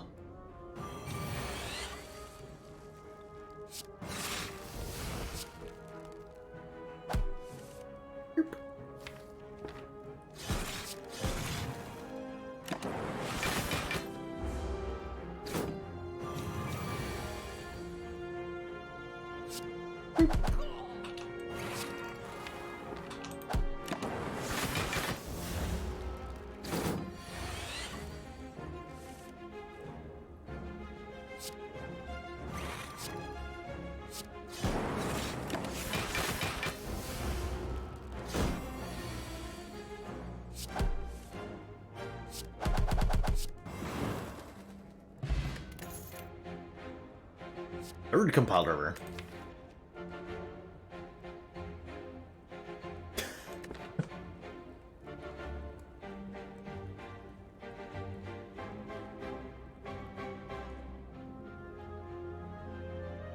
Yeah, Legends of Runeterra was sponsored content from the Twitch bounty board. It's actually the second time it's been featured on the stream for that reason. I could definitely see myself going back for... Oh, I was supposed to take damage in this fight. Crap. I could definitely see myself going back to Legends of Runeterra if another sponsor offer of any kind came by, but I doubt that I would choose to play it for regular stream content. Nothing against the game, truly. I do tend to prefer single-player style games, and they did add some kind of single-player mode recently that might be worth a look. It wasn't working last time I tried playing it. 2 elites? I might as well go 2 elites, right? It's one less dig, but one more, fight an elite and beat it and all that. Love a singing bowl. It's not too late for one. 2 max health every time we skip a card. I want a different hand than that, thank you. It's not a different hand. Okay, that's slightly better. I'm not going to play the panic button. I don't feel confident in blocking with Frost Orbs next turn. And plus 4 damage was the perfect amount.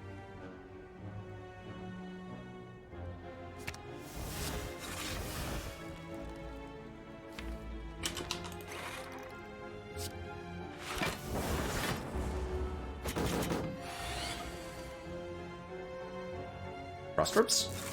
Yes! Gotta be careful in this fight. We can't outscale the Book of Stabbing.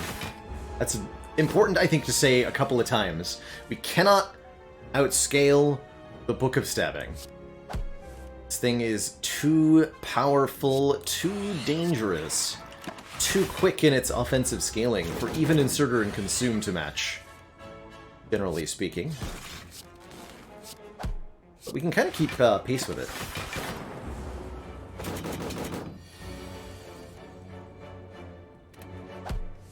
So that's nice.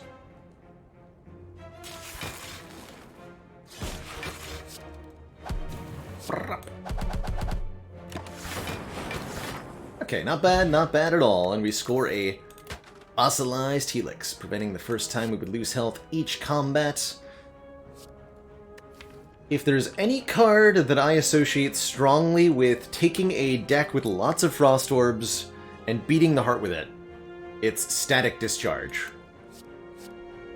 This card alone means that your defect deck can be as slow and ponderous as it wants to be, and when you get to the heart, you'll still be fine, because you have a way to turn those dreaded multi-attacks into lots of damage output. Version could be okay as well, but I'm not going to deny myself the opportunity to take this Static Discharge when I see it. No way, no how. What I am going to do is... Too much ice for static, though? No, Mathematician. The fact that we have so much ice is precisely the reason I'm taking this Static Discharge. Because it allows us to replace all those Frost Orbs with much-needed lightning, and allows us to get Emergency Block by evoking our Frost during the middle of an enemy attack. Face Trader is here. We cannot trade our face. We're lacking the blue key, and we're past our second chest. But I will trade 7 health for 75 gold pretty happily. Compensation. Event first or fire first? Event first. It's a plant! Snack plant. To that snack plant we say... Panic!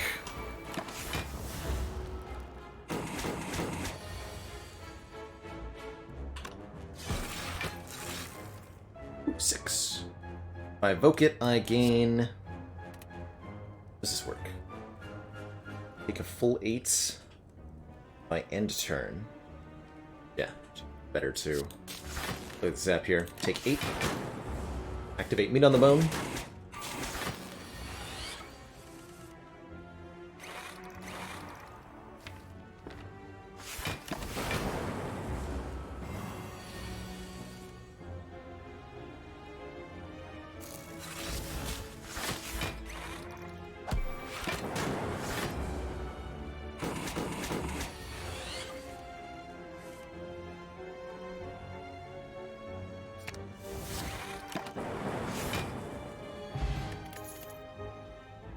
Another defrag, unupgraded. I don't know about that. It's a bit slow. We have all the focus we need. We just need more orb gen. We take another frost source. I'm happy with more max HP here. Take more max HP and let's dig again. What you got? The boot. Oh boy. Now. Now barrage.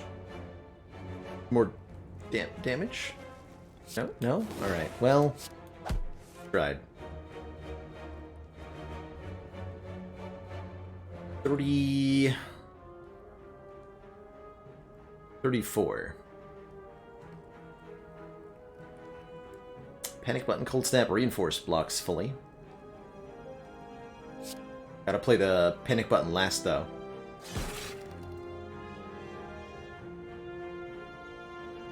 Play the static, but I don't... I mean, it'll probably get used next turn, right? Can't play Algorithm next turn if I play Panic Button this turn. But I have Helix. It's gonna be good.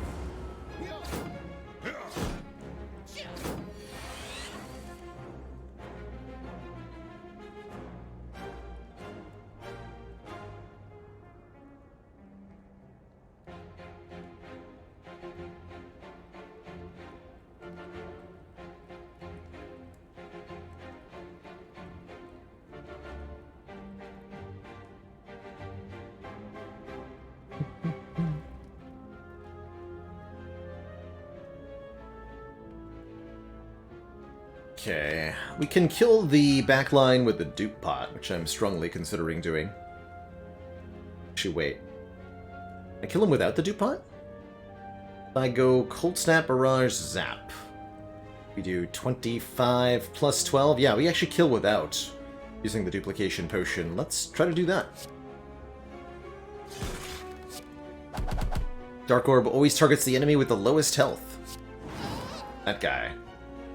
Block the 13, take 7.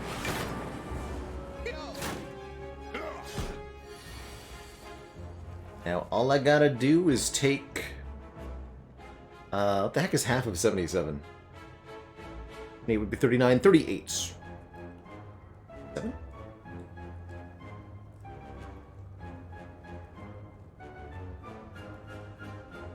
Seven divided by 2. 38. Okay. So I just gotta take 1. Currently blocking 4, incoming 15. Hey, look! I take 1. Regret that, though.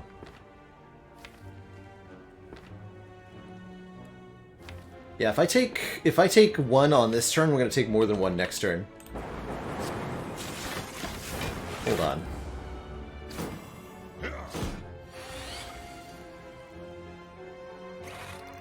Still taking more than 1. Alright. That worked out then. Optimal.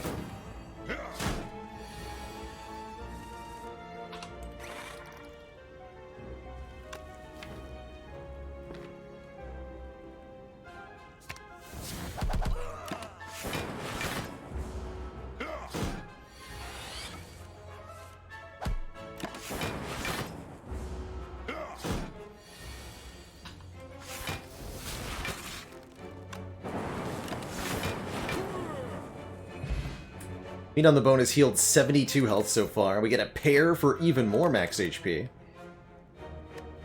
And the 3 unupgraded cards is, you guessed it, even more max HP. Up to 89 now. That is one tanky robot.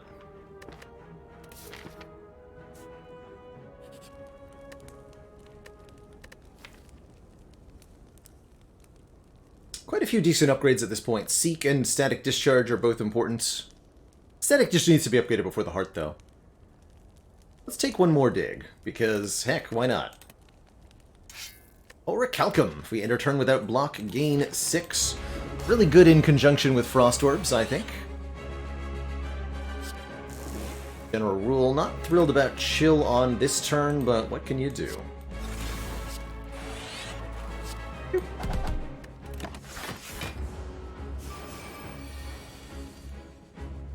Collector is certainly an interesting opponent for us.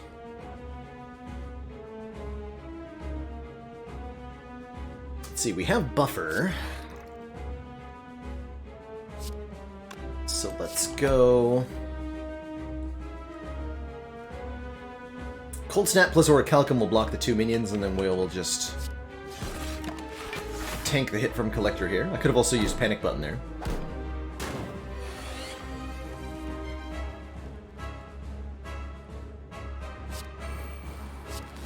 Algorithm around.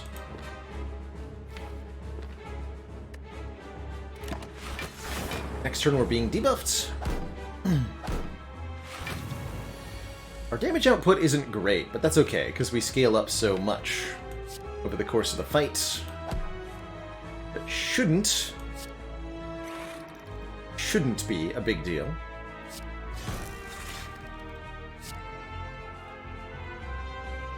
In fact, we can pick them both off right now.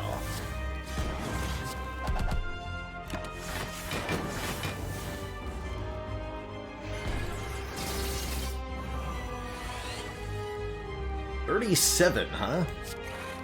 Shamed if somebody were to passively block that in its entirety. Excellently! Thank you so much for the insanely generous $100. Just dropping it on me like that with no fanfare whatsoever, just a good old herpa-derp. Why, thank you so very much. Herpa-derp to you too.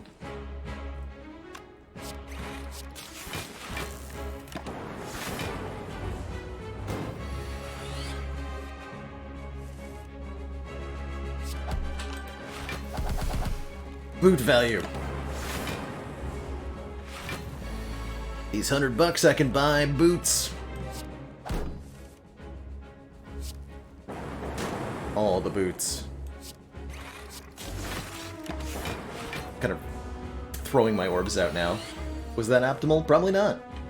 Does it matter? Absolutely no. For I am the Block Lord. Yeah, we just full block. Get him.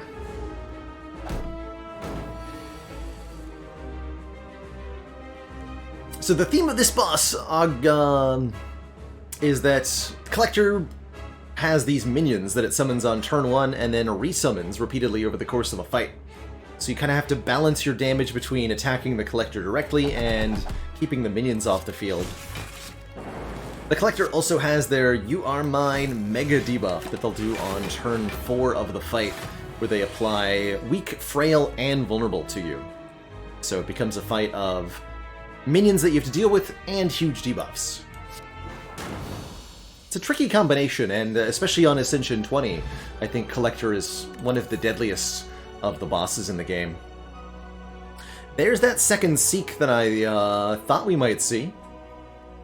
I'm extremely happy to pick that up. And now I'm extremely happy that we did not take the Velvet Choker. We'll be able to Seek for Seek. And with 2 Seeks, we definitely want to get one of them upgraded. So that is what we're going to be doing in Act 3 here. I think we're done digging, at least for the time being. It's time to upgrade. This is a very reasonable coffee dripper. Energy every turn, but we can no longer rest at rest sites. We have meat on the bone, we don't need to rest. We take Pandora's Box, transform all strikes into fens. There's only 5 of them, though. Or the Calling Bell. Curse and 3 relics. That's right, Tuet, it's free! Free energy? How could you say no? I'll take free energy. Yeah, we can also dig at rest sites, too. But right now I'm looking to upgrade Seek. Oh yeah, and we get plenty of rest sites with which to do it. 1, 2, 3, 4, 5. Perfect. And there's a shop along the way with 680 gold. Perfect. Oh, there's also this, hold on. Elite, fire, elite, elite, fire, fire. So 3 elites and 3 fires versus 2 elites and 5 fires. More relics this way.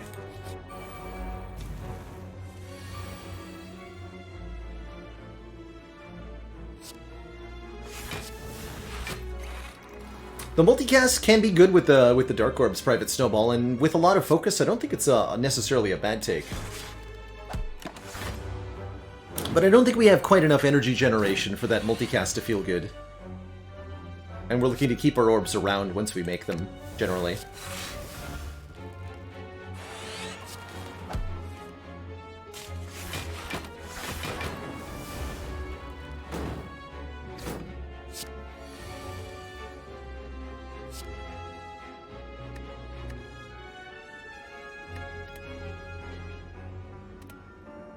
This kills him.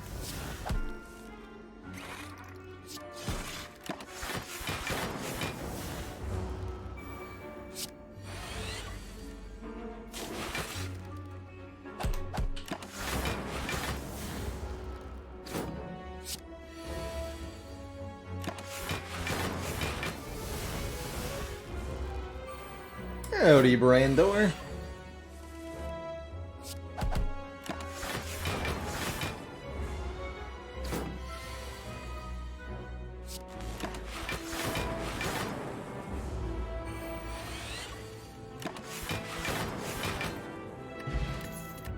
Potion.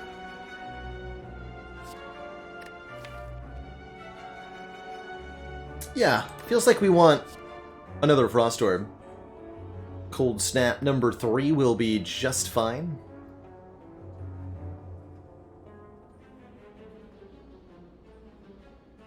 This Reinforced Body Plus also pretty good. But I want these orbs.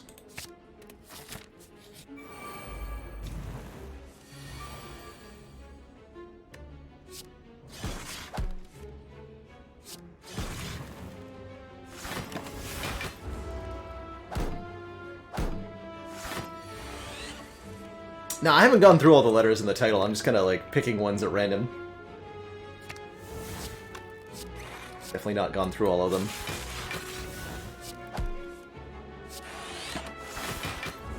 "31 block despite the no block debuff of Panic Button."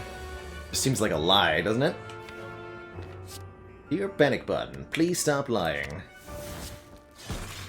Sincerely, everyone.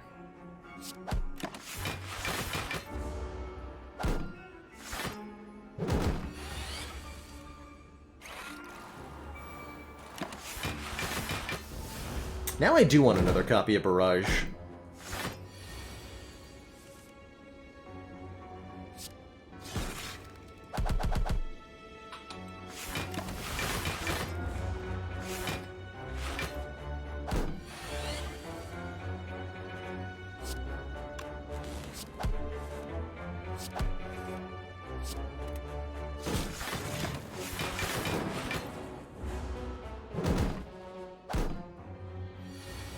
Damage output is kind of sad.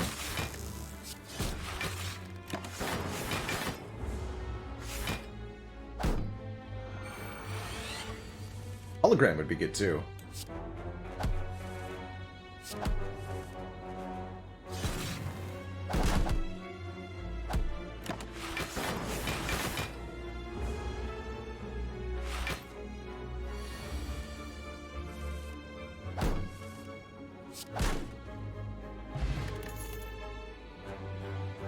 Ask and ye shall receive. It's even upgraded.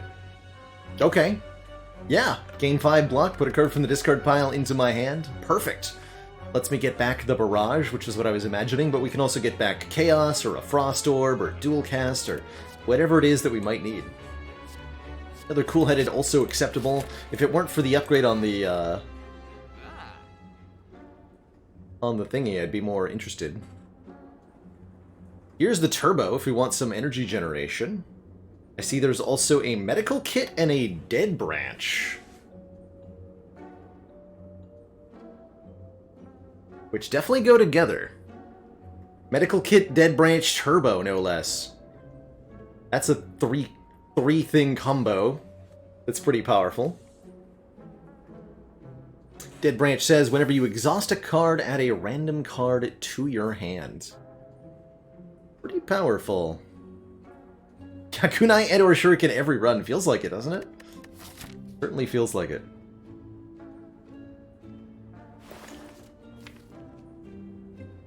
I mean, sure. This is a really awesome combination of things. So let's take them all. And we'll remove a defend besides. I almost want this beam cell. Feels unnecessary now that we have the dead branch, though.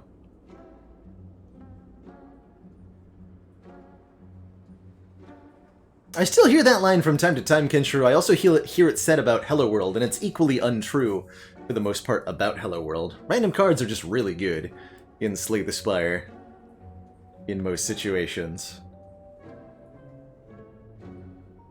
Good now. What an awesome shop. No. Next. Yes! Definitely choose 3. We have the Singing Bowl, which means we can gain max health from this event if we want to. But Dark Shackles is insanely good. Flash of Steel is actually okay with Shuriken. Don't want another panic button. Take 2 max health here. Shackles, keep the Flash of Steel. Serenity. Serenity now. Recall, so I have freedom at the next few fires, and let's get bopping.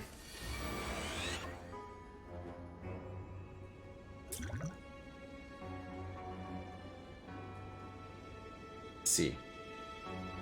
Well, instead of bopping, I'm doing whatever this is. I don't like it. Not the turn 1 I had in mind. Oh well, at least we kept the buffer. Now the good news is I can only draw good cards. Yeah, exactly. I can only draw good cards because there are no bad cards left in the draw pile. I found them already. They're here. I am going to seek for an unupgraded Seek because it's an extra card from the Dead Branch. Then I'll seek for the Chaos. Or the Chill, excuse me. 4 Frost Orbs, please.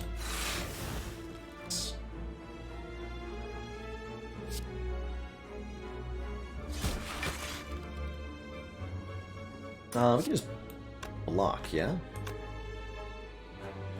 This is 13. Incoming damage is 34.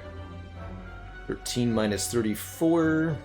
Or 34 minus 13 is 21, so block for 3 exactly. Perfect.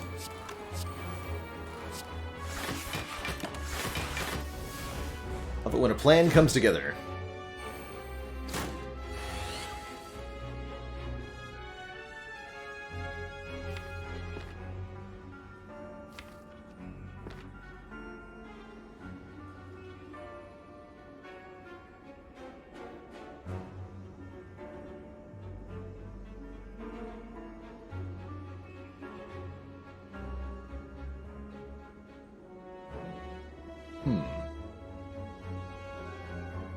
Could use a potion here to take nothing.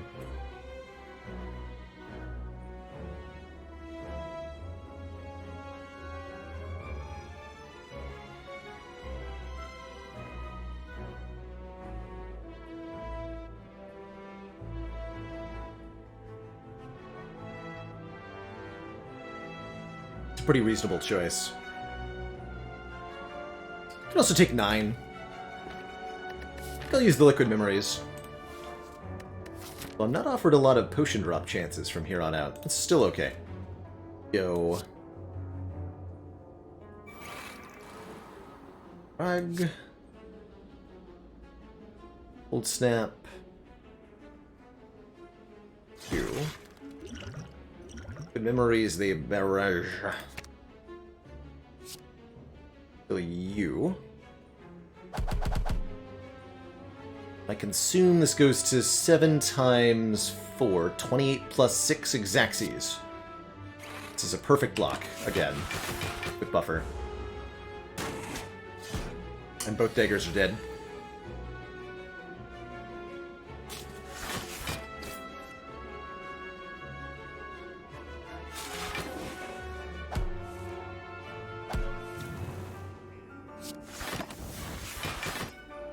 Beautiful.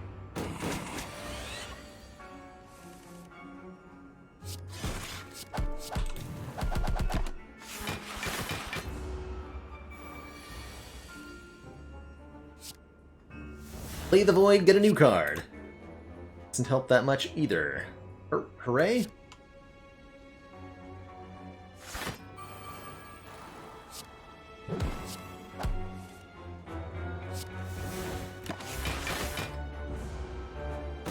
Damage, no! Disaster.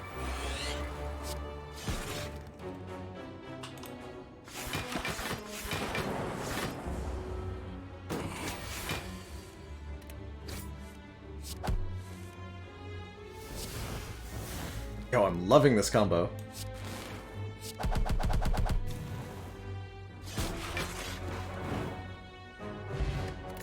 Darkstone Periapt gives us max HP in the event that we take a curse. Persian Plus is here to offer itself to us and be refused once more. Yeah. Great Seek. Take our blue key from the chest. Over the Mercury Hourglass, and a lot of money, too. Upgrade. Static Discharge upgraded now. Probably upgrade Capacitor, too. Purple Fire Spirits. We can toss a card in to get a reward. If we toss in a rare card, we'll gain max health. If we toss in an uncommon card, we'll gain heal to full. I think I'm just going to lose a strike here. So it's somewhat tempting to offer the unupgraded Seek for 10 max HP. Oh, I know, but the digs, though, they're so tempting, aren't they?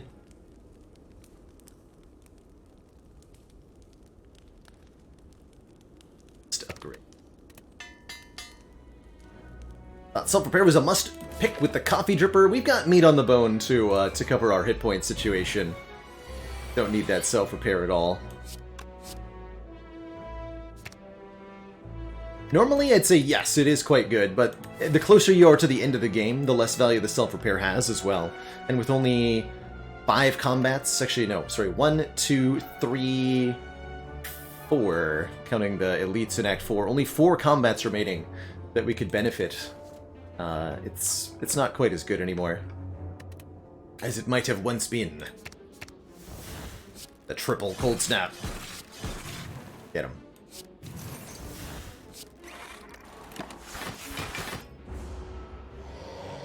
Finally, the boot gets its use.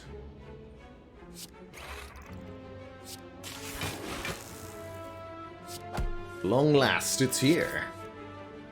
Legendary boot value.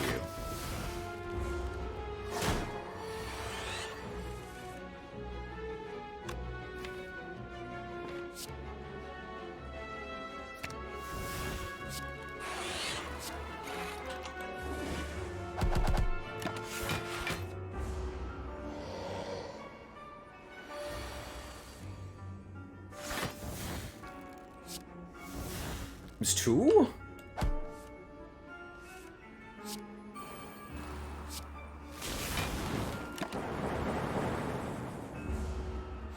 Happy to use my lightning orbs now that it's already done the most dangerous attack it has.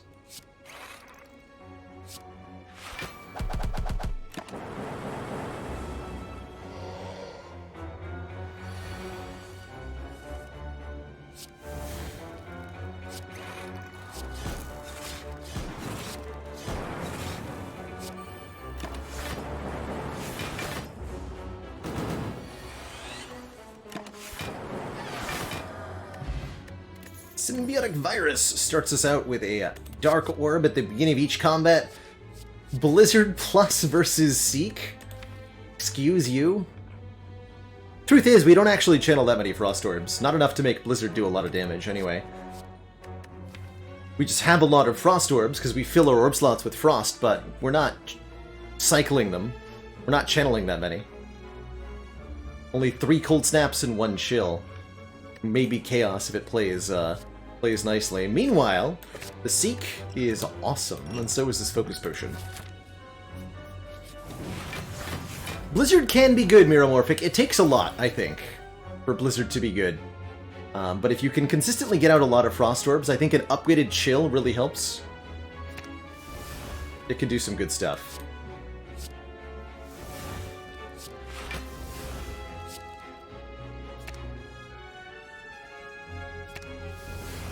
I seem to be almost winning on turn 1 anyway.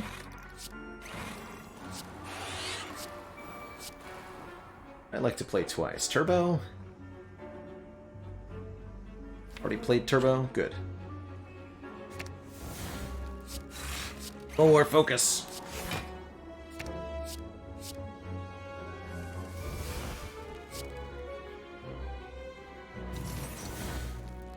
Ooh.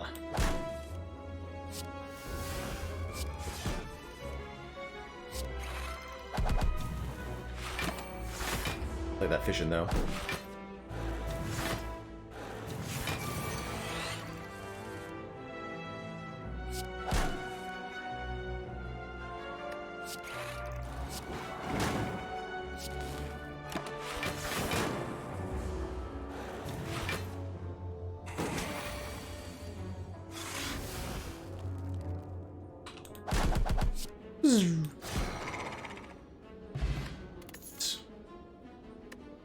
And a little bit more max HP, up to 95 here. Let's see, last upgrade. We could upgrade another Seek. That's pretty powerful. Turbo upgrade's okay. Barrage upgrade for more damage, decent as well. Upgrade a second Seek. And then I'll dig in Act 4. One last time for old time's sake. Oh, we got a Storm. Good.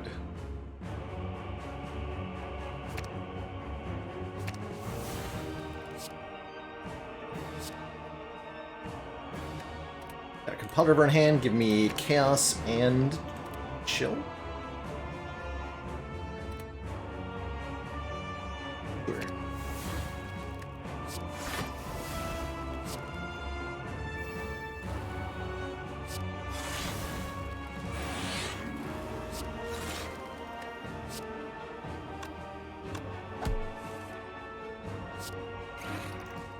Full blocking acquired. Play this to get it out of the deck. Pretty good turn one.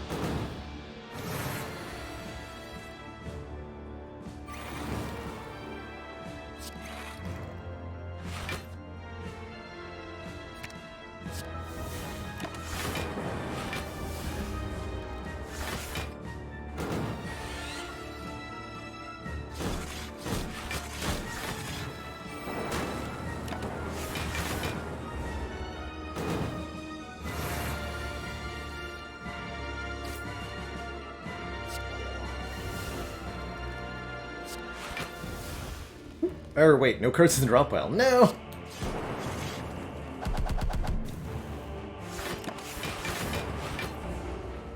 Stinky aggregate.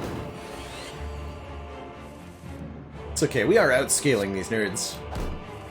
The longer the fight goes on, the better it becomes for us.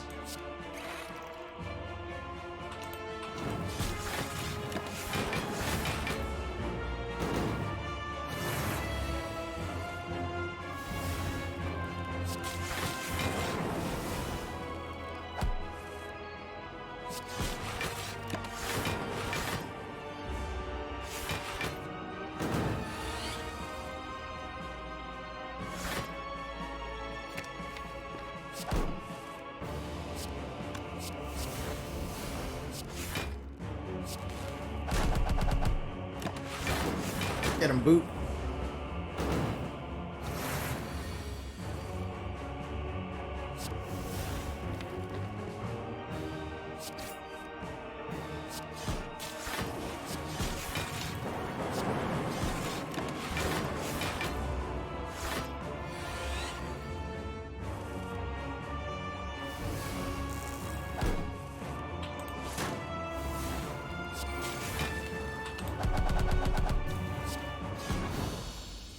Gee.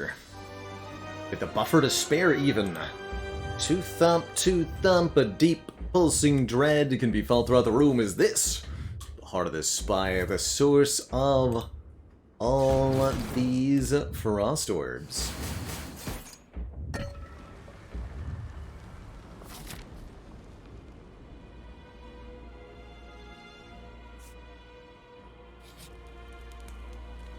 And we gotta give that a good old diggeroni. That I would. Hey, there's the trader bottle. Right where we thought it would be. Traitorously hiding under that last campfire. Draw us a card every time we play 10 cards. Ooh, Apotheosis. Interesting. Apotheosis would let us upgrade everything in our deck, and we have multiple Seeks to get it in play nice and easy here. That's kind of cool. Strange Spoon is also particularly interesting here. Cards which exhaust when played will instead discard half the time. I think that's a no for me, because of Medical Kit, actually. It'll make statuses stick around. And anytime a card fails to exhaust because of a Strange Spoon, the Dead Branch will also fail to generate a card. So, double punished. So let's not do that. Let's not do that. And instead, I think just go Apo card remove? Remove the last strike. Get everything upgraded. Sounds pretty good. Apotheosis will also, very importantly, upgrade cards generated by the Dead Branch. Oh, great question, Doraemon. I have seen the entirety of the original Subnautica played. So, given that Below Zero is in a relatively complete state, according to the devs, it's coming out in May for a full release. I'm going to be diving, get it, wink, into Subnautica Below Zero.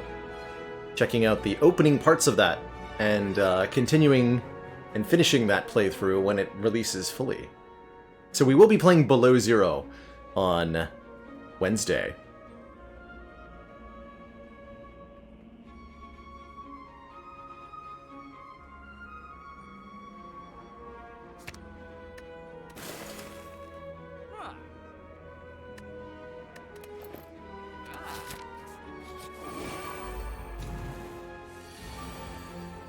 turn 1 Apo. Play the chill first. Don't want to get spoiled? That's fair. Me either. That's why I'm playing it early. Me either.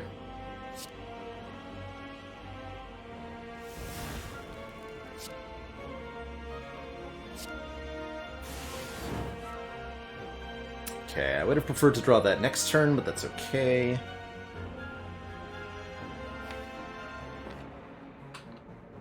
So we'll hologram the beam.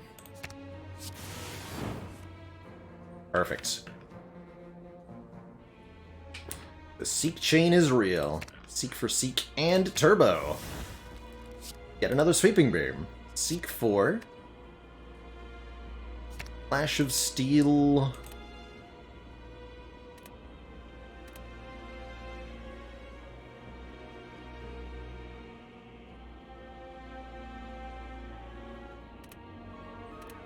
Oh, capacitor.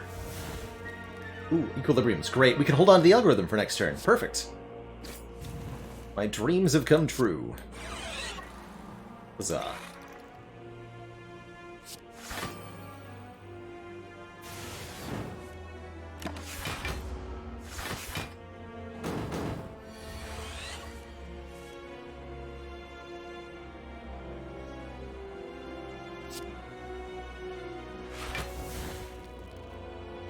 Vision.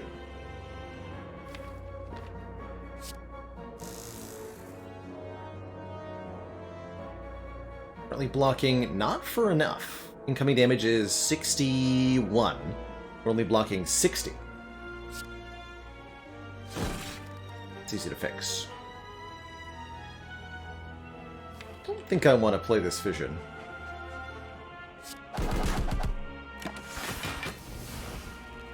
Or that dual cast. Let the Dark Orb build up a little bit longer. Slash, cash it in right now.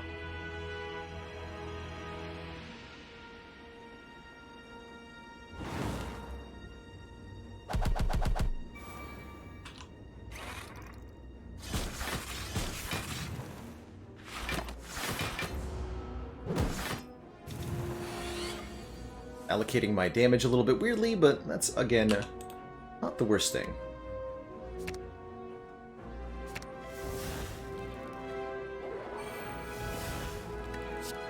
More seeking. Good. Yes. Very good.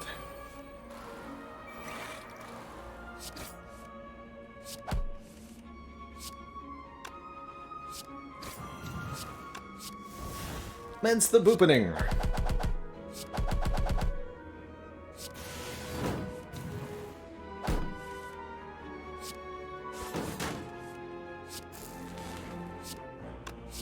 GG, nerds. Great fight. Last relic is a data disk, giving us one more point of focus. You love to see it. Instead of Marias.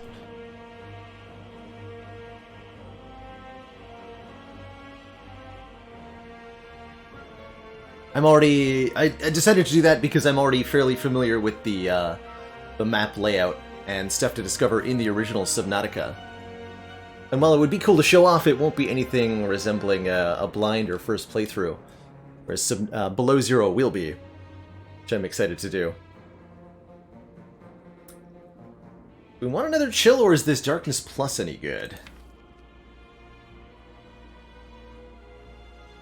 Let's take the chill. It's got Dead Branch synergy. Huzzah!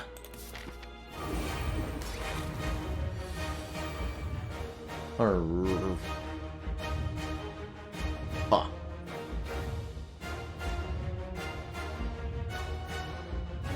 My buffer. No! I mean, that makes sense, right? We don't actually have that many cards in the deck that say block on them.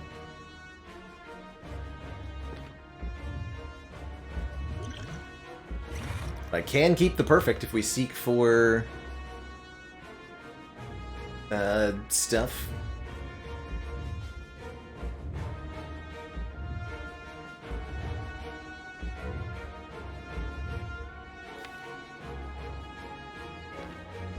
seek for... Seek and...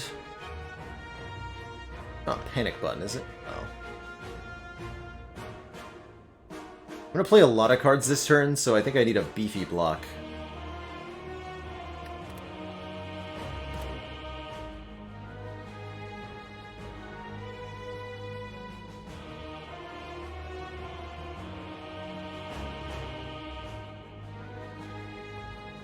Oh no, Marius! That's deeply unfortunate. That you ended up nominating it, but then want to avoid the content to avoid spoilers. I will think about that. And let you know if I've got an answer on how to deal with that. Yeah, that's funny. Buffer is, well, it's still active for the moment, but it's not going to be in a second here.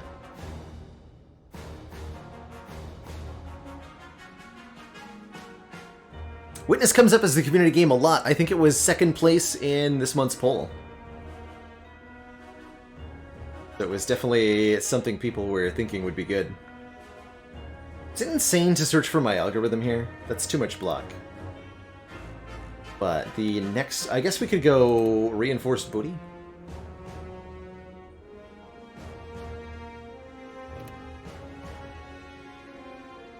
Now, we'll just seek for algorithm. Oh, that works too. Okay. Seek for Apotheosis and Seek. Upgrade. All of it. Immediately. Am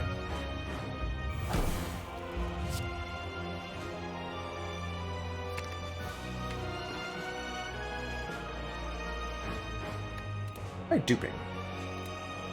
Reg. Capacitor, actually.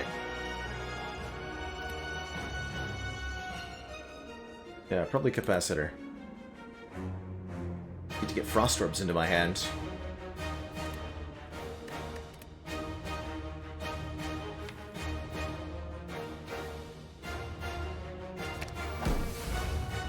Ooh, recycle.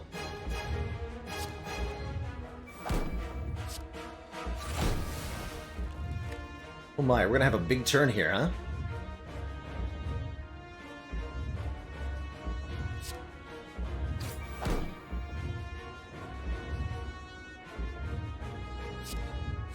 Get rid of that then.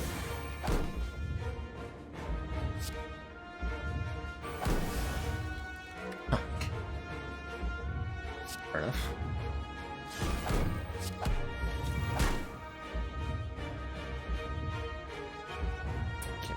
Willingly take a little damage here.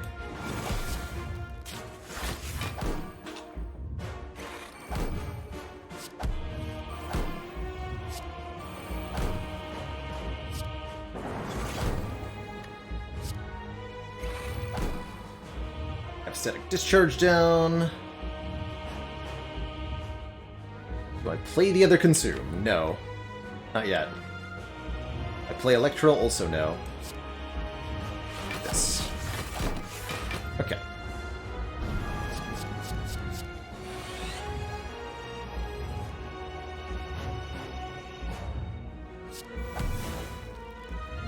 Meteor Strike.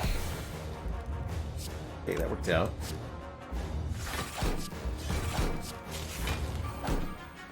Ooh. Wait, that would have been better next turn, but I'll take it this turn.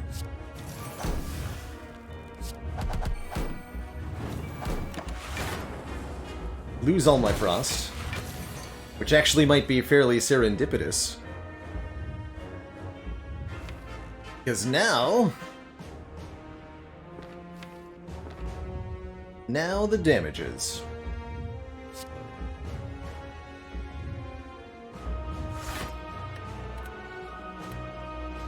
I want to put into my hand. I could pull the genetic. But I think I'd rather take one Frost Orb. I don't want to take an unlimited amount of damage. Only just, like, a lot of damage.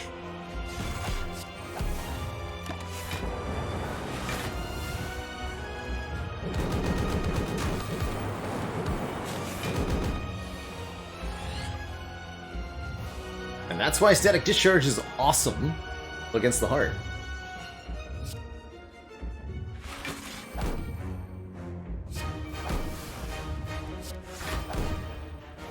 More orbs, please.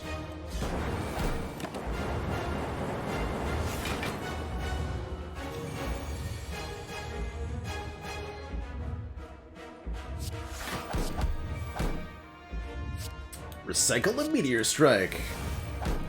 Love to see it.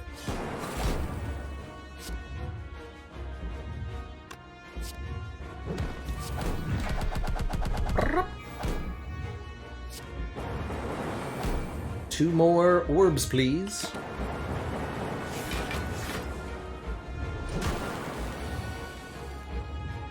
And now we're at the point where we literally can't lose, which is a point I love to be at. End turn and we're good. Pretty reasonable panic button too.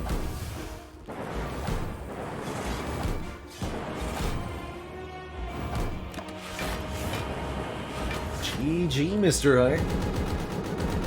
Great fight as ever. This run was incredible from the very beginning. Gee. See you later, heart nerd. You.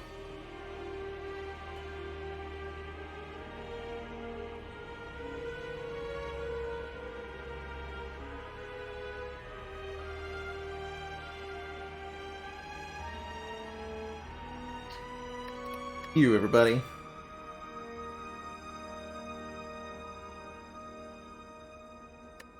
Here.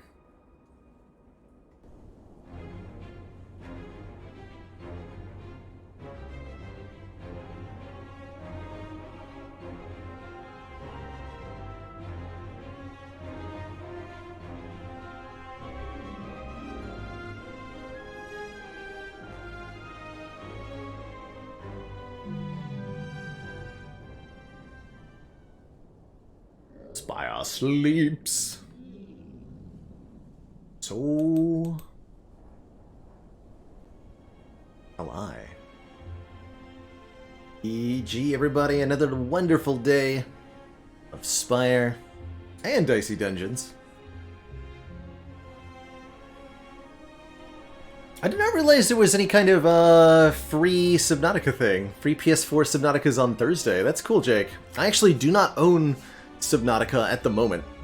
Gotta pick that up before our stream this week. But if anybody were to happen to have an extra copy lying around, that'd be like super helpful. $100 if I play another one, says excellently.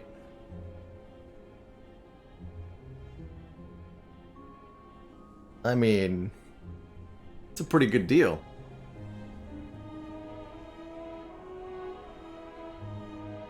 That's a pretty good deal.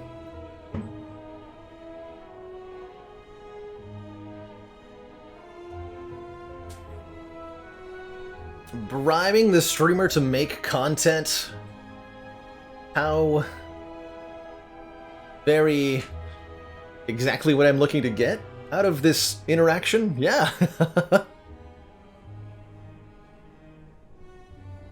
I think I could do an ironclad run for that.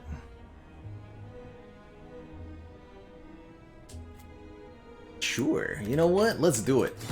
Got a little bit more time. It's not quite 8. Let's see. Statistics. We're on Ascension 13. $100 per Spire run. If I could keep that up for the rest of my life, I'd be real happy. Yeah, Magico, we are skipping the Watcher on this ladder. Indeed. We already did a ladder involving the Violet Lotus. The Violent Lotus, as I like to call it. And the Watcher does not have another character-unique boss run. Remember, we will be watching. There they go. Excellently. Thank you so much for the very generous second $100. That sure does indeed buy you an ironclad run. Let's go. Let's go. Choose your runic cube. Whenever we lose HP, draw a card. Thanks again for that incredibly generous stream support. Excellently. Folks like you help keep the stream running full time and help keep me fed with a roof over my head. It's good stuff.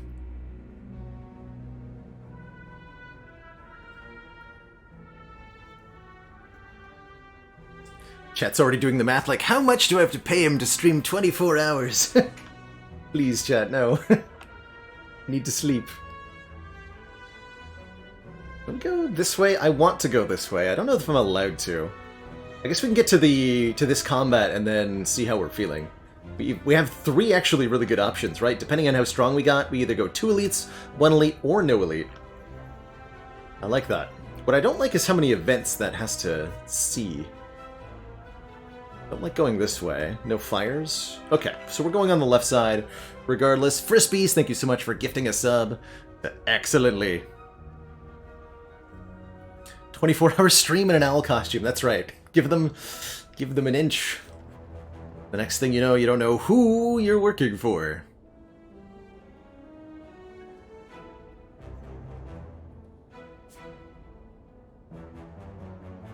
Okay, we'll do the thing. We'll go combat 2 events, try to get some potions and maybe some decent cards. What if the 24-hour stream says blues? If it's an upgraded stream, what then? Alright, we'll get an additional 1 card draw, you know, whenever we get hit by an enemy, which is going to happen more often than we want it to. And therefore we'll get cards. It's good stuff. Bossborn, thank you so much for the 8 months. And that tier 1. Iron Wave, Wild Strike, Thunderclap. Do I first pick an Iron Wave? Yeah, let's do it. I haven't done first floor Iron Wave in a while. 5 block, 5 damage. It's like a strike and a defend stuck together. Cleric here offering me a heal or a card removal. It's only a 13 hit point heal because we're not missing that many health, but I really do like topping ourselves up here to make sure that we can maybe fight an extra elite, or just to ensure that we get out of Act 1, which is normally a really difficult thing to do. So I'm going to take the heal here. Less money as well. And Face Trader on floor 1, I'll trade Face, absolutely. The earlier you are in your run, the better the good faces are. But what about the bad face? Inloth's Hungry Face. The next non-boss chest we open is empty. For me? For me? Oh yes. Yes, yes. Nice face. Nice face.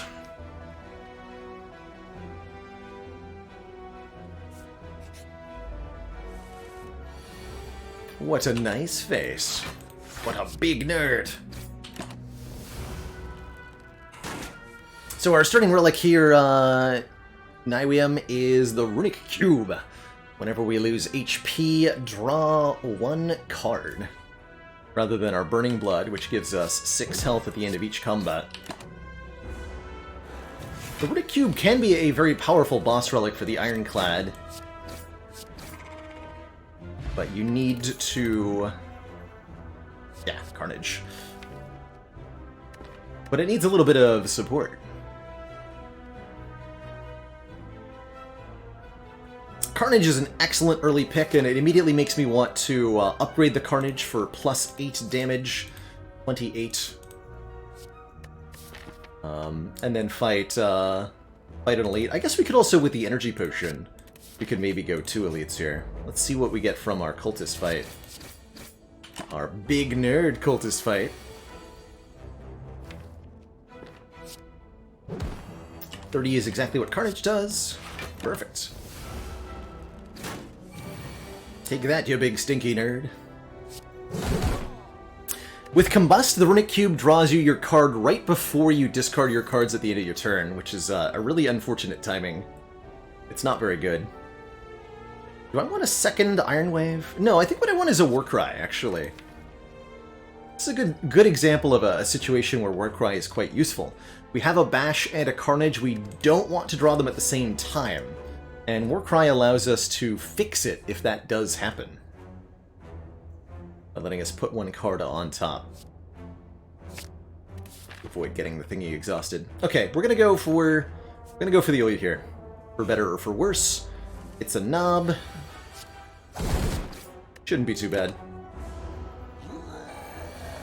Rorg, etc.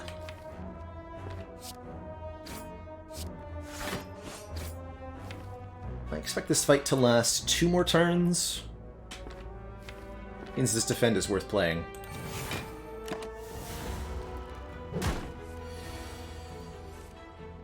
And we should draw the Carnage next turn. Will be enough to kill. Good. Big nerd. Got him. Centennial Puzzle to go with the cube. Draw even more cards when we take damage. 3 additional cards the first time we lose health. That makes me want to take this Armaments almost, because we can get really big hands. Like giant hands. And also take an Inflame for strength, which is quite good as well, particularly with this Iron Wave.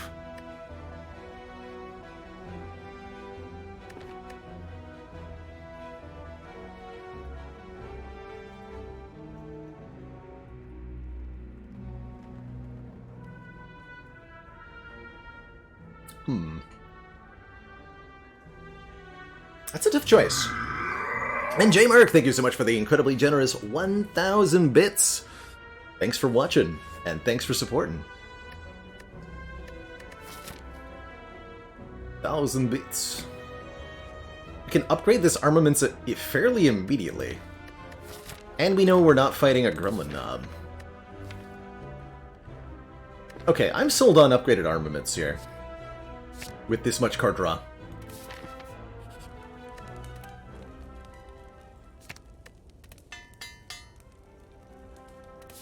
Upgraded Armament says upgrade all cards in your hand for the rest of combat.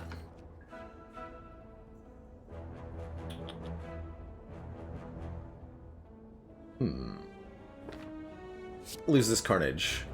A little bit awkward though. Yeah, this draw. Next potion here instead of in the Guardian fight.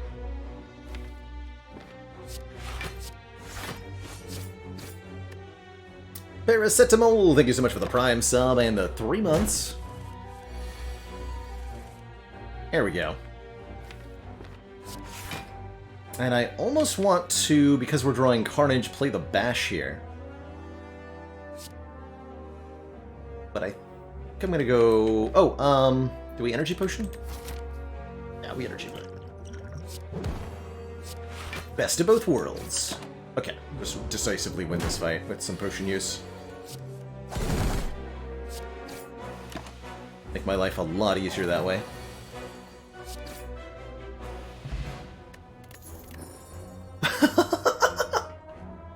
The synergy is complete!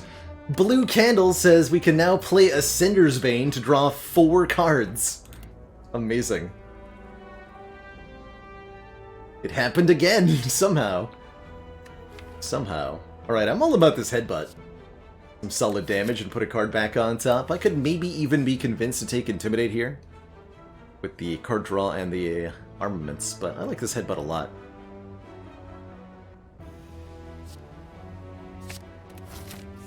Unfortunately, there's nothing in the chest, says Loth's hungry face, so whatever relic might have been in here is lost to time.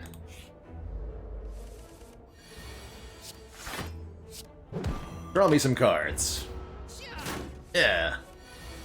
All the cards.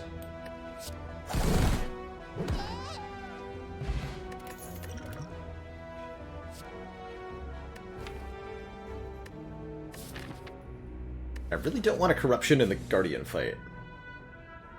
Rug is going to be better, but it's a Corruption.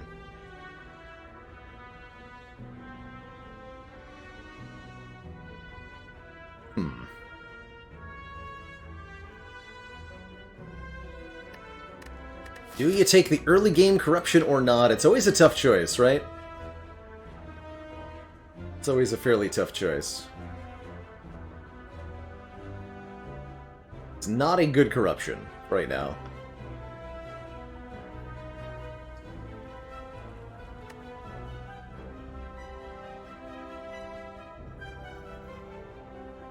I think we could afford it against Guardian. Maybe.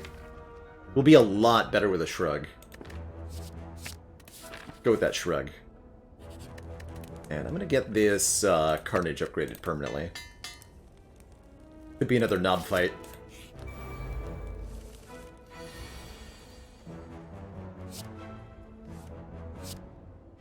Do I draw cards right away? I don't think so.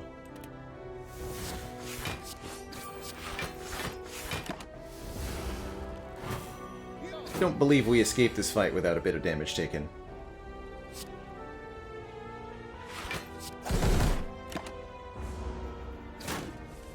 This mask caused our first chest of the run to be empty, Private Snowball. We missed out on one relic, essentially, because of it. The Big Stinky.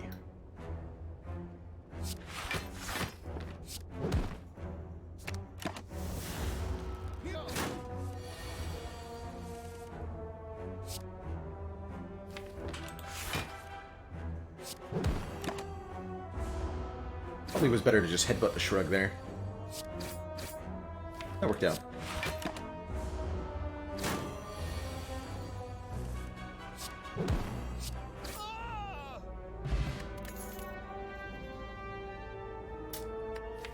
Okay, and now I do wish we had the Inflame pretty badly. Do I take a Sword Boomerang?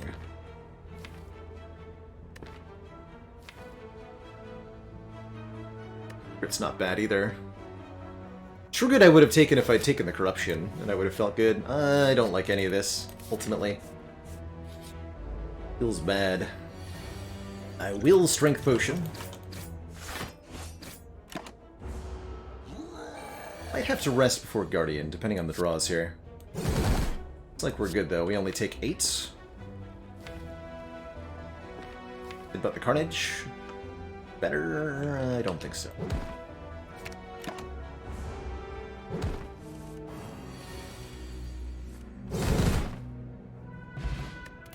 Pocket Watch. Now we're talking. Whenever we play 3 or fewer cards during our turn, draw 3 additional cards at the start of our next turn.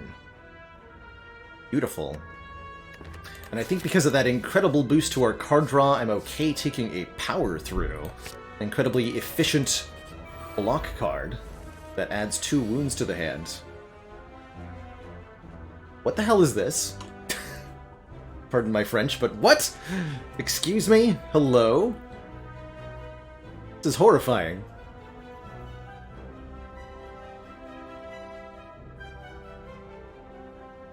They even rolled 13 health, so I can't kill them with Iron Wave and Strike or something.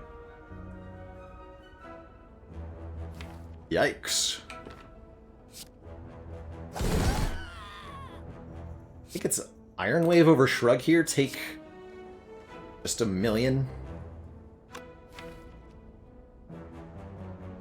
Yeah. Ouch.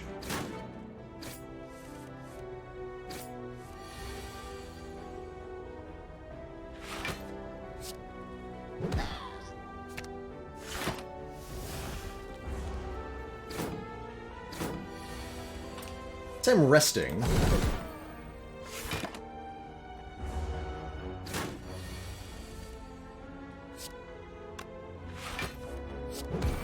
Fortunately, we get tons of card draw with the Pocket Watch.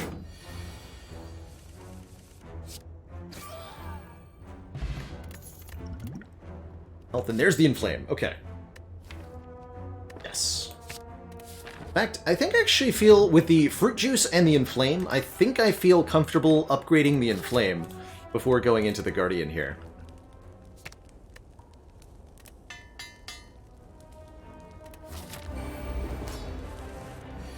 And I'm especially with this draw. Feels good. Just gotta do 27 damage this turn. 3 strikes gets there. So does Carnage. But the Pocket Watch plus this upgraded armaments is going to upgrade the entire deck very quickly, and from there we're going to have a really good time.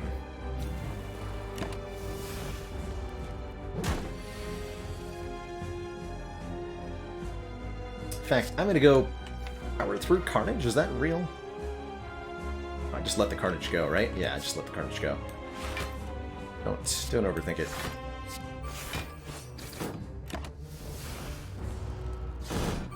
Keeping sure to play not more than 3 cards per turn. Not like I can play more than 3, of course. I guess with Warcry I can.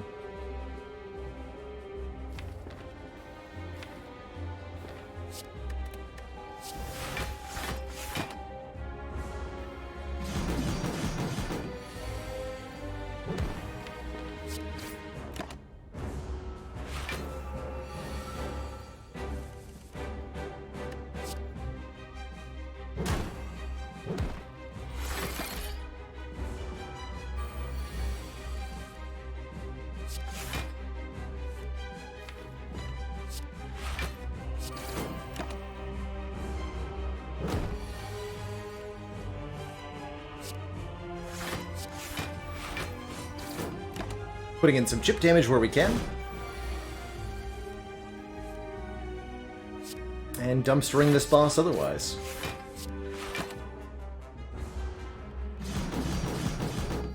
Turns out drawing 8 cards every single turn is really good. Who knew?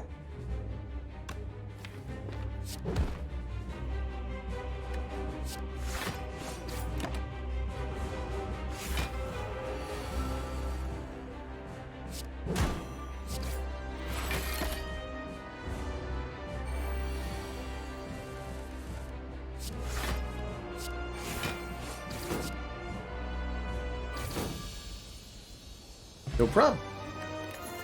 GG.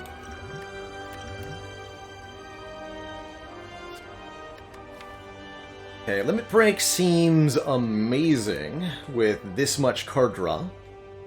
I could also see Immolate being awesome, letting us do some serious AoE damage. We'll be watching. Let's go! Thank you so much for the extra buck. Excellently. Beating that big nerd of the Guardian to a fine pulp. I got faith. We have so much card draw. I think this run is headed in a good direction here. And we've got a really good block core, too. So it's just a question of Immolate versus Limit Break. Immolate will probably be the better card for Act 2, letting us deal with the multi-enemy threats. Gremlin Leader, Slavers, great with Headbutt. Okay, I'll take this Immolate. So I do like Limit Break a lot here. Ooh. Now that's interesting. Huh. I mean, that's a really good question mark. Runic Pyramid, letting us retain our hand at the end of our turn, or no longer discard. But what this deck is doing right now that's really strong is cycling over and over again, drawing 8+ cards per turn. I think it's still pretty good, though. Pyramid Pocket Watch is an odd one. It's a bit of it, yeah, it's a bit of anti-synergy. We can't draw 8 cards per turn if we don't discard some. Tiny House is a bunch of stuff. 1 potion, 50 gold, 5 max health, and an upgrade. Or an ectoplasm, preventing us from gaining additional gold? It's a bit of a rough ecto, honestly.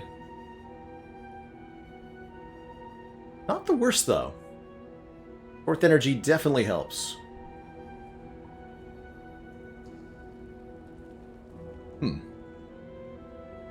I'll go ectoplasm.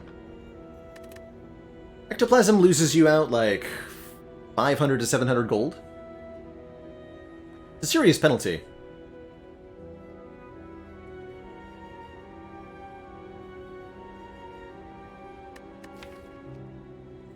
Okay, I'm gonna do it. Ectoplasm over Runic Pyramid. Not something I usually take, but with this much card draw, the Pyramid is more of a downside than an upside sometimes.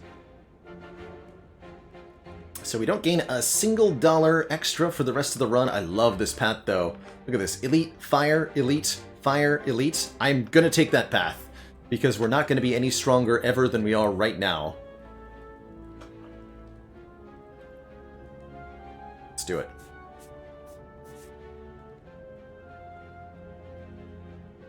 Ecto with 10 starter cards. Not as much of a problem as you might think with so much card draw, thankfully. Just gotta make sure we stick to the correct number of card plays.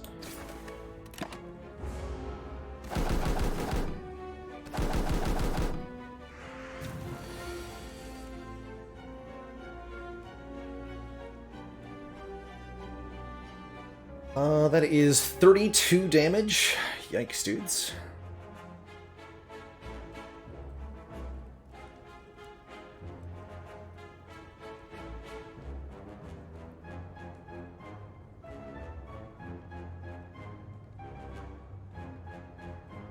There's only 14.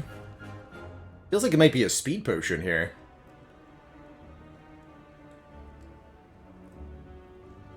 Like Iron Wave. Iron Wave power through would be 30 block, take 2. Headbutt the rug.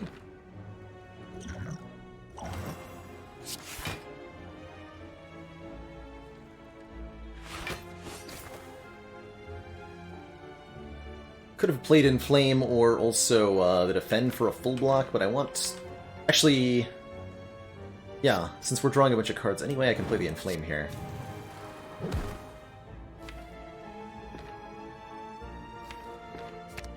Iron Wave, actually. Take 2 here.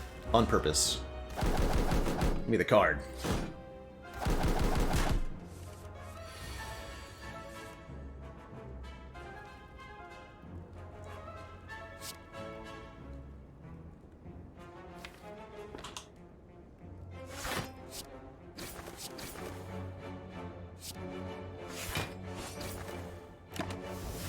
Should use Warcry there.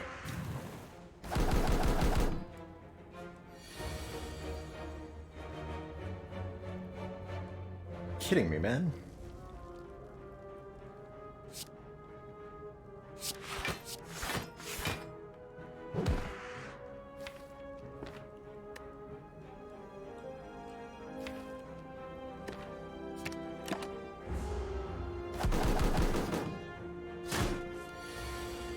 Auntie! Thank you so much for their very long-standing full year of support.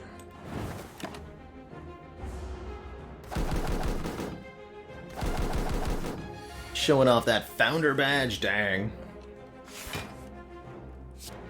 You're having a great one. Put a dash on top. What a weird fight this has been.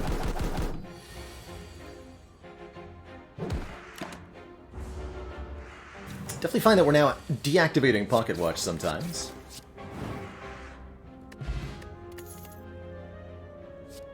Cut for some statuses. Not bad, actually. Yeah, let's grab an uppercut. Not bad. I will happily transform one of my many, many strike cards into a Berserk.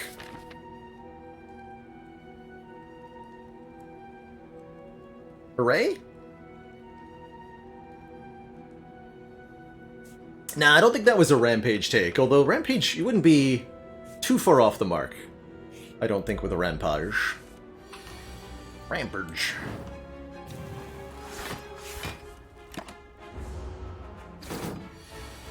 Get that draw.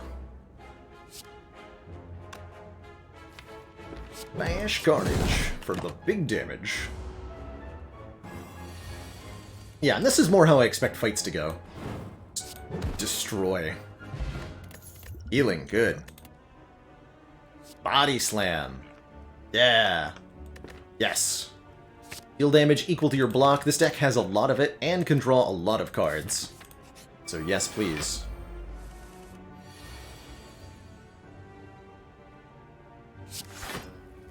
The sphere first. Let's kill the little one. We do quite enough damage to kill the Spheric Guardian in 3 turns, but maybe I'm wrong about that.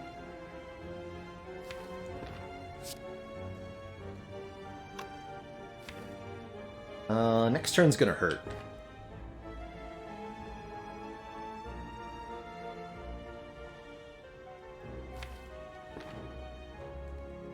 So... the plan is deliberately take damage.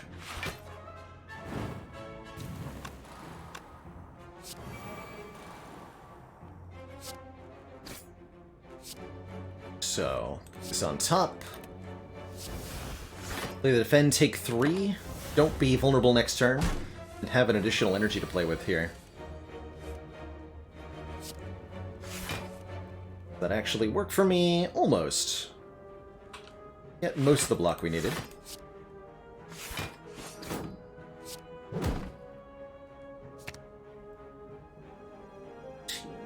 $21, take 1? Do it.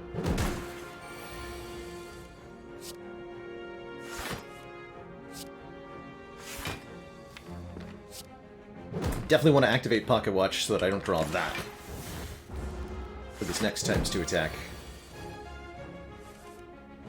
Okay. Still not great, though.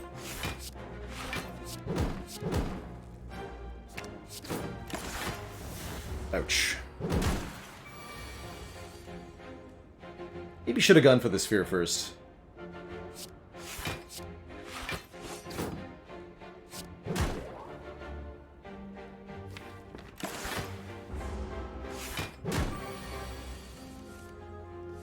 Whatever, we're through it. A fight. Evolve seems kind of reasonable. We have a power through and an immolate. So there's like a lot of statuses we put into our own deck. I'll take that. Okay, I still think I can go for this multi-elite route. I'm gonna try. Yet another Chosen. Spooky.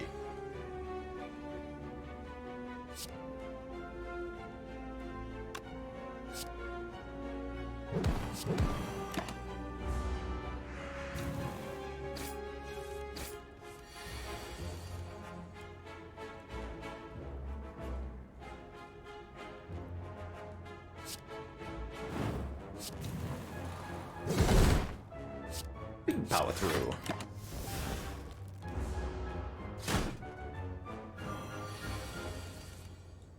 Other choices, Tets, were Tiny House and Runic Pyramid, of all things. We took Ectoplasm over. Because this deck does not want a Runic Pyramid.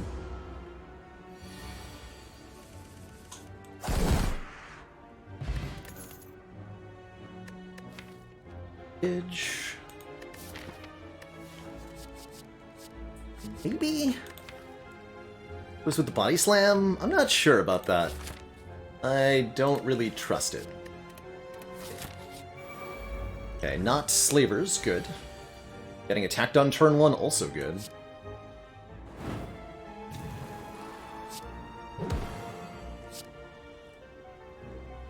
Gotta kill this wizard. Base Rune, thank you so much for the 23 months. And of course, that tier 1 sub.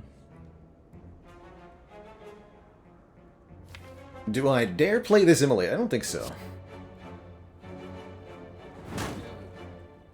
Or, sorry, the Berserk, not the immolate. I do play the immolate.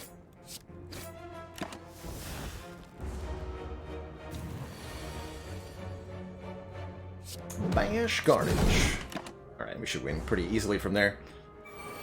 Overall, great leader fight. Yeah, really good leader fight. Not unhappy with the amount of damage we took at all. We get a Prayer Wheel, doubling the amount of cards we get from normal enemy combats. Dual Wield Plus could let us make more Body Slams or more Berserks. Or more Inflames. Or anything else in between. What am I upgrading at this next fire? Immolate? Yes, Immolate. I'll take one more shrug. Upgrade Immolate. We're good with the blood potion. Probably resting at the next fire, but I wanted this upgraded in case we run into El Tres Diablos. These guys. Happy with this draw. Thankfully, Carnage plus Fire Potion is... Oh, wait. 1 damage short of a kill? How rude. How incredibly rude. Is this like Arma Shrug Carnage?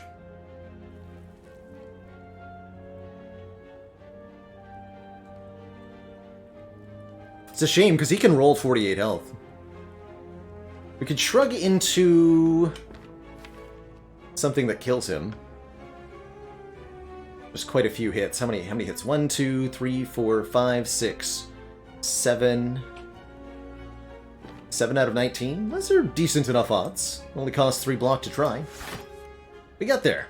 Good. I'll take it.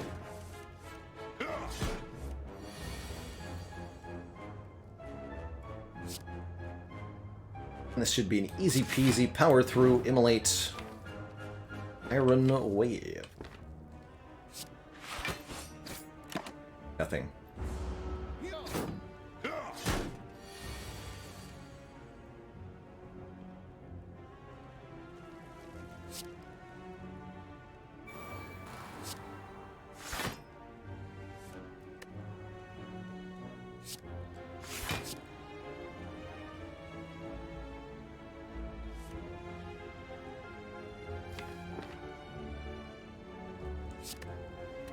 I'm gonna headbutt my shrug.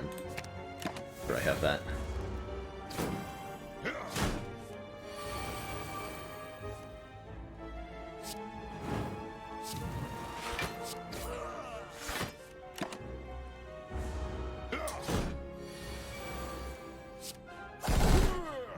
Okay. Potion belt! Gives us 2 more slots for potions. It's a rupture here, but we're not really damaging ourselves all that often. Skip all of this.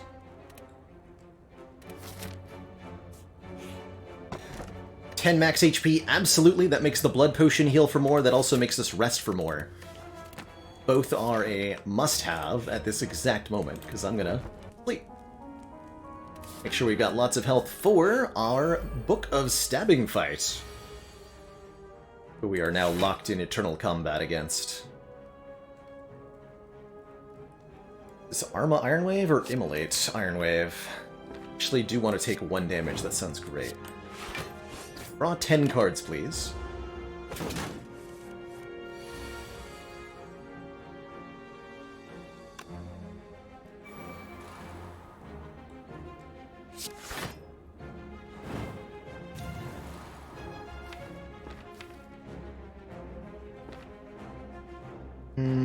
I could have done that better. It's okay.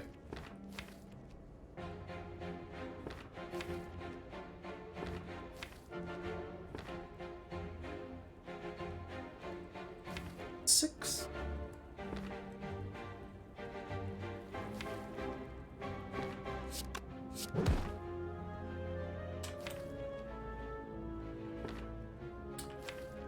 Power through over the Arma here. Okay with these wounds, since we're, you know...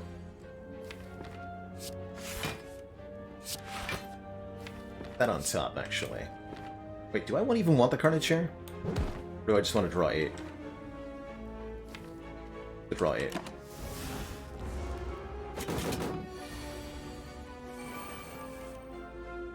Perfect. Take those stinky statuses and get out of here.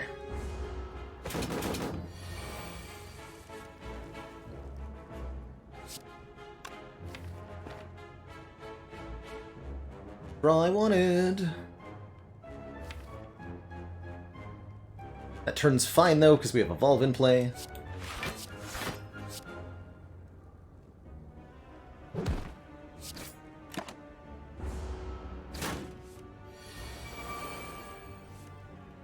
Tell me I can kill it.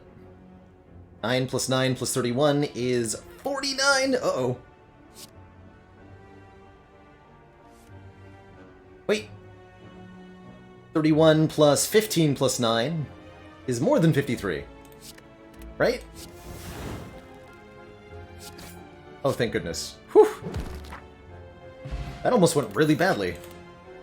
Thankfully, we now have a Shuriken. Every time we play 3 attacks in a single turn, gain a point of strength. And a Dark Embrace here to make me regret not taking a... This is almost an acceptable demon form. Strength per turn. Almost. What is this deck? The better question. I just slap a demon form in here, does that make it good? No.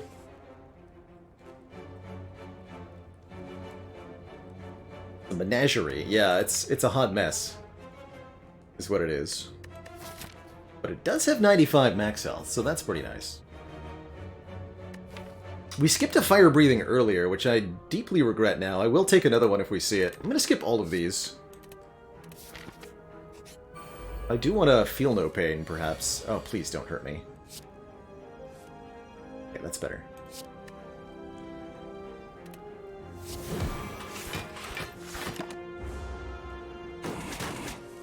Stupid plant, man! No!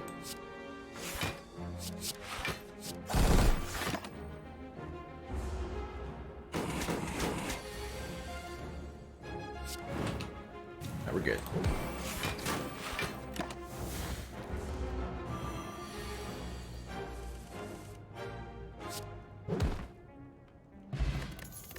And we get another potion. True Leave. Hemokinesis draws a card. I have the health to dedicate to Hemokinesis. Though I do need something with a little bit more oomph to it. I don't know. Not impressed. Designer Inspire. Upgrade 2 random cards, transform 2 cards. Or remove a card and upgrade a random card. You know what? 60 gold for Transform 2 is a really good deal. Let's just get rid of 2 stinky things. I'm going to lose the Berserk and 1 Strike. Let's see what happens. Barricade and Havoc. Yes! Yes, Barricade is a great way to scale this. We have very good block sources, and we have a Body Slam. I love it. It'll punched him. Max HP Slavers. That's pretty spooky.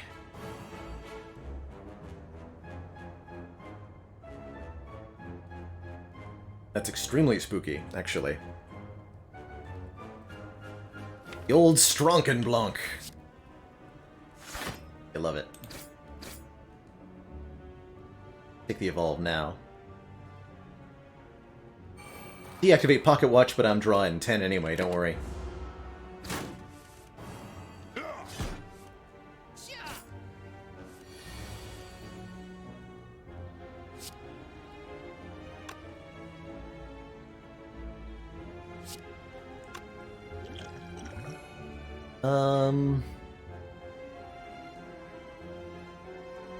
What is this? Carnage doesn't kill. 31. Do Carnage power through Body Slam, that kills. About power through... Shrug it off, Body Slam. I don't think that gets there. Take 5? Okay. Whatever I do, don't become vulnerable.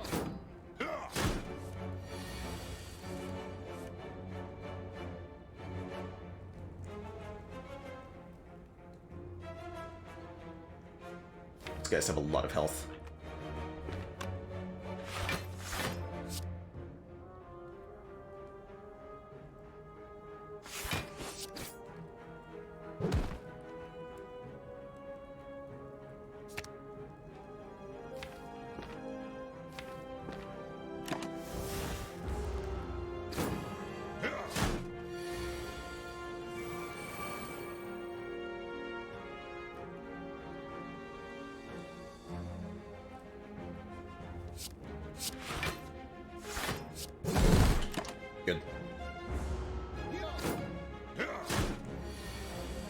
And there's the immolate. Okay. Play him first, but whatevs.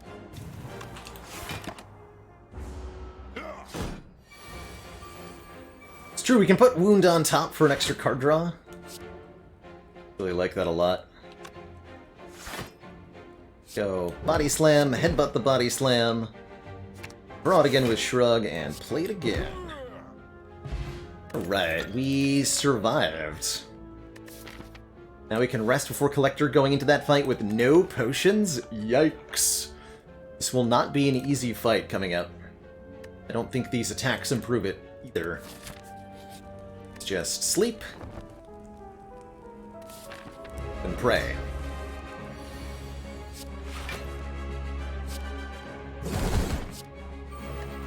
Would have preferred to see Barricade turn 1. Here. Well, that's not good.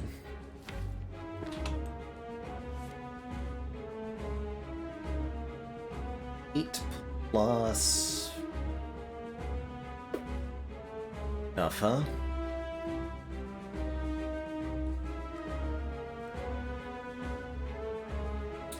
Nine damage. I have to use Bash Immolate to get a kill. That's 42. Yeah, that gets a kill. But I still take 28 damage.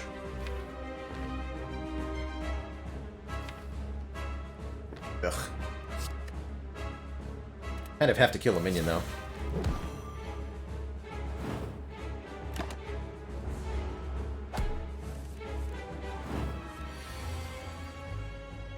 We got a resummon, though? That's extremely lucky. When the Collector resummons, they resummon until there are 2 minions on the field.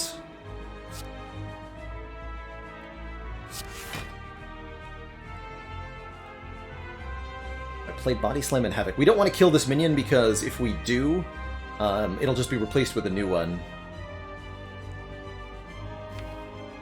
I'm gonna not play any more cards and let the Pocket Watch activate here. And then this is the debuff turn. Okay, now we do break the Pocket Watch. I'd like to pick off both minions again here. If possible. Let's see what Havoc hits.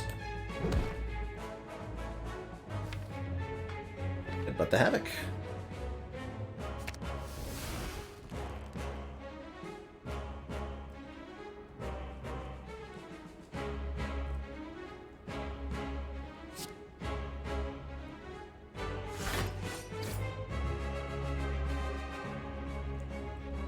And this minion survives at 1?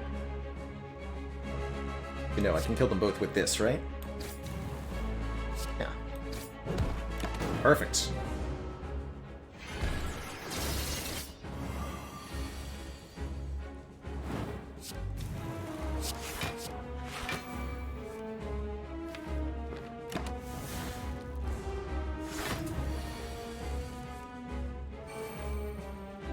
Perfect again.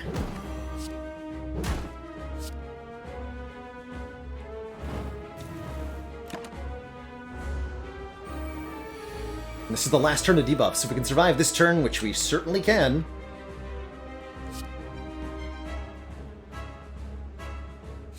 Then we're through the worst part of this.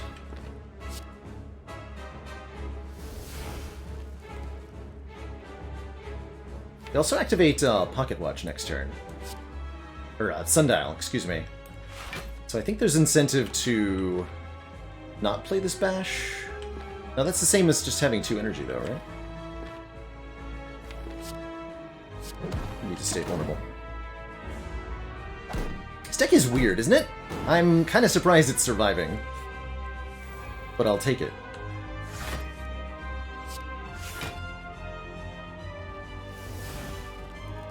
Definitely take it.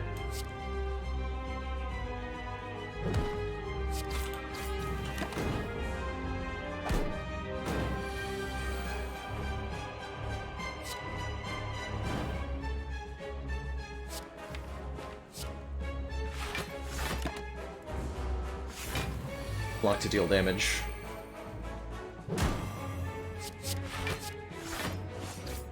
Looks like we're good, though. We are surviving despite the chaotic mess that is the deck. Woof. EG. Oh man, more garbage. Where's an Entrench when you need one? Where's a Fiend Fire when you need one? There's a second win when you need one. Why not? I can't play status cards. We don't have... The blue candle only lets us play curse cards.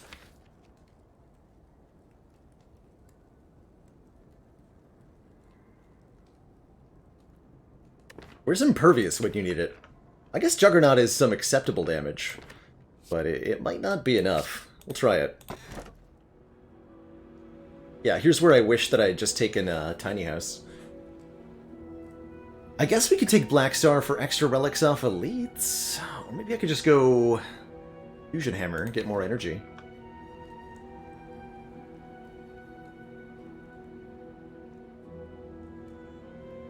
God, we're gonna be so bad. Let's lose that Black Star.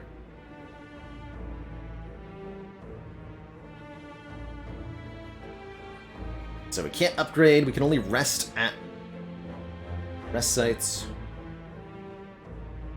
and fight many elites.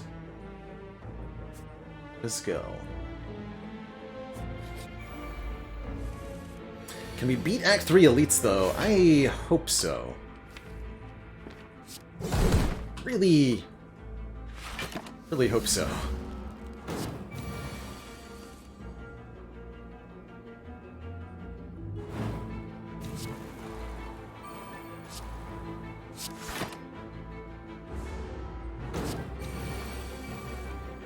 Thankfully, we have a ton of energy to work with.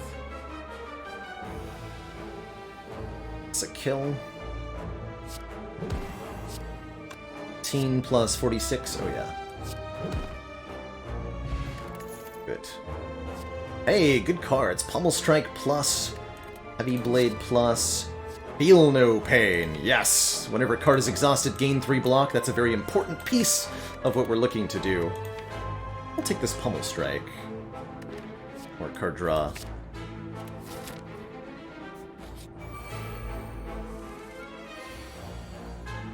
Oh, that's a good turn one.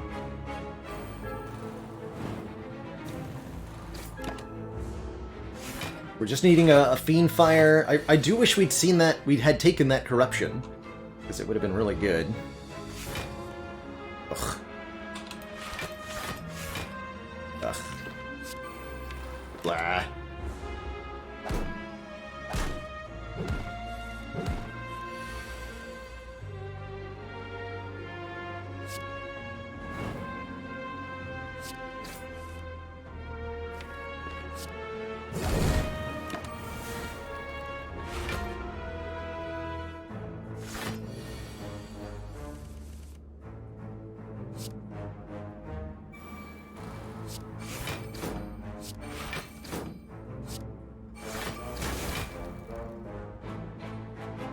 Almost. We've got Barricade, so we're fine.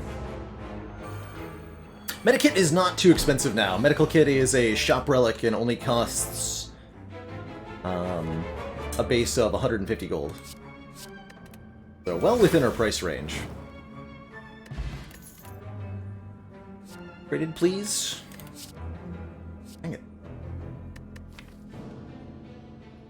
I'll take one unupgraded True Grit out of desperation. Oh no. Okay, good.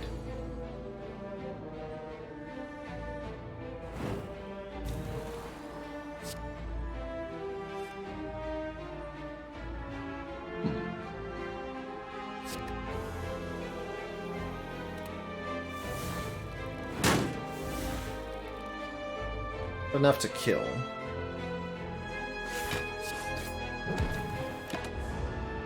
Take 11 more.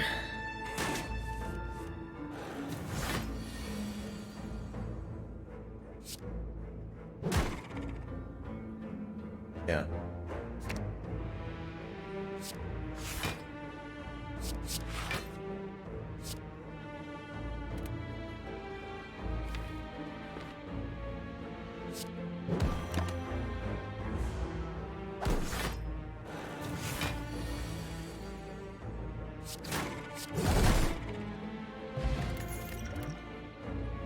second Arma?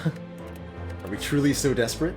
Hey, it's fire breathing. Whenever you draw a status or curse card, do a bunch of damage. We're not fighting Awaken one? No, we're not. It's an important thing to remember. We're not playing on Ascension 20 here. Make some weird decks work if we have to. They go to 2 shops if I want to go to 1? Weird. You know what? I am going to take second upgraded armaments. I think I'm that desperate. And I will fight these 2, again out of desperation. I need something to happen. Oh, perfect. Power through, fire breathing, immolate, headbutt, immolate. That's good damage. Yeah. And they put burns into the draw pile, which is why we gotta get the,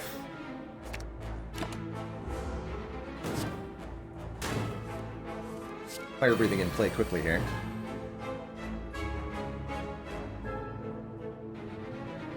$28, $38.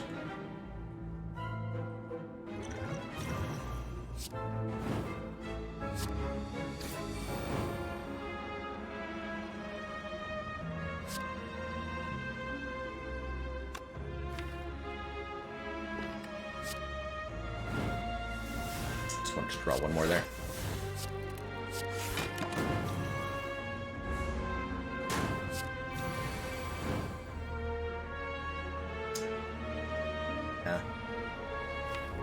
Yeah, that's about right.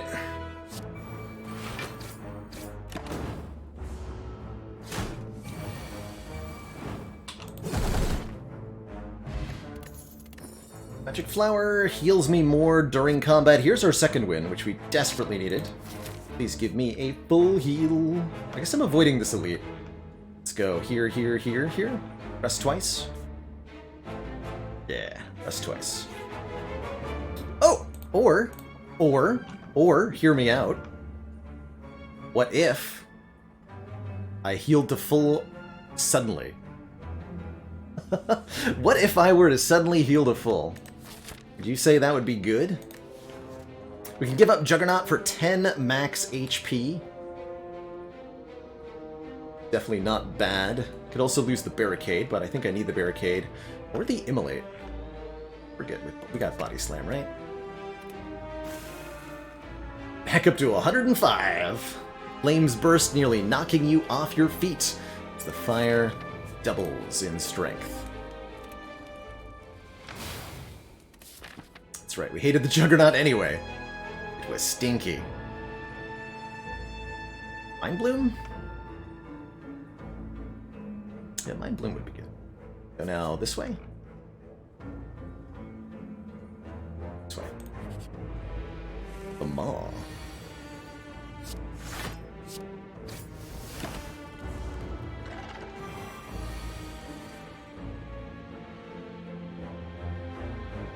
I think I had a full heal. Okay then.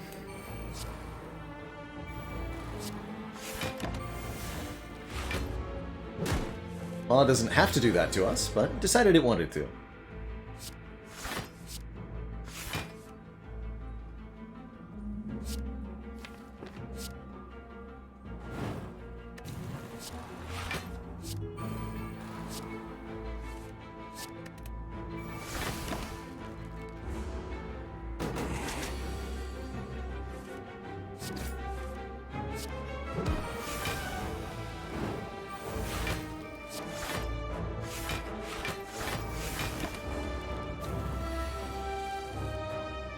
Ah.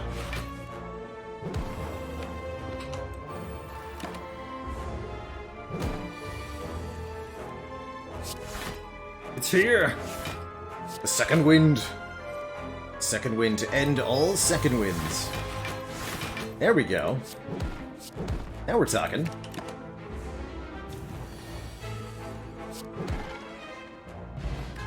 And a blood potion, which will heal more because of the magic flower. As well as a second copy of Power Through. Perfect. Alright, it's coming together, chat. Deck is coming together. In a brilliant way. We have Barricade, Power Through, Feel No Pain, Fire Breathing, Evolve. Beautiful. Definitely glad we didn't take the Runic Pyramid. Do I want to battle trance? Not really. No, I don't. Only we had what corruption? Sorry, Galbatros, I couldn't hear you over the sound of... Wait, Medical Kit is also here. Hold on.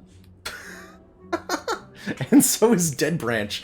Damn it, Ectoplasm! I could have had Dead Branch, Corruption, Medical Kit all in one store. No. No. No. Alright, well, Medical Kit is insanely good here. Letting us, play status cards. I actually think we want Corruption that much. We want to be able to use the second wind and the power throughs over and over again. So let's take the Medical Kit. And I think I'm going to go with the card removal. No, we'll do that at the last shop. We'll save the 95 gold. That way I can buy a good potion. Or maybe an on-sale rare card. But being able to play the status cards in my hand will definitely do something for me. Maybe. Wouldn't call Medical Kit a must-get in most circumstances. I'd call it a must-get in this circumstance. Definitely this one.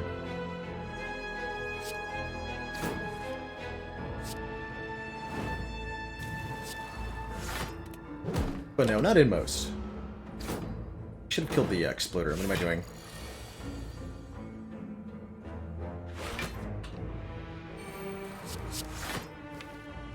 This is fine. This might be fine.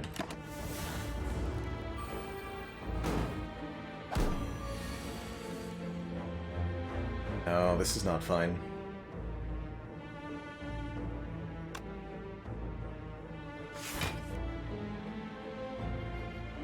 It always gotta be this way. That at least helps a little bit. Actually, no, it doesn't. Sure, kill me, whatever.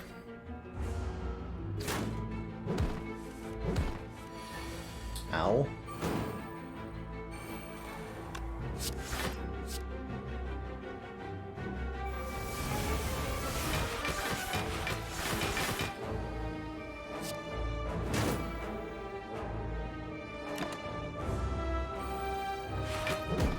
Bungled that.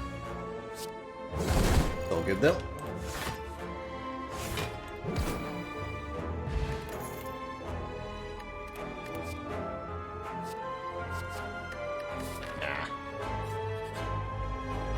Okay, Nemesis should at least be a relatively easy opponent.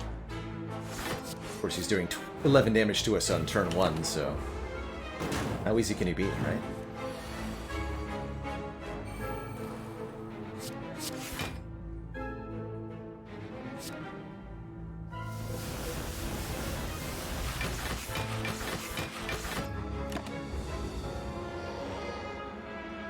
At least it wasn't a Reptomancer.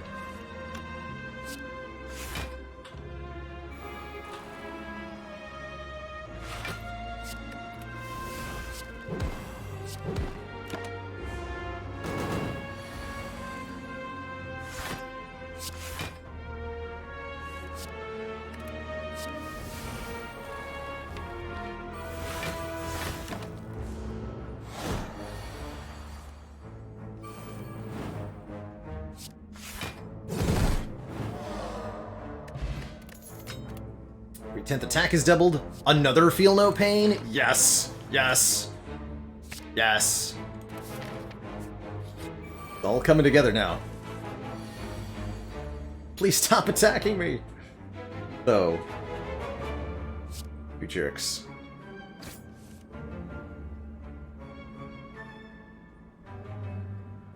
Let's see. 9 plus 11 does not a kill make.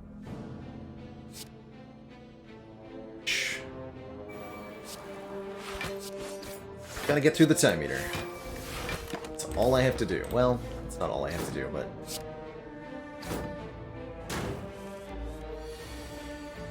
It's comparatively simple.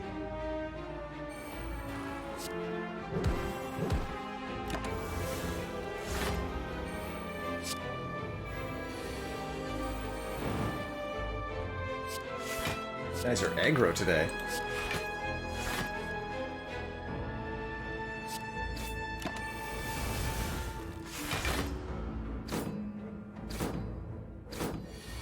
Entropic Brew would certainly be a good potion here. Yeah, I would really like to see an Entropic Brew.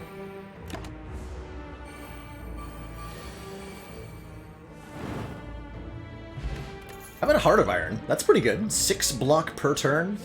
Ghostly Armor is now upgraded. That one actually, no, I'll take a 3rd power through, thank you. Yeah, just keep giving me those. Those are insane with this medical kit.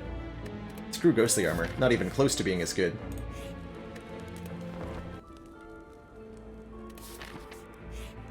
Fire breathing as a core strategy can be shockingly effective. You'd be truly surprised, I think, by what it can get done.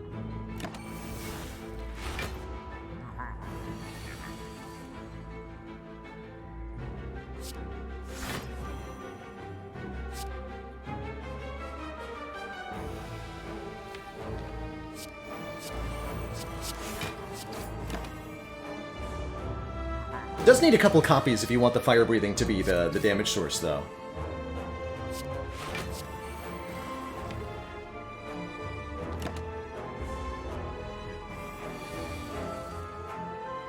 There's Barricade.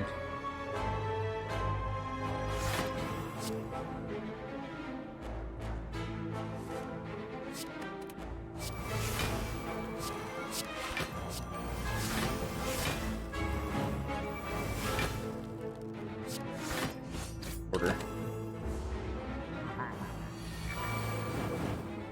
Look at this. Power through, second win for a bazillion.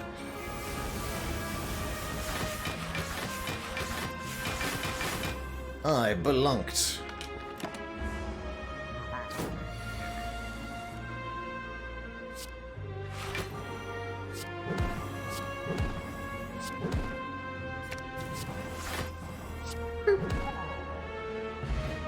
Akabeko makes our first attack each combat do 8 more damage. Doesn't help a lot, but it does help a little bit. One last rest up to 99 hit points going into Time Eater here. I'm starting to feel more and more confident about the direction this run is headed here.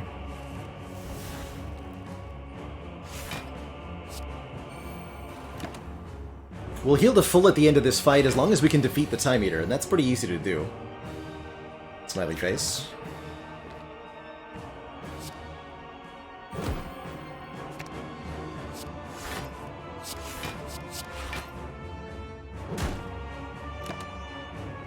Emitter, of course, does automatically end our turn every time we play 12 cards, meaning 2 points of strength.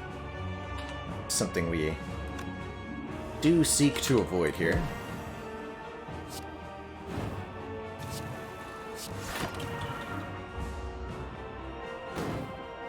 Just gotta get the barricade down, first and foremost.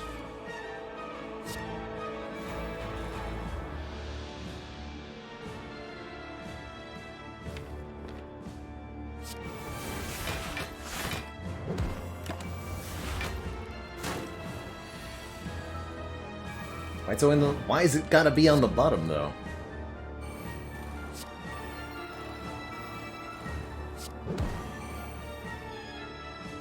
Ow.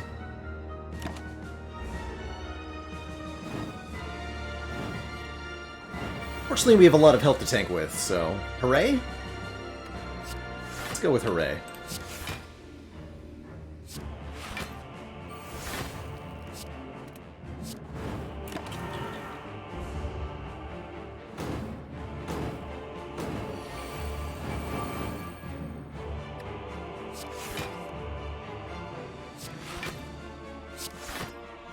Yes. Wait. Even better. Yes. The blunketing.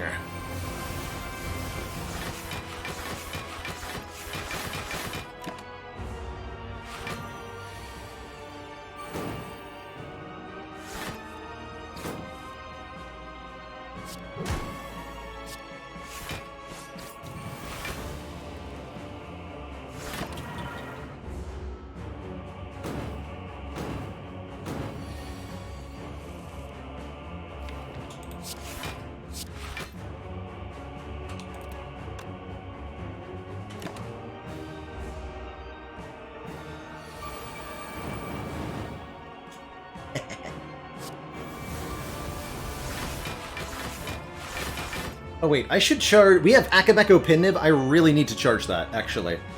I was planning on body slamming here, but we're gonna hold off on that for a second. I need these to be charged.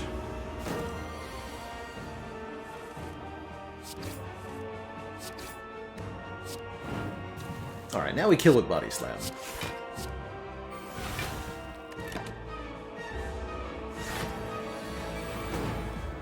Perfect. Gee. To thump, a deep, pulsing dread.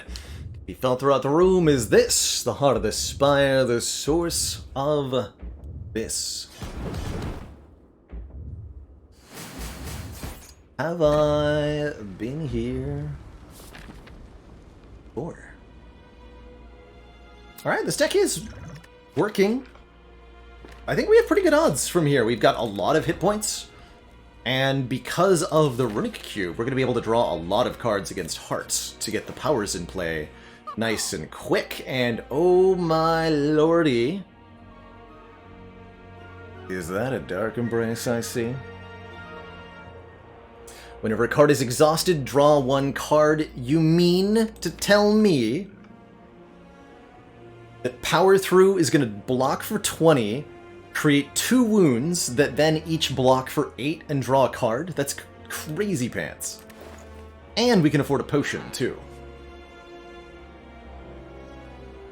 Probably Fire Potion, just so that we can kill either Spire Spear or Spire Shield really quickly. Although I could see there being a use for the...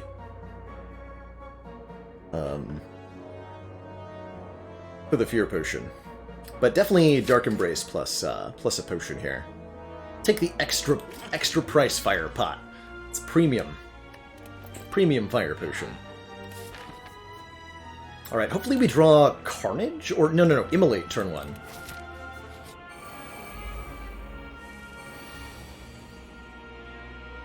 Okay, Carnage is fine. Right? Or I could even go like, Shrug, Feel No Pain, Dark Embrace, let the Carnage go.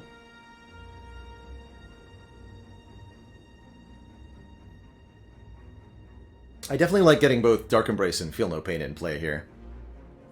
Next turn we're going to be looking at an awful lot of damage headed our way. Doesn't seem reasonable to kill one of them by the next turn. So let's try to block. Draw a full set of 10 here. We're getting +4. I don't want to play the strike, do I? No. Let it go.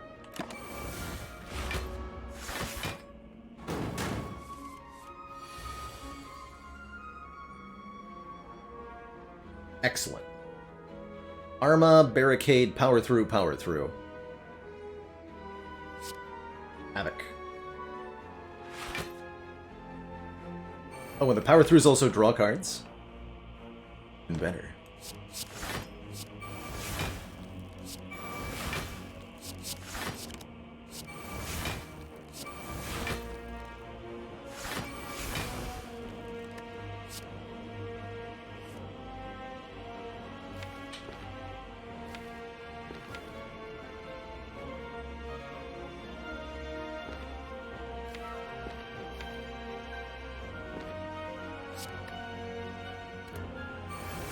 Oh yeah, I just throw it again. Fair enough.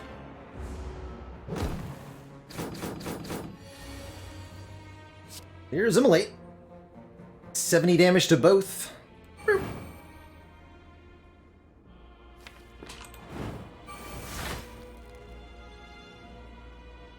Look like a kill though, yeah?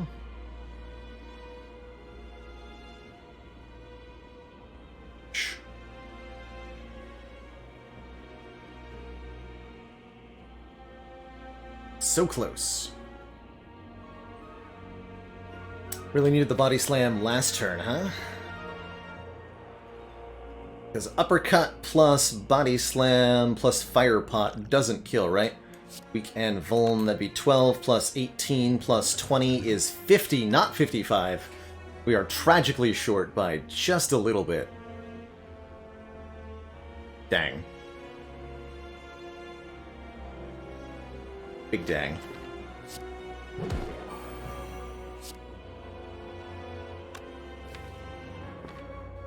That would have been nice. We don't necessarily need this kill, though.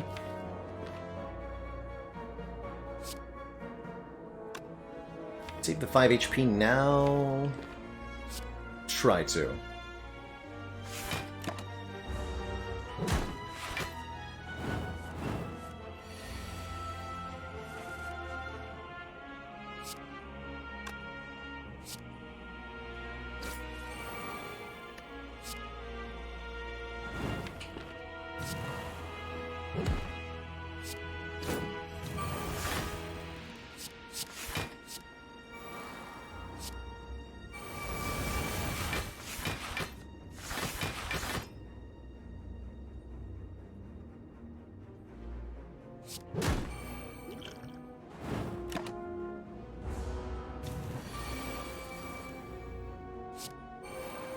Okay, now the only thing we can really do that would matter is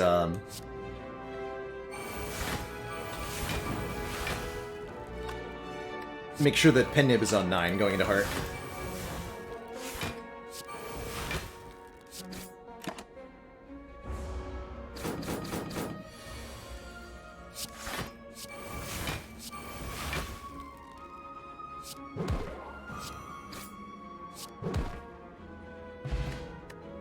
Mummified Hand. When we play a power card, a random card in our hand will cost 0. That helps. And another Dark Embrace also helps. Sure. Sure. I think we have what we need. I think double Dark Embrace is going to break this run wide open. And we also have the Heart of Iron, of course, to help us out here. As well as, well, quite a bit of HP. So let's go. Let's go. Dark Embrace turn 1. Draw me all of the cards. Oh, we got Armaments, Fire Breathing, and Uppercut as well. Happy to break the Pocket Watch here.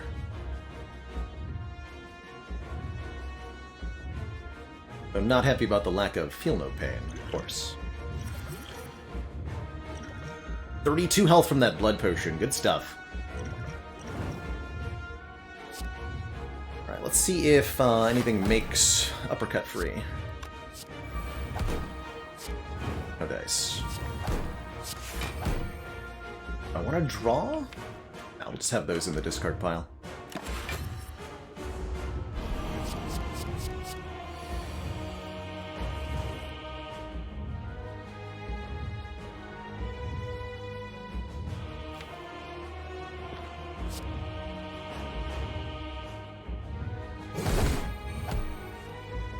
That's better.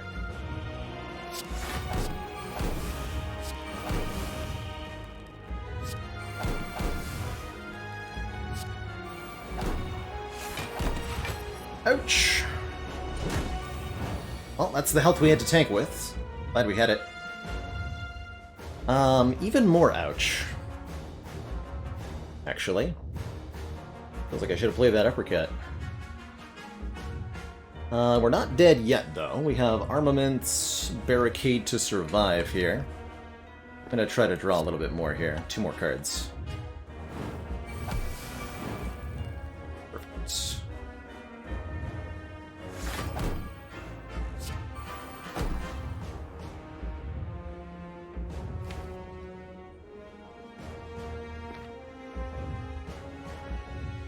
This leaves us on 2?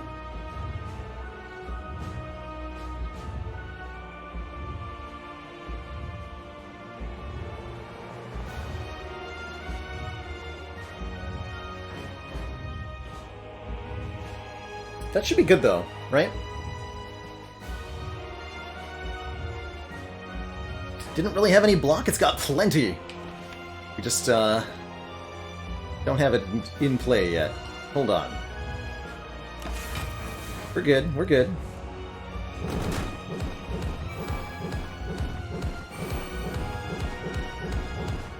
Oh, that put us to 1, excuse me.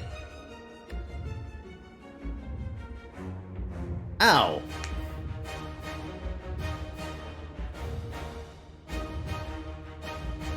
deeply terrifying.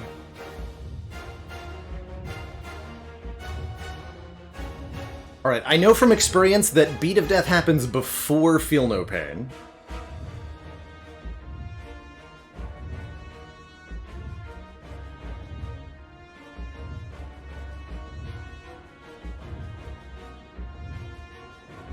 So this is Iron Wave, Headbutt, Warcry.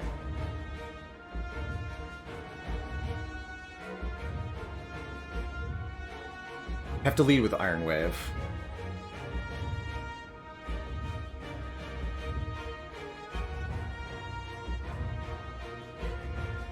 Okay.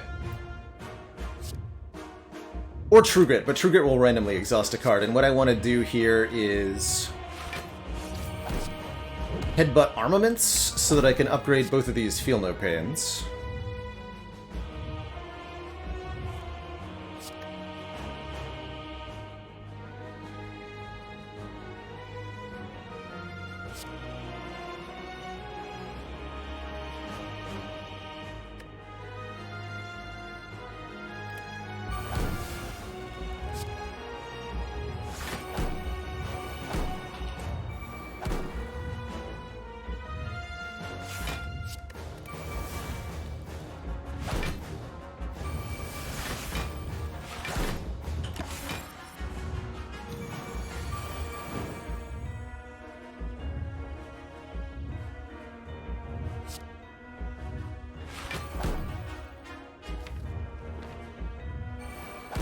Play. Headbutt this power through. Raw the power through. Yes, here we go. Oh my god. This fight.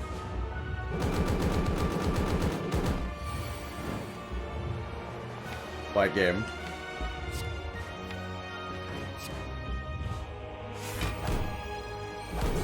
Carnage out of here. Yes.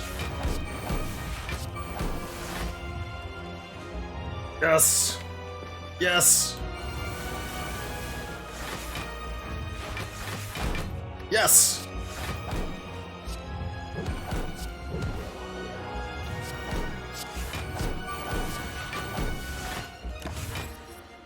It's going. It's doing it! It's doing it!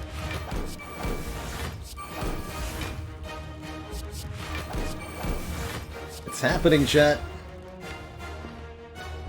Incredibly, impossibly. We are alive and winning. This ridiculous fight.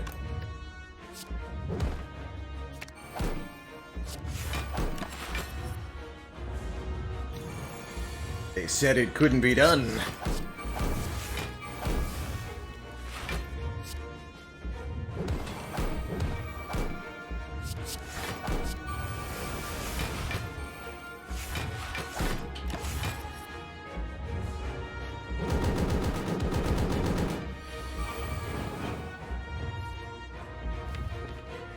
Get toasted, my friend. We'll get the fire-breathing kill. As only fitting.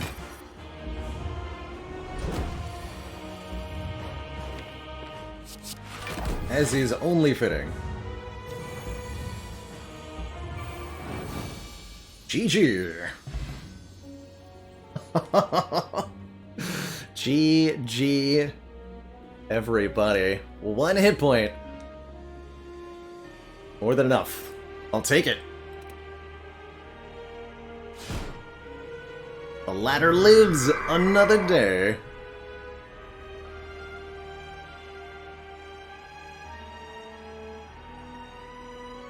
Take that, you big, stinky nerd.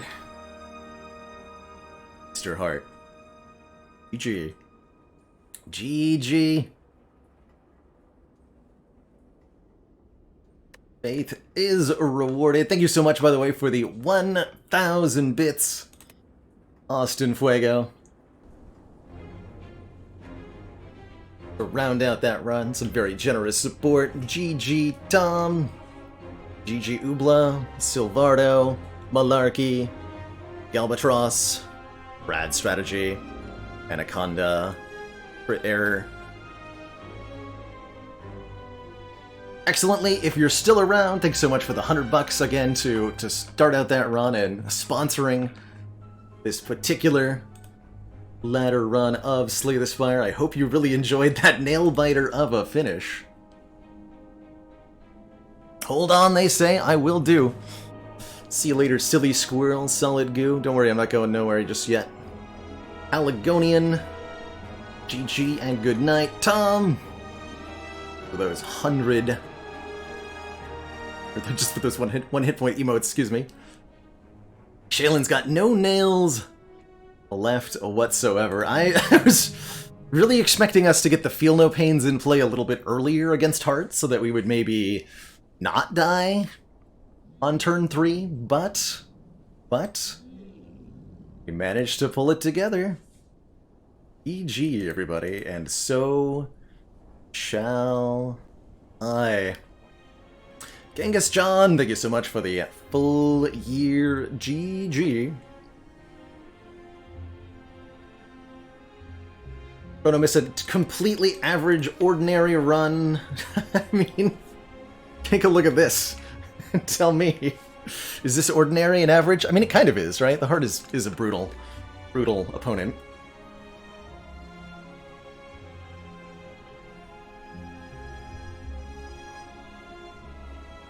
But one that's well worth beating. Even if only by a razor-thin margin. This was a real tough one. I'm glad we figured out something to do with Power Through. It was the card that was kind of carrying us. Only once we got all the other pieces in play. The medical kit, the mummy hand, the Feel No Pains. That was cool. Really, really, really cool run. Health, as they say, is a resource.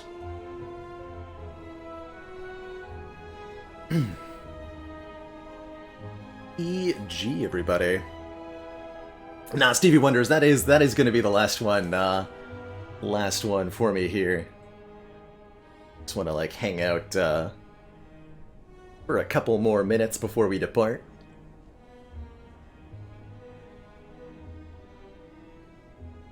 It says it right in the name there, Corrupt Heart. I don't know what that heart did wrong exactly, but it's clearly guilty of something. Just look at the way it's beating. Ridiculous. Ridiculous. Been streaming professionally now for about 2 years, I want to say. We got partnered on Twitch in October of 2018, I think? Oh my god. And I went full-time a couple months after that. So yeah, about 2 years now of full-time. So I think I'm long overdue for my vacation that I'll be taking next week. Spire is the game that got me partnered in Spirit Sparrow. I started out on Twitch playing XCOM Enemy Within with the Long War mod, which got me my first few hundred followers, and that's what I played for the first couple of months. But it was Slay the Spire that really caught with me personally as a game that I really enjoy and that I'm naturally talented at, as well as something that fit really well for the channel. We won because we bought the premium potion, that's right, Srester. Zredder? That's right.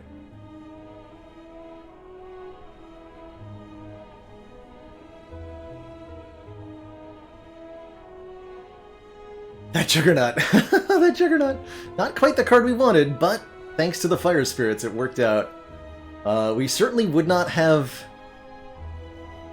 made it, I don't think, if it weren't for the Bonfire Spirits.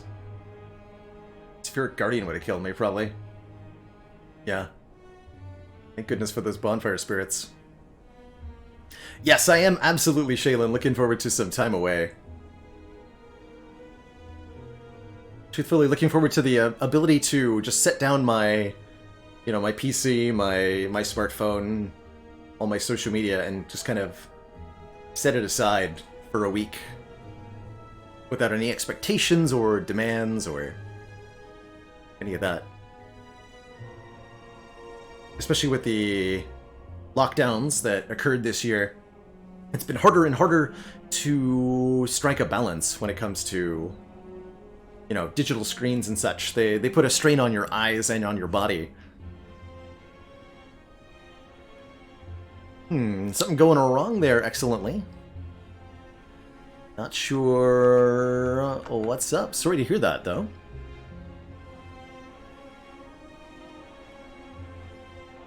I am not married. I do have a girlfriend, but we are not married. Rob is waiting.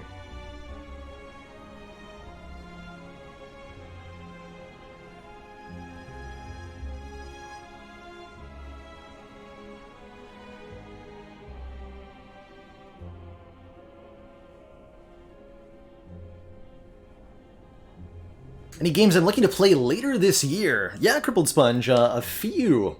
So things that I know are coming out this year that I'm looking forward to include the full release of Grifflands.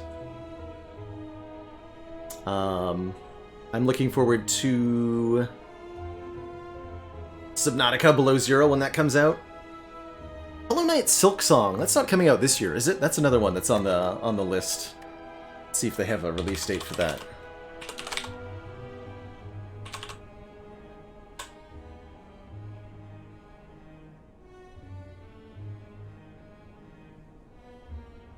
Be a 2022 thing.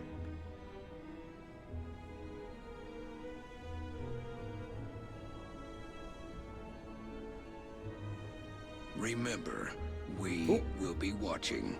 Rob is waiting. Thank you so much for the $20. And thank you for that generosity.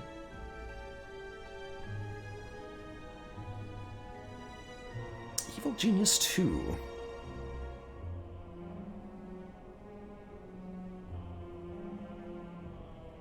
You can try adding a card to your PayPal excellently through the donate link, or you can also use Twitch's provided options, bits or gift subs. I'd be more than happy.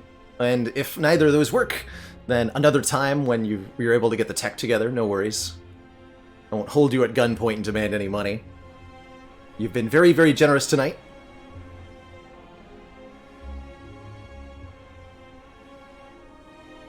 Already. But I really appreciate both the continued interest and the content that we got out of that bonus run.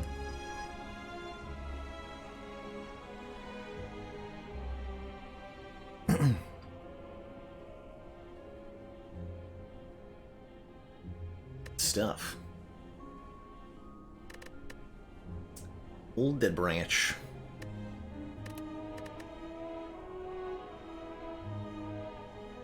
I'm also excited for whenever I do eventually end up playing The Witness. Oh, that didn't come out. It's not an upcoming game, but one that's been consistently in the game polls for the quality times. Holds the record for most second places in the game vote with a big lead. Hot diggity. Good stuff. Really good stuff. Can't believe we lived down 1 hit point. I like double checked the math too. I was sure that I had 2 health. I almost played the Dark Embrace, which would have cost me 1 hit point. So glad I didn't. So glad I didn't. So the other options beside this ectoplasm, there it is, excellently. Thank you so much for the incredibly generous $300. A man of their word. You big nerd. Thank you so much for the insane generosity tonight. And I believe that is the single biggest donation the channel has ever seen. So thanks again for your incredible support. Hope you enjoyed this Ironclad run. I sure did. Thanks for making me stay late. It was super worth it. And SSBM Smooths, thank you so much for the 7 months. Tier 1. Woo! Woo indeed. I owe that man another run.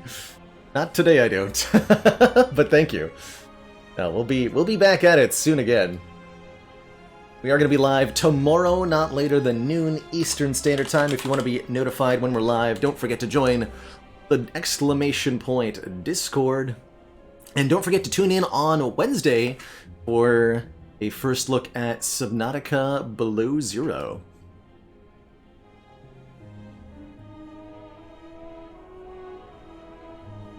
Alright, everybody, that is going to be it for me tonight. I've got dinner and a bed with my name on them. See y'all tomorrow. Toodaloo, everybody. Have a good night.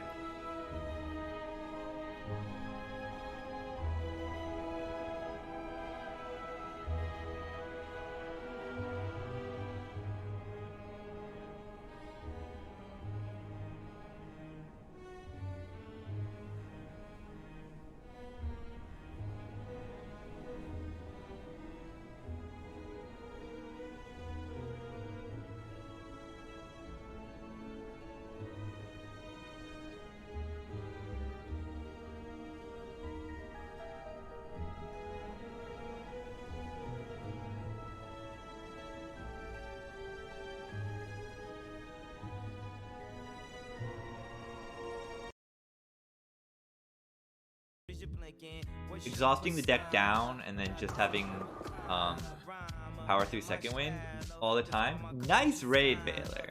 It says 420. Thank you, Baylor. I've never been live when you finished. That's awesome. Thank you for the raid.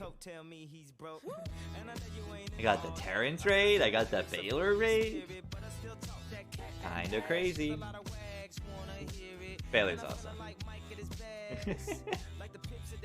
Why are we smoking, Baylor? Why are we smoking? Thank you, Baylor. Hey, Jen.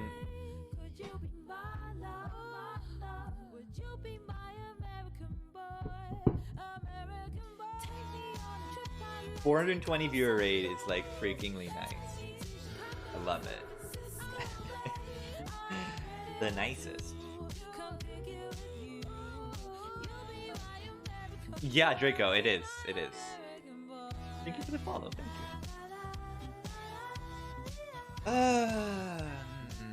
Ironclad. I take second wind. We have an power through.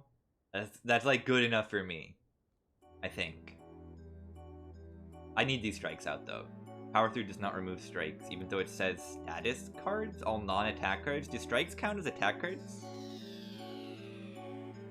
Like, I don't know. They barely qualify. I didn't realize nerf. It's a cigarette on the emoji. Yeah, I mean, I think like second wind's good. Draw. Yeah, I agree.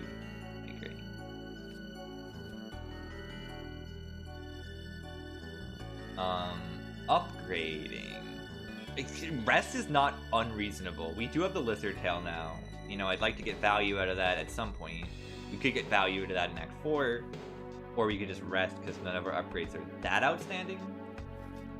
Now, power through second wind, like, maybe we want these both upgraded, but we do have an armaments plus, right?